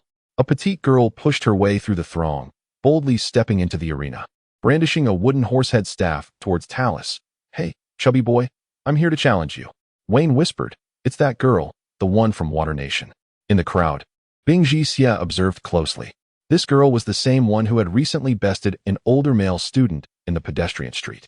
Today, she donned a dark red, thigh-length skirt, her diminutive stature accentuated by a pair of high heels, and she still clutched her horsehead staff. At that moment, a figure in a black robe pushed through the crowd, a venerable, white-bearded elder whose long beard brushed his chest. Bing Jixia recognized him. She had previously attended a lecture he gave on wooden materials. His name was Amir, and he was likely the girl's instructor from the Forest Magic Academy of Water Nation. Excuse me, Amir interjected upon entering, addressing the boy who had yet to step into the arena. Would you mind if my student competes first? She tends to be quite impulsive. The elder spoke with an expressionless demeanor, his voice cold and devoid of emotion. The boy, somewhat bashful, lowered his head and retreated to the sidelines. The girl introduced herself. I am Tristan, let us begin. Wait a moment. Just as the match was about to commence, someone from the sidelines called out. It was the leading teacher from Kelanting, Abigail Darn. Darn regarded Tristan's wooden horsehead staff, stating, It appears that your staff is quite extraordinary and likely a treasured item. Tristan's staff appeared rather ordinary, a brown wooden piece. Unremarkable and crudely crafted, only slightly superior to a freshly picked branch, with a few shard-like crystals embedded at the tip, emitting a faint glow. This is a renowned treasure from the Forest Academy, known as Calamity, is it not? Queried Alexia Ershura, who was also spectating. Tristan gasped in astonishment. You actually recognize it. Kelanting students possess quite the insight. Tristan, do not be rude, Amir admonished lightly before addressing Darn. I presume you are teacher Darn? Is there an issue? Abigail Darn replied. Amir, it's like this. There are regulations in friendly matches that prohibit the use of extraordinary weapons and tools. After all, these are merely practice bouts, primarily for self-improvement. Amir responded, I see. This is our first time participating in such an exchange, and we were unaware of this rule. I hope you can forgive us. Tristan, please hand your staff to your teacher and compete without it. Geographically, Water Nation lies east of the Monster Forest, making it closer to Shanghai Kuya, which stands in stark opposition to MOU, and traditionally, the two nations have had limited exchanges. Several years ago, Vice Dean Agnes of Kalanting Academy led a delegation from the Kingdom of Magic Moon for an academic exchange abroad. Upon their return, they fortuitously passed through the Kingdom of Water and spent several days at the Forest Magic Academy. The postponement of this exchange initiative by a year was to await the arrival of a delegation from the Kingdom of Water, a testament to Vice Dean Agnes's diplomatic efforts at that time. Furthermore, Vice Dean Agnes is the mother of Ursula, and during her stay at the Forest Magic Academy, she gathered a wealth of information about the institution. Ursula, having heard her mother recount that experience, is naturally privy to certain insights unknown to others. Chapter 52. Tristan and her instructor Dorothy specialized in knights, which was the optimal choice for those with average elemental affinity. He said, "Little girl, do not blame me for bullying you." In his hand was a blunt broadsword provided by the arena, yet he did not rush into combat. Over the past few days, he had heard rumors of a troublesome girl from the Kingdom of Water who had bested several outstanding students from the Academy's mage department. Thus, he dared not underestimate her. At merely 12 years of age, Tristan appeared remarkably at ease compared to Dorothy's tense anticipation. "If you do not make a move, then I shall," she declared, pushing her hands forward, stepping ahead, as a singular ring of dark magic emerged in her delicate palms, the Dark Cloud Bullet. A magical orb shaped like a dark cloud hurtled toward Dorothy's. Though it was a basic dark magic spell, Dorothy's remained vigilant. With his right hand gripping the broadsword, he infused a faint magical glow onto the blade with his left, bracing it in defense. The sword vibrated, and Dorothy's felt a pressure that he successfully repelled, letting out an inward hum. He mused, "The magical intensity is commendable, yet not as formidable as I had imagined. It seems the loss of that horse-headed staff has considerably affected her strength." Without pausing after her initial attack, Tristan launched another spell. She spread her arms wide, softly reciting an incantation, summoning a dual-ring dark magic array before each palm. In magic, a single ring denotes a basic spell, while a double ring signifies an intermediate one, with the number of rings correlating to the spell's quality. Stripped of the calamity enhancement, Tristan astonishingly cast 2 intermediate spells simultaneously, leaving some classmates astounded. At her age, to wield 2 intermediate spells concurrently indicated her remarkable magical prowess. It was a feat difficult for those who had just attained the rank of novice mage. However, the observing classmates discerned an inconsistency in her spellcasting. During her prior casting of the Dark Cloud Bullet, she had not recited an incantation. The efficiency of spellcasting for mages is categorized into 3 tiers. First, verbal incantation. Second, mental invocation. When she first cast the basic spell, she did so mentally, allowing for swifter activation. Yet, her attempt to cast 2 intermediate spells simultaneously significantly hampered her efficiency, suggesting that her mastery of these spells was still lacking, or her ability to control mental invocation had not matured sufficiently. It was highly probable that the absence of a proper staff increased her magical strain, complicating her control over magical energy. Regardless of which of these factors was at play, her shortcomings were now evident. Dorothy's seized the opportunity, charging forward before her spells could fully form, prompting Tristan to retreat several steps. Though Dorothy's was stout, his sword strike was swift compared to his peers, narrowly grazing Tristan's budding bloom, almost inflicting harm. The students from Kalanting lamented this missed opportunity, with Vane stamping his foot in frustration. Discontent with the arrogant little girl, they all wished for someone to teach her a lesson. Only Bing Jixia recognized that Dorothy's was destined to lose this duel. With every step, Tristan retreated. Dark elemental current seeped into the ground, leaving behind a coin-sized dark magic array concealed beneath. Yet, everyone was blinded by the ongoing battle, oblivious to the underlying strategy. What appeared to be a risky sword strike and her clumsy incantation were mere ruses to provoke Dorothy's into a hasty attack, aimed at concluding the confrontation swiftly rather than allowing it to devolve into a war of attrition. If she could easily dispatch him unarmed, there would be no need for such tactics. This realization confirmed the significant impact of losing her staff on Tristan's abilities. Bing Jixia contemplated, assessing the true strength of the young girl. This contest would likely conclude within 2 minutes. As he pondered, someone tapped him on the shoulder. Even before the person made contact, Bing Jixia recognized who it was. He caught a whiff of a delicate perfume, one that belonged to Safina. In the arena, Dorothy successfully countered Tristan's magic, his morale soaring as his offensive intensified. However, the lead instructor, Abigail Darn, experienced and astute, sensed something amiss. Tristan's prowess was not as he initially perceived. He even felt an underlying trap, though he had yet to discern its nature. In that instant, Dorothy's realized he had been deceived. Tristine's earlier clumsiness had been a deliberate ploy. Enraged, yet caught in the throes of aggression, he found himself unable to retreat or advance. His mind raced, and he decided to gamble everything, charging forward before her magic could manifest. As the moment approached, Dorothy's exerted even greater force in his stance. Swinging his sword without reservation, this was his singular chance to prevail. Yet, he miscalculated Tristine's combat readiness. As he launched himself forward with all his might, Tristine smiled gleefully. "You have lost. Darkness descends." In an instant, a dark luminescence erupted beneath Dorothy's feet. The trap had been set long ago. A pitch-black torrent cascaded from above, crashing onto Dorothy's back and enveloping him in a billowing cloud of dark mist. The students and instructors were taken aback. When had this occurred? None had noticed when Tristine had laid her magical trap, not even the astonished Darn, who had underestimated the girl's capabilities to such an extent that even his seasoned intuition failed him. Wow! The fierce impact forced Dorothy's to plant his feet firmly on the ground, his stubbornness refusing to yield to the pressure on his back. He still wished to continue the fight, but Tristine denied him that opportunity. Dark cloud barrage? Several dark cloud orbs suddenly swirled around Tristine, launching one after another. Dorothy's raised his sword in defense, only to be met with Tristine's next spell, that Shadow's Terror. Drawing on the abundant dark elemental mist released by Darkness Descends, the atmosphere, even in daylight, became charged with dark energy. Black magical bats materialized within the fog, swarming around Dorothy's and relentlessly biting at him. He cried out in pain, shielding his head, unable to wield his sword against the incoming spells. 3 dark orbs struck his chest plate in rapid succession, sending him tumbling 5 or 6 meters to the ground. "Are you all right, Dorothy's?" A classmate rushed forward with concern, while the assistant instructor hastened to check his injuries. Dorothy's, clutching his chest plate, struggled to rise. Though he bore numerous scratches inflicted by the dark bats, they were superficial and not severe. Tristine, gleeful at having bested the larger Dorothy's, proclaimed, "I told you, I can win even unarmed." Dorothy's seethed with indignation.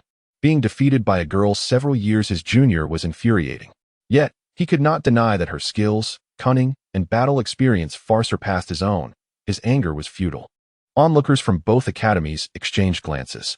Just moments ago, the jubilant Page Loxin had been disheartened. He realized that he was not stronger than Dorothy's, and the fact that this young girl, Tristine, could easily defeat him left him feeling utterly demoralized.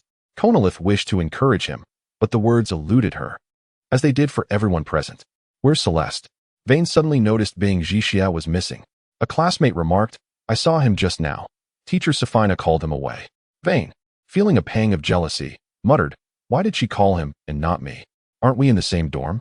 Chapter 53. The curious Safina in a vacant lot on campus. A trio of patrollers strolled by. Bing Jixia walked alongside Safina, who had been silent for a while. Unable to contain his curiosity, he inquired, "Teacher Safina, where are we headed? Is there something important?" Safina halted her steps and solemnly replied, "For this friendship competition, there are 5 available spots. The Academy designates one, while the remaining 4 are to be contested by the students." "I understand," Bing Jixia said, glancing down momentarily before looking up again. "The designated spot hasn't been confirmed yet. Are you suggesting that I should apply?" Safina looked at him with surprise, her eyes sparkling with admiration. "Oh, you are quite astute to have guessed my intentions so quickly."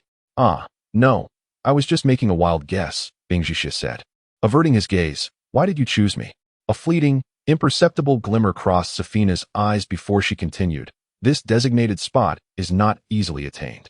The Academy has numerous outstanding students, yet only a few truly excel.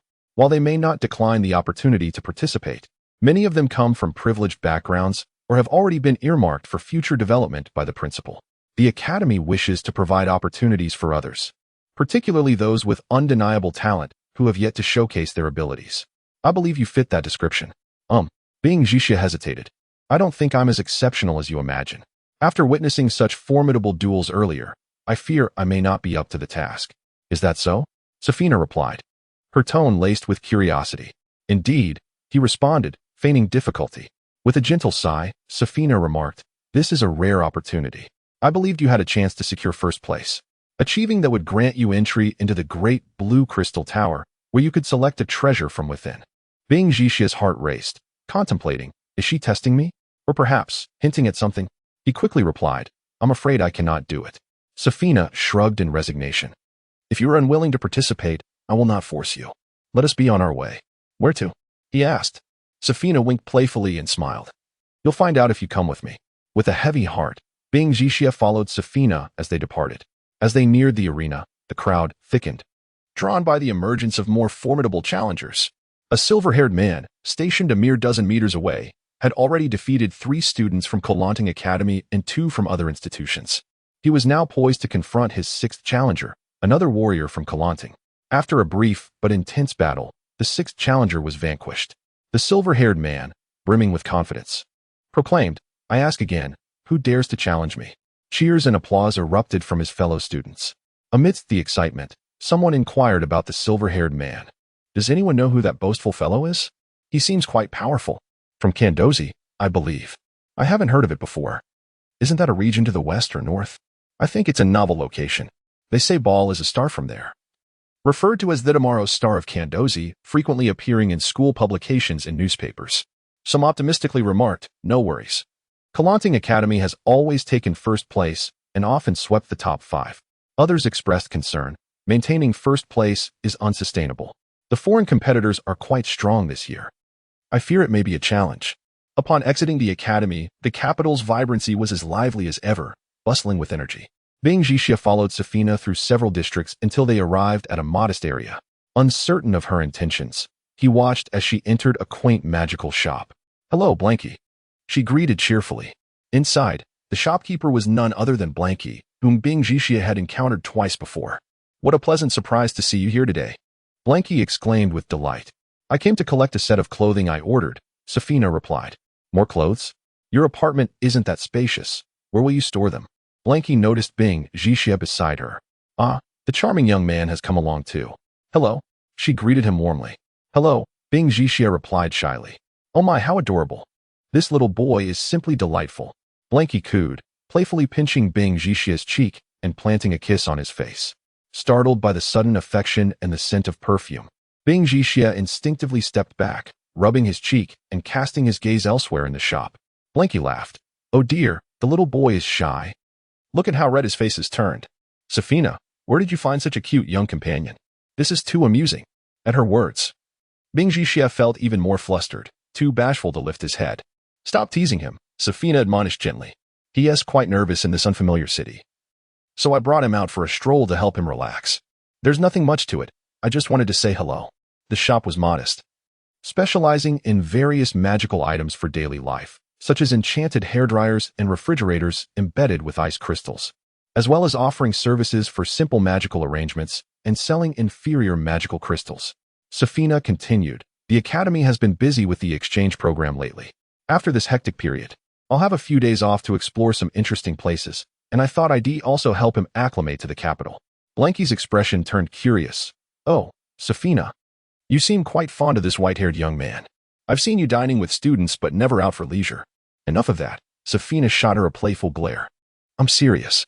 With your experience in setting up magical arrangements around the city, do you know of any fun places to visit? Safina nodded. Let us plan on it. I'll invite you to join us. Sounds great. Blanky replied enthusiastically. After chatting for a while longer, Safina led Bing Jixia out of the shop. In an old alleyway, they approached a signless tailor's shop. Inside, an elderly tailor with a grizzled beard was intently sewing, his round glasses perched on his nose. Not bothering to look up upon their entrance, he simply stated, Your order is ready. I'll fetch it for you shortly. Bing Jixia could tell that Safina was a regular here. The shop appeared unremarkable, yet the fabrics strewn about and the few finished garments were anything but ordinary. The clothing was exquisitely crafted, adorned with intricate designs, and the materials used were of a unique quality, indicating a level of skill not easily found. Though Safina did not face him, she observed his every move from the corners of her eyes. Suddenly, she remarked, This master tailor has been sewing for 72 years since he was 5 years old. He is the finest in the city. I had him craft 2 magical robes for you, comfortable and breathable. You should try them on and see if they suit you. For me? Bing Jixia exclaimed in surprise. From the back of the shop, a 15 or 16-year-old apprentice emerged, holding 2 splendid magical robes. Go on, try them on, Safina encouraged with a smile. The fitting room is right beside you. One robe was blue, while the other featured a black base with white trim. Both were beautifully designed. Holding the garments, Bing Jixia contemplated asking, "Why are you giving me clothes?" But glancing at his own rather plain attire, he decided against it and stepped into the fitting room. On the arena, Ball, wielding a slashing knife, engaged in a tense duel with Hozhan, who brandished a sword. Their rapid assaults clashed, occasionally igniting fierce sparks. The onlookers were left in awe, witnessing a true contest of equals. As their weapons collided once more, both combatants landed blows upon each other, retreating momentarily. A crimson halo ignited around Hoshan's left black leather glove, and a jet of flames surged towards his adversary. Wayne watched in astonishment. This fellow possesses remarkable skills. Hozhan was a neighbor on the same floor of the dormitory, and Wayne had encountered him frequently, yet he had not anticipated such formidable prowess from the tall, slender young man. Luo had some knowledge of Hozhan. A few months older than him, he knew him to be an exceptional Knight Academy student, but was unaware of the extent of his excellence. Now, however, Luo had finally grasped the truth. As they exchanged blows, each strike landing with palpable force. Both combatants endured numerous punches and kicks. In the heat of the battle, they had discarded their weapons, resorting to hand-to-hand combat. Ball's attacks were swift and lively, adopting an offensive style while continuously shifting positions to exploit Hoshan's weaknesses. Conversely, Hozhan employed a strategy of calmness to counteract the aggression, adeptly balancing offense and defense. Suddenly, he perceived a slight opening in Ball's punch. Like a striking serpent, his fist darted towards his opponent's throat, leveraging his longer reach to land a blow on Ball's Adam's apple. The impact left Ball gasping for breath, abruptly halting his assault. Seizing the moment, Hozhan unleashed a flurry of strikes, executing a combination of techniques such as the shattering armor and impact fist against Ball's hardened armor, forcing him to stumble backward. Hozhan then charged forward, launching a powerful knee strike into Ball's chest. With a cry of dismay, Ball could no longer maintain his footing, and he was propelled backward, crashing 3 meters away. The arena erupted into fervent applause, with the students of Kelanting cheering enthusiastically. Someone exclaimed, "This guy is fierce and speaks little. He is truly formidable. At last, he has bested that brash fellow from Kandosi." The duel had lasted over 10 minutes, showcasing a breathtaking display of skill and balance, prompting the supervising instructors outside to refrain from interrupting the contest.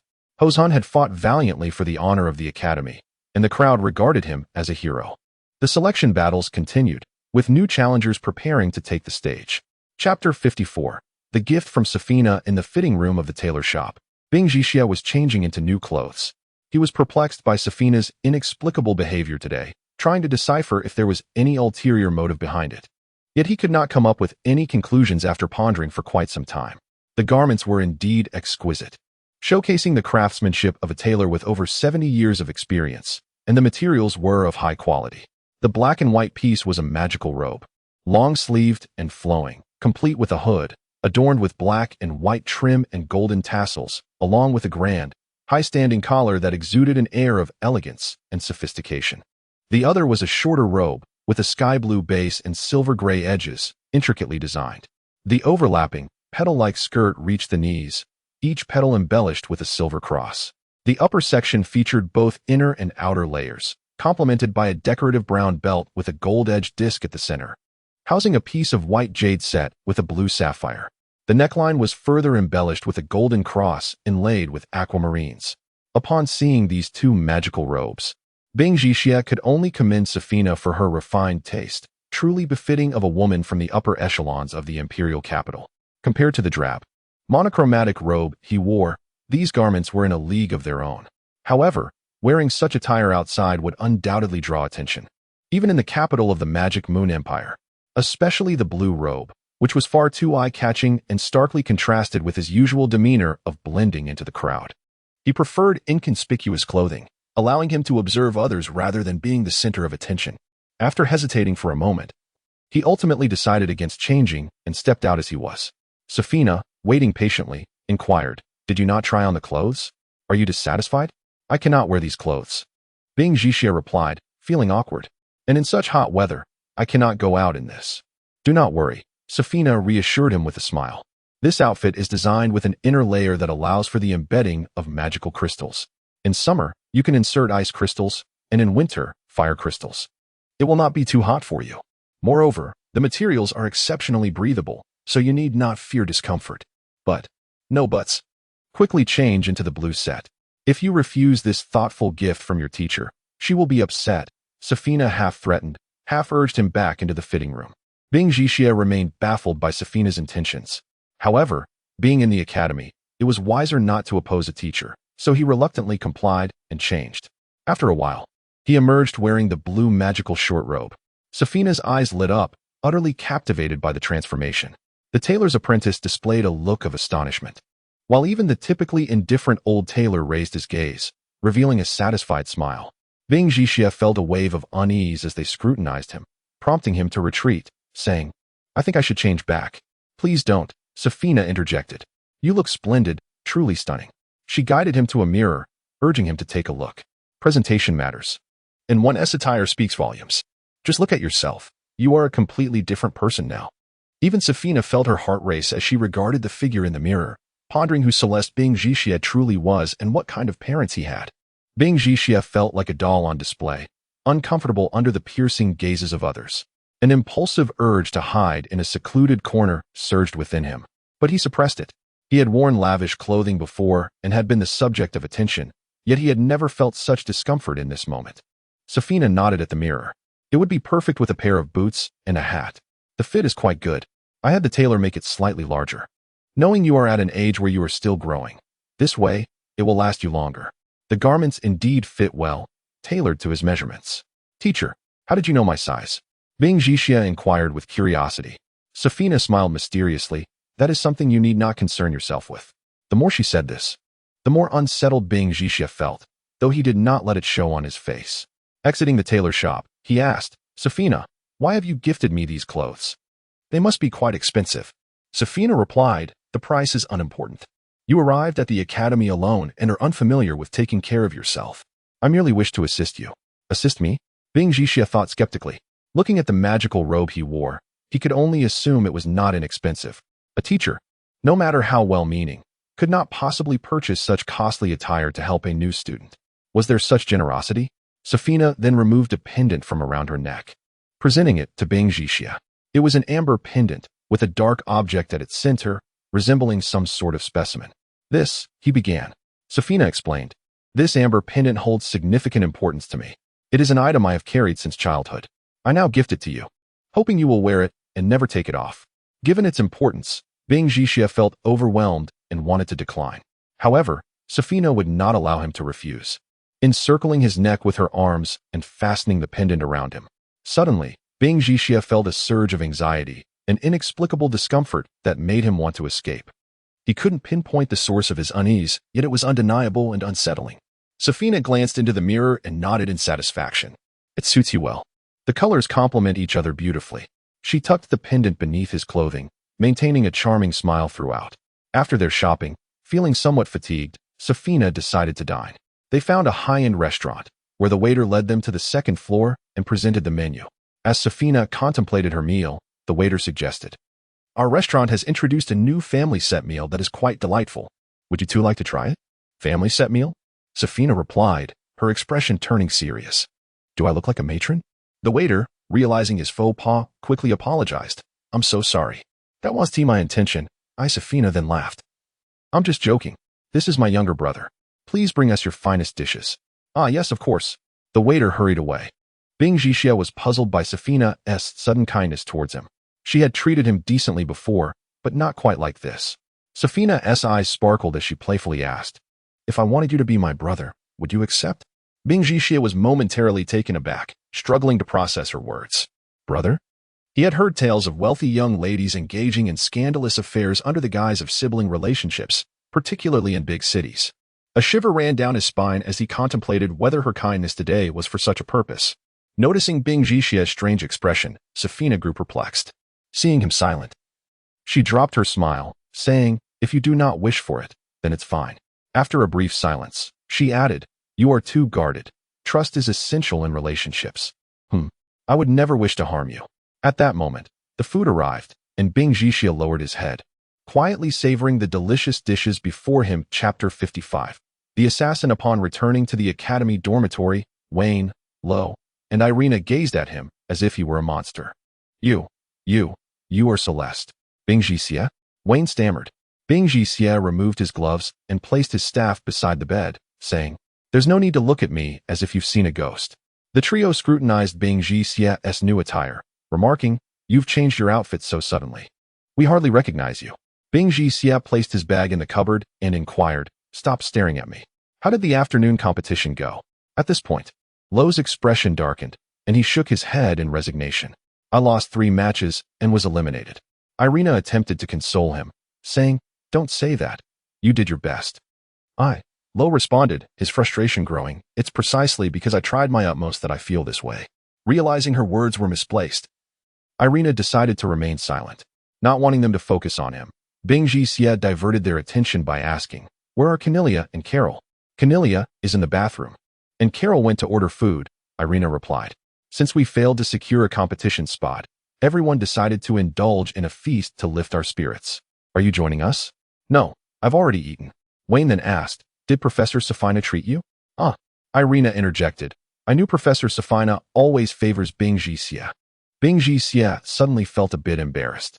Wayne added, "So this new magical robe was also bought by Professor Safina?" Lo, curious, asked Wayne, "How did you know it was the teacher who bought it?" Wayne explained, "Look at the clothes he usually wears. Would he buy something this fine?" Bing Jixia realized that the usually dim-witted Wayne had suddenly become quite astute. Irina, feeling jealous, declared, "No, we must unite to protest against the teacher's favoritism.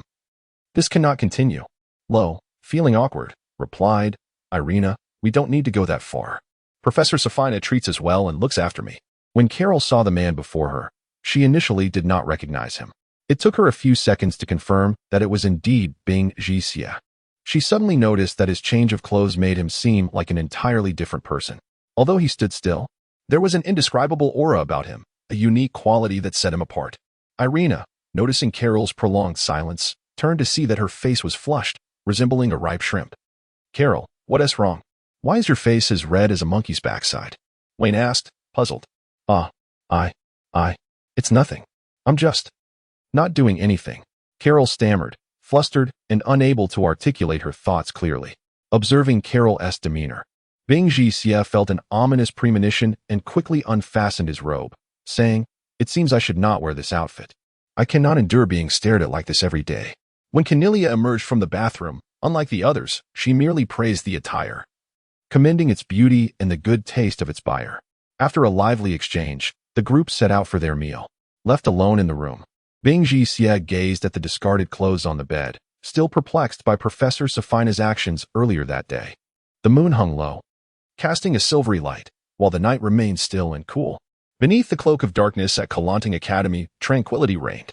Within the vast expanse of the academy, only a few necessary streetlights illuminated the surroundings, while most of the teaching buildings lay shrouded in darkness. A few laboratories still glimmered with light, perhaps occupied by a professor working late into the night or a diligent student engrossed in study. In the center stood the grand blue crystal tower, the brightest spot on campus and the most heavily guarded. The patrolling guards executed their duties methodically, cautious not to let their vigilance wane despite the lack of significant incidents. A figure stepped onto the soft grass outside a 7-story dormitory, the glow from the perimeter lights casting shadows of guards that were difficult to count. This was the lodging of the diplomatic delegations from 3 nations, with the delegation from the Kingdom of Water among them. The newcomer held a golden cross amulet in the palm of their hand, which emitted a faint glow. In an instant, the figure vanished into thin air. In a room on the 4th floor of the dormitory, Tristan, clad in a white silk nightgown, slept peacefully, the gentle breeze caressing her.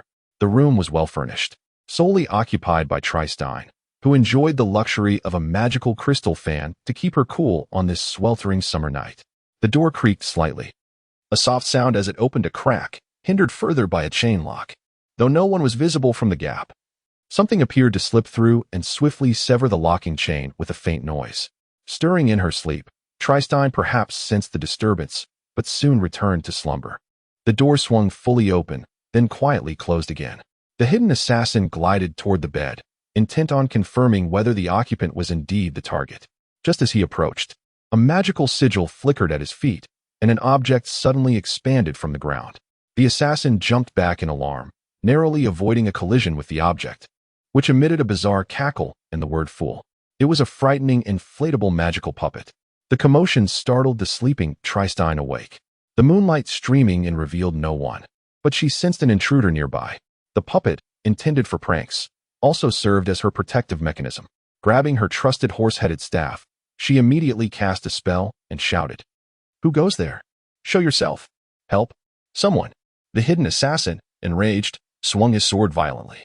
However, Tristan's casting was swift. Before the blade could reach her, dozens of black magical bats erupted from the dark magic, filling the room with their chaotic screeches. The invisible assassin was forced to retreat by the sudden onslaught of bats. As Tristan's eyes adjusted to the chaos, she quickly discerned movement among the flurry of bats and cast another spell, Dark Vortex. An invisible void formed, drawing in the dark elements and bats. A powerful surge of magical energy pressed down on the assassin, culminating in a violent explosion that sent furniture tumbling. The assassin cried out in pain as the protection of invisibility faded, revealing him. Yet, he was no ordinary foe, even as he was wounded. He retaliated with a swift thrust of his sword, laced with a subtle yet ominous aura, aiming to take Tristan's life. The strike, fueled by the force of the dark vortex, came swiftly and ferociously. Tristan, in shock, sought to evade, but the momentum of the sword had sealed off all her escape routes. Just as death loomed, a powerful spell shot forth and collided with the assassin's blade, creating a deafening impact that shattered the room's furnishings. The sword's trajectory was deflected, embedding itself into the wall, allowing Tristan to narrowly escape her fate. The spellcaster was none other than Master Amir, who had rushed in upon hearing the commotion. This encounter startled Amir. It was a display of formidable power. He shouted, "Get over here." Although Tristan sustained minor injuries from the blast of pressure, she was still able to move and swiftly made her way to Amir's side. The masked assassin understood the prowess of Kalanting's experts and was not surprised by the arrival of another formidable opponent. He was aware that more individuals would soon arrive, and before that happened, he sought to make one final effort. With a surge of strength, he forcefully unleashed a radiant slash that cleaved through the air. Chapter 56. The attention of Safina. The crescent-shaped, high-pressure air split the atmosphere, hurtling forward with a fierce velocity. At such a close range and rapid speed, the pressure reached its zenith, while the mage found himself at his most vulnerable. The assassin was confident that this strike would breach the opponent's defenses and eliminate the target. But unexpectedly, "You underestimate me." Amir's white beard fluttered as his magical energy surged forth. In an instant, a wand materialized in his right hand, and moments later, a sturdy shield made of withered vines unfurled before him like an umbrella. Boom! Fragments scattered from the wooden shield, yet it remained largely intact, absorbing the powerful impact without causing Amir to budge an inch. At this sight, the assassin realized that the opponent's strength was beyond his capability to easily overcome and sought to escape through the balcony. The patrolling soldiers had arrived at the sound, but Amir chose not to pursue. His priority was to protect his student from harm, while the responsibility of capturing the culprit lay with Kalanting. As the assassin leaped from the balcony into the air, people gathered below from all directions. Without a moment's hesitation, he raised his left hand and unleashed a summoning light array, with a magical beast bursting forth from the protective space. A fifth-tier Grindel Ray eagle soared out, unleashing a torrent of silver lightning from beneath its wings. The thunderous roar echoed as the lightning struck the ground, producing wisps of scorched smoke among the crowd. However, the guards in the imperial capital were not weak, and having been prepared, the onlookers suffered minimal injuries. The assassin landed on the back of the Ray Eagle, turning southeast to flee. In that direction lay a low forest, stretching 5 miles long and 2 miles wide, a calculated escape route. Chase! Some guards below had summoned protective spirits and took to the air. They did not all pursue the enemy. Evidently, the protection of the foreign delegation was their utmost priority. Capturing the foe was the duty of another specialized group. The Second Royal Guard, summoned by the Moonlight royal family for this case, had their vice-captain already discerning the patrol's pursuit direction from above, hastening along a shortcut. However, before they could arrive, another figure had already intercepted the assassin. "I was wondering if you would strike here, so I have been waiting for 2 days." A figure atop the treetops pointed a gun from a distance. "You have not disappointed me." The assassin was taken aback, realizing that the opponent had correctly deduced his possible target. Rising from the back of the Ray Eagle, he leaped several meters away, raising his sword to cleave down at the figure in the treetops. The figure remained motionless, merely flicking the gun in his arm. The assassin, unable to discern how the opponent had acted, felt a sudden impact to his abdomen, a brutal strike from the gun's body. Blood spilled from beneath his mask as he was sent flying backward. The Ray Eagle swooped in to catch its falling master, soaring back into the air. The assassin, half kneeling on the bird's back, clutched his injured abdomen, gritting his teeth as he thought, the guards of the imperial capital are indeed formidable adversaries. The figure atop the tree spoke slowly. You have only 2 chances. The assassin bit his lip, gently stroking the feathers of the Ray Eagle. Buddy, I beg of you. Understanding his master's intent, the Grindel Ray Eagle let out a mournful cry and charged toward the figure in the treetops, an aura of powerful lightning swirling around its body. Amidst the surging electricity, the assassin activated his golden cross amulet, rendering himself invisible as he dismounted from the eagle. Under the night sky, the Ray Eagle descended like a shooting star, hurtling toward the obstructive figure. As the obstruction swung his long gun, the moment the eagle reached him, a thunderous crash erupted. The desperate charge of the Grindel Ray Eagle abruptly halted, its powerful lightning cascading with inertia upon the figure. In an instant, the electricity dissipated, scattering the golden feathers of the eagle as its lifeless body fell among the trees. Loyal Ray Eagle, in life, your master must have treated you well. Yet he could not escape.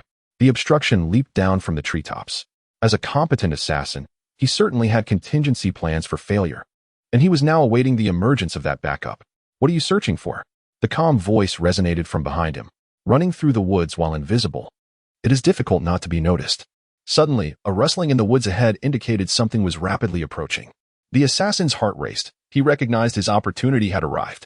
With a sudden, forceful step forward, the branches and leaves around him were whipped into the air by his battle aura.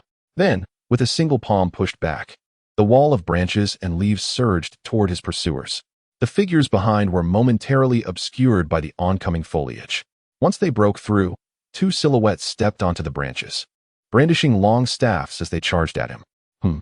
The gunman halted, evading the assault and discovering 2 puppets before him, faceless and crafted from wood, each wielding a copper staff. Their attacks relentless and agile. Puppets.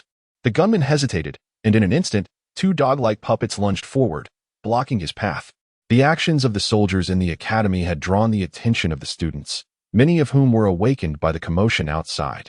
They crawled to the balcony, observing the moving lights below, the crystals embedded in the soldiers' or guards' attire. What on earth is happening?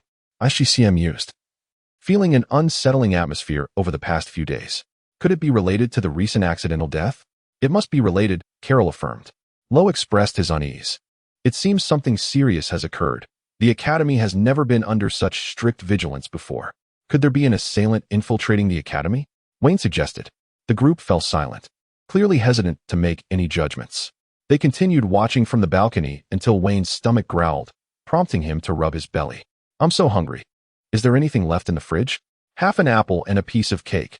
Leftovers from me, Carol remarked, glancing at the patrolling guards in the air. Wayne opened the fridge, finding only those remnants and a half bottle of milk. With a grimace, he declared, I want meat. Is there any food available at the shop downstairs? Let us go buy something. Is it wise to go down in such chaos?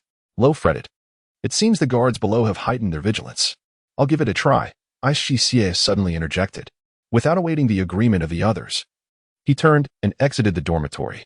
In the corridor, Aishie employed spatial magic to retrieve a prepared golden wig and a pair of thin red glasses from another dimension. Soon, a golden-haired, red-eyed youth emerged from the dormitory. This area was far less guarded than the foreign delegation's quarters, and he skillfully maneuvered past the security near the dormitory, making his escape with relative ease. Within the academy, most soldiers were moving toward the southeast, resulting in a relative reduction of personnel elsewhere. Aishie glanced at the direction of the great blue crystal tower and stealthily advanced. Regardless of the situation within the academy, someone had diverted the guard's attention, presenting a potential opportunity to infiltrate the great blue crystal tower. At the very least, he should check for such an opening. Safina, having rushed back from outside the academy upon realizing something was amiss, suddenly felt a premonition that the previous thief might reappear near the great blue crystal tower. The chaos within the academy was an opportune moment. If she was not mistaken, he would undoubtedly be found there. Without following the other's course of action, Safina immediately altered her direction toward the heavily guarded great blue crystal tower. As the moment approached, her heart suddenly contracted, sensing something. Indeed, it was here. The icy figure of Bing Jixia lay concealed among the flora, observing that the situation outside the great blue crystal tower had changed little since his last visit. Aside from the sentinels patrolling the perimeter, there must be numerous guards hidden behind the magical barrier. However, as long as no true master was present, he believed he could successfully infiltrate. Just as he hesitated on whether to act, a distant shout pierced the air. "Who goes there?" Following the voice, Bing Jixia beheld a griffin soaring towards the hazy edge of light, circling low with an officer perched upon its back. With keen eyesight and some night vision capabilities, the griffin had evidently discerned the subtle differences among the garden's foliage and issued a warning to its master. The griffin approached, slowing its speed while maintaining a vigilant altitude. Those who dared to target the great blue crystal tower were undoubtedly formidable opponents. On the ground, a few patrolling guards converged toward the sound, yet no additional figures appeared. Realizing he could no longer act, Bing Jixia contemplated an escape. Suddenly, a barrage of fireballs hurtled toward him, and in a swift moment of awareness, he conjured a nearly 2-millimeter thick ice wall to shield himself.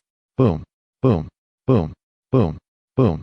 The successive explosions of fireballs illuminated the figures within the flowerbed under the night sky. The officer riding the griffin, astonished, witnessed a shadow racing toward them, which instantly transformed into a fiery form, lunging toward the figure hidden among the plants. Bing Jixia, caught off guard by the rapid discovery and surprise attack, quickly regained his composure. As he saw a humanoid figure emerging from the flames, he conjured dual spells, ice in his left hand and fire in his right, engaging in a fierce confrontation with the assailant. The three elemental forces, flame, ice, and powerful wind, collided, causing the surrounding vegetation to be torn asunder, reduced to dust, and ultimately consumed by the blaze. In that fleeting moment of magical conflict, the fiery embodiment of Safina, recognizing the masked youth with golden hair and crimson eyes, noticed the silken thread binding an amber pendant beneath his collar, stirring her heart. "It truly is you."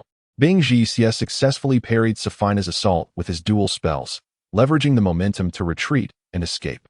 The officer on the griffin, realizing the intruder was Chun Safina, shouted, "Pursue." But Safina replied, "Leave this one to me. You remain here and keep watch.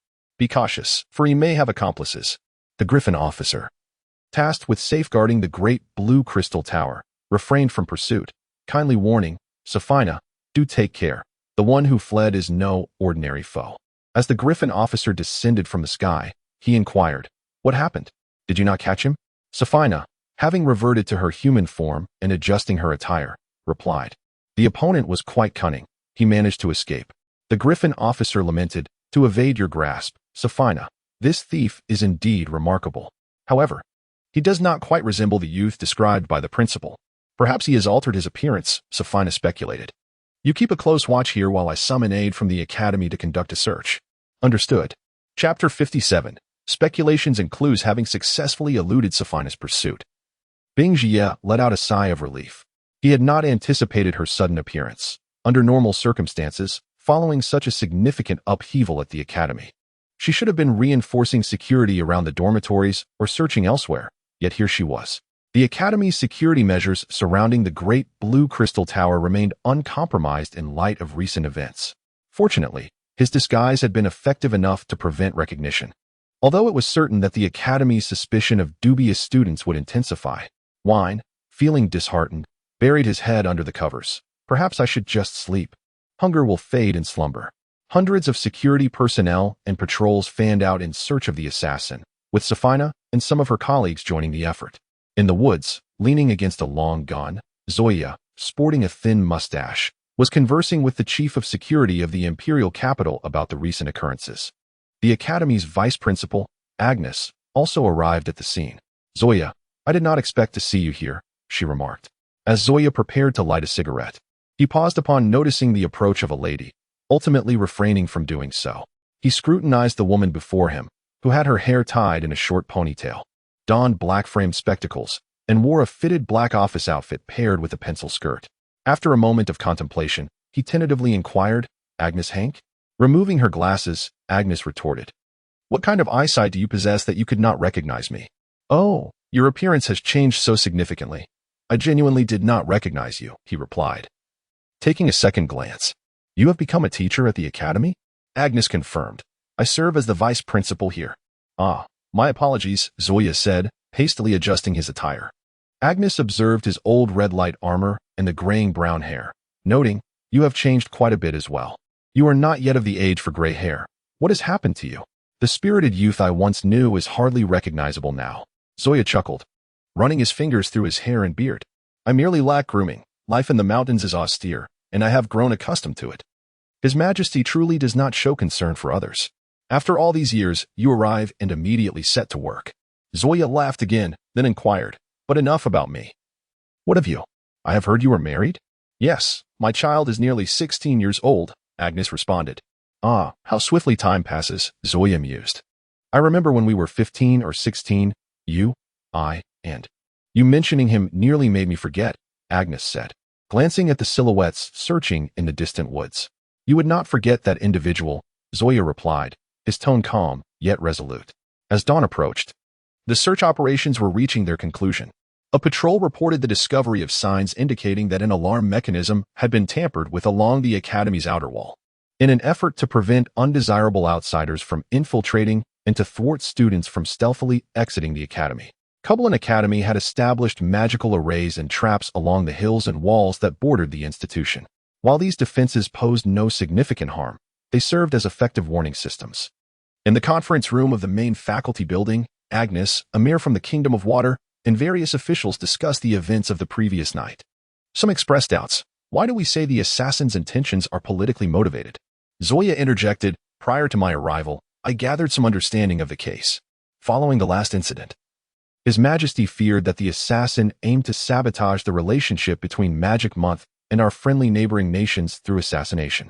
The bureaucrats and I deliberated and concluded that the Kingdom of Water, as a newcomer to Magic Month for such events, had previously maintained only standard diplomatic relations with us. Should a murder occur, it would significantly regress the relations between our two nations. Thus, the Kingdom of Water presents itself as a prime candidate for such a scheme. I have been stationed near the Academy dormitories where the Water Kingdom delegation resides, and indeed, as anticipated, I caught sight of them. A disgruntled teacher remarked. If you anticipated this, why did you not inform us sooner to prepare? Zoya explained. Firstly, if too many individuals were aware, taking precautions might alert the assassin. Secondly, this was merely speculation, and I could not assert it with absolute certainty. However, I did not foresee their use of puppets for remote support. That was my oversight. And what of the Holy Griffin Empire to the northwest? Black Knight interjected. For the past 2 to 3 centuries, conflicts with the Griffin Empire have been frequent. Magic Month has consistently obstructed the Griffin Empire's eastern expansion. If our relations with neighboring nations deteriorate and the blame shifts to St. Bikia, it would greatly benefit them. The bureaucrat nodded in agreement, acknowledging Black Knight's perspective. The assembly concurred. Agnes stated, our foremost priority now is to uncover this hidden group. We cannot allow them to act with impunity in the imperial capital. Do you have any strategies? Silence fell over the gathering. Hubble suggested. I believe we should prepare in 2 ways. First, request His Majesty to deploy spies throughout the city to gather intelligence. Second, expedite the activities of the exchange delegation, shortening the schedule to prevent further incidents. Is the latter approach not overly passive? It addresses only the symptoms, not the root cause, while simultaneously undermining the dignity and honor of our Magic Month Empire, Hubble replied. Yet, this is a necessary course of action. The enemy lurks in the shadows while we remain in the light. Our immediate concern is to thwart the assassin's objectives. Everything else can be addressed later. After deliberation, they resolved to follow Hubble's counsel. Agnes turned to Safina and remarked, I heard that several hours ago, another individual attempted to infiltrate the Great Blue Crystal Tower. But you thwarted them? Safina, who had remained silent, nodded but clarified. It is uncertain whether that individual was attempting to breach the tower. They were merely discovered near the flower bed by the guards. Uncertain, you say? Agnes pondered for a moment before adding, well, let us not discuss this matter further today. As dawn broke, the events of the previous night indeed became the focal point of student chatter. However, the Academy swiftly announced a new development. A friendly match with the foreign exchange delegation would commence the following day, a few days earlier than expected. The students, being rather naive, quickly shifted their attention to this news, becoming less concerned with the prior night's occurrences and making few connections to the events. By morning, The list of participants sent by the Academy was unveiled, revealing that Sue had successfully made the cut from their dormitory floor, along with 3 other individuals, whose names he recognized but had not seen before. Additionally, the Academy designated Kelt from the Dolores family as a participant. Upon seeing the name Dolores K. Kelt, Piglo felt a twinge of resentment. Since Kelt's arrival at Kublin, he had yearned for a fair contest against this renowned noble from the imperial capital. Yet, in this friendly match, he had been overlooked, while Kelt had been chosen as the Academy's representative. Undeniably, this selection served as a validation of Kelt's prowess, emphasizing his superiority over Pig. Wine, however, was less sensitive to such matters. He was a creature of simpler thoughts, eagerly anticipating the forthcoming battle. "Shall we go for breakfast?" Carol suggested, noting that the day was free and everyone had risen later than usual. "I shall abstain. You may go," Bing Jie replied. "You ought to adhere to a regular breakfast schedule. It is detrimental to your health," Luo remarked. After the trio departed, Bing Jie wandered off alone. The Academy appeared as usual, albeit with an increased presence of security personnel conducting visits. They did not interrogate the students, but rather surveyed the scattered shops within the Academy. Chapter 58. The inquiry of the constables. Bing Jie stood beneath the dormitory building, where 2 constables were engaged in an inquiry at a nearby dessert shop. One was asking questions while the other recorded the responses. Pretending to pass by, Bing Jie eavesdropped and gathered that they were inquiring about any suspicious adult male seen in the vicinity, whether the owners of any shops possessed abilities exceeding that of high-level warriors, and if there were individuals capable of invisibility or in possession of items that conferred such an ability. They also asked if the shopkeeper knew who in the Academy possessed a melon blade and whether it was new. Finally, they inquired whether the shopkeeper was aware of the guardian beasts of other shopkeepers and employees, requesting him to showcase his own guardian beast. From these questions, reflecting on the recent incident of a studentess fall, Bing Jie could surmise the unfolding events. First, the student had not simply fallen. This was merely a comforting narrative propagated by the Academy. Second, the perpetrator was likely an adult male, wielding a melon blade, possessing abilities beyond that of high-level warriors, incapable of moving unseen, with the constables seemingly aware of the assailant's guardian beast. New melon blade? Unconsciously, Bing Jie found himself wandering into the commercial district where he had previously strolled. There, several groups of constables were also conducting inquiries. He recalled that on that day, someone was selling a melon blade, which had caused quite a stir, attracting numerous students. Approaching the shop, he noticed a crowd gathered outside, confirming that constables were indeed questioning the staff inside. He overheard that they were now asking the shopkeeper and his assistant about their respective guardian beasts. The shopkeeper summoned a giant-footed hawk as his guardian, while the assistant had a windbone wolf. The questioning constable remarked, "Ah, a windbone wolf, a rather valuable pet. Even more so than your employer's guardian." The assistant chuckled awkwardly, stating, "I caught it by chance. I couldn't bear to spend money on it." The constable expressed skepticism. "As far as I know, windbone wolves are not native to the capital. They are seldom found south of the empire." The assistant replied, "Our shop does well, and my boss often sends me to procure goods from afar. Once, I encountered it during a business trip. I cannot say if it was wild or if its owner had perished, resulting in its wandering. Regardless, I found it, and my boss can attest to that." The shopkeeper nodded vigorously. The constable, taking notes, whispered to his partner, "This matter seems unrelated to the case. Let us ask something else." Nodding, the constable turned to the assistant. "Tell me, do you know who around here has a Grindel Ray Eagle? What are their guardian beasts?" The assistant was eager to respond. "I know this. We often chat when we have free time." He proceeded to recount what he knew. In truth, the constables had already inquired about this information in other shops, but they sought mutual validation. Indeed, new details emerged. "Did you say the owner of the pet shop across the street does not have a guardian beast? How can that be?" The constable expressed doubt. "It is unfathomable for someone not to possess a guardian beast, especially in such a prosperous metropolis where one could easily procure one from the beast market.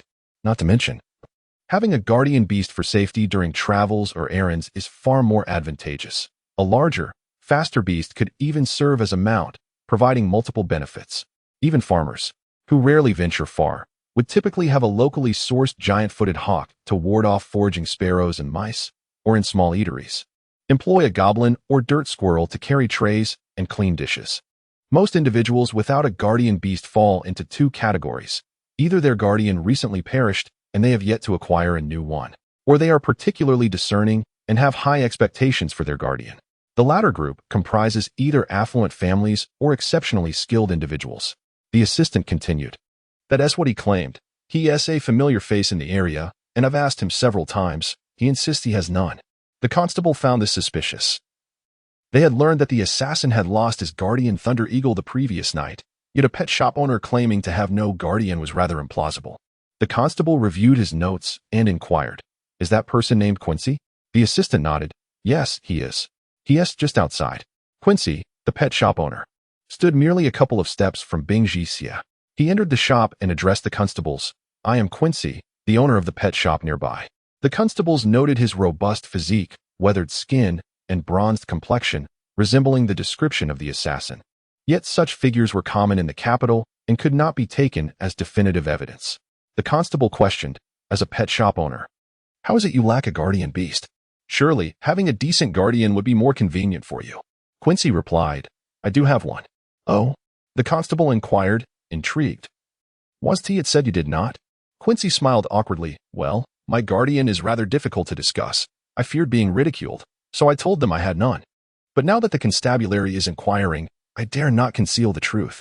Behold, this is my guardian beast." With that, he summoned a small creature with 2 pairs of blue luminescent wings from a white summoning circle. The constables were momentarily taken aback. "This is your guardian?" A girl among the crowd outside exclaimed, "Pervert." Quincy's guardian was a diminutive female fairy, about the size of a half-arm, with pink luminescent hair and 2 pairs of wings, appearing exceedingly cute and whimsical. The only unappealing aspect was that the little fairy was entirely nude. The delicate creature flitted about, her bare form exposed. Such an adorable fairy being cared for by a rough, burly man left him reluctant to present her. The constables displayed overt disdain. "You actually keep this thing? Is it any wonder the girls outside call you a pervert? Such behavior is most inappropriate. How did the academy allow you in?" Quincy managed a sheepish smile. One constable, intrigued by the floating creature, asked, "What is this?" Quincy replied, "It's called a photosynthesis fairy, a small sprite born from plants absorbing light elements in areas rich in magical energy. It poses no harm to people and is quite amusing." "What use does it serve?" None really. It's just fun." "Well, you should at least clothe it." The constable shook his head. "This is quite improper." The recording constable inquired, "Aside from running a pet shop, what else do you do?" "Hunting." "You seem fit. Do you practice martial arts?" Quincy nodded. "Yes, I primarily study warrior aura and have learned a bit of knightly magic, though I'm rather dull. So I've made little progress with magic." "What weapon do you use?" "I carry a bow and crossbow for hunting, and sometimes a knife." "What were you doing last night?" "Hunting." "At night? Is there anyone who can vouch for you?" "Well, no, but I'm sure someone saw me." "I don't know those passers-by." Quincy answered fluidly, neither nervous nor evasive. His responses were reasonable, though slightly flawed. No one could attest to his actions the previous night. However, this was not unusual, as it was implausible for an ordinary person to have witnesses prepared in advance. The constables, seasoned in investigations, quietly reached their conclusions. Moreover, Quincy neither fled nor concealed anything. Logically, an assassin who had failed would not remain nearby. Although it is not necessarily the case that one can possess only a single guardian beast, the majority of individuals, aside from spatial mages or those endowed with sealing artifacts, typically have but one. The former, being adept in the elusive art of spatial magic, is a rare breed, while the latter's prospects are equally slim. Furthermore, based on previously gathered information, it is evident that Quincy possesses a rather limited aptitude for magical abilities. Thus, the likelihood of him having multiple guardian beasts is fundamentally dismissed. The 2 law enforcement officers, initially believing they had unearthed a lead, soon realized their inquiry was in vain. As the officers moved further away, the vibrant atmosphere of the street gradually dissipated, and the various shops resumed their regular operations. Ice Jia ambled to the front of Quincy's pet store, gazing at the shop's sign and the brass bell hanging from the golden doorknob. A peculiar smile unfurled at the corners of his mouth before he continued on his way. Chapter 59. The competition begins night. "Why won't you let me go out? You have no authority to stop me." In a room within the Kalanting Academy, which resembled an elegant residence rather than a dormitory, Ball was vociferously protesting. In truth, this was not a dormitory designated for students, but rather a sanctuary for esteemed scholars and instructors of the academy, where they could engage in academic pursuits and enjoy tranquility. Such rooms were few and far between within the academy, typically unoccupied, but now made available for a distinguished student like Ball. The person being berated by Ball was the leader of the Kandozi diplomatic delegation, a senior instructor from the Kandozi National Academy. He endeavored to dissuade Ball from venturing outside, but Ball clearly paid no heed. The teacher, with earnest concern, implored, "The diplomats from the Kingdom of Moya have repeatedly warned us that spies from hostile nations are deliberately targeting foreign exchange students for assassination. We must exercise caution and refrain from unnecessary actions. Young Master Ball, as the nephew of the Prime Minister, we cannot bear the consequences should anything happen to you." "Enough with the nonsense. What is the problem?" Ball retorted in anger. "Oh, they say we shouldn't wander around, so we should just stay indoors? We are not here to be imprisoned. The previous incidents occurred within the academy itself, which is hardly safe." The teacher, taken aback, continued, "The friendly competition is tomorrow. It would be prudent to rest and not jeopardize your performance." Ball interrupted, "If you don't let me go out, I cannot rest easy. Step aside and do not provoke my ire." The teacher was perplexed by Ball's insistence on leaving, yet he had heard whispers of discontent and therefore dared not question further. Seeing that Ball remained resolute, he turned to the two attendants sent by the Prime Minister for protection. The two attendants, noticing the teacher's look of distress, approached with some concern for safety, urging, "Young Master Ball, perhaps it would be wise to stay in tonight. The outside is not peaceful, and the Moya government does not wish for any incidents here. Should you venture out, the Moya guards will have to accompany us, and if they shadow us in secret, it could reflect poorly on the Prime Minister and yourself." Ball hesitated upon hearing this. Although he was not overly concerned, the thought of such matters spreading abroad was unappealing. "But I have made an appointment with someone for tonight." The attendants replied, "Missing one night is of little consequence. For someone of your stature, the absence of a fixed itinerary is the greatest safeguard. Kings, ministers, and the wealthiest individuals all operate in such a manner, keeping their plans unpredictable." Feeling flattered by their comparison to important figures, Ball nodded eagerly. "You both make a compelling argument. I am a significant person. I cannot be compared to lesser individuals. Not attending is not a breach of agreement, but rather a form of self-preservation. Very well, I shall remain in tonight, and rest well for tomorrow's competition." The teacher finally breathed a sigh of relief, casting a grateful glance at the two attendants. The following morning, shortly after 7 a.m., the Academy's public spaces were abuzz with activity. Though Vane and Lo were unable to participate in the friendly competition, they rose early, had breakfast, and procured ample snacks to prepare for the upcoming event. In the garden, beneath a white, domed gazebo, the four awaited the arrival of Cornelia and Irina. Unable to resist the allure of food, Vane produced a large piece of chocolate to share. In a moment of curiosity, he inquired, "Carol, Lo and I were eliminated due to lack of skill, but you seem quite capable. Why didn't you and Ice-G register for the competition?" Carol replied lightly, "Why sign up knowing success is unlikely? I do not wish to waste time on such futile endeavors." "And what do you deem as meaningful?" Lo interjected. "Well," Carol pondered for a moment before smiling mischievously, "I shan't disclose that." Vane turned to Ice-G. "What about you? Surely you would have secured one of the 5 spots." Ice-G smiled faintly. "I have little interest in such matters." "What interests you then?" Ice-G shifted her gaze, indicating, "They are arriving." It was not only Cornelia and Irina who approached, but also Donna Boya and Laura Dole. "Good morning." Laura greeted enthusiastically, followed by Donna S. Wave. Lo was surprised. "Laura, aren't you working as a temporary worker today?" Laura playfully wrapped her arm around Lo's neck, threateningly stating, "Are you mocking me, boy?" "And no cough. Cough I wouldn't dare," Lo gasped, finally escaping her grasp. Carol complimented, "Boya, you look lovely today." They nodded vigorously, his gaze fixated on Boya. Donna Boya, who typically favored flamboyant attire, dazzled in a white base with a red overlay, her naturally fair skin enhancing her vibrancy. In contrast, Laura Dole, with her sun-kissed skin and brown dreadlocks, donned a simple, cool outfit, a dark blue leather bodice paired with brown leather shorts, standing beside Boya like a cloud above the earth. "Thank you. It's always delightful to receive compliments," Boya replied cheerfully. However, Irina interjected, "Hey, you two gentlemen shouldn't stare at the ladies so intently. It's unbecoming." Vane shook his head, his leg bouncing. "I've seen beauties before. It's just a pity you aren't one. You're asking for trouble." Irina's face flushed with anger at being called unattractive in front of other boys, and she chased after Vane. Boya's golden eyes darted to Ice-G, and she stepped forward. "It's been a while since I've seen you in class." Yes, indeed," Ice-G chuckled, recalling their first encounter when she had playfully teased him with ice magic. Boya hesitated. With your exceptional ice magic, could you teach me sometime? Her words left the others momentarily speechless, as this was clearly an invitation from a beautiful girl. Perhaps another time. My magical abilities are rather limited, Ice G responded flatly.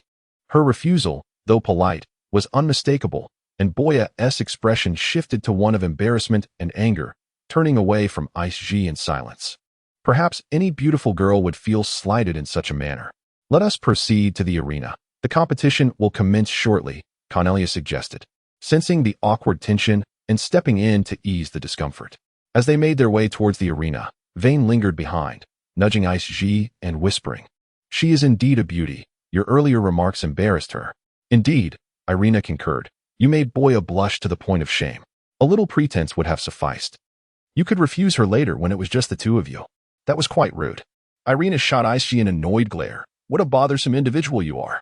At the center of Kalanting Academy lay a spacious square, often used for major events. While a dedicated venue for competitions existed in a more secluded area to the north, it was seldom utilized due to its limited capacity. At present, several competition platforms had been erected in the square, surrounded by makeshift tiered seating for spectators. The Kalanting Academy possesses extensive experience in organizing large-scale events, with nearly all props being readily available from previous occasions, requiring only to be arranged once more. Consequently, within a mere few days, the venue has been splendidly prepared. Ice G Xie and his companions arrived early, thus securing seats, albeit towards the back. The wooden benches, elegantly curved and measuring several meters in length, accommodated a few individuals who settled into a nearby vacant area, eagerly awaiting the commencement of the competition. As the influx of attendees increased, participants from various nations along with esteemed faculty members of the Academy finally made their appearances. The distinguished Dean, Edith Chiram, clad in an exquisite blue robe, ascended the podium in the arena and signaled for silence.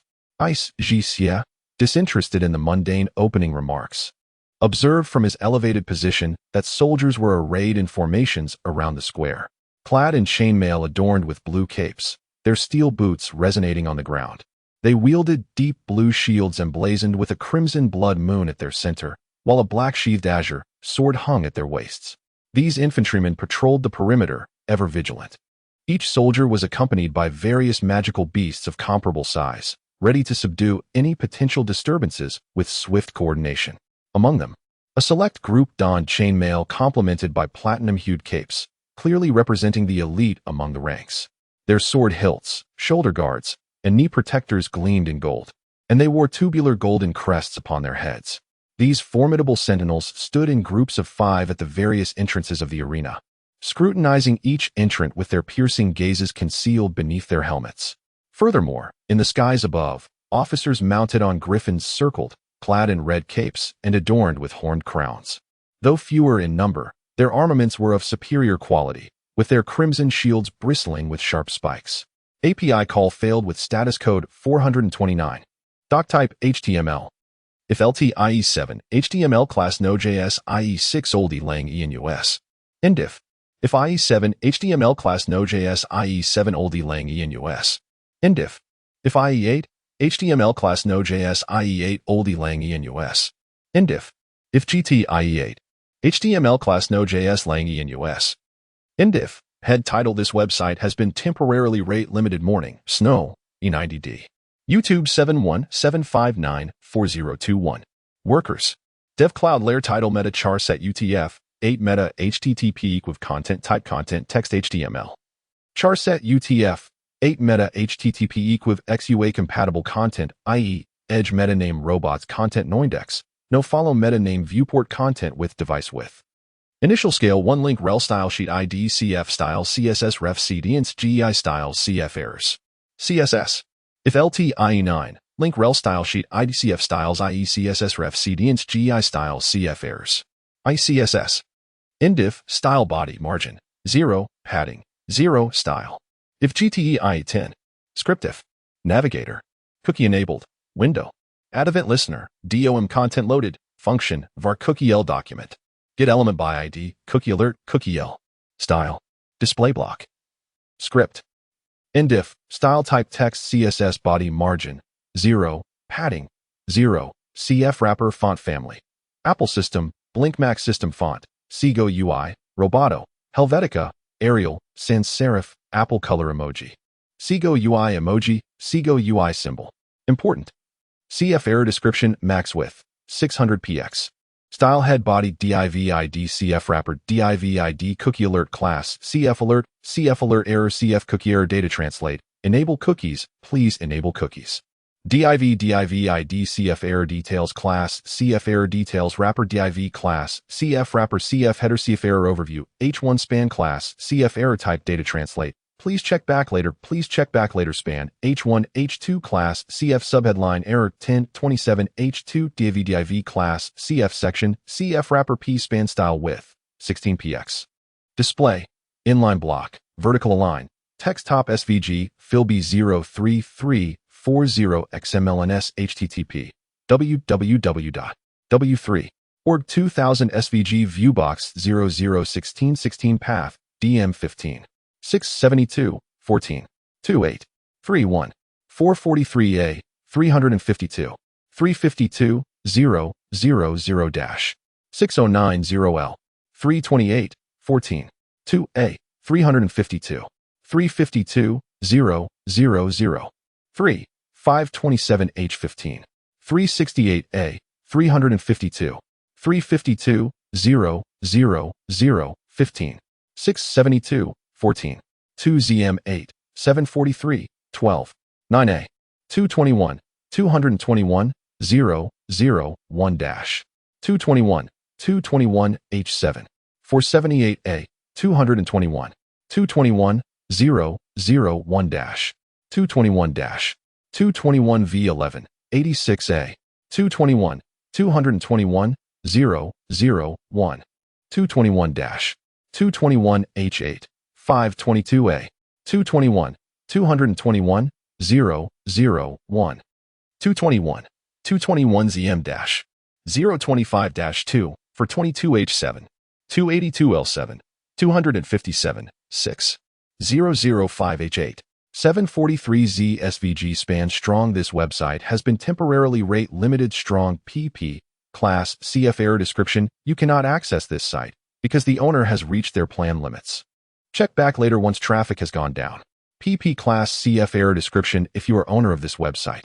Prevent this from happening again by upgrading your plan on the ref https://cloudflare.com. Account workers plans target blank Cloudflare workers dashboard A. PPA ref https developers Cloudflare.com workers about limits number of requests limit target blank rel nupener norfer. Learn more about this issue. APDIV class CF error footer CF wrapper P span class CF footer item Cloudflare Ray ID 930 353 CCB 65 BA 54 span class CF footer separator bowl span class CF footer item April 15th 2025 852 38 UTC span ID CF footer item IP class CF footer item hidden span class CF footer separator bowl span your IP button type button ID CF footer IP reveal class CF footer IP reveal BTN click to reveal button span class hidden ID CF footer IP 43 164 133 114 span class CF footer separator bowl span class CF footer item span runs on span a rel nupener nor fur ref https workers Cloudflare.com UTM source error footer ID brand link target blank Cloudflare workers a span P script function D var BA get element by ID CF footer item IP CA get element by ID CF footer IP reveal B class list and B class list remove hidden C add event listener click function C class list add hidden A get element by ID CF footer IP class list remove hidden var document add event listener A add event listener DOM content loaded D script div error footer div script window CF translation script body HTML Bing Jisia lifted his gaze and stared directly at her. But I feel that you seem to be overly concerned about me. Is that so? Safina's eyes instinctively darted to the side as she bent down to gently ruffle Bing Jisia's hair. Smiling, it's because I consider you my little brother. Bing Jisia instinctively took a step back, avoiding her hand. Teacher, please do not regard me as a child. I am no longer 8 or 9 years old. Oh.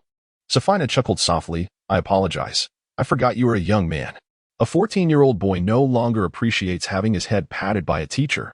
Feeling somewhat uncomfortable, Bing Jixie grasped his lunchbox and declared, I will find a quiet place to eat. Goodbye. Don't go. Safina's hand rested on his shoulder. Why not eat here and keep me company while watching the match? There were no visible seats nearby, so Safina leaned against the outer railing, gazing distantly at the competition taking place on the arena. At that moment, a battle ensued between a student from Water Academy and another from the Magic Moon's foreign college, one of whom was the renowned Ball from the Water Nation, a name that had circulated widely within the academy. The student from Water Nation exhibited swift movements and a fierce offensive, and within 10 strikes, the student from the foreign college was bound to be defeated. Safina commented timely. Indeed, as expected, within less than 10 strikes, the student from the foreign college was brought down by Ball's seamless aerial kicks. Safina continued. I recall this student is named Ball. At this age, possessing such strength is truly remarkable. Bing Jixie watched the match intently, unable to refrain from saying, he is too overconfident.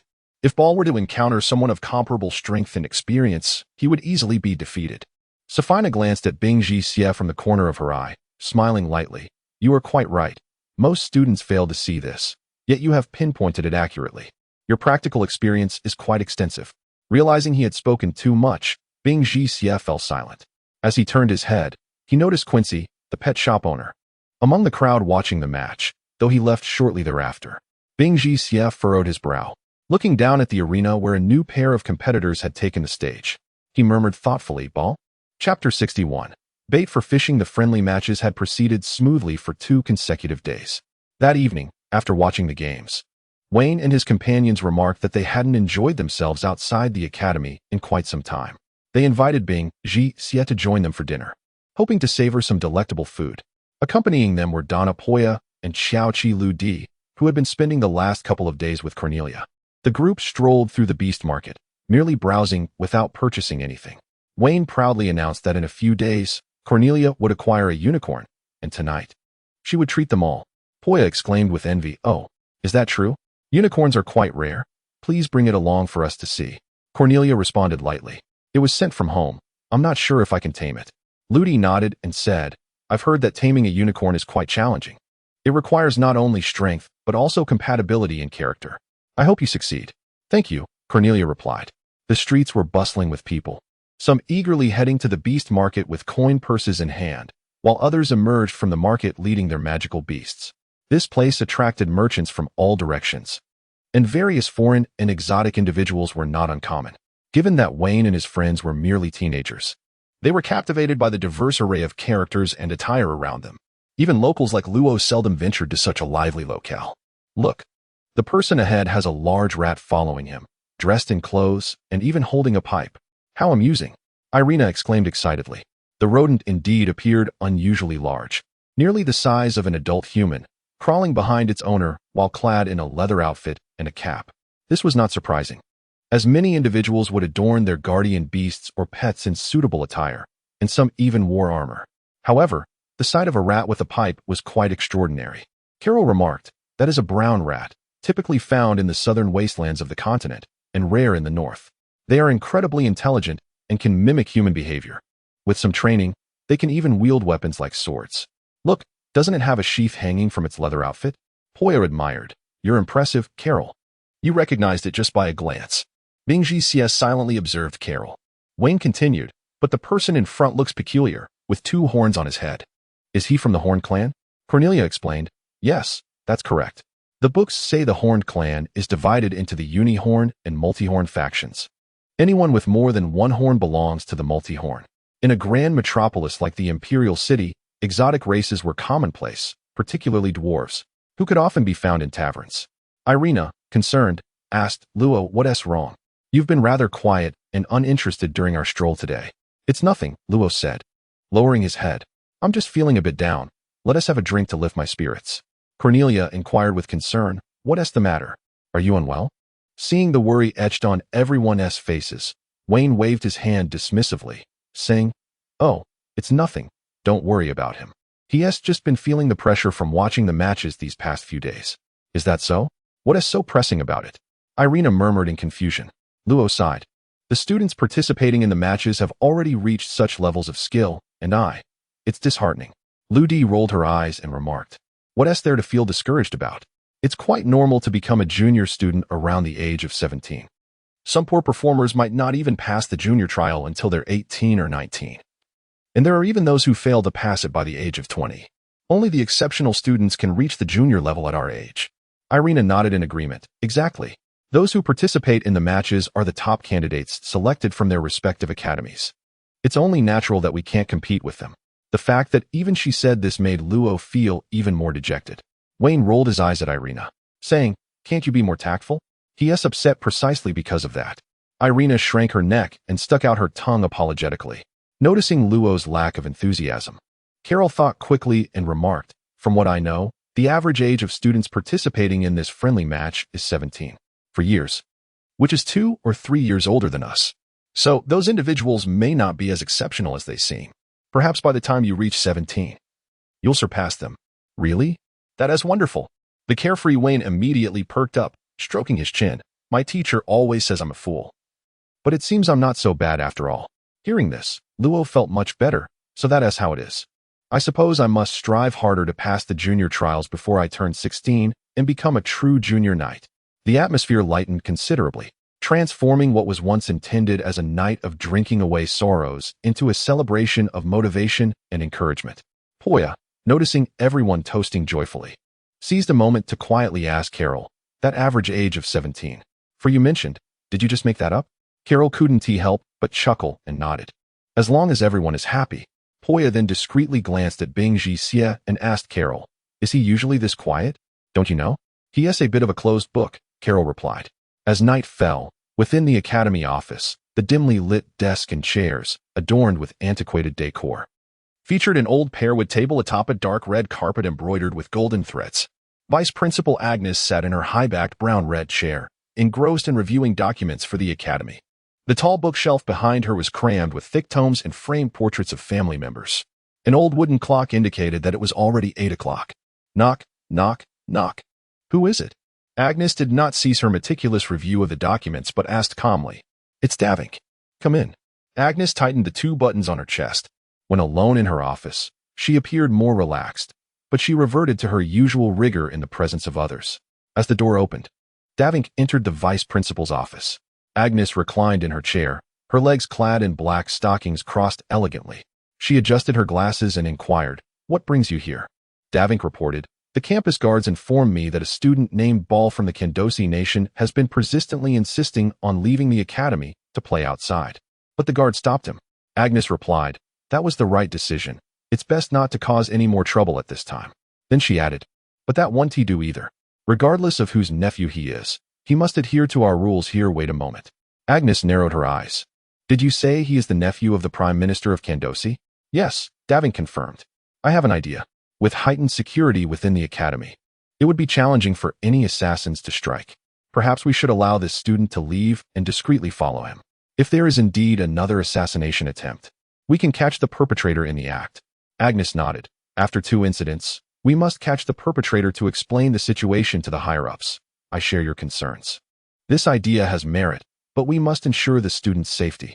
Davink added, These days, the number of people entering and exiting the academy has decreased. The intelligence department has dispatched numerous undercover agents. They will follow any students who interact with suspicious individuals. Furthermore, Ball is always accompanied by 2 personal guards when he leaves. Agnes said, I can approve this plan, but that alone is insufficient. We must have our personnel guarantee his absolute safety. By the way, what could he possibly want to do outside at such a late hour? Play, Agnes replied, puzzled. Davink remarked, I have conducted an investigation into his previous whereabouts and discovered that he used to frequent a place known as the Bee King Pavilion every night. The Bee King Pavilion. Agnes seemed to have an epiphany, furrowing her brow and inquiring, How does one come to visit such a place? Davink chuckled awkwardly. Who can say? I ponder. If the assassination is indeed politically motivated, then Ball would be an impeccable target. He possesses a noble status and has a consistent routine. Were I an assassin, I too would select him. Agnes nodded. You are indeed from an intelligence background, and I trust your judgment. Now, aside from you, who else remains at the academy? Safina and Hubble, They are waiting downstairs. Agnes smiled faintly. It seems you have already devised a plan. Let us proceed thus. We must not deploy too many individuals. Only you shall go. If the assassin strikes, our foremost priority is to ensure the safety of the students. Understood. Chapter 62. In front of the Queen Bee Pavilion, Hubble, Safina, and Defink arrived at a bustling street dedicated to service consumption. The street was adorned with vibrant lights, and the magical glow emanating from various signs cast an alluring hue. On either side were bars, dance halls, and various establishments of questionable repute, all lavishly decorated to cater to a high-end clientele. The street was filled with pedestrians, and as Safina walked between Hubble and Defink, she scanned the surroundings and inquired, "Has that young man arrived here?" The trio did not directly follow Ball. Instead, they had a discreet agent in plain clothes trailing ahead while they maintained a distance. "Certainly," Defink replied, noticing a woman smoking in a nearby alcove who subtly nodded at him, indicating that their target had indeed arrived. After advancing less than 100 meters, they reached a somewhat open area of the street, featuring 4 marble-encircled fountains. In the center stood a floral pavilion adorned with exquisitely crafted male and female statues, each pose imbued with sensual implications and allure. Facing the fountains were the 4 most extravagant establishments on the street, among which one was a casino, while the other 3 were brothels. Near the casino's fountain corner, a woman had set up a small stall selling homemade candies, snacks, beverages, and ice cream. At the other 3 fountains, shadowy figures loitered beneath the streetlights, clad in black coats and wide-brimmed hats pulled low, concealing their identities. Beneath their coats lay hidden wares, and occasionally passers-by would engage in discreet transactions, shrouded in mystery. Several trash bins lined the street, and one bin had been discarded with a tattered, oil-stained doll, likely too large to fit inside. Additionally, couples meandered about, some merely passing through while others formed pairs upon arrival. The trio observed these scenarios keenly. Soon, the undercover agent returned, reporting that their target had entered without detection. Defink remarked, "I wonder if they'll come out. I fear a killer might strike inside." The agent reassured him, "2 of our men have entered. They will signal us at the first sign of trouble." "We should also take a look," Safina suggested. Well, the agent hesitated. "What is it?" Safina queried, puzzled. Defink awkwardly interjected, "Women aren't allowed in there." "Why?" Safina pressed. Defink replied sheepishly, "That establishment caters to same-sex clientele." Safina grimaced, glancing towards the Queen Bee Pavilion. What kind of decent student would venture into such a place? Defink forced a chuckle. He is not an ordinary student. One cannot predict the whims of someone from such a background. I just wonder if he is the dominant or submissive type. Safina rolled her eyes. "Fine, you 2 go in. I'll keep watch here. But be cautious. The assassin may have been lurking at the academy for a while. Despite its size, he may recognize us. Rest assured, I am prepared." Defink tied back his messy hair with a rubber band, donned a pair of sunglasses, and slipped into a brown jacket, concealing his appearance. Hubble said, "I won't accompany you. 3 of us should suffice inside. I doubt the assassin will strike here." The 4 burly doormen at the Queen Bee Pavilion were clearly formidable figures, indicating that security measures at such a high-end venue would be stringent. Defink nodded. "Then I shall go alone." After Defink departed, Hubble and Safina concealed themselves in a less conspicuous corner, while the agent kept watch from another location. Half an hour passed without any signs of activity, prompting Hubble to mutter, "I wonder if the assassin will show up." Perhaps he was nearby, observing in secret. Safina felt confident in her hiding spot. From the shadows, she could see most of the surroundings while remaining undetected.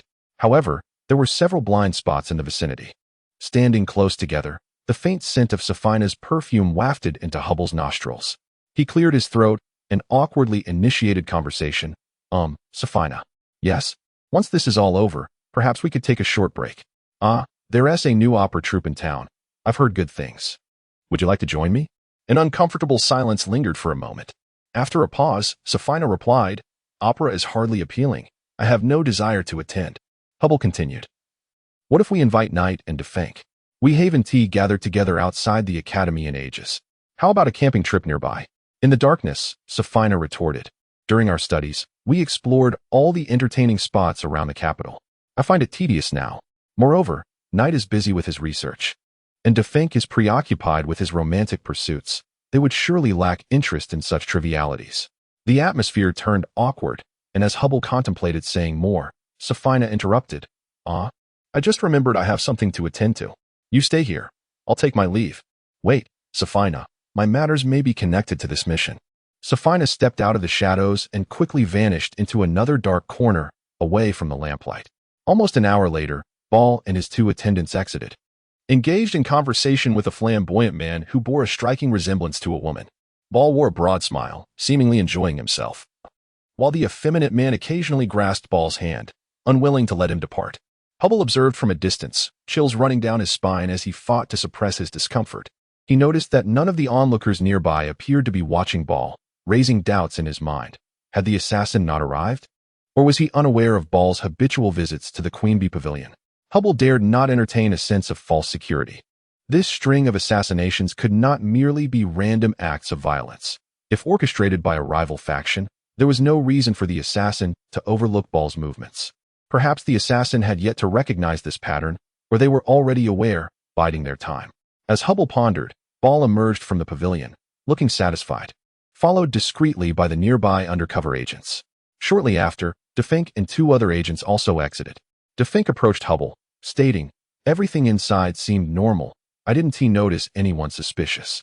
Hubble caught a whiff of an unfamiliar fragrance emanating from Defink, involuntarily fanning his nose. Defink, feeling embarrassed, remarked, "It truly is a bizarre world in there. I don't wish to return. Where's Safina? She had matters to attend to. Let us follow her." Agreed. As Hubble and Defink departed, many of the individuals who had lingered nearby also left early, leaving only the tattered, filthy doll resting against the trash can, silently awaiting the cleaner's arrival at dawn. Its eyes, slightly angled, seemed to watch the entrance of the Queen Bee Pavilion, reflecting the nearby magical lights. Suddenly, a faint glimmer in its eyes flickered and gradually dimmed. It turned out that its eyes did not reflect light at all. Hubble remarked, "Do not jump to conclusions too hastily. Do not forget, the assassin possesses the ability of invisibility." Despite the spies deploying fire-feathered birds for anti-invisibility surveillance in the air, the situation remains rather passive.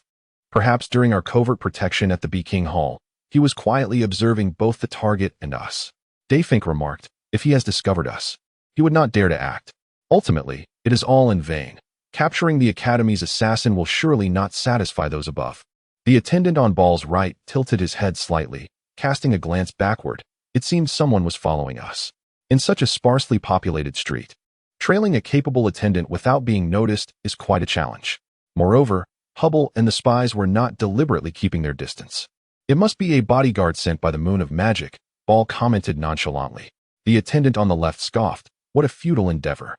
But this way, they will surely uncover Master Ball's secret, won't they? What's it to me?" Ball replied, still indifferent. A smile danced upon his lips. He was thoroughly enjoying himself that evening, unconcerned with other matters. As they walked down the street, a squad of armed guards passed by, vanishing at the other end of the road. Shortly thereafter, Ball suddenly heard the sound of weeping ahead, a woman's voice. Looking up, he indeed spotted a woman lying by the intersection not far ahead, sobbing quietly beneath the streetlight. She was clad in a long, teal robe, her long black hair cascading down her back, and although her face was hidden from view, her voice suggested she was a young woman. Ball had no desire to meddle in a foreign land, yet the plaintive cries tugged at his heartstrings. And coupled with his buoyant mood that evening, he could not help but approach her, asking, "Excuse me, miss, what?" Before he could finish, a voice shouted from a distance, "Be careful. Danger." Chapter 63. The trap of ambush. That evening, Piggle Low had consumed a considerable amount of alcohol. As he stumbled out, his steps were unsteady, yet his mind remained alert, although he could hardly stand and was thus supported by Wayne. Boya cast a glance at Wayne and Low, remarking, "It's all their fault. Once they start drinking, they won't stop talking. If the restaurant weren't closing, who knows how long their conversation would last." Cornelia sighed in resignation. "Let Low vent a little. He's been too hard on himself." Wayne felt Low growing heavier and struggled to maintain his grip. He turned and called out, "Hey, can someone lend me a hand?" "Yeah, Carol." "Why me? He's so heavy." Carol replied, bewildered. Wayne retorted, "Of course. You're the only two men here. Am I supposed to ask for women to help?" Realizing that Gia was unlikely to be of assistance, Carol stepped forward to assist. Suddenly, a deafening explosion echoed from a nearby street, jolting everyone from their inebriated state. When Hubble saw the figure sprawled beneath the magical streetlight, he sensed a ruse. The patrol had just passed the intersection moments ago. If someone had collapsed under the light in the middle of the night, the guards would have intervened. This fallen woman had evidently appeared only after the patrol had departed. Yet, his warning came too late. The violent explosion hurled the lamp post into the air, and Ball was struck against a nearby building, spitting blood as he fell to the ground, with a loyal attendant collapsing atop him. In a critical moment, this quick-thinking attendant shielded him, saving his life, but the crisis was far from over. 7 armed figures suddenly rushed from the intersection, accompanied by magical beasts, clearly lying in wait. Without hesitation, they charged towards the fallen Ball and his companions, intent on delivering a fatal blow. "Quick, protect them," Daving shouted from behind, sprinting forward with the speed of the wind element. Meanwhile, 2 spies, stealthily positioned on the rooftops, had already drawn their crossbows. With a swift release, for small yet swift bolts shot forth. 3 more undercover spies summoned magical beasts to encircle the scene. Hubble and Daving, racing forward, witnessed the bolts striking the foremost assassin in the forehead and chest, sending him tumbling to the ground. Alongside him fell a limb-tailed beast, pinned to the ground, letting out a pain shriek. A flicker of doubt crossed Hubble's mind. The assassin seemed somewhat lacking in skill. Just as this thought crossed his mind, he keenly observed something invisible darting between him and Ball, evidenced by the swirling debris on the ground and the disturbed dust in the air. The true assassin had arrived. In the sky, the fire feather bird, soaring hundreds of meters above, let out a sharp cry, its keen eyes spotting what should have been concealed. One of Ball's attendants, rising from the dust, was only slightly injured by the earlier explosion, having not donned armor in his civilian guise. He had no time to brush off the dust to assess Ball's condition. His right hand slipped a short sword from his sleeve, while his left hand prepared a summoning circle to confront the approaching assassins and beasts. A bolt of magical lightning struck into the midst of the assassins, cast by a nearby undercover spy. This also altered the light's refraction in the air, briefly revealing the true assassin who had been stealthily advancing from the right.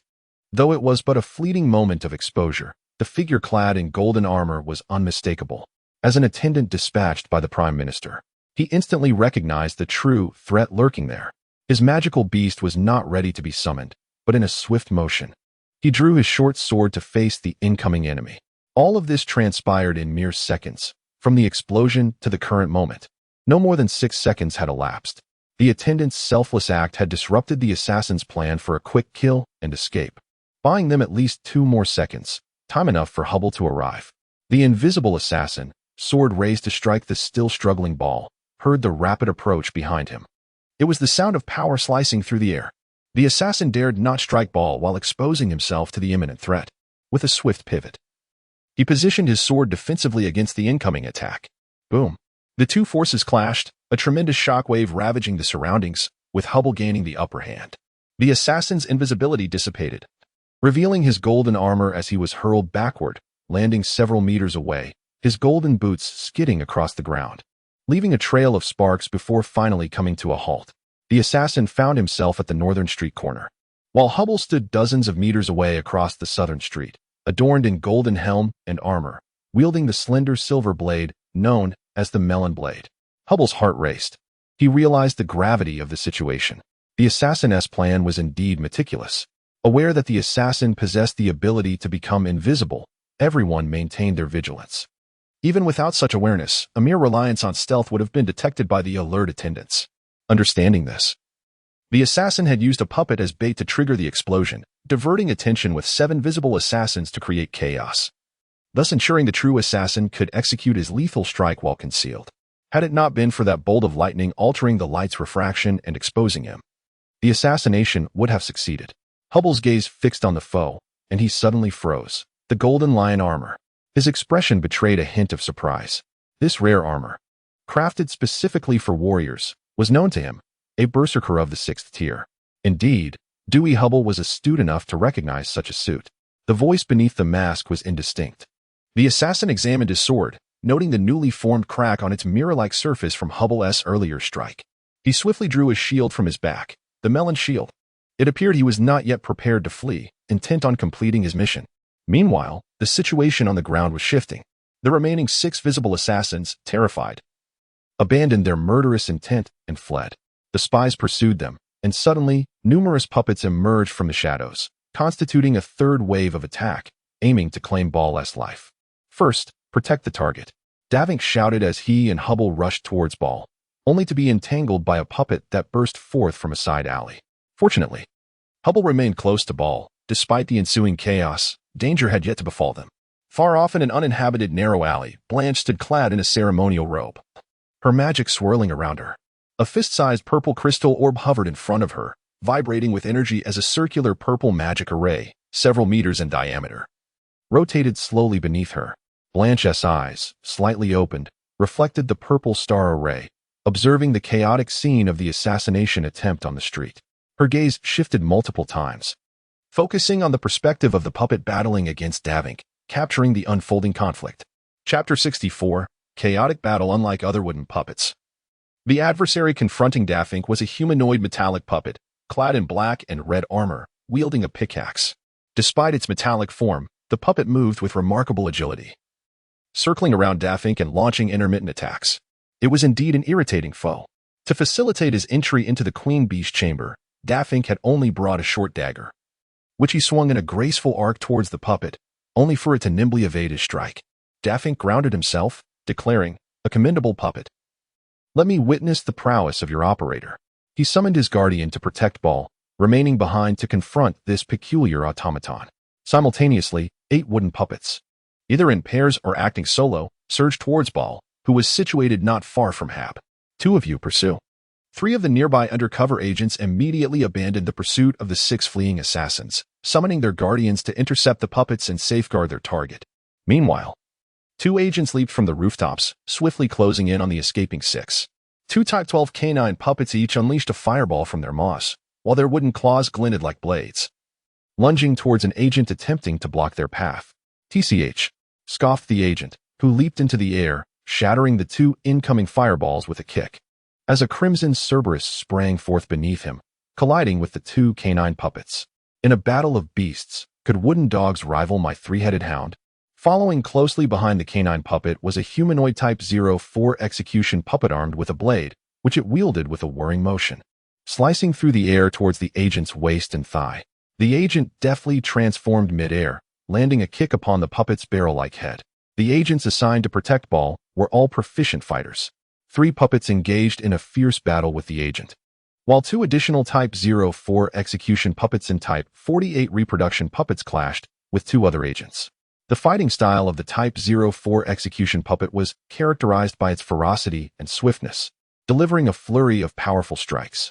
In contrast, the Type 48 reproduction puppet was agile and graceful, wielding a copper staff with a round head, unlike the square-headed Type 04. Each swing emitted a gust of wind, and the puppets coordinated seamlessly to unleash a rapid succession of attacks. In an instant, a cacophony of metal clashing and the roars of beastly guardians filled the air. Beyond these 7 puppets, another puppet, resembling a spider, clung to the outer wall of a building. Its 3 wooden legs secured themselves firmly into the wall, while a cannon, as thick as a man's arm, was propped above its body. Fueled by magical crystals, the cannon fired with a thunderous boom towards Ball, who was attempting to rise from the ground. "Watch out." Hab shifted position, blocking the incoming cannonball with his right hand. The assassins across the street, witnessing Hab's movement, sprang into action. With a swift motion, Melon's blade was drawn, and he charged forward, exuding an aura of dominance bolstered by his golden lion armor, creating a powerful shockwave. Mountain-shaking palm. Hab gathered a sphere of compressed energy at the forefront of his broad palm. To prevent collateral damage, he advanced proactively to meet the incoming threat. As their palms met, an intense clash of energies erupted, sending a powerful shockwave that stung Ball's face from several meters away. Struggling to steady himself against the wall, Ball found himself devoid of a guardian beast and reliant on others for protection. His loyal follower, who had survived the explosion, bore the brunt of the blast, but his reinforced armor had mitigated some of the damage. "Are you all right?" Ball inquired, concerned, as his follower's injuries were far more severe. His body battered and his face severely burned. Yet, he was visibly recovering at a remarkable pace. "I'm fine," the follower replied, his heart heavy with sorrow and anger upon seeing his fallen comrades. But he understood the urgency of safeguarding Ball, urging, "Can you still walk? We must find a way to leave here." I can't," Ball stammered, his legs trembling from the pain and drenched in cold sweat. The follower, unable to carry him, was relieved that the puppets had been intercepted by the agents, with the mighty bear guardian and the giant werewolf providing additional protection. Given the explosions that had transpired, the patrolling guards would arrive within 2 to 3 minutes, if not sooner. The assassin clad in golden lion armor was acutely aware of this time constraint. He had to eliminate his target before reinforcements arrived. Thus, he unleashed his combat techniques without reservation, striking with fervor. Battle aura condensation, cross-slash. The assassin charged again, his energy coalescing into a blade as thin as light and as sharp as a knife, even before he arrived. Leaving behind 3 afterimages that followed suit with the cross-slash. Hab narrowed his eyes, focusing intently on the approaching foe. Their aura is not fully developed. He had already discerned this from their previous exchange. The assassin's previous attack had formed slowly, only solidifying midway, even under the enhancement of the golden lion armor. Now, the opponent was wielding mere battle energy, indicating his mastery of aura was still nascent, unable to sustain prolonged use. Hab concentrated his aura, his fingers curling into claws, tiger's roar. His strike arrived before the opponent's response, landing a claw upon the assassin's chest plate. The assassin grunted as the pressure from Hab's aura dissipated both his own energy and the incoming attack. Hab followed up with a series of strikes, heart-crushing fist, ascending fist, an impact fist, landing blows upon the assassin's torso, chin, and chest. The assassin staggered back with each hit, shattering the cobblestones beneath his feet. Yet, thanks to his sturdy golden lion armor, he managed to withstand the assault. At last, the assassin displayed a semblance of anguish, blood seeping from beneath his golden mask like a torn sack falling to the ground. Meanwhile, the 6 fleeing assassins were being relentlessly pursued by 2 undercover agents. Within a matter of seconds, the agents had closed the gap, prompting panic among the 6. "They're catching up. What should we do?" one shouted. "Head into the alleys. Split up, and one of us might escape." The 6 assassins, realizing this was their only option, quickly divided into groups of 3 and darted into the narrow streets on either side. The pursuing agents exchanged glances and resolved to split up the chase, each taking off in different directions. The fleeing assassins, feeling emboldened, were unconcerned about encountering danger. As they dashed into the alleyways, the agents could only pursue one at a time, utilizing their guardians, the fire featherbird and the corpse-eating wolf, to track the other. Just as they turned a corner, they collided head-on with a group of youths, both sides letting out startled cries. Amidst the mutual shouts, both parties quickly regained their composure. The rotund figure atop the pig, upon seeing the children, bellowed angrily, "Get out of the way. Don't obstruct us, move." The group of youths included Pige, Luo, and Wayne, who had ventured into the nearby streets upon hearing the explosions, suspecting a disturbance. Wayne, ever the one to seek excitement, insisted on coming, while Kania voiced her concerns about potential danger. Ultimately, curiosity triumphed over fear, leading them to shortcut through the alleyway to witness the unfolding events. Who are you?" queried Greedy nervously. Wayne unsheathed his MYL 99 standard longsword, pointing it at them. "You're rushing around at this hour. You can't be up to any good." Among the group, Wayne was the only one armed, while the others carried only small daggers or, in some cases, no weapons at all. Enraged, the rotund figure seized the sword's mane with one hand while his other wielded a fish spear, vigorously prodding the pig's rear as he charged toward the youths. The alley was not particularly spacious, barely accommodating 2 adults side by side.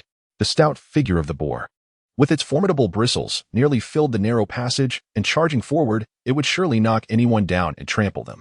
However, Boa maintained a semblance of composure, intending to leap over the beast by scaling the wall, while Gretty seemed somewhat distracted. Yet, Wayne had no intention of granting the creature the opportunity to escape. He shouted, "You think you can flee? Lo, let us deal with him. Do not let him get away." With that, he charged at the boar. Right. Pig Lo, fueled by alcohol, was in a reckless state, unafraid of anything, and followed suit, charging in barehanded. Wayne leapt into the air, aiming his sword at the rotund figure atop the boar. The hefty man cursed loudly, seeking death, and with a swift motion, he thrust his long spear upward, striking Wayne right under his armpit. Ouch! Wayne cried out in pain as he plummeted from the air, nearly losing his grip on the sword. Having consumed a fair amount of rum, though emboldened by the alcohol, he had become somewhat reckless, lacking in both reaction and clarity. "Wayne, quickly retreat, or you'll be trampled by the boar," Cornelia urgently warned as she witnessed Wayne land. Only then did he regain some awareness, realizing the snout of the boar was nearly upon him. The alley was narrow, cluttered with debris on both sides, and as the boar rounded the corner, Its momentum was hindered when it collided with a wooden crate, becoming somewhat stuck and thus sparing Wayne from being trampled. Startled, Wayne rapidly retreated. At that moment, Lo had already engaged with the hefty man atop the boar, exchanging several blows. Despite having been quite inebriated moments ago, the preceding explosion and the current scare had jolted him into a clearer state of mind. With bare hands, he unleashed a barrage of strikes. His fists crackling with electric energy, displaying enhanced agility and reflexes, deftly evading attacks. The hefty man, feeling the pressure, was reluctant to linger. Rising from the boar's back, he brandished his spear within the confines of the alley, declaring, "You think you can stop me with such meager skills?" After landing a few strikes on Lo, he kicked him aside, thrusting the spear into the boar's hindquarters, propelling it forward. Retreat, retreat. The group scrambled backward in a panic. Suddenly, Carol noticed that Ice Xia was missing from their midst. Where has Ice Xia gone? She wondered, having hoped for him to assist in their confrontation. Forget about him. Capturing this brute is our priority, Wayne asserted, noticing a stack of several wooden barrels filled with liquor nearby. He hastily toppled them over to create a barrier. Despite the boar's sizable frame, its hooves slipped on the rounded barrels, causing it to stumble and shatter several of them, losing the momentum it had just gained. Chapter 65. The serial killer's trap. The sword boar found itself ensnared within a wooden barrel, unable to escape. The hefty figure leaped off the pig's back, intent on charging through. Donna Boya intoned an incantation, frost-like dew, crystallizing into form, elves of the snow realm. Ice and snow blossom. Ice blade, bloom. A ring of icy white light manifested before her, and two spiked ice shards erupted in the alleyway. As the robust man leaped onto the barrel, he collided headlong with the abruptly materialized ice blade, suffering cuts across his face and right arm. Ouch! He clutched his bloodied face, though the leather armor he wore had spared him from severe injury. Enraged, he bellowed, "I will slay you all." With fervor, he hurled his fish spear, which glimmered with magical energy.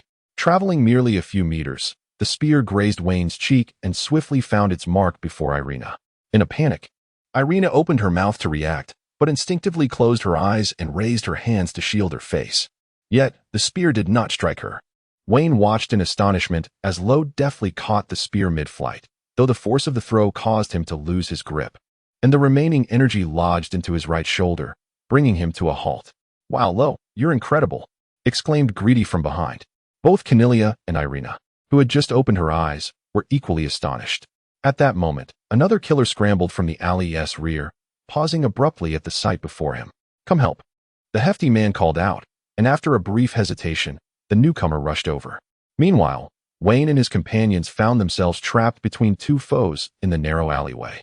Suddenly, a middle-aged woman leaned out from a small window above, shouting down, "Hey, ladies below, here are some weapons for you." She tossed down a small sword and a shield, which Cornelia caught. Another short dagger followed, snatched by Greedy. Irina looked up and asked, "Do you have a crossbow?" "No, wait, here, take this." Another large pot lid was thrown down. Irina had no choice but to make do with it, while Irina and her companions gathered their makeshift defenses. Wayne had already engaged in a fierce brawl with the hefty man. With his long sword, Wayne was unable to strike freely and resorted to close combat. The hefty man was indeed large, blocking the alley like a wall. Dressed in suspenders and leather boots, his black leather gloves complemented his reddish-brown hardened leather armor. Wayne's punches seemed ineffective, while the hefty man retaliated with two powerful blows that nearly overwhelmed him. "I'll assist you," Lo shouted, drawing his fish spear and leaping against the wall to land behind the hefty man. Before he even touched the ground, he reversed the spear, sending a jolt of electricity crashing down on the man's neck. The hefty figure leaned forward to evade the strike. Trying to dodge, Wayne seized the opportunity and landed a punch squarely on the hefty man's face. The impact sent him reeling back, and the spear's tip grazed his back, causing him considerable pain. However, the hardened leather armor mitigated the damage. "Damn it," the hefty man growled, retaliating with a swift kick to Lo's abdomen. In a gruesome turn, the fish spear pierced through the sword boar's right eye, impaling it and pinning it to the ground, eliciting a horrendous scream reminiscent of a slaughtered pig. The sword boar thrashed violently, colliding with Lo, his master, and Wayne, who were all knocked down. It rubbed its injured eye against the wall in a desperate attempt to dislodge the spear, but instead, it only exacerbated its wounds. The three fallen figures scrambled to their feet, re-engaging in combat, while the hefty man, wishing to flee, found Wayne blocking his path in a fit of rage. In this confined alleyway, the three men exchanged blows, leaving no room for a fourth to intervene. The hefty man felt a rising panic. Time was of the essence, and the patrolling guards would soon arrive. As his anxiety mounted, he became increasingly disordered, caught between simultaneous attacks from both sides.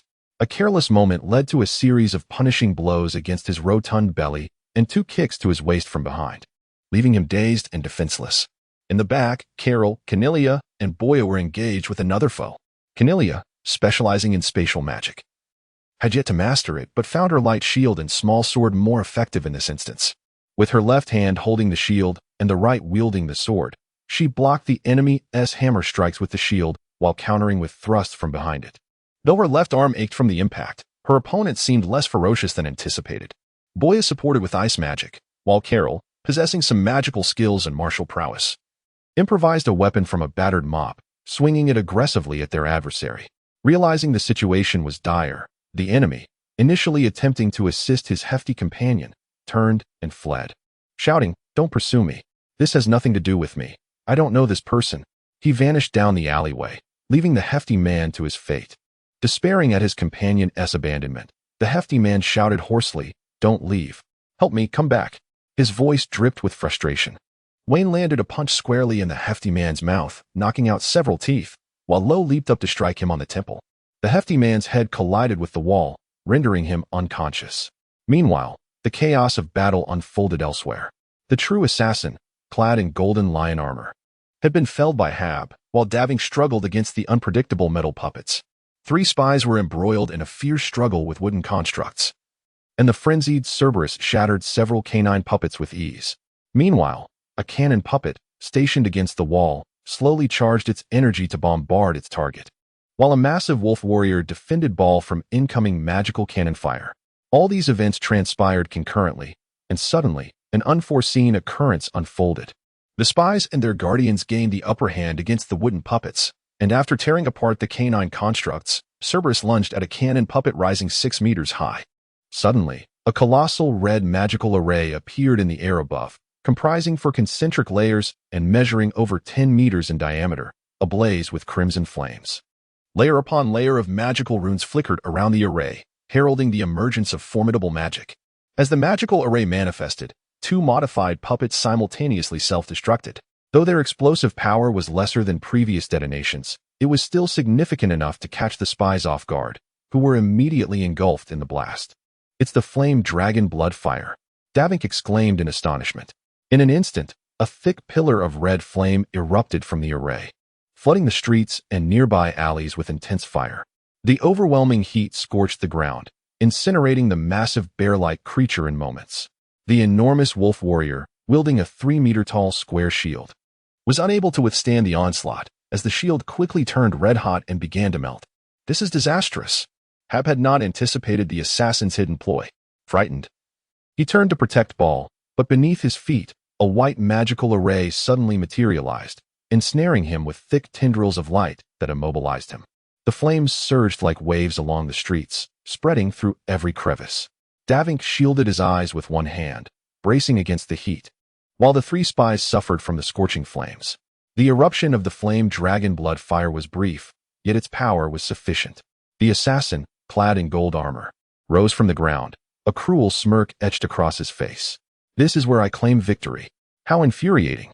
Hab struggled with all his might, but his strength was insufficient to break free. The assassin charged toward his target, sword drawn, slicing through the remnants of flames as he darted past Ball. As the flames consumed him, the loyal follower shielded Ball from harm, only to perish in the inferno. Nearby, the colossal werewolves, grievously injured by the searing blaze, could scarcely defend themselves. Ball, on the brink of death, writhed in agony. Suddenly, a subtle sensation grazed his neck, and then darkness enveloped him. The assassin, having successfully completed the assassination, promptly fled. "Do not think you can escape." A severely wounded scout hurled a steel cable, ensnaring the fleeing assassin and halting his flight. With a powerful tug, the assassin wrenched the scout closer, slamming him against the wall. "Then I shall send you to your demise." He swiftly spun, delivering a sidekick that crushed the scout's face beneath the sole of his golden battle boot, driving it into the wall with a resounding crash. The outer wall of the dwelling caved in, and the scout's head shattered like a ripe melon. Hubble forcefully broke free from the encirclement and called out to Dafink, "I will pursue him. You stay behind." The situation had reached a dire climax. Allowing the assassin to escape would be catastrophic. Dafink realized that the metallic puppet beside him had vanished, but there was no time to ponder it further. He hastily braved the lingering flames to assess Ball and the other's conditions. Ball was beyond recognition, his skin charred and disfigured, leaving him filled with profound regret. Among the 3 scouts, only one remained alive, desperately in need of aid. He sought to procure medicine from the fleeing townsfolk, and as he lifted his gaze, he spotted a figure leaping from a distant high structure. However, the darkness obscured his vision. At that moment, a squad of patrolling soldiers arrived on the scene, and he quickly revealed his identity, calling for the healer among the guards to assist. In truth, from the onset of the assassination's initial explosion to this moment, merely 2 minutes had elapsed, yet the difference between these fleeting moments was nothing short of cataclysmic. Chapter 66. Celeste, the Iceborn Malevolence resolved in his intent. The assassin prepared to leap through the window of a dwelling. Suddenly, he noticed a figure standing at the end of the alley, a child. He was taken aback, for it seemed as though the child had been waiting for him. Yet, he was soon overwhelmed by even more astonishing revelations. "Quincy, the pet shop owner. Where do you think you're running off to?" Celeste advanced slowly, allowing the other to discern his features. The assassin trembled, the moonlight illuminating the dilation of his pupils.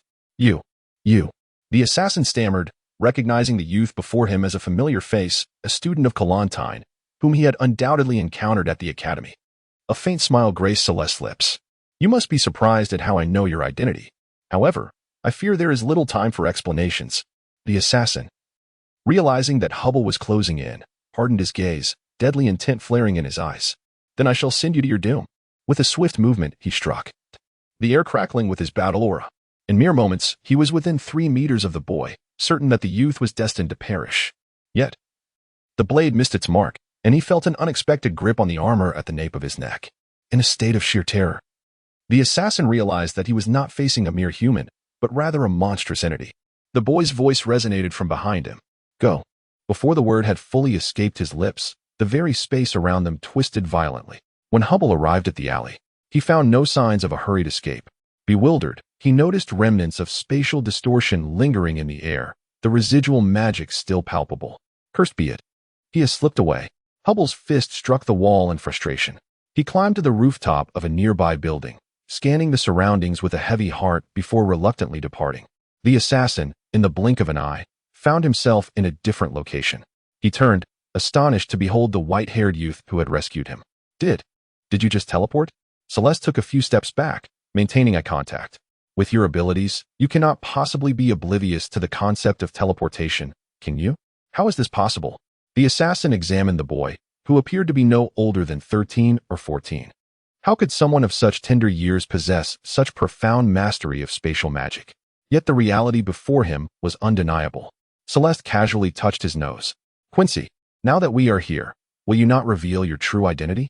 The assassin removed his golden mask, revealing his true self as Quincy, the pet shop owner. "How did you discern my identity?" "This is impossible. I do not know you." Celeste, with a warm smile, replied, "I merely took a lucky guess." "A guess?" Celeste continued. "The photonic fairy possesses a notable trait. It is easily tamed and tends to be particularly affectionate.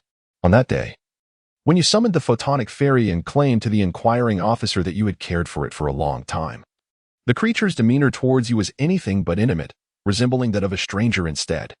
This suggests that your guardian contract with it was signed no more than 24 hours ago.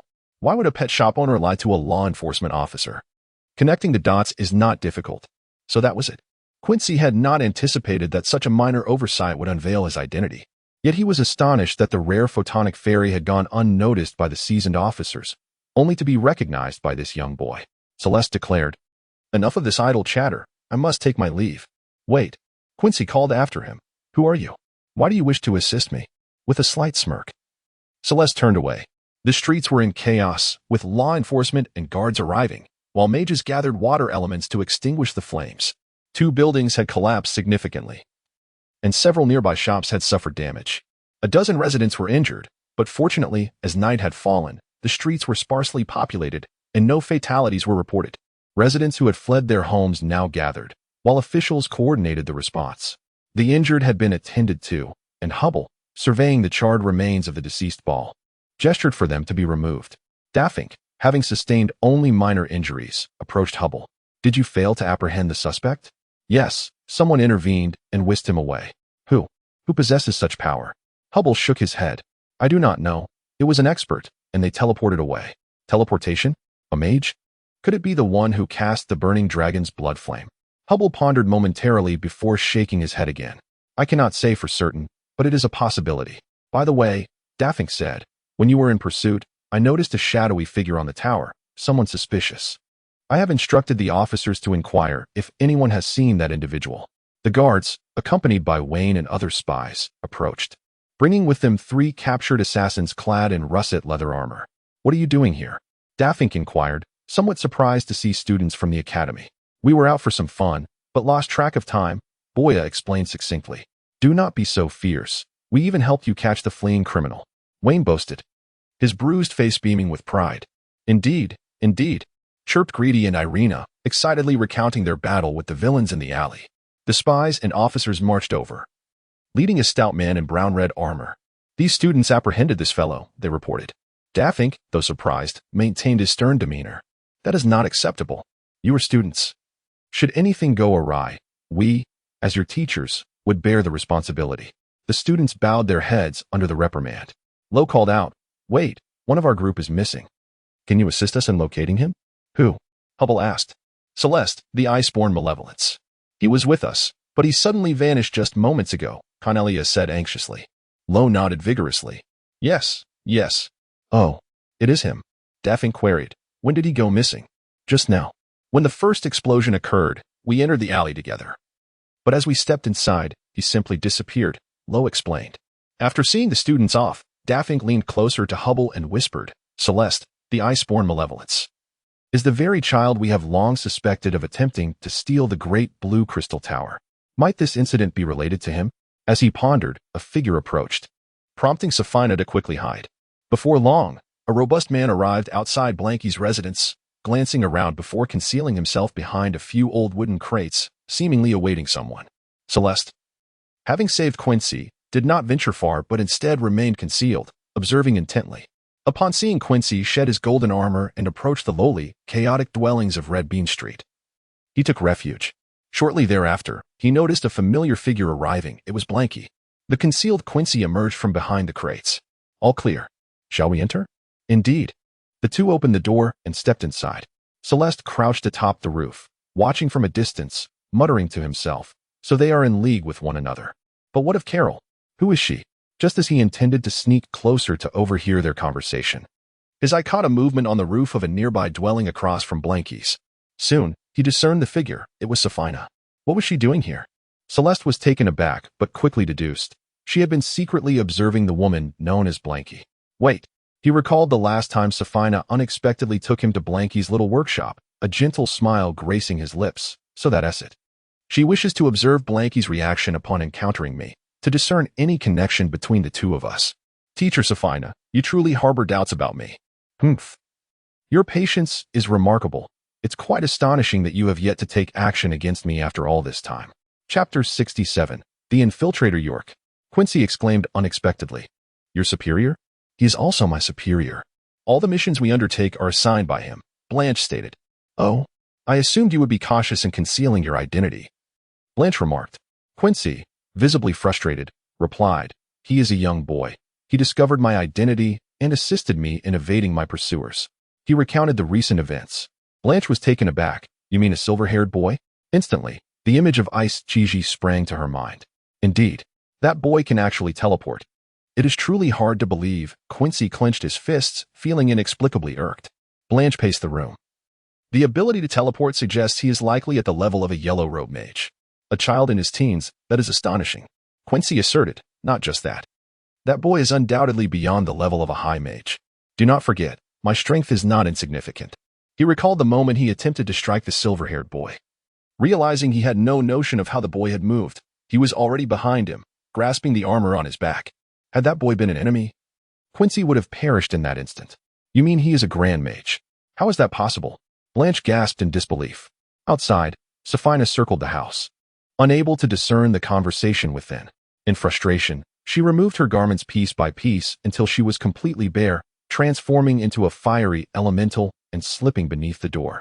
After a brief silence, Quincy remarked, "I do not know." Facing him, I felt a chilling sense of dread. That boy is undoubtedly formidable, a dangerous individual. Based on your description, that boy is likely a student from Kalanting Academy named Silas Ishchiji. I have heard that name. He is said to be the top student of this year's entrance examination. From the description, it could very well be him. Blanche narrowed her eyes, arms crossed. It seems I must pay close attention to this boy. Quincy inquired, as my superior, what should I do now? Blanche replied, since you have been exposed, you can no longer return to the academy. Then should I leave the city tonight? Quincy suggested. Blanche shook her head. No. Given the magnitude of the situation in the capital, all city gates will be on lockdown. You cannot leave now. Quincy pondered and said, then I shall not use the city gates. I will take to the skies. I will find a flying mount and depart from above. Blanche waved her hand again. That will not do either. Large cities prohibit aerial entries and exits. You know this. With the capital's defenses, the moment someone attempts to fly over, countless aerial cavalry will pursue. What then? Quincy pressed urgently. If that is not permitted, am I to simply wait to be captured? Blanche contemplated for a moment. I will find a place to hide you. Once the situation calms, I will escort you out of the city. Blanche fixed her gaze on him. Stay calm. The organization will make arrangements. Trust me. I will first take you to a safe location, then I will meet with Mr. York to see what ideas he has. Quincy nodded. Very well, that seems the only option. Quincy and Blanche exited the building, glancing around before proceeding down the street. Shortly thereafter, Sophina emerged from the house in elemental form, donned her hidden garments, and trailed Blanche's path, pondering, Ishchiji. Why do they mention him? Having only caught the latter part of the conversation, Sophina felt puzzled. As she followed, her heart suddenly constricted. Ishchiji. She quickly raised her head to survey her surroundings, realizing in that moment that her personal amber was nearby. Although she did not locate anyone, she was certain that Silas Ishchiji was not far off. Hesitating, she ultimately decided to abandon her pursuit. In the city, at the church of the Londoran Lankas, Blanche stood beneath the towering statue of the fertility goddess, gazing up at the figure known as Londoran. This peculiar religion and intriguing church were of no concern to her, for she was not a devotee and found the faith rather laughable. She awaited someone, her superior, Mr. York. Upon his arrival, Blanche respectfully bowed. Mr. York, I knew the crucial spell was your masterpiece, she said.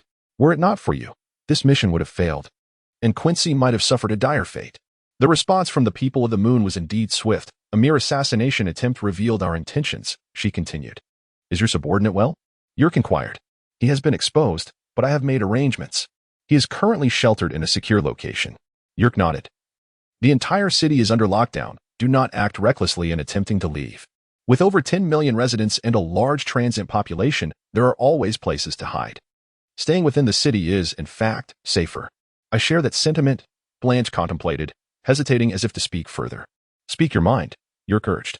I am pondering whether risking so much to assassinate a few students from minor nations is truly worthwhile. Is this endeavor meaningful? The significance is determined by the employer. We need not concern ourselves with that, York replied, setting down his staff and pouring himself a half-glass of wine from a small vessel by the wall.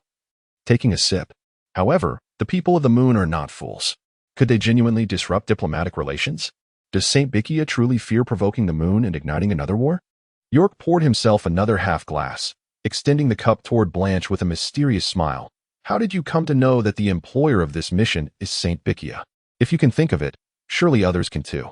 Blanche was taken aback, her eyes widening. Could it be the Griffin Empire? Are they attempting to stir conflict between the two great nations, thereby creating a southern and northern standoff too? York waved his hand, halting her speculation. As I said, if you can think of it, the people of the moon can certainly think of it too. What then? York replied, I do not possess extensive knowledge. But this matter runs deep. The mission was assigned from above, and there must be their reasoning. Should the assassination continue? Not necessary. 3 assassination attempts with 2 successes. The objectives were all individuals of considerable importance from these nations. The employer's goals have been met, and that suffices. Now, we shall continue to remain in the shadows, focusing on our duties and gathering more intelligence. Shall I proceed with my previous assignment? Blanche asked. York nodded. You are responsible for the Calanting sector. By the way, this exposure will not implicate others, will it? Blanche considered and replied, it should not. I only initiated Quincy for the assassination target. We still have our people within the Academy managing prior tasks. However, security has been tight at the Academy these days, so I instructed my subordinate to halt operations temporarily. That said, this mission has yielded no progress thus far. One could say it has borne no fruit. York pondered for a moment. This mission was directly assigned from above. There must be some accountability. Allow your people to continue. Understood. Blanche finished her drink. If you have no further instructions, I shall take my leave. Wait. York's typically serious expression morphed into one of intrigue. Why the hurry? Now that we have concluded the serious matters, it is time to discuss other things. Noting the glimmer of amusement in York's eyes, Blanche feigned ignorance, turning her head away. Other matters? What do you mean? York placed a hand on Blanche's arm. Glancing at the statue beside them, before the goddess of fertility, it is only fitting to engage in matters pertaining to procreation. Otherwise, it would be disrespectful to the goddess. As he spoke, his fingers deftly unclasped a button on Blanche's garment. Chapter 68. Dispute at the Public Security Bureau and the Appraisal Department. Safina had just arrived and noticed numerous individuals engaged in the cleanup of metallic and charcoal debris. Upon seeing her, Hubble ushered her inside. Safina inquired, I am aware of the situation. How are things progressing? Hubble responded, additional personnel have been dispatched at each city gate, and the patrols are scouring the city. The Public Security Bureau has issued a reward for anyone providing leads. Those apprehended are currently being interrogated, and we are awaiting a specialist in puppet mechanics to analyze the fragments. Tables laden with parts were arranged, and shortly thereafter, a carriage arrived outside the bureau.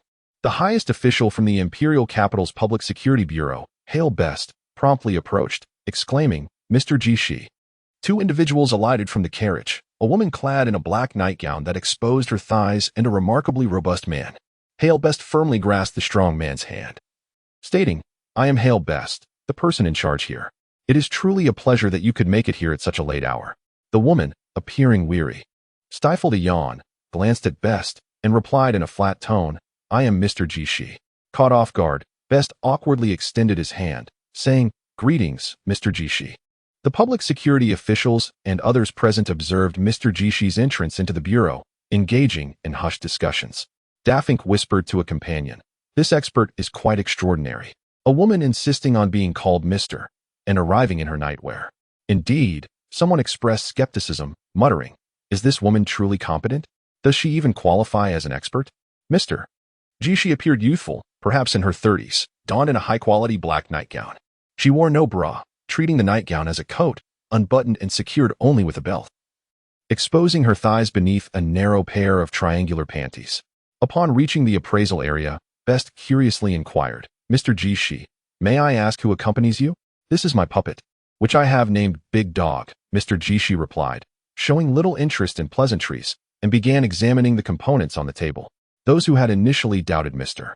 Jishi's expertise were taken aback.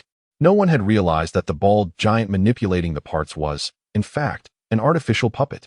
Some attendees could not suppress their laughter, while others stifled their amusement. Best, torn between laughter and propriety, shot a fierce glare at his subordinate, commanding, You should not linger here. Go outside and interrogate the residents of the incident site for any clues.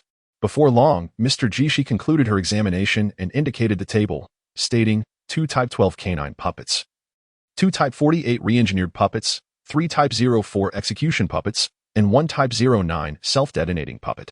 The most intact is this one, a Type 75 artillery puppet. Can you discern anything from this? Best asked, adjusting his leather coat. Best, puzzled, queried, What do you mean? Mr. Jishi crossed her arms and propped her chin on her hand, explaining, The puppets created by a puppeteer are quite costly. According to the standards set by the Puppeteer Guild regarding puppet quality, they are categorized as ordinary, enhanced, superior, exquisite, flawless, and so forth. These generic puppets are frequently utilized as expendables by most mercenaries and less affluent puppeteers. Naturally, as expendables, the lower the cost, the better. So they predominantly employ ordinary quality puppets, with many resorting to substandard versions. Only those with discerning tastes opt for superior quality, particularly for self-detonating puppets. They typically utilize inferior quality. Are you suggesting that this puppeteer is quite affluent? Daffink interjected, recounting his encounter with a puppet. Mr. Jishi remarked, from your description. It appears to be a custom-made puppet. Should I see the actual item, I might discern the craftsman behind it. It is also possible that the puppeteer crafted it themselves. As many puppeteers are skilled artisans. Best frowned. So, these puppets do not provide any valuable leads?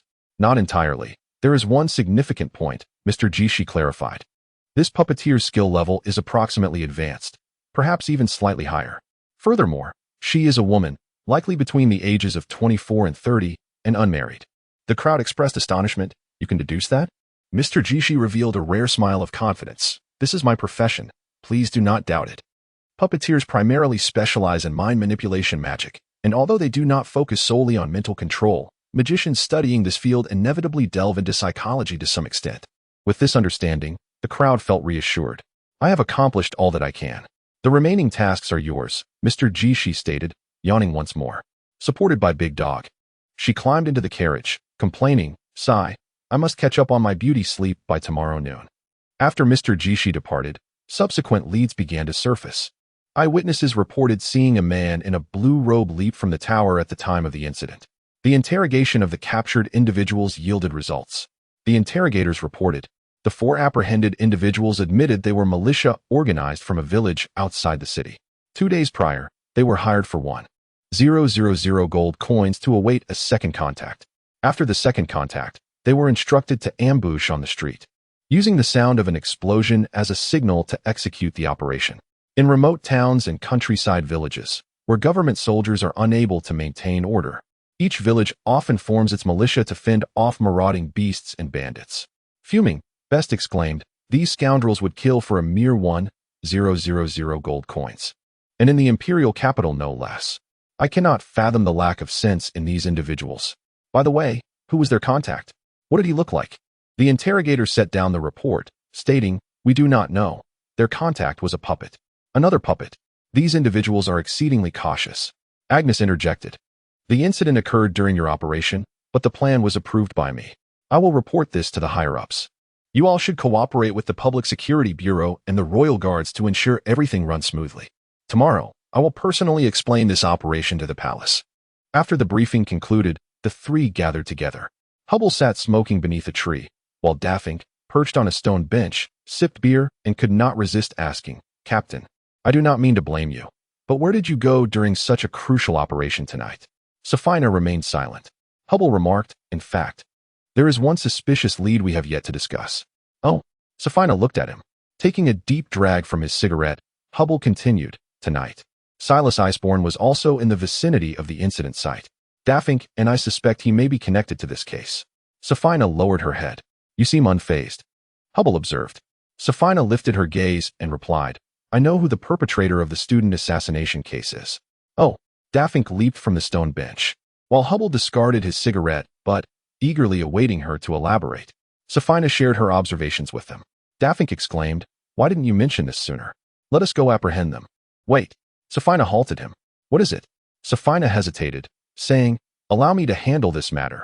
Let us not disclose it just yet. Why? Do you not intend to apprehend them? You are aware of the gravity of the situation regarding the student murder case, Captain. Daffink regarded her intently. Safina took a deep breath and sighed. Xenoblanche has been trying to approach the Academy's instructors, subtly probing for sensitive information, which has drawn my attention. I did not take action against her, firstly because I was uncertain of her intentions, whether she was merely gathering intelligence or had ulterior motives. Secondly, I aimed to discern her associates through her interpersonal connections. Now, at least one of her accomplices has emerged, and they have undertaken specific actions. Hubble inquired, is it because of Sylvester? Sophie remained silent. Confused, Daffink asked why? That kid is merely a thief. If he is related to this case, the charges would be severe. He cannot possibly be involved. Sophie, furrowing her delicate brows, appeared somewhat irritated as she fixed her gaze on Daffink with certainty. Realizing her lapse, she softened her tone, stating, moreover, he is not just a thief. Daffink, sensing something amiss, scratched at a blemish on his face and wondered aloud, Captain, what's wrong? You seem quite protective of that lad. Sophie exhaled deeply, crouching down to observe the sand beneath her, and suddenly remarked, he is very much like me. Very much? Daffink seemed to grasp her implication. Are you referring to your childhood? Sophie mused, almost to herself, reclusive, withdrawn, easily misunderstood, avoiding deep connections, with eyes full of vigilance, perpetually on guard against others. That's merely your misconception. Sophie shot him a glare. You say, Defink chuckled awkwardly. As Sophie regained her composure and stood up, her demeanor lightened. There's nothing much to say. Orphans are abundant in this world.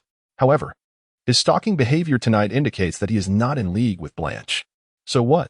Defink spread his hands in exasperation. Sophie continued, he is not a genuine thief. Our suspicions lack direct evidence. He did not succeed. The distinction between an unsuccessful theft and a successful one is vast. Secondly, what are his intentions? Hubble interjected. Capturing Sylvester bears no correlation to apprehending Blanche and her associates. Sophie nodded, indeed. However, I sense that Blanche's background is not straightforward. Numerous intelligence operatives lurk in the capital, yet I believe her connections transcend ordinary intelligence organizations. What evidence do you base this judgment on? Hubble queried. Sophie shook her head. None, merely the intuition of someone in the intelligence field. Moreover, Mr. Jishi has indicated that this group possesses substantial financial backing. Defink stubbornly replied. That alone does not signify much. Intelligence work is inherently costly. Yet now, we find ourselves in a favorable situation, Sophie stated. Previously, we were in the light while they lurked in the shadows. Now that I know their identities, the dynamics have shifted. Blanche remains unaware that I have discovered her identity. I can leverage this to pursue larger prey. Conversely, apprehending individuals now would merely satisfy upper management, but this trail would be severed, and their benefactors would retreat into obscurity. Hubble nodded in agreement. I concur with the captain's perspective. A murder has already occurred. If we only catch a couple of small fish, we will have suffered a significant loss. Even if we must take a back seat, we must aim for the big catch.